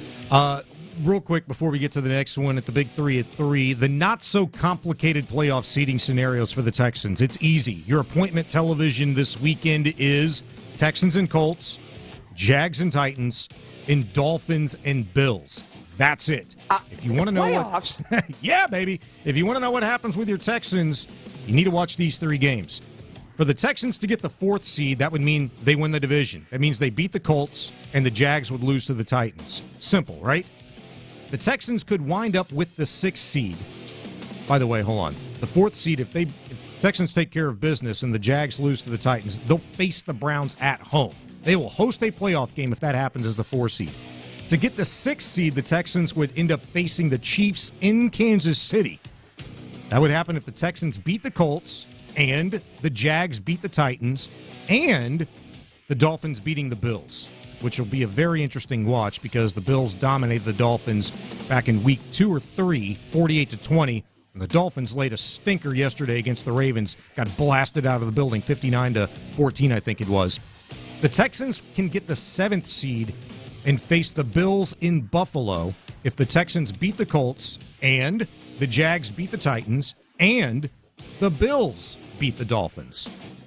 If the Texans lose, they go home. they're watching everything unfold in Week 19. We suck. With you and me. Yeah. So, obviously, we hope that doesn't happen. Win or go home scenario for the Texans on Saturday, 7:15. Next up. Big 3 at 3. Number 2. The two winningest programs in college football history, Clint, colliding in the Rose Bowl. Number 1, Michigan, taking on number 4, Alabama.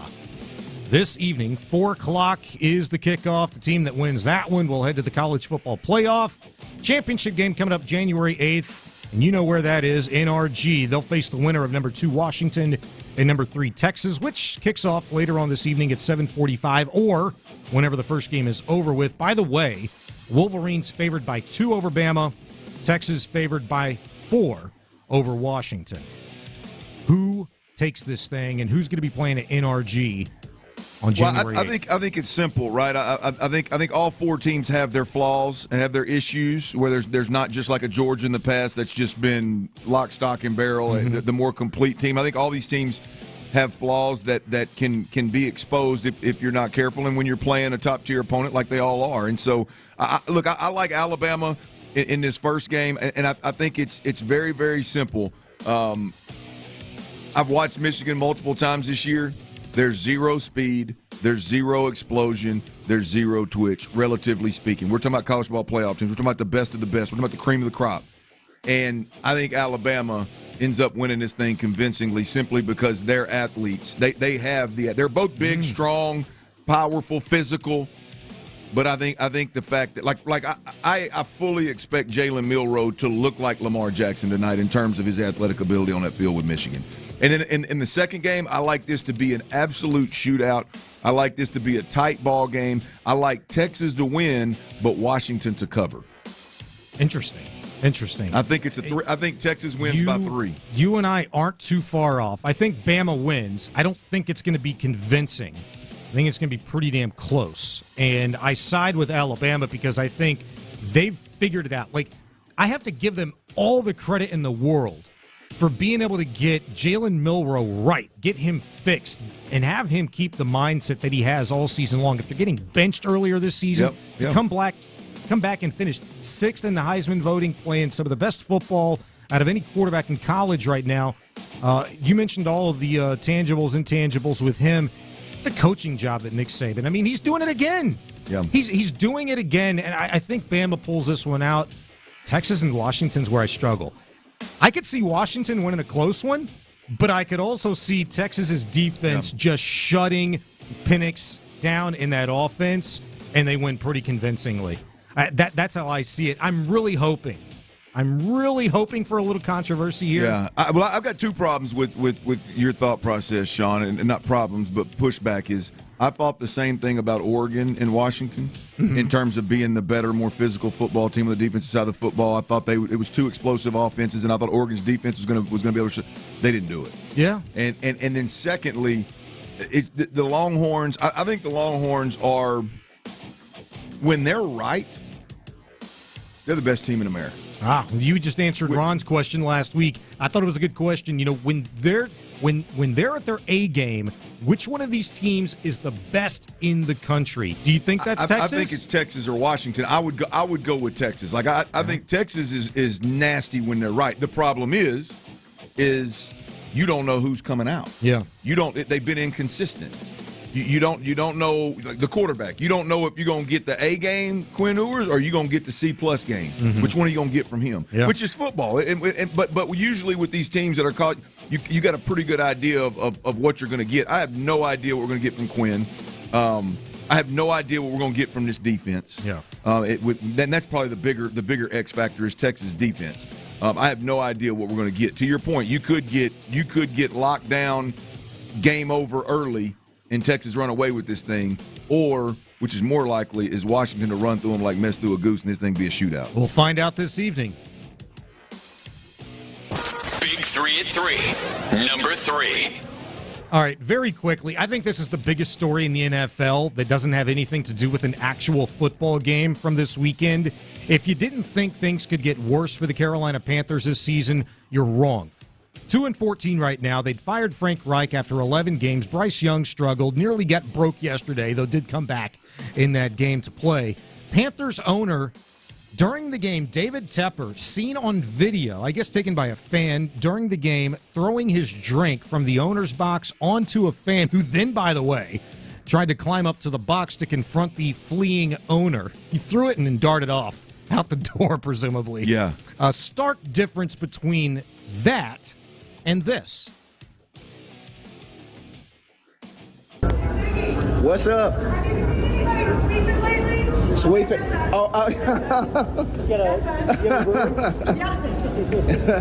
That's us. That's us. That's In the Loops, Figgy, in the concourse after the game yesterday with Hannah McNair walking down and her asking Figgy, have you seen any brooms lately? A 9-win, potentially 10-win Hannah. A 500 or better Hannah McNair is absolutely golden. You know, Hannah's been golden all season. Oh, it's beautiful. It's beautiful. Does this count as us being on your show? No, Hannah, damn it.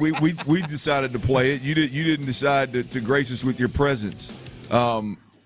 But the owner for Carolina, I don't have a problem with a guy throwing a drink on somebody. Mm-hmm. I wouldn't personally do it, but I see where a situation can present itself when people are constantly attacking you that you may want to do that. My problem is the whole setup. Why would an owner that's had to fire his coaches, cronies? It's just the first overall pick has gone south. I mean, it's just a mess. Why would you be at a game with an open suite? With the windows open. Yeah, good point. Why would you then decide to throw a drink down on a fan that when it's a drink, there's no way you're not going to miss him with some of it and hit the fans behind him who ain't even paying attention to what the hell's going on? You're right. So, and then to your point, do it and then run, walk off. Like the whole thing is just, if you want to get there one-on-one, they make it the hell out of my face and somebody pisses you off, cool, I got it. I mean, but the way that went down, like you're just setting yourself. You got too much money to be going. You got too much money to be not hiring a driver. There's 4 different ways that could have gone and should have gone for David Tepper. 1, do nothing because you're an owner, you're a billionaire, get over it. 2, you could have gone Bill O'Brien and said, you suck too. Or you suck too, mother. Or you could have gone Lloyd Christmas, the owner for the Las Vegas Raiders. What the hell is his name? Yeah, Mark Davis. There you go. He's got the Lloyd Christmas haircut. That's what I call him. He's had to confront fans. Why would he be in an open suite, and why would Mark Davis have that haircut? Davis just brushes him off. So you're telling me there's a chance? You know, he waves him off like, get out of here, peasant. Or you could have gone old school Bud Adams and just shot double rods at the guy and been done with it. But he threw his drink on a fan. I'm a double rod guy. Like a piece of crap that he absolutely is. I can't wait to see what this turns into. When you give him the rod, double or single barrel, do you go knuckles down or knuckles up? Like, oh no, are you like it's that? too much effort to go knuckles up. Just the pointer finger knuckle up right there. Tyler's one knuckle up. Yes, like it's a gun. But you are squeezing your fingers to. You are just. You got to do it with intensity, man. Just intensity. Take the double. We're about 6 minutes over here. Yeah, sorry. All right, coming up next, we have to give a game ball out today, fellas. And I'm going to give a game ball out to somebody that hadn't even played a snap all season. We'll do that. And the most important player for the Texans in their 26-3 victory over the Titans yesterday, it's the Man Eye Institute Player of the Game. That's next. The Texans needed the win, and they delivered. What a way to head into the new year. Now, the team.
Houston's sports leader. Sports Radio 610.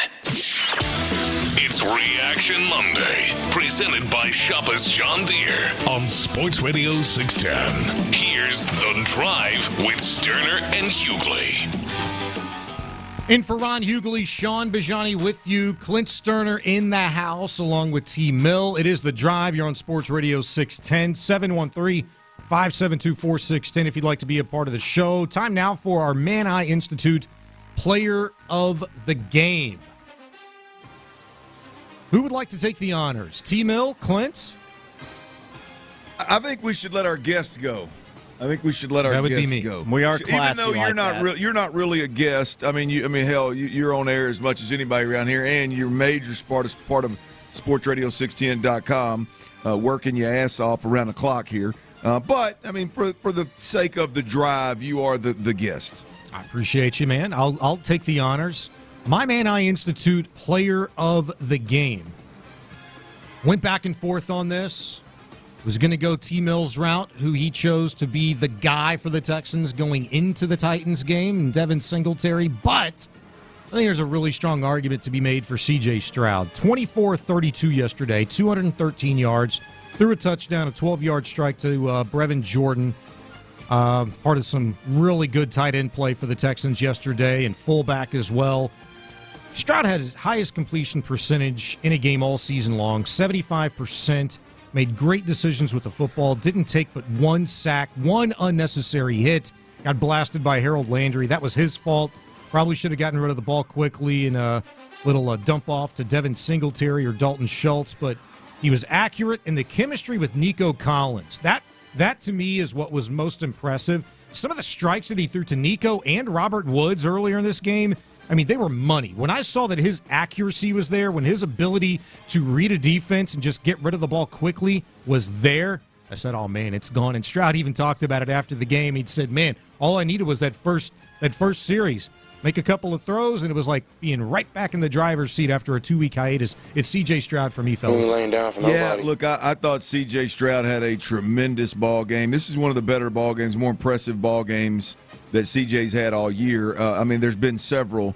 And clearly, physically, the way in which he's thrown the ball, there's been some highlight reel games. But, boy, when you start digging a little deeper than the tangibles, than the arm strength, and you just go, okay, he's a rookie. There's got to be some kind of flaw, right?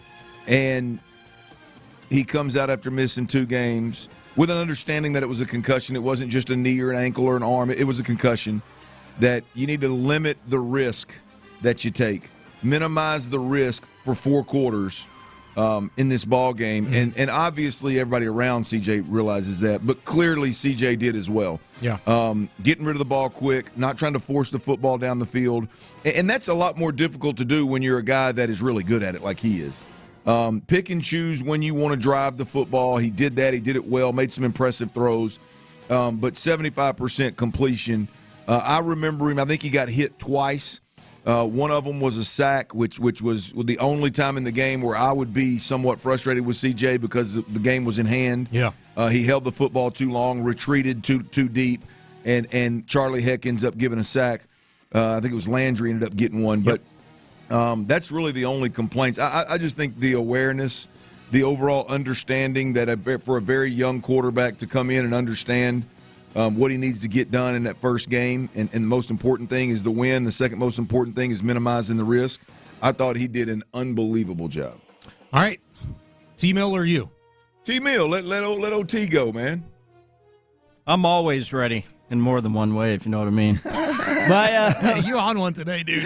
My player of the game, man, I'm going with the rookie, Will Anderson Jr.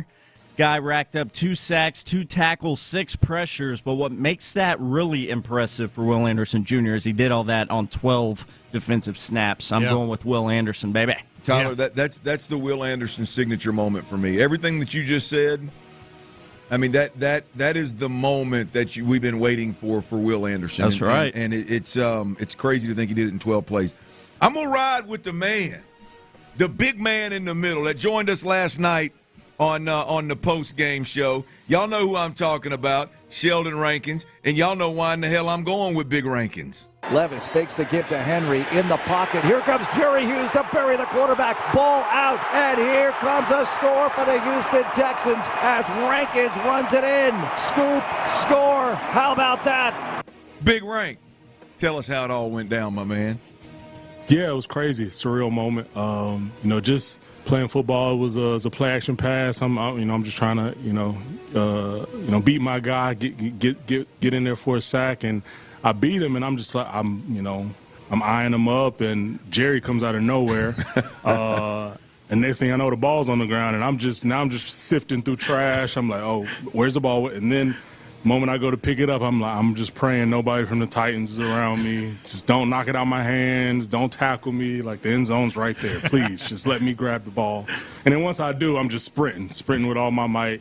And I wish I would have had a little more yards. I wanted to get that GPS tracker up, show off some speed. Really try to get that number up. But man, just to be able to come up with that big time play for us, I mean, it was special.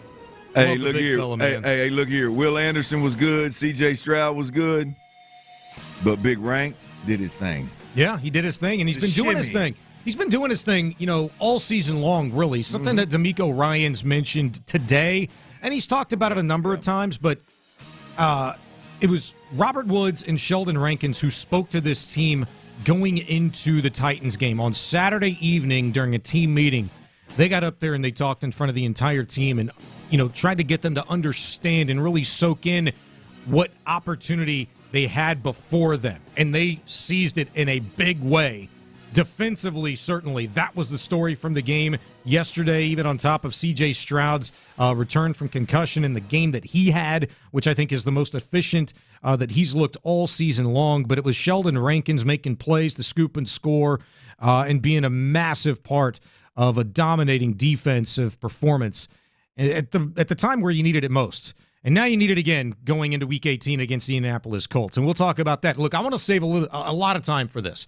Plenty of time for it. I'm going to give game ball out to somebody who hadn't played a single solitary snap all season long. We're going to do that in the next segment. Also, I want to talk about this. Remember, Houston, how you feel about this Texans team today. Because that's the litmus test for how you should feel about them no matter what happens at the close of business on Saturday. I'll explain next. Andre Johnson.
713-913-5285.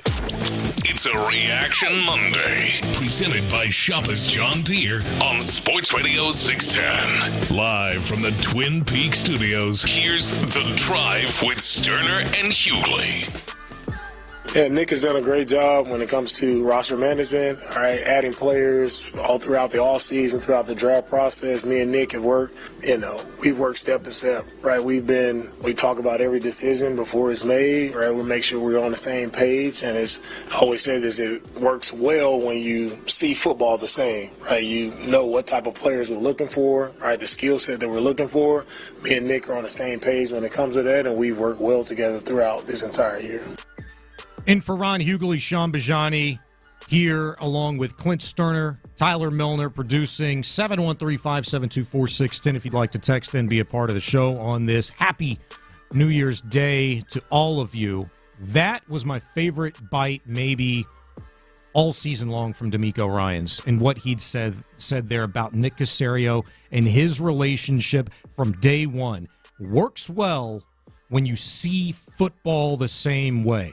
It started before draft night, the things that you couldn't see. But what you could see, what you could feel on draft night, the splash that Caserio and Ryans made with drafting C.J. Stroud, Will Anderson, Tank Dell, possible hits on other guys like Jared Patterson, Scruggs, Toa Toa. We'll wait and see on guys like Hutchinson and Dylan Horton, who's out with a personal issue for most of this season. But aside from the draft, dude, Caserio has nabbed a ton of free agents this past offseason, who've paid off in a big ways. Devin Singletary, Dalton Schultz, Noah Brown, Robert Woods, traded for Shaq Mason, signed George Fant, went out and got Sheldon Rankins, Jimmy Ward, Denzel Perryman, Shaq Griffin. This roster. Now, all right, let me pause on the Shaq Griffin. Good job, and then I don't know what happened. Okay, he ain't here anymore. But, Clint, you were able to turn this roster over. Literally more than 50% of it was not here last year. They were playing elsewhere. And the in-season signings, and you tell me if I'm forgetting anybody that's impactful here. DeAndre Houston Carson, Adrian Amos, Khalil Davis, Derek Barnett, Kareem Jackson. If I've forgotten anybody, probably at least one. Did you say Des King? Boom, Des King. Who they, it's a cancel out, kind of like Shaq Griffin.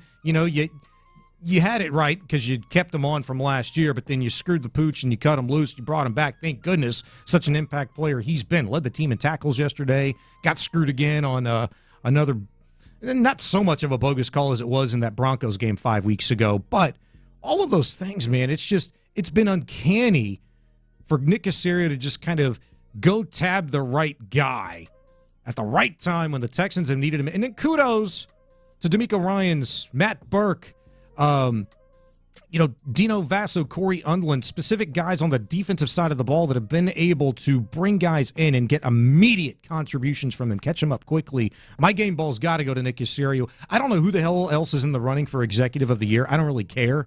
I just know that Caserio, Ryans, Stroud, all the main characters that I just mentioned, they're Houston Texans now, and it'd be great if they'd gotten their props, got their kudos, got their flowers, got some hardware at the season's end. But the fact that they're going to be Texans for the foreseeable future, man, that's all that matters. So I'm proud of Houston. Thanks, guys. Appreciate it. There's just so many layers to, quote, unquote, giving Nick Caserio his flowers. Because, I think one thing we don't talk about enough is the table was set for DeMeco Ryans to come in and really lay out his plan and execute his plan versus have to clean up somebody else's mess, right? I mean, I know it's hard to believe that Nick Caserio, all the crap that went on, all the dysfunction that went on for 2 years, but we knew about Jack Easterby. We knew about Deshaun Watson. We knew the bigger picture things were stuff that we were talking about. Clearly, Nick Caserio was under the radar, doing some house cleaning, doing some roster building, and really setting this thing up for whoever the next head coach was to have success. Now I think even he would tell you that he didn't expect it to happen this quick. Sure. But when you give a guy like DeMeco Ryans, when you hire the right guy and he's as high caliber as DeMeco Ryans is, and he's got a legitimate clean slate, he's not coming in and having to figure out who's a cancer and who he's got to get out of the locker room, and he's got a clean slate. And a bunch of guys that want to be led and want to be pressed upon, if you will. It's we haven't spoke about that enough because Nick clearly did a hell of a job in that case. But I want to talk about two things. I think there's two things that really put Nick Caserio, on a whole nother level. And look, the C.J. Stroud pick in hindsight looks great, but no, even when they drafted C.J. Stroud, look, Bryce Young was off the board. C.J. Stroud was next in line. You needed a quarterback desperately. You were going to take a quarterback with that number 2 overall pick. And C.J. Stroud his skill set transitioned to the league better than the remaining quarterbacks, Will Levis and Anthony Richardson. His skill set, we know now, fit Bobby Slowick and what Shanahan does with that offense, right? Yeah. And now I think that decision was made. There wasn't a whole lot of, is foresight the right word? There wasn't a whole lot of we expected what we've seen this season. There was we need a quarterback. We like this guy. Let's roll the dice. Mm-hmm. The number 3 overall pick is the one that you really got to tip your cap to Nick Caserio and DeMeco Ryans, because that was a risk.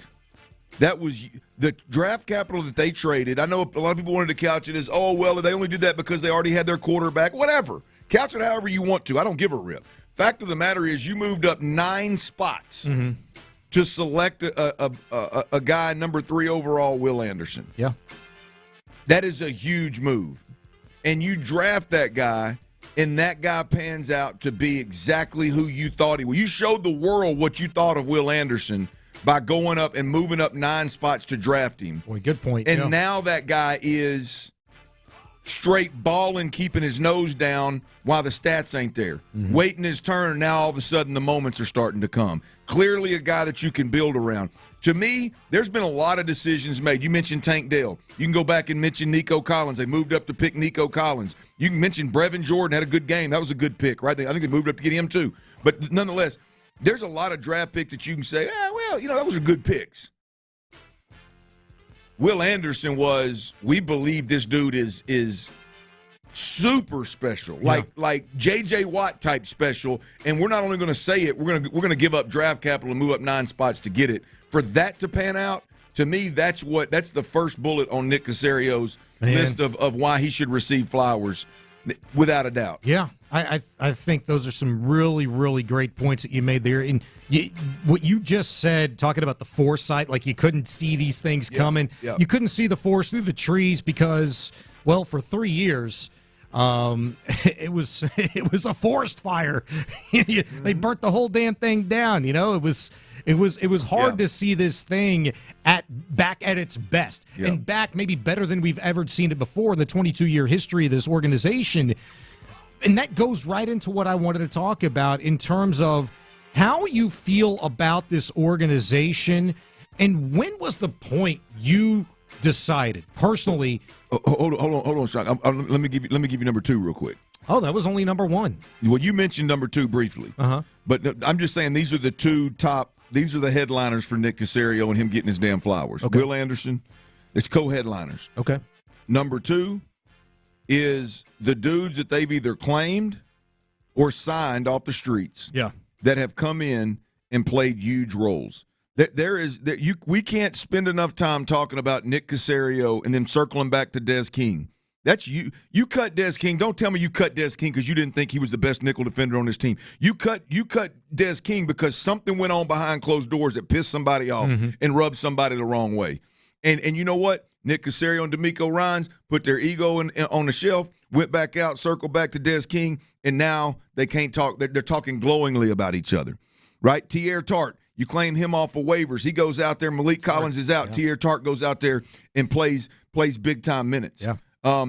Derek Barnett, right? No Jonathan Grenard. Hell, you didn't have Will Anderson last week, but what has Derek Barnett done since? Played meaningful snaps. What's he got, 2.5 sacks at this point in time? If not 3, 2.5 sacks, right? I mean, they have 5 defensive backs that are on season-ending IR, and their secondary today is arguably better than it was to start the season. Not arguably, I'll say it. They are better right now than they were to start the season. Yeah. Right? You mentioned Houston, Carson, and Amos. Both of those guys were brought in were brought in after the fact. I mean, it's just like Nick Caserio bringing in absolute difference makers when you needed them the most.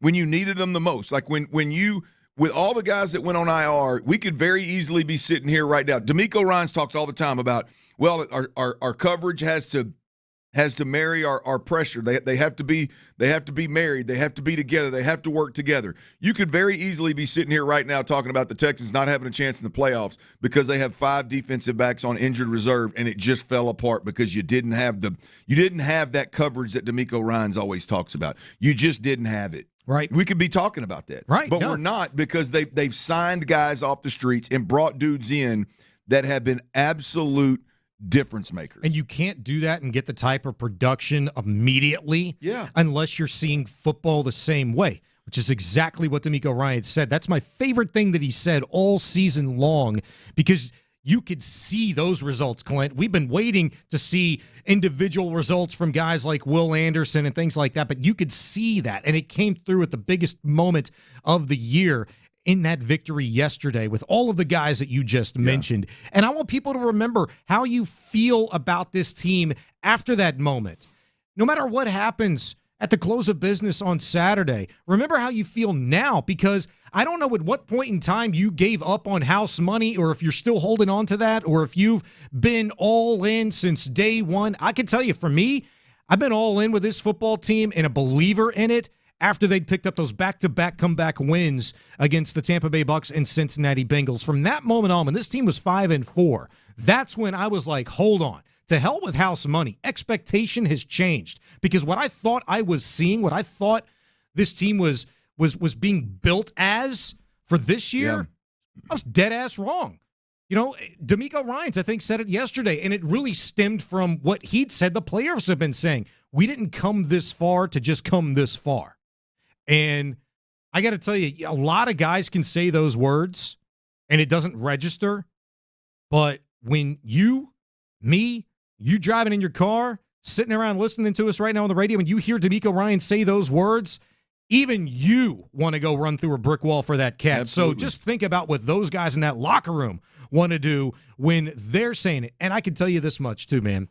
I should have identified it earlier. But the day that DeMeco Ryans, I think it was actually C.J. Stroud that said this, weeks and weeks and weeks ago, that he was empowered by DeMeco and the staff to have Stroud, himself, along with Dell and Anderson and a lot of other young players on this team, to be the leaders, to set the tone, to create the vibe. Meet with them, talk about the foundation, talk about the standard, talking about. I mean, it's wild how this thing has unfolded. All right, here's the deal. I got a bone to pick. I got with the Texans, male media members and photographers.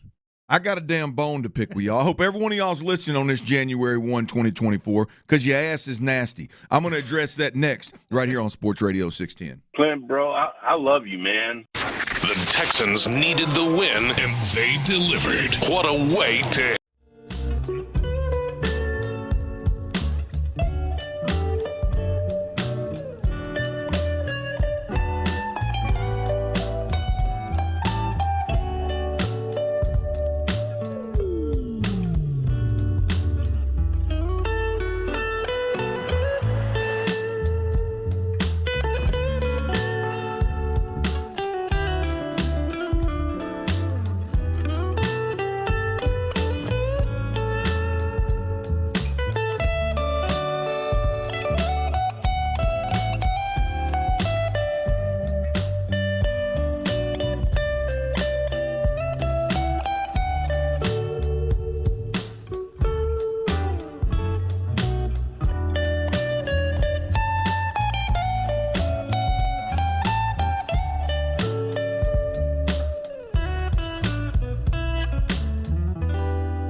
800-781-1815. That's 800-781-1815. Again, 800-781-1815. KILT FM HD2 Houston. Insider access. Exclusive content. The Texans play here. Always live on the free Odyssey app. Sports Radio 610 presents The Drive with Stoerner and Hughley. Clint Stoerner's Football at 4. All right, we got a Texans primetime game Saturday night next week. First primetime game of the weekend. I think I saw there was 5 primetime spots. I guess I don't know how that all adds up, but nonetheless, the Texans get one of them. Game's been flexed to, what is that, 7:15? 7:15. 7:15 Saturday night. First night game for us, I believe, and that means it's going to be a 1 a.m. Post game for your boy right here. But I'm here for it, man. It's going to be a really good one or a not so good one. Yeah, ain't that's a good point. Good point, boy. it could be a rough one, but hopefully it's a great one. And we got 2 college football playoff games, the semifinals, fixing to crank up. Alabama and Michigan. I think we're within 10 minutes of kickoff right now. Herb Street's breaking that thing down on our TV as we speak, and then we got Texas, Washington this evening. Two great matchups. Going to be fun to watch. But I got to address something, man. I got to address something. Are you? First of all, let me ask you two. Are either? Well, I think I know this about Tyler, so because he's passed out on a crapper. But is I mean, are either one of y'all? Are both of y'all cool with like taking a dump wherever you need to take a dump when necessary? When necessary, yeah. I mean, ideally, I'm not in some nasty-ass public bathroom, but if you got to go, you got to go. Well, yeah, I mean, I'm not talking about the gas station. I'm not talking about the gas station I bought that MD 2020 in. I'm talking about just like generally speaking, like at work or if the urge hits you at a game, if the urge hits you at dinner. I've dropped a deuce more than once at NRG Stadium. I mean, I know some folks. I got some family members that'll just get up and leave dinner and go home because they don't. Yeah. So I'll be really clear. I'm a guy that when the urge hits, I'm just finding the nearest porcelain. I'm sitting down. You have to define it a little bit more closely than that, though. Like when you get the urge, like you can stifle that for a while, or as soon as you get it, I can't tell you the last time that I did this. Man, I think I got to take a dump, man. Let me go sit on the toilet for 30 minutes and see if I like when I say urge, like you got to go now. I got to find a toilet. Yeah. Like I mean, we're puckered at least. We may be cramping at that point in time. I got to find a bathroom. So I'll put it out there. I'm that guy, right? The bathroom in the media room by where we do the post game in NRG Stadium, the men's bathroom, which I'm going to lump all media in because I see people pass through there, but it's really the room where there are, it seems like 200 photographers and they put all their bags and all that kind of stuff, right? Yeah. Y'all are some nasty sunbucks, man. I'm going to tell you, because I go in there afterwards, right? I've been at the stadium all day. I've eaten twice in the press box. This is about the time that my bowel movement hit. You're damn right. About the third segment of the post-game show is like, hey, the odds are I got to go hit this toilet. And it is if you're going to make the little, I don't know what germaphobes we got out here, but if you're going to make the little toilet paper ring around the toilet so your ass cheeks ain't touching the porcelain. You got to flush that crap. You got to flush it, bro. Flush it, man. And the worst is half of it's in the toilet, the other half is still stuck to the seat. Like, I don't know what you have on your butt cheeks, but it's making the toilet paper stick to the seat. Like, how bad did you sweat, you nasty dog? Clean it up. And if you want it so clean, like you're saying, you got to have your little ring of paper over the seat. Yes. Flush it. Yes. Yeah. God. Absolutely. Absolutely, man. There was one half on the ring and half in it, and there was one left on the floor. And I walked in, and I think the guy that was in there when I walked in was walking out of the crapper. Oh, no. And before he got out, I was like, man, I don't know what kind of adult would do this right here. You beat me to it. We're adults, man. You're a grown-ass man. Here's the question. I know everybody in that room, Sean. I know everybody in that room ain't listening, but the odds are there's one or a handful of y'all listening. Tell all you we get a home play. We mess around, win this division, and we get a home playoff game, and the crapper in the man's bathroom an hour after all y'all leave, if it's in the shape that it was in last night, I'm writing you up. I'm texting Hannah because I know Hannah. Ain't no way in hell Hannah McNair would allow a restroom, men's or women, to be that dirty. I'm texting Hannah, and she's sicking the dogs on all the photographers. Here's a question: did it make you change your mind? changed my mind. Yeah. Did you use the restroom? No, I cleaned it up like any well-trained adult would do. I cleaned it up. I wiped down the seat. I yanked my britches down, and I sat down and handled my business. Gosh damn it, man. I told you, when I go to the restroom, I'm puckered or cramping, one of the two. There ain't no, turning back. Boy, this is nasty. I got to go somewhere else. No, I mean, that's how I am, man. You won't, when you know you got to go, that's when you go. That's it. That's it. And a real good indicator is when your farts start really stinking. That means, like the one I just let out. Yes. I might need to go. That means that it just went around a turd before it came out. You better find a restroom. That's true. It's science. It's science. There ain't no doubt about it, man. But I'm push gonna tell it to the brink, bro. I'm gonna tell you, man. There ain't nothing worse, man, than there's no kids around. There's no kids in this room. There's none. There's no and there's no women, so we can't blame it on the women and children. This is grown ass men. Be better, dudes. I mean, come on, man, come on. And look, I can even. This bothers me as well. Like, but I can deal with somebody peeing on the rim. I still think you should clean it off. Any well trained man, you clean it up before because you know somebody else have to use it, possibly sitting on it. But I could see being a man that, especially at a game or doing work, if you're a photographer, a media member, or doing the post-game show, like you're in a rush to get back. Maybe you didn't aim right. Maybe you didn't have time to clean it up. I can understand that. Lift the seat. When there's when there's toilet paper everywhere, come on, man. I mean, you're nasty. So whoever's over there doing that, get that stuff right. Omar, don't make me call Hannah. I'm telling you, get them suckers right, man. They ain't bringing their mama or their maid to work with them. I ain't cleaning up no more damn toilet paper. Man, you can just give me the heebie-jeebies Nasty thinking about that. Yeah. White 80. It's January 1, y'all. January 1. New year. I've already been moved emotionally. Oh wow. Like. That's good. Jimmy V says you should try to get that every day. I've done better. That having little girls will make that happen. Oh, I bet. Way more often. So I've worked. That's one of my kind of resolutions is to several of them. But y'all didn't ask me what my resolution was in the first segment when I very selflessly asked all y'all. What are your resolutions? It's okay. You made us feel it, bad for not really having any. Nah, Sean, you had to get to that damn Texans win like we didn't have 3 hours to talk about the damn thing. That's okay. Don't worry about it, man. But I was moved emotionally, man. It's good. Well, it was more negative because it's January 1, man. And I pulled through a CVS over here, just pulled through the parking lot to cut through to get a little bite to eat on the way in.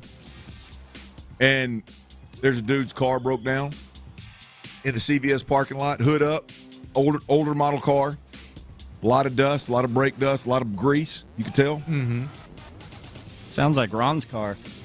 Yes. This was actually a little dirtier than Ron's. Ron at least keeps his clean. My man was in all white, y'all. My man was in all white shirt, white jeans, white shoes.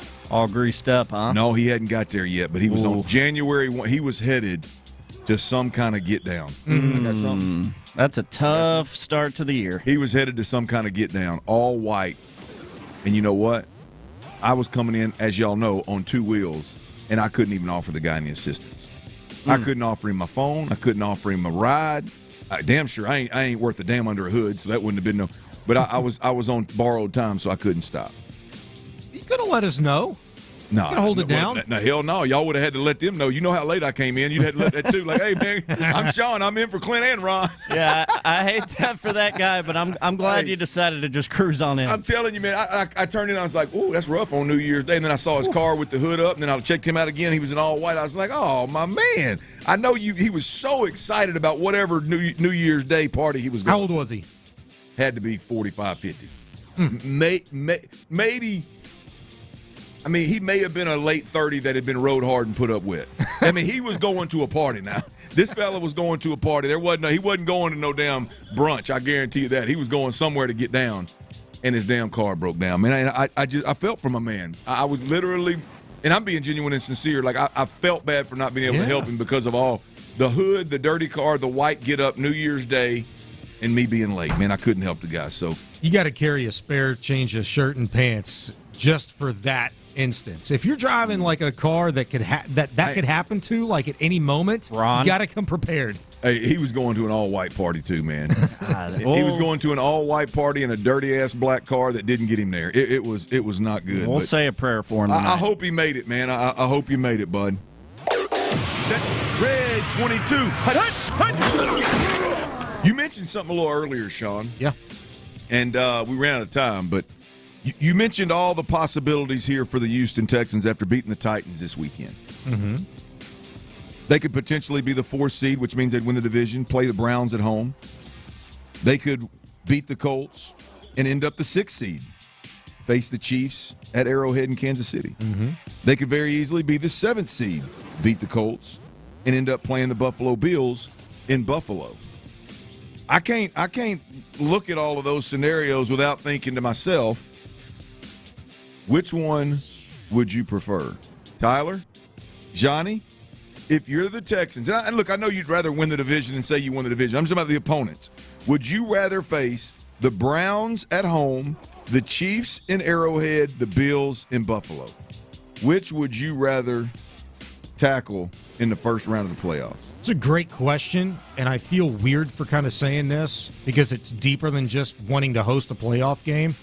But I think you got to feel pretty good in the best about your odds of facing the Cleveland Browns. Hell no. The Browns? Yeah. Have you watched them lately? I watched them a couple of weeks ago when they laid that ass whooping on the Texans. Well, they laid another ass whooping on somebody Thursday. Who was it they whooped up on Thursday night? Ooh, I can't remember. Who was that? Was it the Jets? Jets. Yes. They put up another 30+ on the damn really good defense. Without Amari Cooper, by the way. They did that. But the Jets suck. They've packed it in. I feel best about the chances with the Browns because of what you will have that you didn't have when you'd face them. Be a very different game, correct. It would be a very different game. It would be home, but the difference maker you have, C.J. Stroud. Yeah.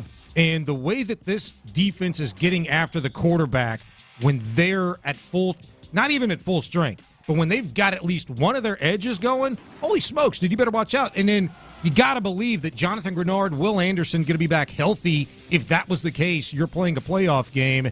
The middle of your defensive line with Rankins and Collins and Khalil Davis, I mean, you're going to be at full strength with a bolstered secondary.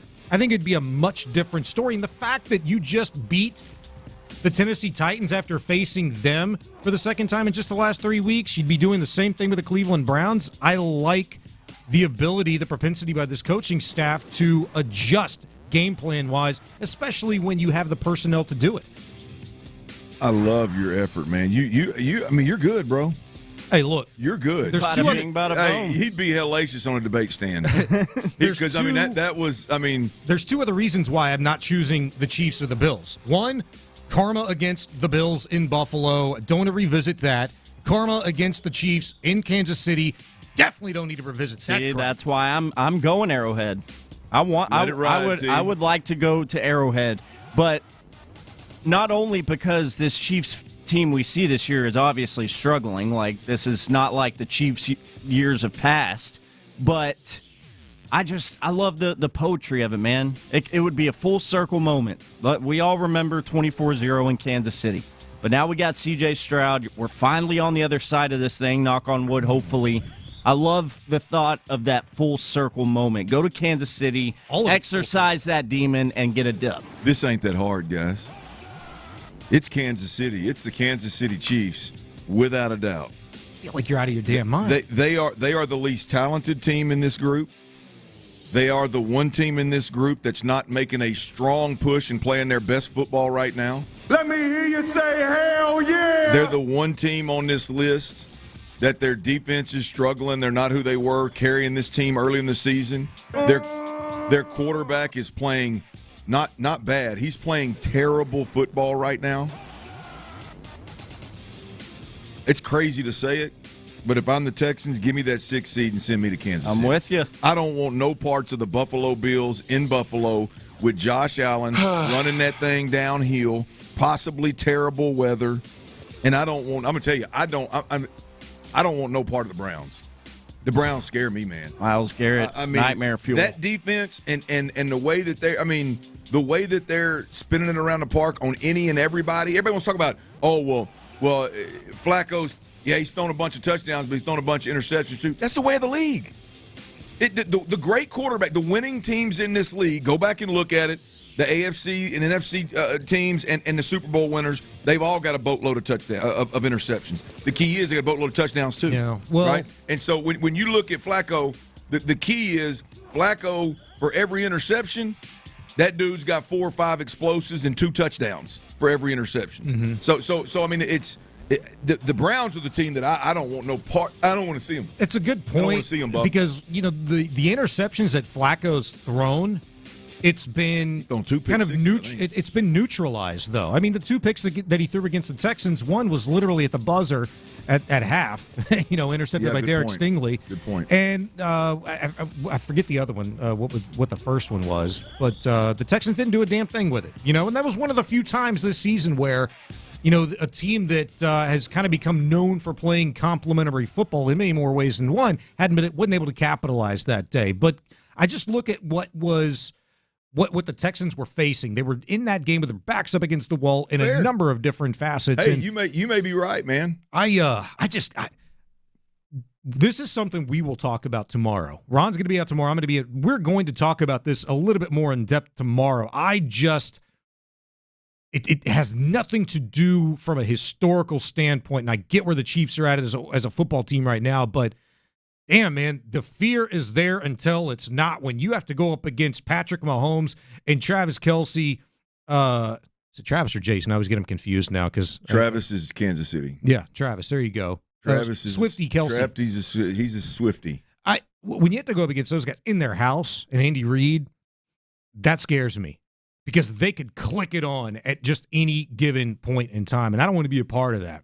But it would come full circle with all 3 of them teams. We got to talk a lot more about that. He's Clint Stoerner, Sean Bajani, and for Ron Hughley, T-Mill here as well. You can't ignore in victory what you wouldn't in defeat. What the Texans have got to get corrected this weekend when they take on the Colts on Saturday night. That's next. All right. It's pretty simple, y'all. The last couple of years, they've taught us one thing, man. We got to value the things that we can't control. And addressing that hair loss that you're dealing with that you stare at in the mirror every morning, it's no exception. My friends over at Advanced Hair Restoration, they can reverse years and sometimes even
and Wednesday. Just follow Heat Check on the Odyssey app or wherever you get your podcasts.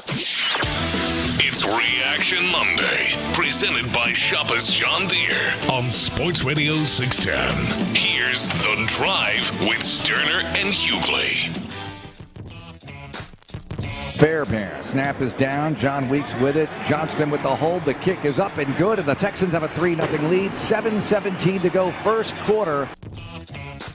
That was a Kaimi Fairbairn 28-yard field goal. First points on the board yesterday for the Houston Texans, capping a 13-play, 58-yard drive, Clint.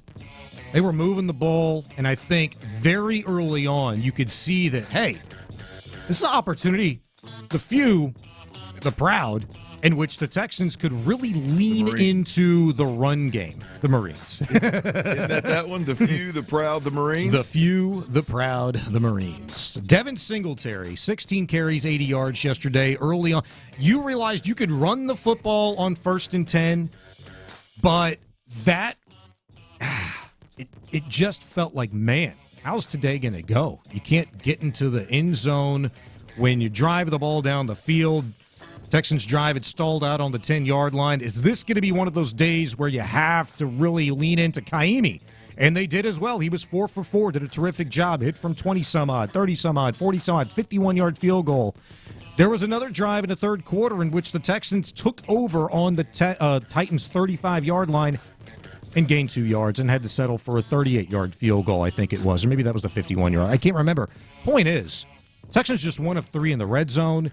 And I don't know if the NFL really keeps these stats, but inside the 35-yard line, Texans have got to shore some things up. When they're moving the football, we've seen, not just yesterday, but too many times this season, drives just stall when they get to the 35 and in. They were just 3 of 12, I think it was, on third downs yesterday. That's got to be something that they correct and find a way to just keep the chains moving. Going into Indianapolis on the road against that defense, they're going to be getting after the quarterback. You know, it's been an issue with this offensive line already. Wasn't yesterday. Miraculously, amazingly, and tip your cap to the O-line yesterday. C.J. Stroud, Bobby Slowick for dialing up the quick pass game. Just 2 hits, 1 unnecessary on C.J. Stroud, the 1 sack given up by Heck. I just think that is something that you cannot ignore in victory, and it was a dominating one yesterday, but that you wouldn't in defeat. They've got to be sharper, and I know it was Stroud's first game back, but Clint, your season's on the line next week. It's got to be fixed. I think there's 2 things. Stroud's health, obviously, and the opponent yesterday. To me, it's they were good between the 20s. To your point, they weren't very good on third down, but I wonder how aggressive are they going to be on third down? Mm-hmm. You know, how much risk did you really want to take in the red zone for 2 reasons? 1, you got points, and if you got points, you're going to beat Tennessee. And 2, you had a quarterback that, boy, when things get confined down there, how much risk do you want to take with your quarterback holding the football, trying to make a play? I wonder how much of it we can attribute to that, which we won't ever know. They're not going to tell us. But how much can we attribute to that versus, boy, they just weren't very good in the red zone. Boy, they weren't very good on third down. Yeah. I don't know what the numbers. You probably have the numbers. You may have just said them. But at the end of the day, I got a lot of confidence in C.J. Stroud on third, medium, third, and long. Relatively speaking, I feel really good about C.J. Stroud and Bobby Slowick in the red zone with everything on the table for all the marbles for a play. I feel really good about it. I don't know what the stats will tell you, but I feel really good about that. Now, if this Devin Singletary running the ball effectively is really a thing, I feel even better about it. So that's a great point.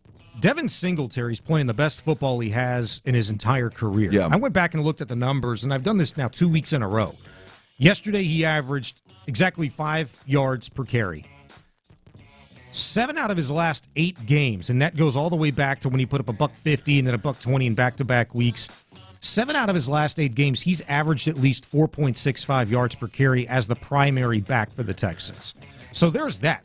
He's seeing something and is feeling something. When he gets the football, he's able to be productive. Yeah. The thing is, it's the scenarios, the situations in which he's been able to see production and see results. Yesterday showed me that the Tennessee Titans, they had to know, just like DeMeco Ryans even said it going into this game. The Titans, we expect them to force-feed Derrick Henry the football. They're going to try to run it down our throats and control the clock. Well, you know what? They did. Right. They did. They didn't see great production on it because they also had a little production, on the little dink and dunks and taking advantage of some soft coverage on some out routes. And, look, Tannehill made some really nice throws. Levis got knocked out early. They did a good job of adjusting. But the Texans, to me, need to kind of take a page and find out why they were really able to lean into the run. Not just in general, but particularly you found out, hey, we can run it on 1st and 10. Yeah. And when you can run it on 1st and 10, that opens up everything for the ball game going forward. Yeah, I don't know, man. I look at what they've been able to do this year, and I'm just strictly I'm not stat reading, I'm not box score checking. I'm just I don't have confidence in this run game. I do believe that Juice Scruggs changes the game interior-wise for them to be able to run the football downhill, do some of the pin and pull stuff that they do. I think Juice Scruggs is better at that than any guard that's played in this system. I believe Fant and or Heck at the tackle position is more physical than anything we've seen from, really, I'll be honest with you, from Titus or Laramie Tunsil. And so I think there's some things that bode well for the run game, but I still look at this and go 2 games against the Titans, the Bengals, and the Arizona Cardinals. Those were 4 of the better games that Devin Singletary has had. There's been games where he's got to put up good numbers, but he only had 11 carries, things of that nature. They abandon the run kind of deal. I'm just not convinced that this is a team that's this run game is going to continue. I don't have confidence in this run game versus the Colts. I don't have confidence in this run game, whoever they catch in the playoffs. Mm-hmm. But I do see it. It's obviously getting better. There's zero doubt about that. I don't know that you have to have just, confidence in the run game. Well, when I say that, it's I'm talking about it being effective. I ain't talking about being good or something you can really lean into. I'm just about be effective. Fair. I mean, to me, you need it to be at least what it was yesterday to have any realm of success in the postseason against better teams, better defenses. But third downs is where you make your money, right? And I don't know what the Texans. Well, I do know what the Texans' numbers are on the season. By the way, they're the bottom half of the league. They're ranked 17th in the NFL. They complete just under 53% of their. That's red zone. I'm sorry, I don't know what their total third down numbers are, but red zone, third downs. I mean, they've got to be better. I was looking at the red zone numbers. They'd be the worst playoff team in the NFL at converting in the red zone. That there's something there. I mean, we know, and C.J. Stroud has talked about it all season long. We've got to be better. Now, he's made better decisions in the red zone. He doesn't force things. He's not careless with the football. Yeah. But if you can run and get out of those 3rd and longs or 2nd and longs, then that should kind of feed into you being better, not just in the red zone, but on third down situations overall. Instead of facing so many 3rd and 8s, 3rd and 9s, maybe you're facing 3rd and 3s, 3rd and 4s, something more manageable where you can go play action and at least make those linebackers think that, you know what, these suckers might run the football here. Yeah, look, I think it's simple for me. If they can run the football, I'll be honest with you, it wouldn't shock me if this team didn't make a run deep into the playoffs. Mm-hmm.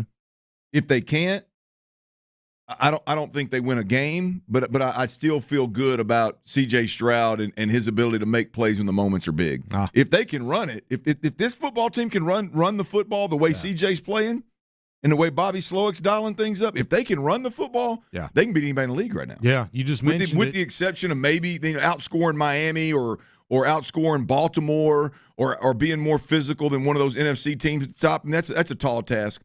But outside of about 5 teams in the league, if they can run it effectively, they can beat anybody in the league. Yeah. Yeah, it's a beautiful thing to be in that situation. But you just mentioned the one guy that's really put them in there to give you that realistic, feeling, to have that opportunity. C.J. Stroud, why he added even more to his Rookie of the Year resume. We'll talk about it next. The Texans needed the win, and they delivered. What a way to head into the new year. Now,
So make sure your floor can stand up to life's toughest tests with LifeProof. The Home Depot, how doers get more done. It's a Reaction Monday, presented by Shoppers John Deere on Sports Radio 610. Live from the Twin Peaks studios, here's The Drive with Stoerner and Hughley.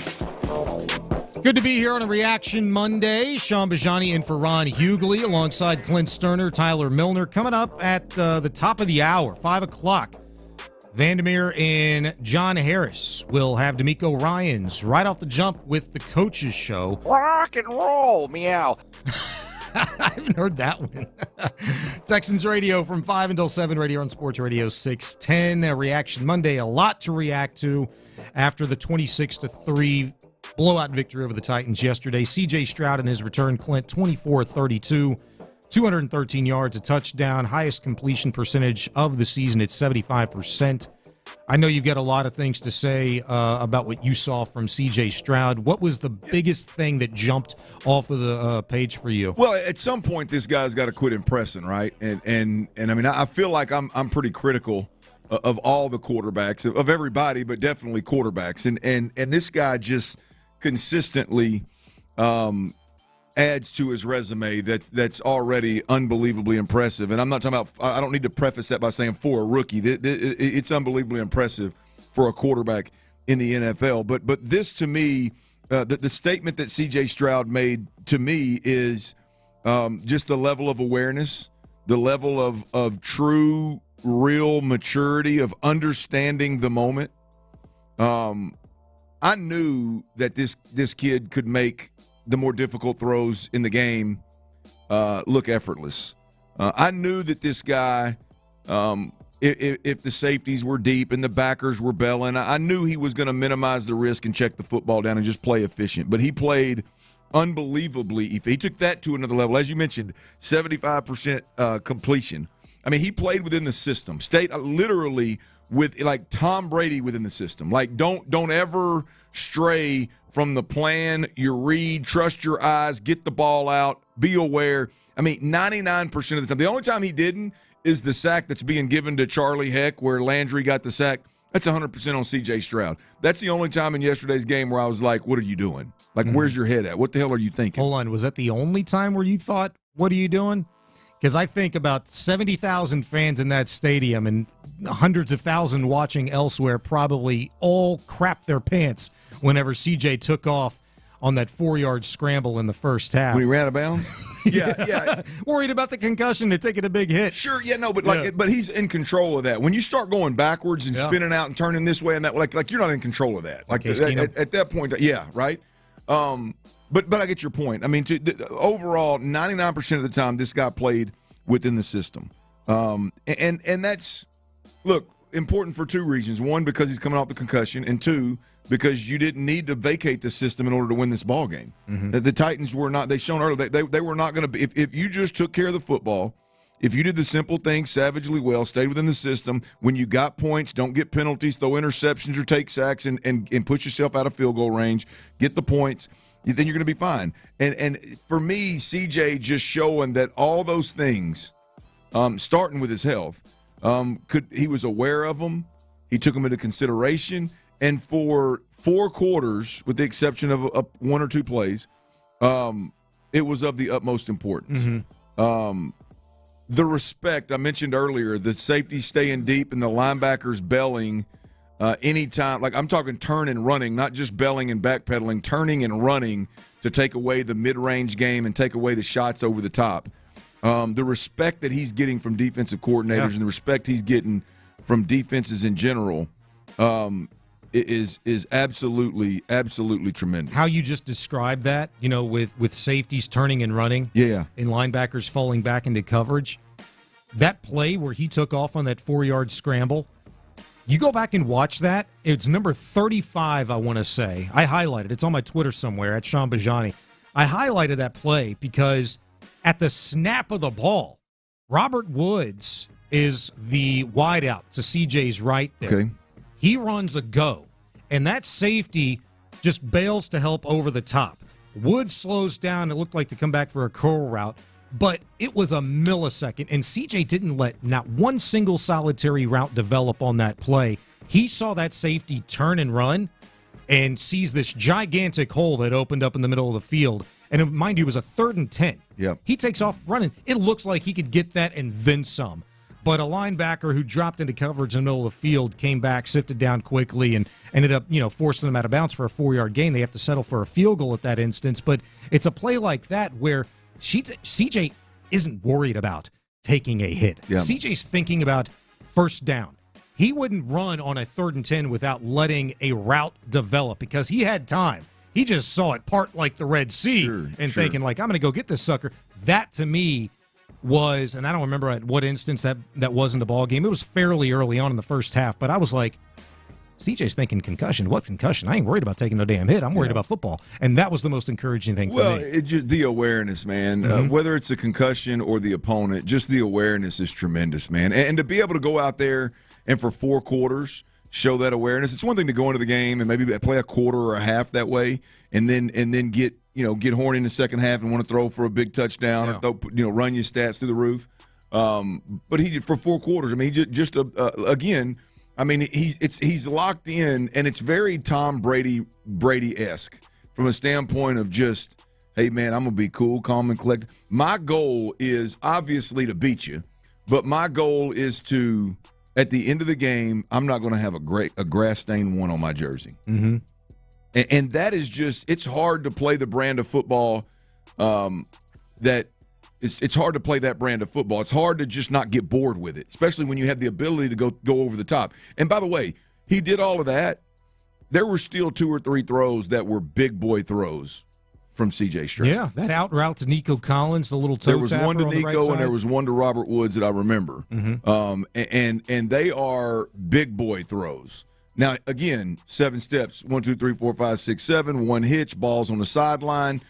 I throw it, and the receiver may catch it and tiptoe because I got to throw it so wide. CJ throws it, the receiver catches it, and he's still got 3 or 4 yards to stop and make a move, cut back against the grain. The ball jumps out of his hand. So it's just, again, you play that brand of football, but you don't turn into a Charlie check down. You still take the shots when they're there. You still make the big throws when they're there, and then you just return right back to form. Yeah. Right? And it's just, now it's not going to work. It's not going to work probably against Indy. It's not going to work in the playoffs if you get there. Those caliber teams are going to have the ability to force you to throw the ball over the top, to force you to move in the pocket, to force you to hold the football. Those things are going to happen, but there's something about being aware of, hey, this is the opponent we got this week. This is a set of circumstances. Now I'm going to Tom Brady my way to a 20-point victory. Yeah. There's something to be said about that, especially when it's a rookie that's doing it, that sat out for 2 weeks, chomping at the bit to get back, was leading the league in passing yards for a good chunk of the season. Let me get back in there and show the world that I'm CJ. No, man, he just gets in there and does what he needs to do. Yeah, great point. To me, that's the resume builder here. We've seen the huge moments. We've seen the stat games. We've seen the last-second wins. We've seen the last-second drives. We've seen him keep plays drives alive with his legs the way he did against Georgia last year in the college football playoffs. We've seen those signature moments. To me, this was a much more like I'm mature beyond my year moment. Yeah, I just don't want to see him having to run as much as he was those couple of games before the Jets game where he was taking, 4 or 5 it's sacks. Happen, man. I know it. It might happen this week. It might happen.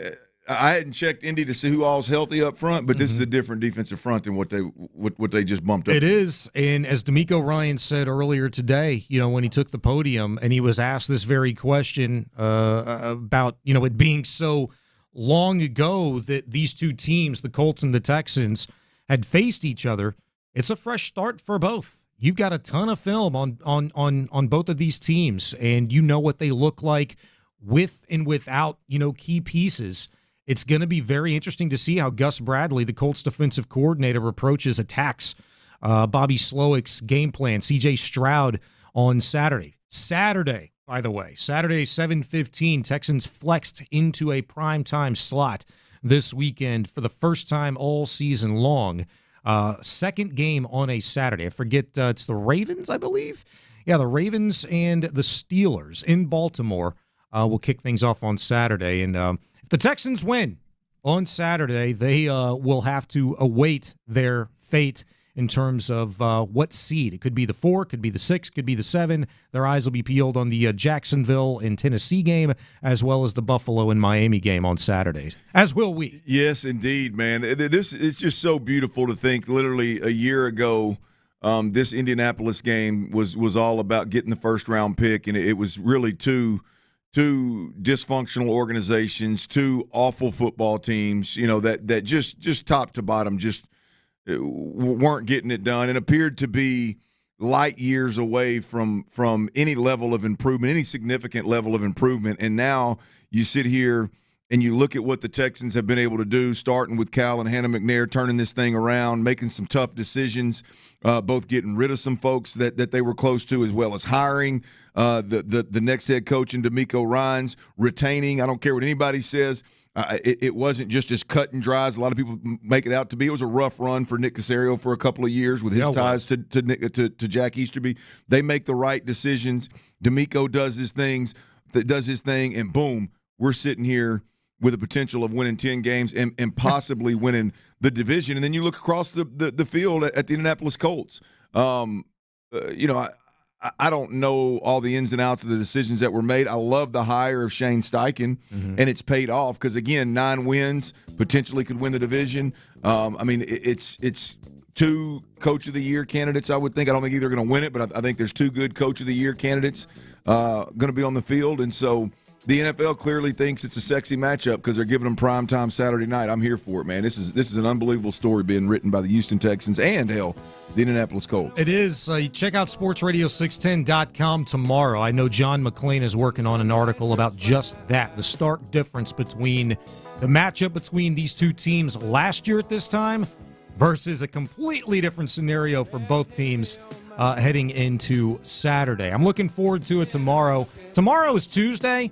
It's effectively a Wednesday, the day that we turn the page, because it is a short week. We will focus a lot more on the Texans and Colts heading into a win or go home, at least in the version of the Houston Texans, as far as they're concerned, scenario on Saturday evening. For Clint Stoerner, Sean Bajani, and for Ron Hughley, he's T. Mill. Texans Radio is coming up next. You can join Mark Vandermeer, John Harris, and DeMeco Ryans with the Coaches Show.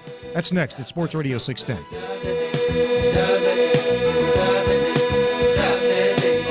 I mean it with all kinds of love. So at you. You're a man. You're 40? Yeah, come at me. I'm a man. I'm 44. I'm married with 2 kids, even though they are under 2 years old. Johnny, any I'm a man. I'm 42. No, you're definitely a man. Ain't no doubt about that. I'm a man. I'm 41. You got any resolutions? Are you really 41? I'm 41. You look like you got a late 20, early 30 vibe going on. I appreciate you. You can't see the bags under my eyes.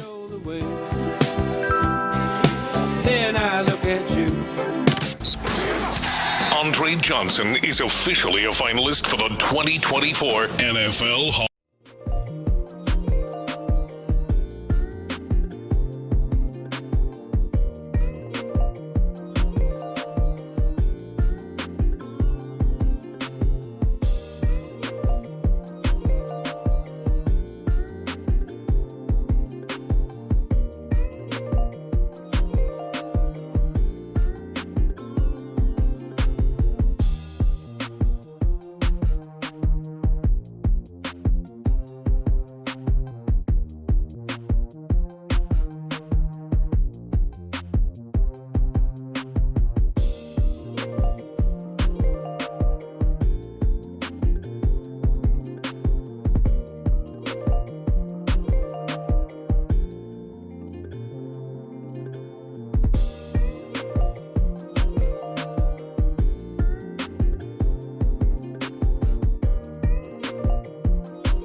Visit ourvisionhomes.com today. That's ourvisionhomes.com. Our Vision Homes, where your vision is our vision. Her breath doesn't smell. Her digestive system is perfect. What did this dog parent do for their dog? She switched to Nature's Blend, a premium freeze-dried raw dog food made by Dr. Marty Goldstein. I'm so confident your dog will love it. Your order is back with a 90-day guarantee. Save up to 54% off Nature's Blend and get a free full-size bag of Tilly's Treasures dog treats. Go to drmartypets.com/good or text GOOD to 511-511. All pets are unique. Your pet's results can and will vary. Message and data rates may apply. Studies available upon request. At Grainger, we're for the ones who specialize in saving the day and for the ones who've mastered the art of keeping business moving. We offer industrial-grade supplies for every industry with same-day pickup and next-day delivery on most orders, all backed by real people ready to help. So you can get the right answers and products right when you need them. Call, clickgrainger.com, or just stop by. Grainger, for the ones who get it done. It's a mystery where Old Spice finds its amazing scents like Himalayan sea salt, but I'm thrilled they have because no other body wash exfoliates and moisturizes 24/7 like Old Spice Gentleman's Himalayan sea salt body wash. Now, if only there was a mountain range separating the Indian subcontinent from the Tibetan plateau where I could hide my Old Spice and keep my family from stealing it, my impossibly smooth skin will finally be safe. If you want to see a giant selection of beautiful new dining room tables, chairs, service, come out to Gallery Furniture and see with the latest and greatest dining room furniture. Best of all, buy this dining room furniture today, solid wood. Gallery Furniture delivers free to your Houston area home today. 2 hours ago, Kyle arrived at the bar. Hey, what's everyone drinking? 30 minutes ago, Kyle got his friends another round of drinks. Cheers! 5 minutes ago, Kyle decided to drive home drunk. A minute ago, a law enforcement officer pulled up behind Kyle. Sir, have you been drinking tonight? A chain of events that began 2 hours ago is about to change Kyle's whole world. Drive sober or get pulled over. Paid for by NHTSA. Did you know that feeling sluggish or weighed down could be a sign that your digestive system isn't working at its best? Taking Metamucil every day can help. Metamucil fiber powders help promote your daily digestive health using a plant-based fiber called psyllium. The gelling action of this special fiber traps and removes waste so you can feel lighter and more energetic. Metamucil, promoting digestive health for a better you. Learn more at Metamucil.com. These statements have not been evaluated by the Food and Drug Administration. These products are not intended to diagnose, treat, cure, or prevent any disease. KILT FM HD2 Houston. Insider access. Exclusive content. Sports Radio 610. The Texans play here. An Odyssey station. He's the one they call Cap, head coach, and Miko. DeMeco Ryans breaks down the game and sits down for a conversation, taking you both inside and outside the white lines. Welcome to the DeMeco Ryans Show, presented by Amegy Bank. Hello, Texans. Here it is, Colts week for the playoffs. Wow. Texans visit Indy Saturday night. It'll be a 7:15 kick, and we can't wait. All right, let's get to this. The DeMeco Ryans program. We'll hear from the head coach in just a moment. Let's start off with the quarterback, C.J. Stroud. Back in the huddle. What was it like for him to be on the field after missing a couple of games? You know, I feel like everything that we did on the field today, we put a good week of practice in. I think all 11 guys took their responsibility really serious. We had Robert Woods and Sheldon Rankins come up to us and talk to us last night about just the opportunity that we have, and I think everybody took that really serious. And we're really excited because, I mean, we're playing our best ball towards the back end. Of course, last week we didn't do well, but we weren't really at full strength. And to be for this week, that we're kind of at full strength and still play a good game against a tough Tennessee Titans team that takes really everybody to the stretch and be able to shut them out almost and be able to put up some points offensively and defensively. I think that's a recipe for success. Stroud talked about the opportunity, yes, and there's another opportunity, not just making the playoffs, but maybe the Jaguars can lose in the process as well. A lot to play for, and he's ready for the assignment. I'm a firm believer in trying to be set where my feet are and not look ahead. So tonight I'm gonna enjoy this win and do that. But at the end of the day, like I'm back to trying to hopefully win this division, but try to win that game to get in the playoffs. And I feel like, I don't know, man, it's hard to put words together because there's so many special things, special moments, special people that have made, like, this season be special, so I'm just blessed to kind of be a part of this and be at the forefront of leading this team, and I'm just really blessed, man. I can't put into words how blessed I am, and this week, man, I just try to do my best just to thank God throughout everything. Like, it was tough these last 2 weeks not being in there and seeing my brothers grind and wanting to make plays and wanting to do everything that I knew I could do, but I had to sit back and take care of my health, and it was tough, but I just thank God, man, through it all. And maybe you saw it on social media. When Stroud arrived at NRG Stadium prior to the game against the Titans, he was wearing a Kobe Bryant drafted by the Charlotte Hornets T-shirt. What did it all mean? I mean, Kobe's my favorite player of all time, basketball. Honestly, I don't really think I had any like crazy idea about wearing it, but I think like when I seen it this morning, it kind of just like put like a mindset type of switch on me. Like, I remember watching Kobe's interview. I think we were up 2-0. Yeah, I say we. We were up 2-0 against the Celtics in the finals, and he goes, "Job is not finished." So we've had a great season. Like, this has been a turnaround, like complete turnaround from last year. But in my opinion, job's not finished. Like we have a lot left in the tank, and we need to empty that. And I feel like, I kind of what the shirt kind of spoke to me this morning. But yeah, it wasn't really anything, but I got a nugget out of it. So yeah. All right, you got to love C.J. Stroud. Even though he's a Laker fan, that's okay. He grew up in Southern California. It's allowed, ladies and gentlemen. He's a Texan. And so is Coach DeMeco Ryans. So let's get to our conversation with the head coach in his first year, locking up a winning campaign and playing for a postseason berth on Saturday night.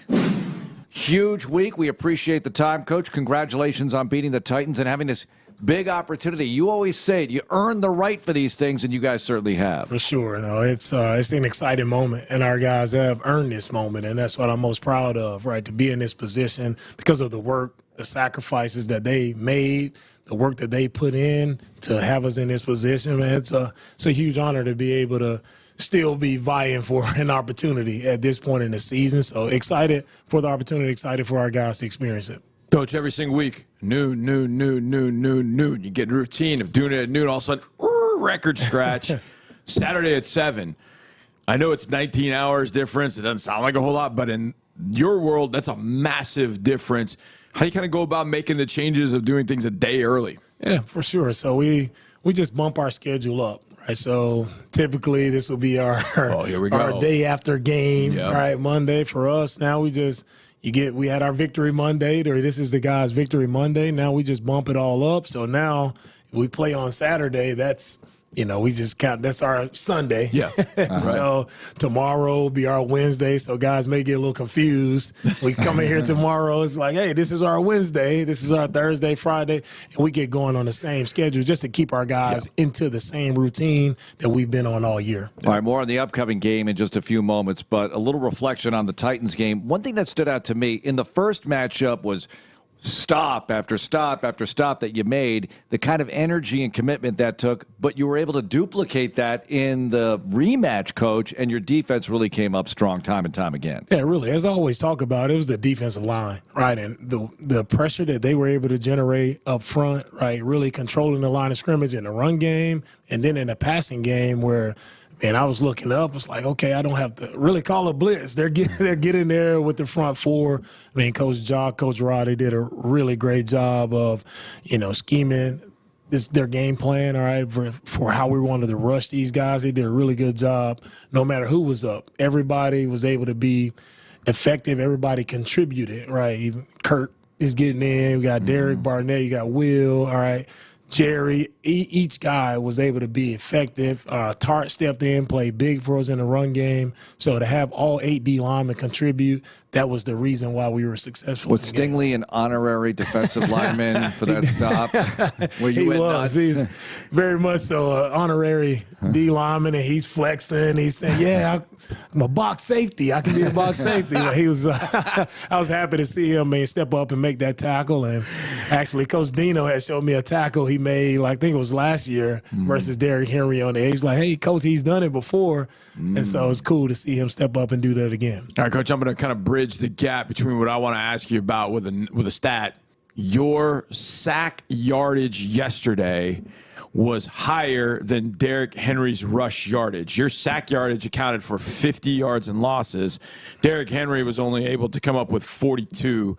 And you know the nemesis he's been. Yeah. You slowed him down almost to a crawl the time in Nashville. You did it again this time. What was key in making sure that he didn't hurt you? We've talked about eliminating the runway, killing the engine, those kind of things. Did you repeat that the way you wanted to yesterday? Yeah, we did. For the most part, we repeated that. It starts with setting the edge. He got out on us one play where we kind of got nosy and peeked inside, and he got a long run on us. But you take out that run, and for the most part, our guys did a good job of setting the edges, balling him up, making him check his feet, stop and start. And our guys were swarming, and that's what allowed us to play really good versus him. Derrick has been a great back. I think he's over 1,000 yards rushing again. He's been a great back in this league, and it was a huge task for our guys, and they were up to it. I knew they were going to come in and try to establish a run game, get Derrick going again. But our guys, they stood up, they made plays, and they played together.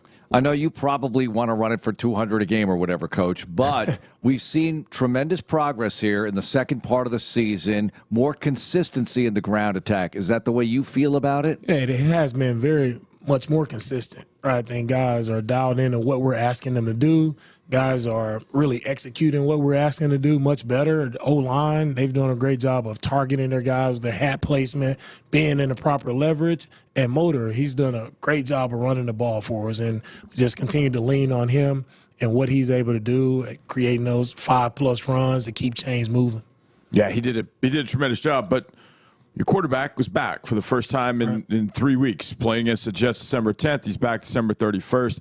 How do you feel like CJ not only played, but managed the situation, managed the operation today? Yeah, I felt CJ, from the warm-ups, I felt he was very calm. Yeah. Throughout and it showed just throughout the entire game. He was very calm. He didn't get too high, too low. Even if he made a mistake or something, he was like, "Oh, okay, my bad." And he just kept moving. He put that behind him, and he just kept pressing forward. So I really loved his demeanor in the game, and I think that calmness, that confidence, everybody felt that. He played really well, made great decisions with the football, when going through his reads, exactly how we coach him up to do it. So he did a really great job in this game. What about the chemistry he has with Nico? We know it's there with Tank. We don't have Tank anymore this season. But with Nico, clearly there's something special brewing there. Oh, for sure. So I tell him, Nico is always open. Looks like CJ is going to find a way to get the ball to him. And they have that special connection. And it's really fun to see. Every time he lets it go, I was just like, who is he throwing? It's Nico. It's a toe tap on the sideline or something. He's always open. But Nico, he has had such a great year. Right, and I think CJ has felt that, that confidence in throwing the ball to Nico, because Nico continues to make play after play for him, and those guys, their connection has truly grown. Now you can't get Tank back, but man, you think about the connection from CJ and Tank, and now how it's just transpired to Nico being able to make those plays, and CJ has the confidence in Nico, and they have a true connection, and that's what we have to lean on as we continue to press forward throughout the season. Right, that's our big-time playmaker. We have to lean on him to make those plays for us. Coach, we've talked to both you and Nick throughout the year, and one of the things we say, well, hey, this guy's injured, or this guy's not able to play, this guy's suspended, what are you going to do? And you have constantly said 3 words, 4 words, we'll figure it out. Yeah. Brevin Jordan goes in at playing more fullback than he's played. I mean, obviously all tight ends nowadays are playing all over the place, but he played more fullback because Andrew ends up getting banged up and can't play. What'd you think of the way Brev stepped in and kind of accepted that role? I talked to him after the game, and he was probably more happy about his blocking than he was catching the touchdown pass. Oh, yeah. What'd you think of him kind of stepping into the we'll figure it out role at fullback? He fit right in. Yeah. That's what it is. We figured it out. Brevin was excited about that opportunity, and it was just cool to see, like, when he made a block and to hear how everybody's just fired up behind. Yeah, great block, man. Yeah. He's coming off to the sideline. Awesome. We're high-fiving because everybody knows what goes into that, right, and how much it means just to make that block. Right, and Brev was, we always talk about dominating your one-on-one, and he did that in those instances, being at the fullback position, and he was up for the challenge. Brev had a really nice game, and it was cool. We do this compete period on Thursdays, a third down compete period, and Brev was open, and he missed one. And I told him, I said, Brev, you got great hands, man. You're going to be in this position again, and you're going to make this play for us, so it's none cooler than to see him make the play, the catch from CJ for the touchdown. Brev has done a great job all year, and he's continued to get better, right, in that tight end role. And now slash fullback, he's doing a good job of blocking, but he's a young player who's continuing to ascend.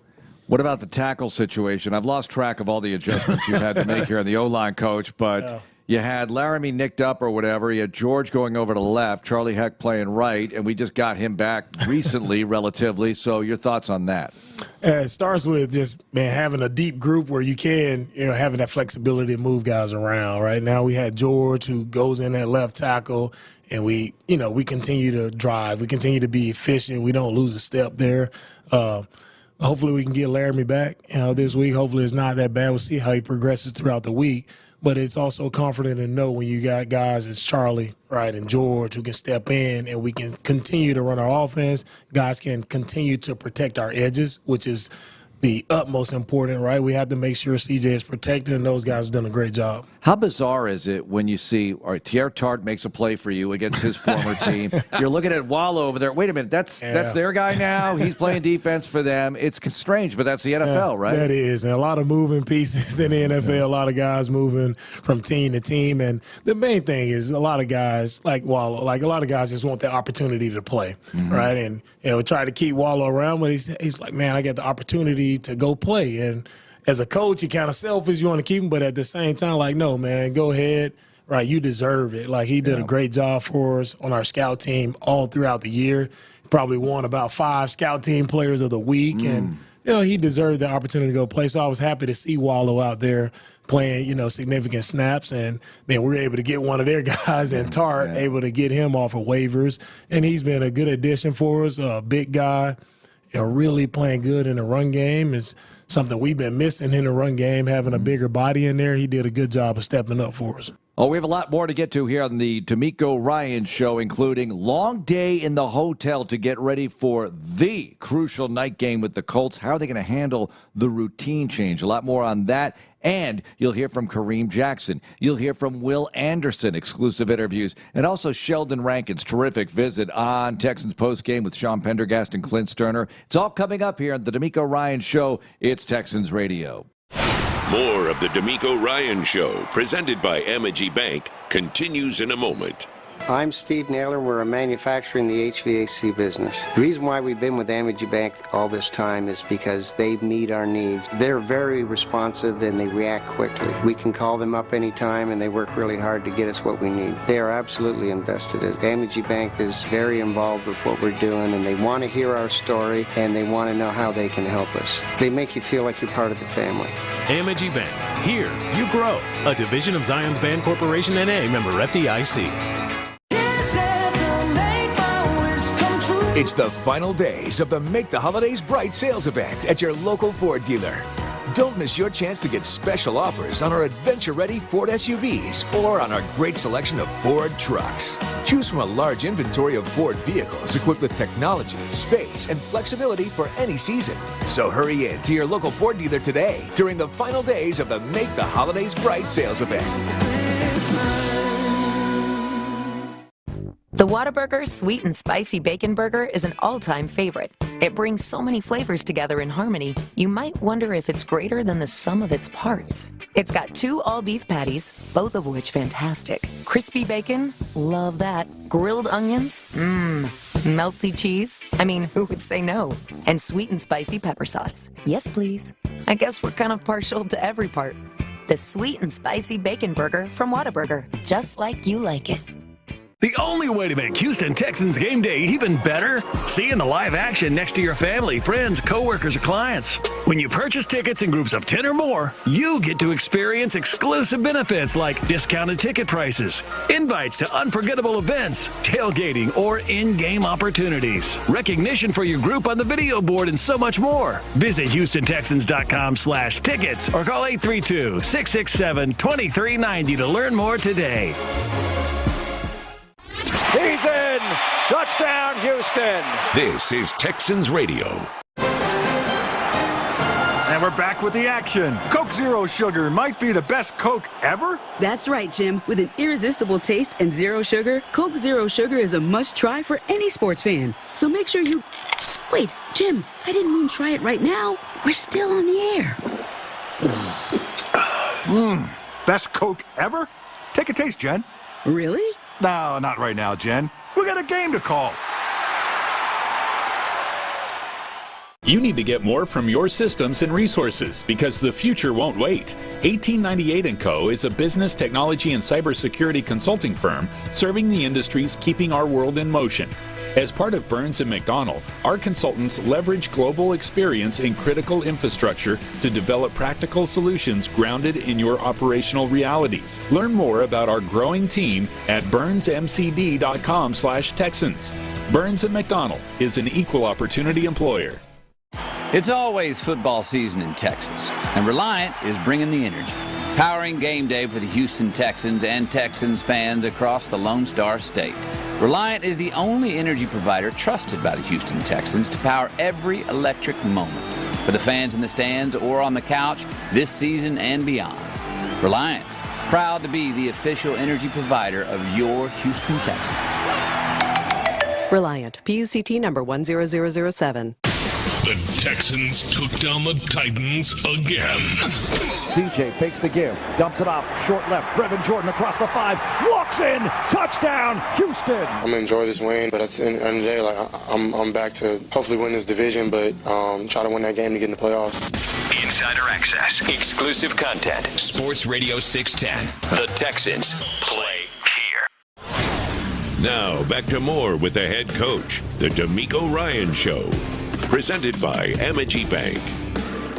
Cruising right along here on the DeMeco Ryans Show. We'll get back to the head coach in a second, but let's have 2 minutes with a Texan here, and it's Brevin Jordan. Caught a touchdown pass against the Titans, and Andrew Beck got hurt in practice late last week. Don't know of his availability for the Colts game on Saturday night, but Brev had to play a bunch of fullback. He was effective, blocked a lot, and here's Drew Doherty catching up with Brevin Jordan in the locker room after the game. Congrats on the win. How's it feel first and foremost to get that W? That was huge, man. I mean, we have the mindset right now, we have 8 quarters left for the rest of our lives. We have to win 8 quarters, empty the tank.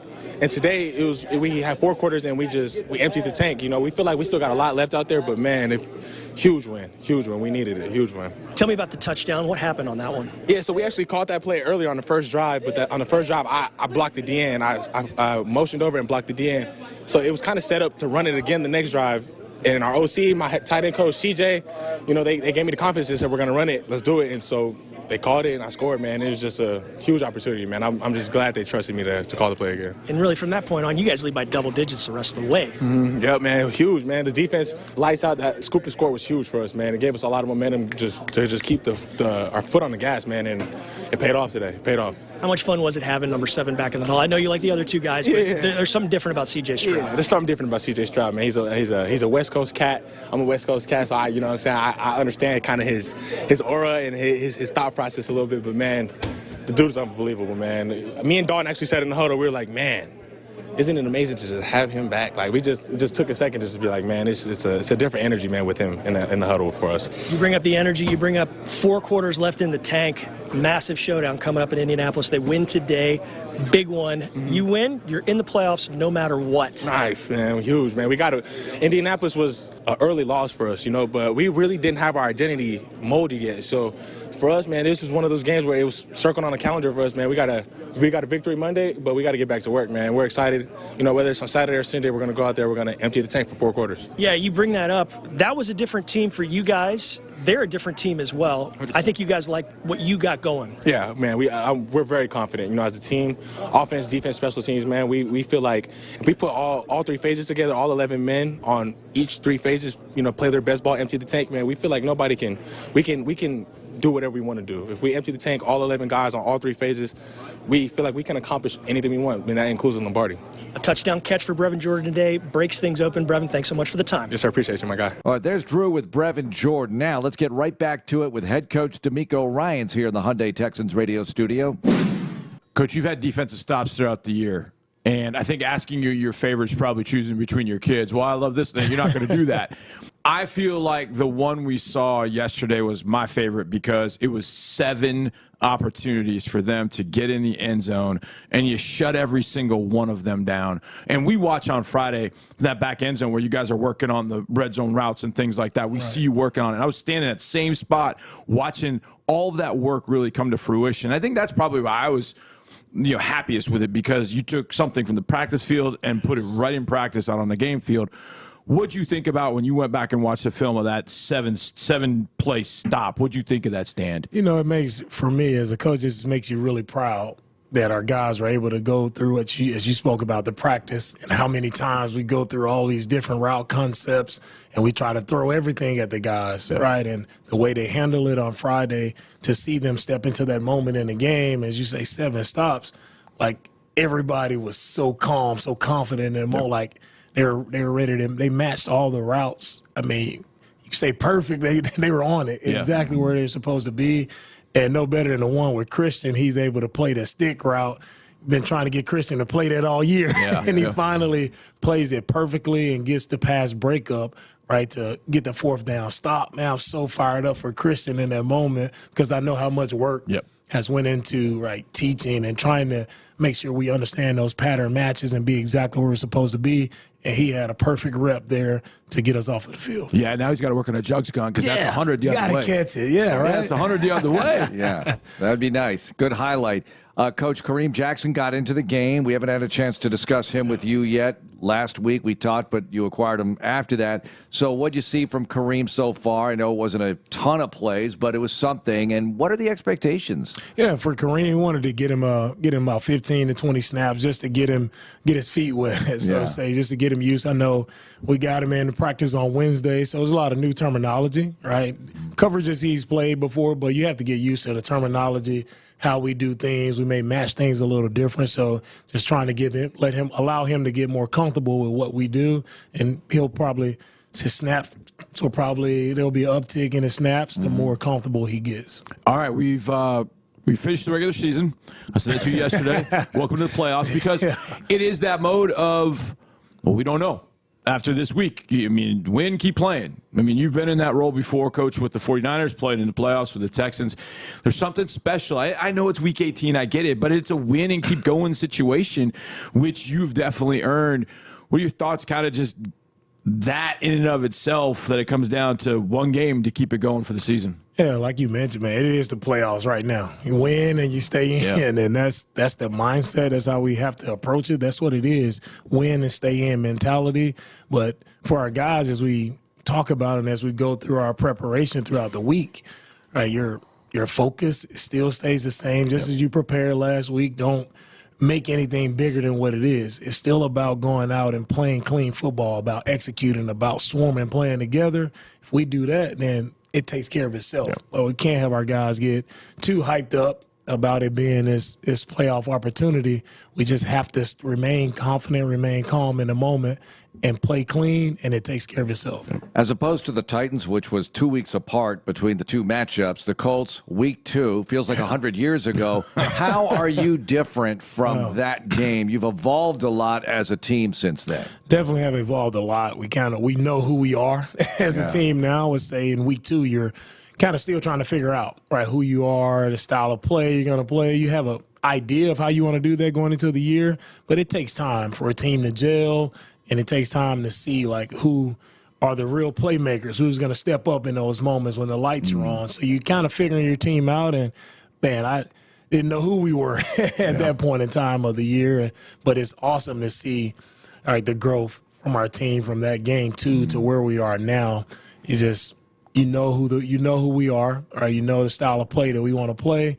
It's just and it's just cool to see the different guys who are in step it up now. We lost a lot of guys who I was looking at that film like, man, where did he come from? Where is he now? It's like, man, it's a completely different team. So it's just that's the NFL. It's such a long season, and how you grow and how your team kind of shapes and forms at the end of the year, and it gels at just the right time. As I told our guys, man, we're just now hitting our stride. We know who we are. We know how we need to play. We know what it takes to win games, and we just have to keep thriving in that role. How are they different?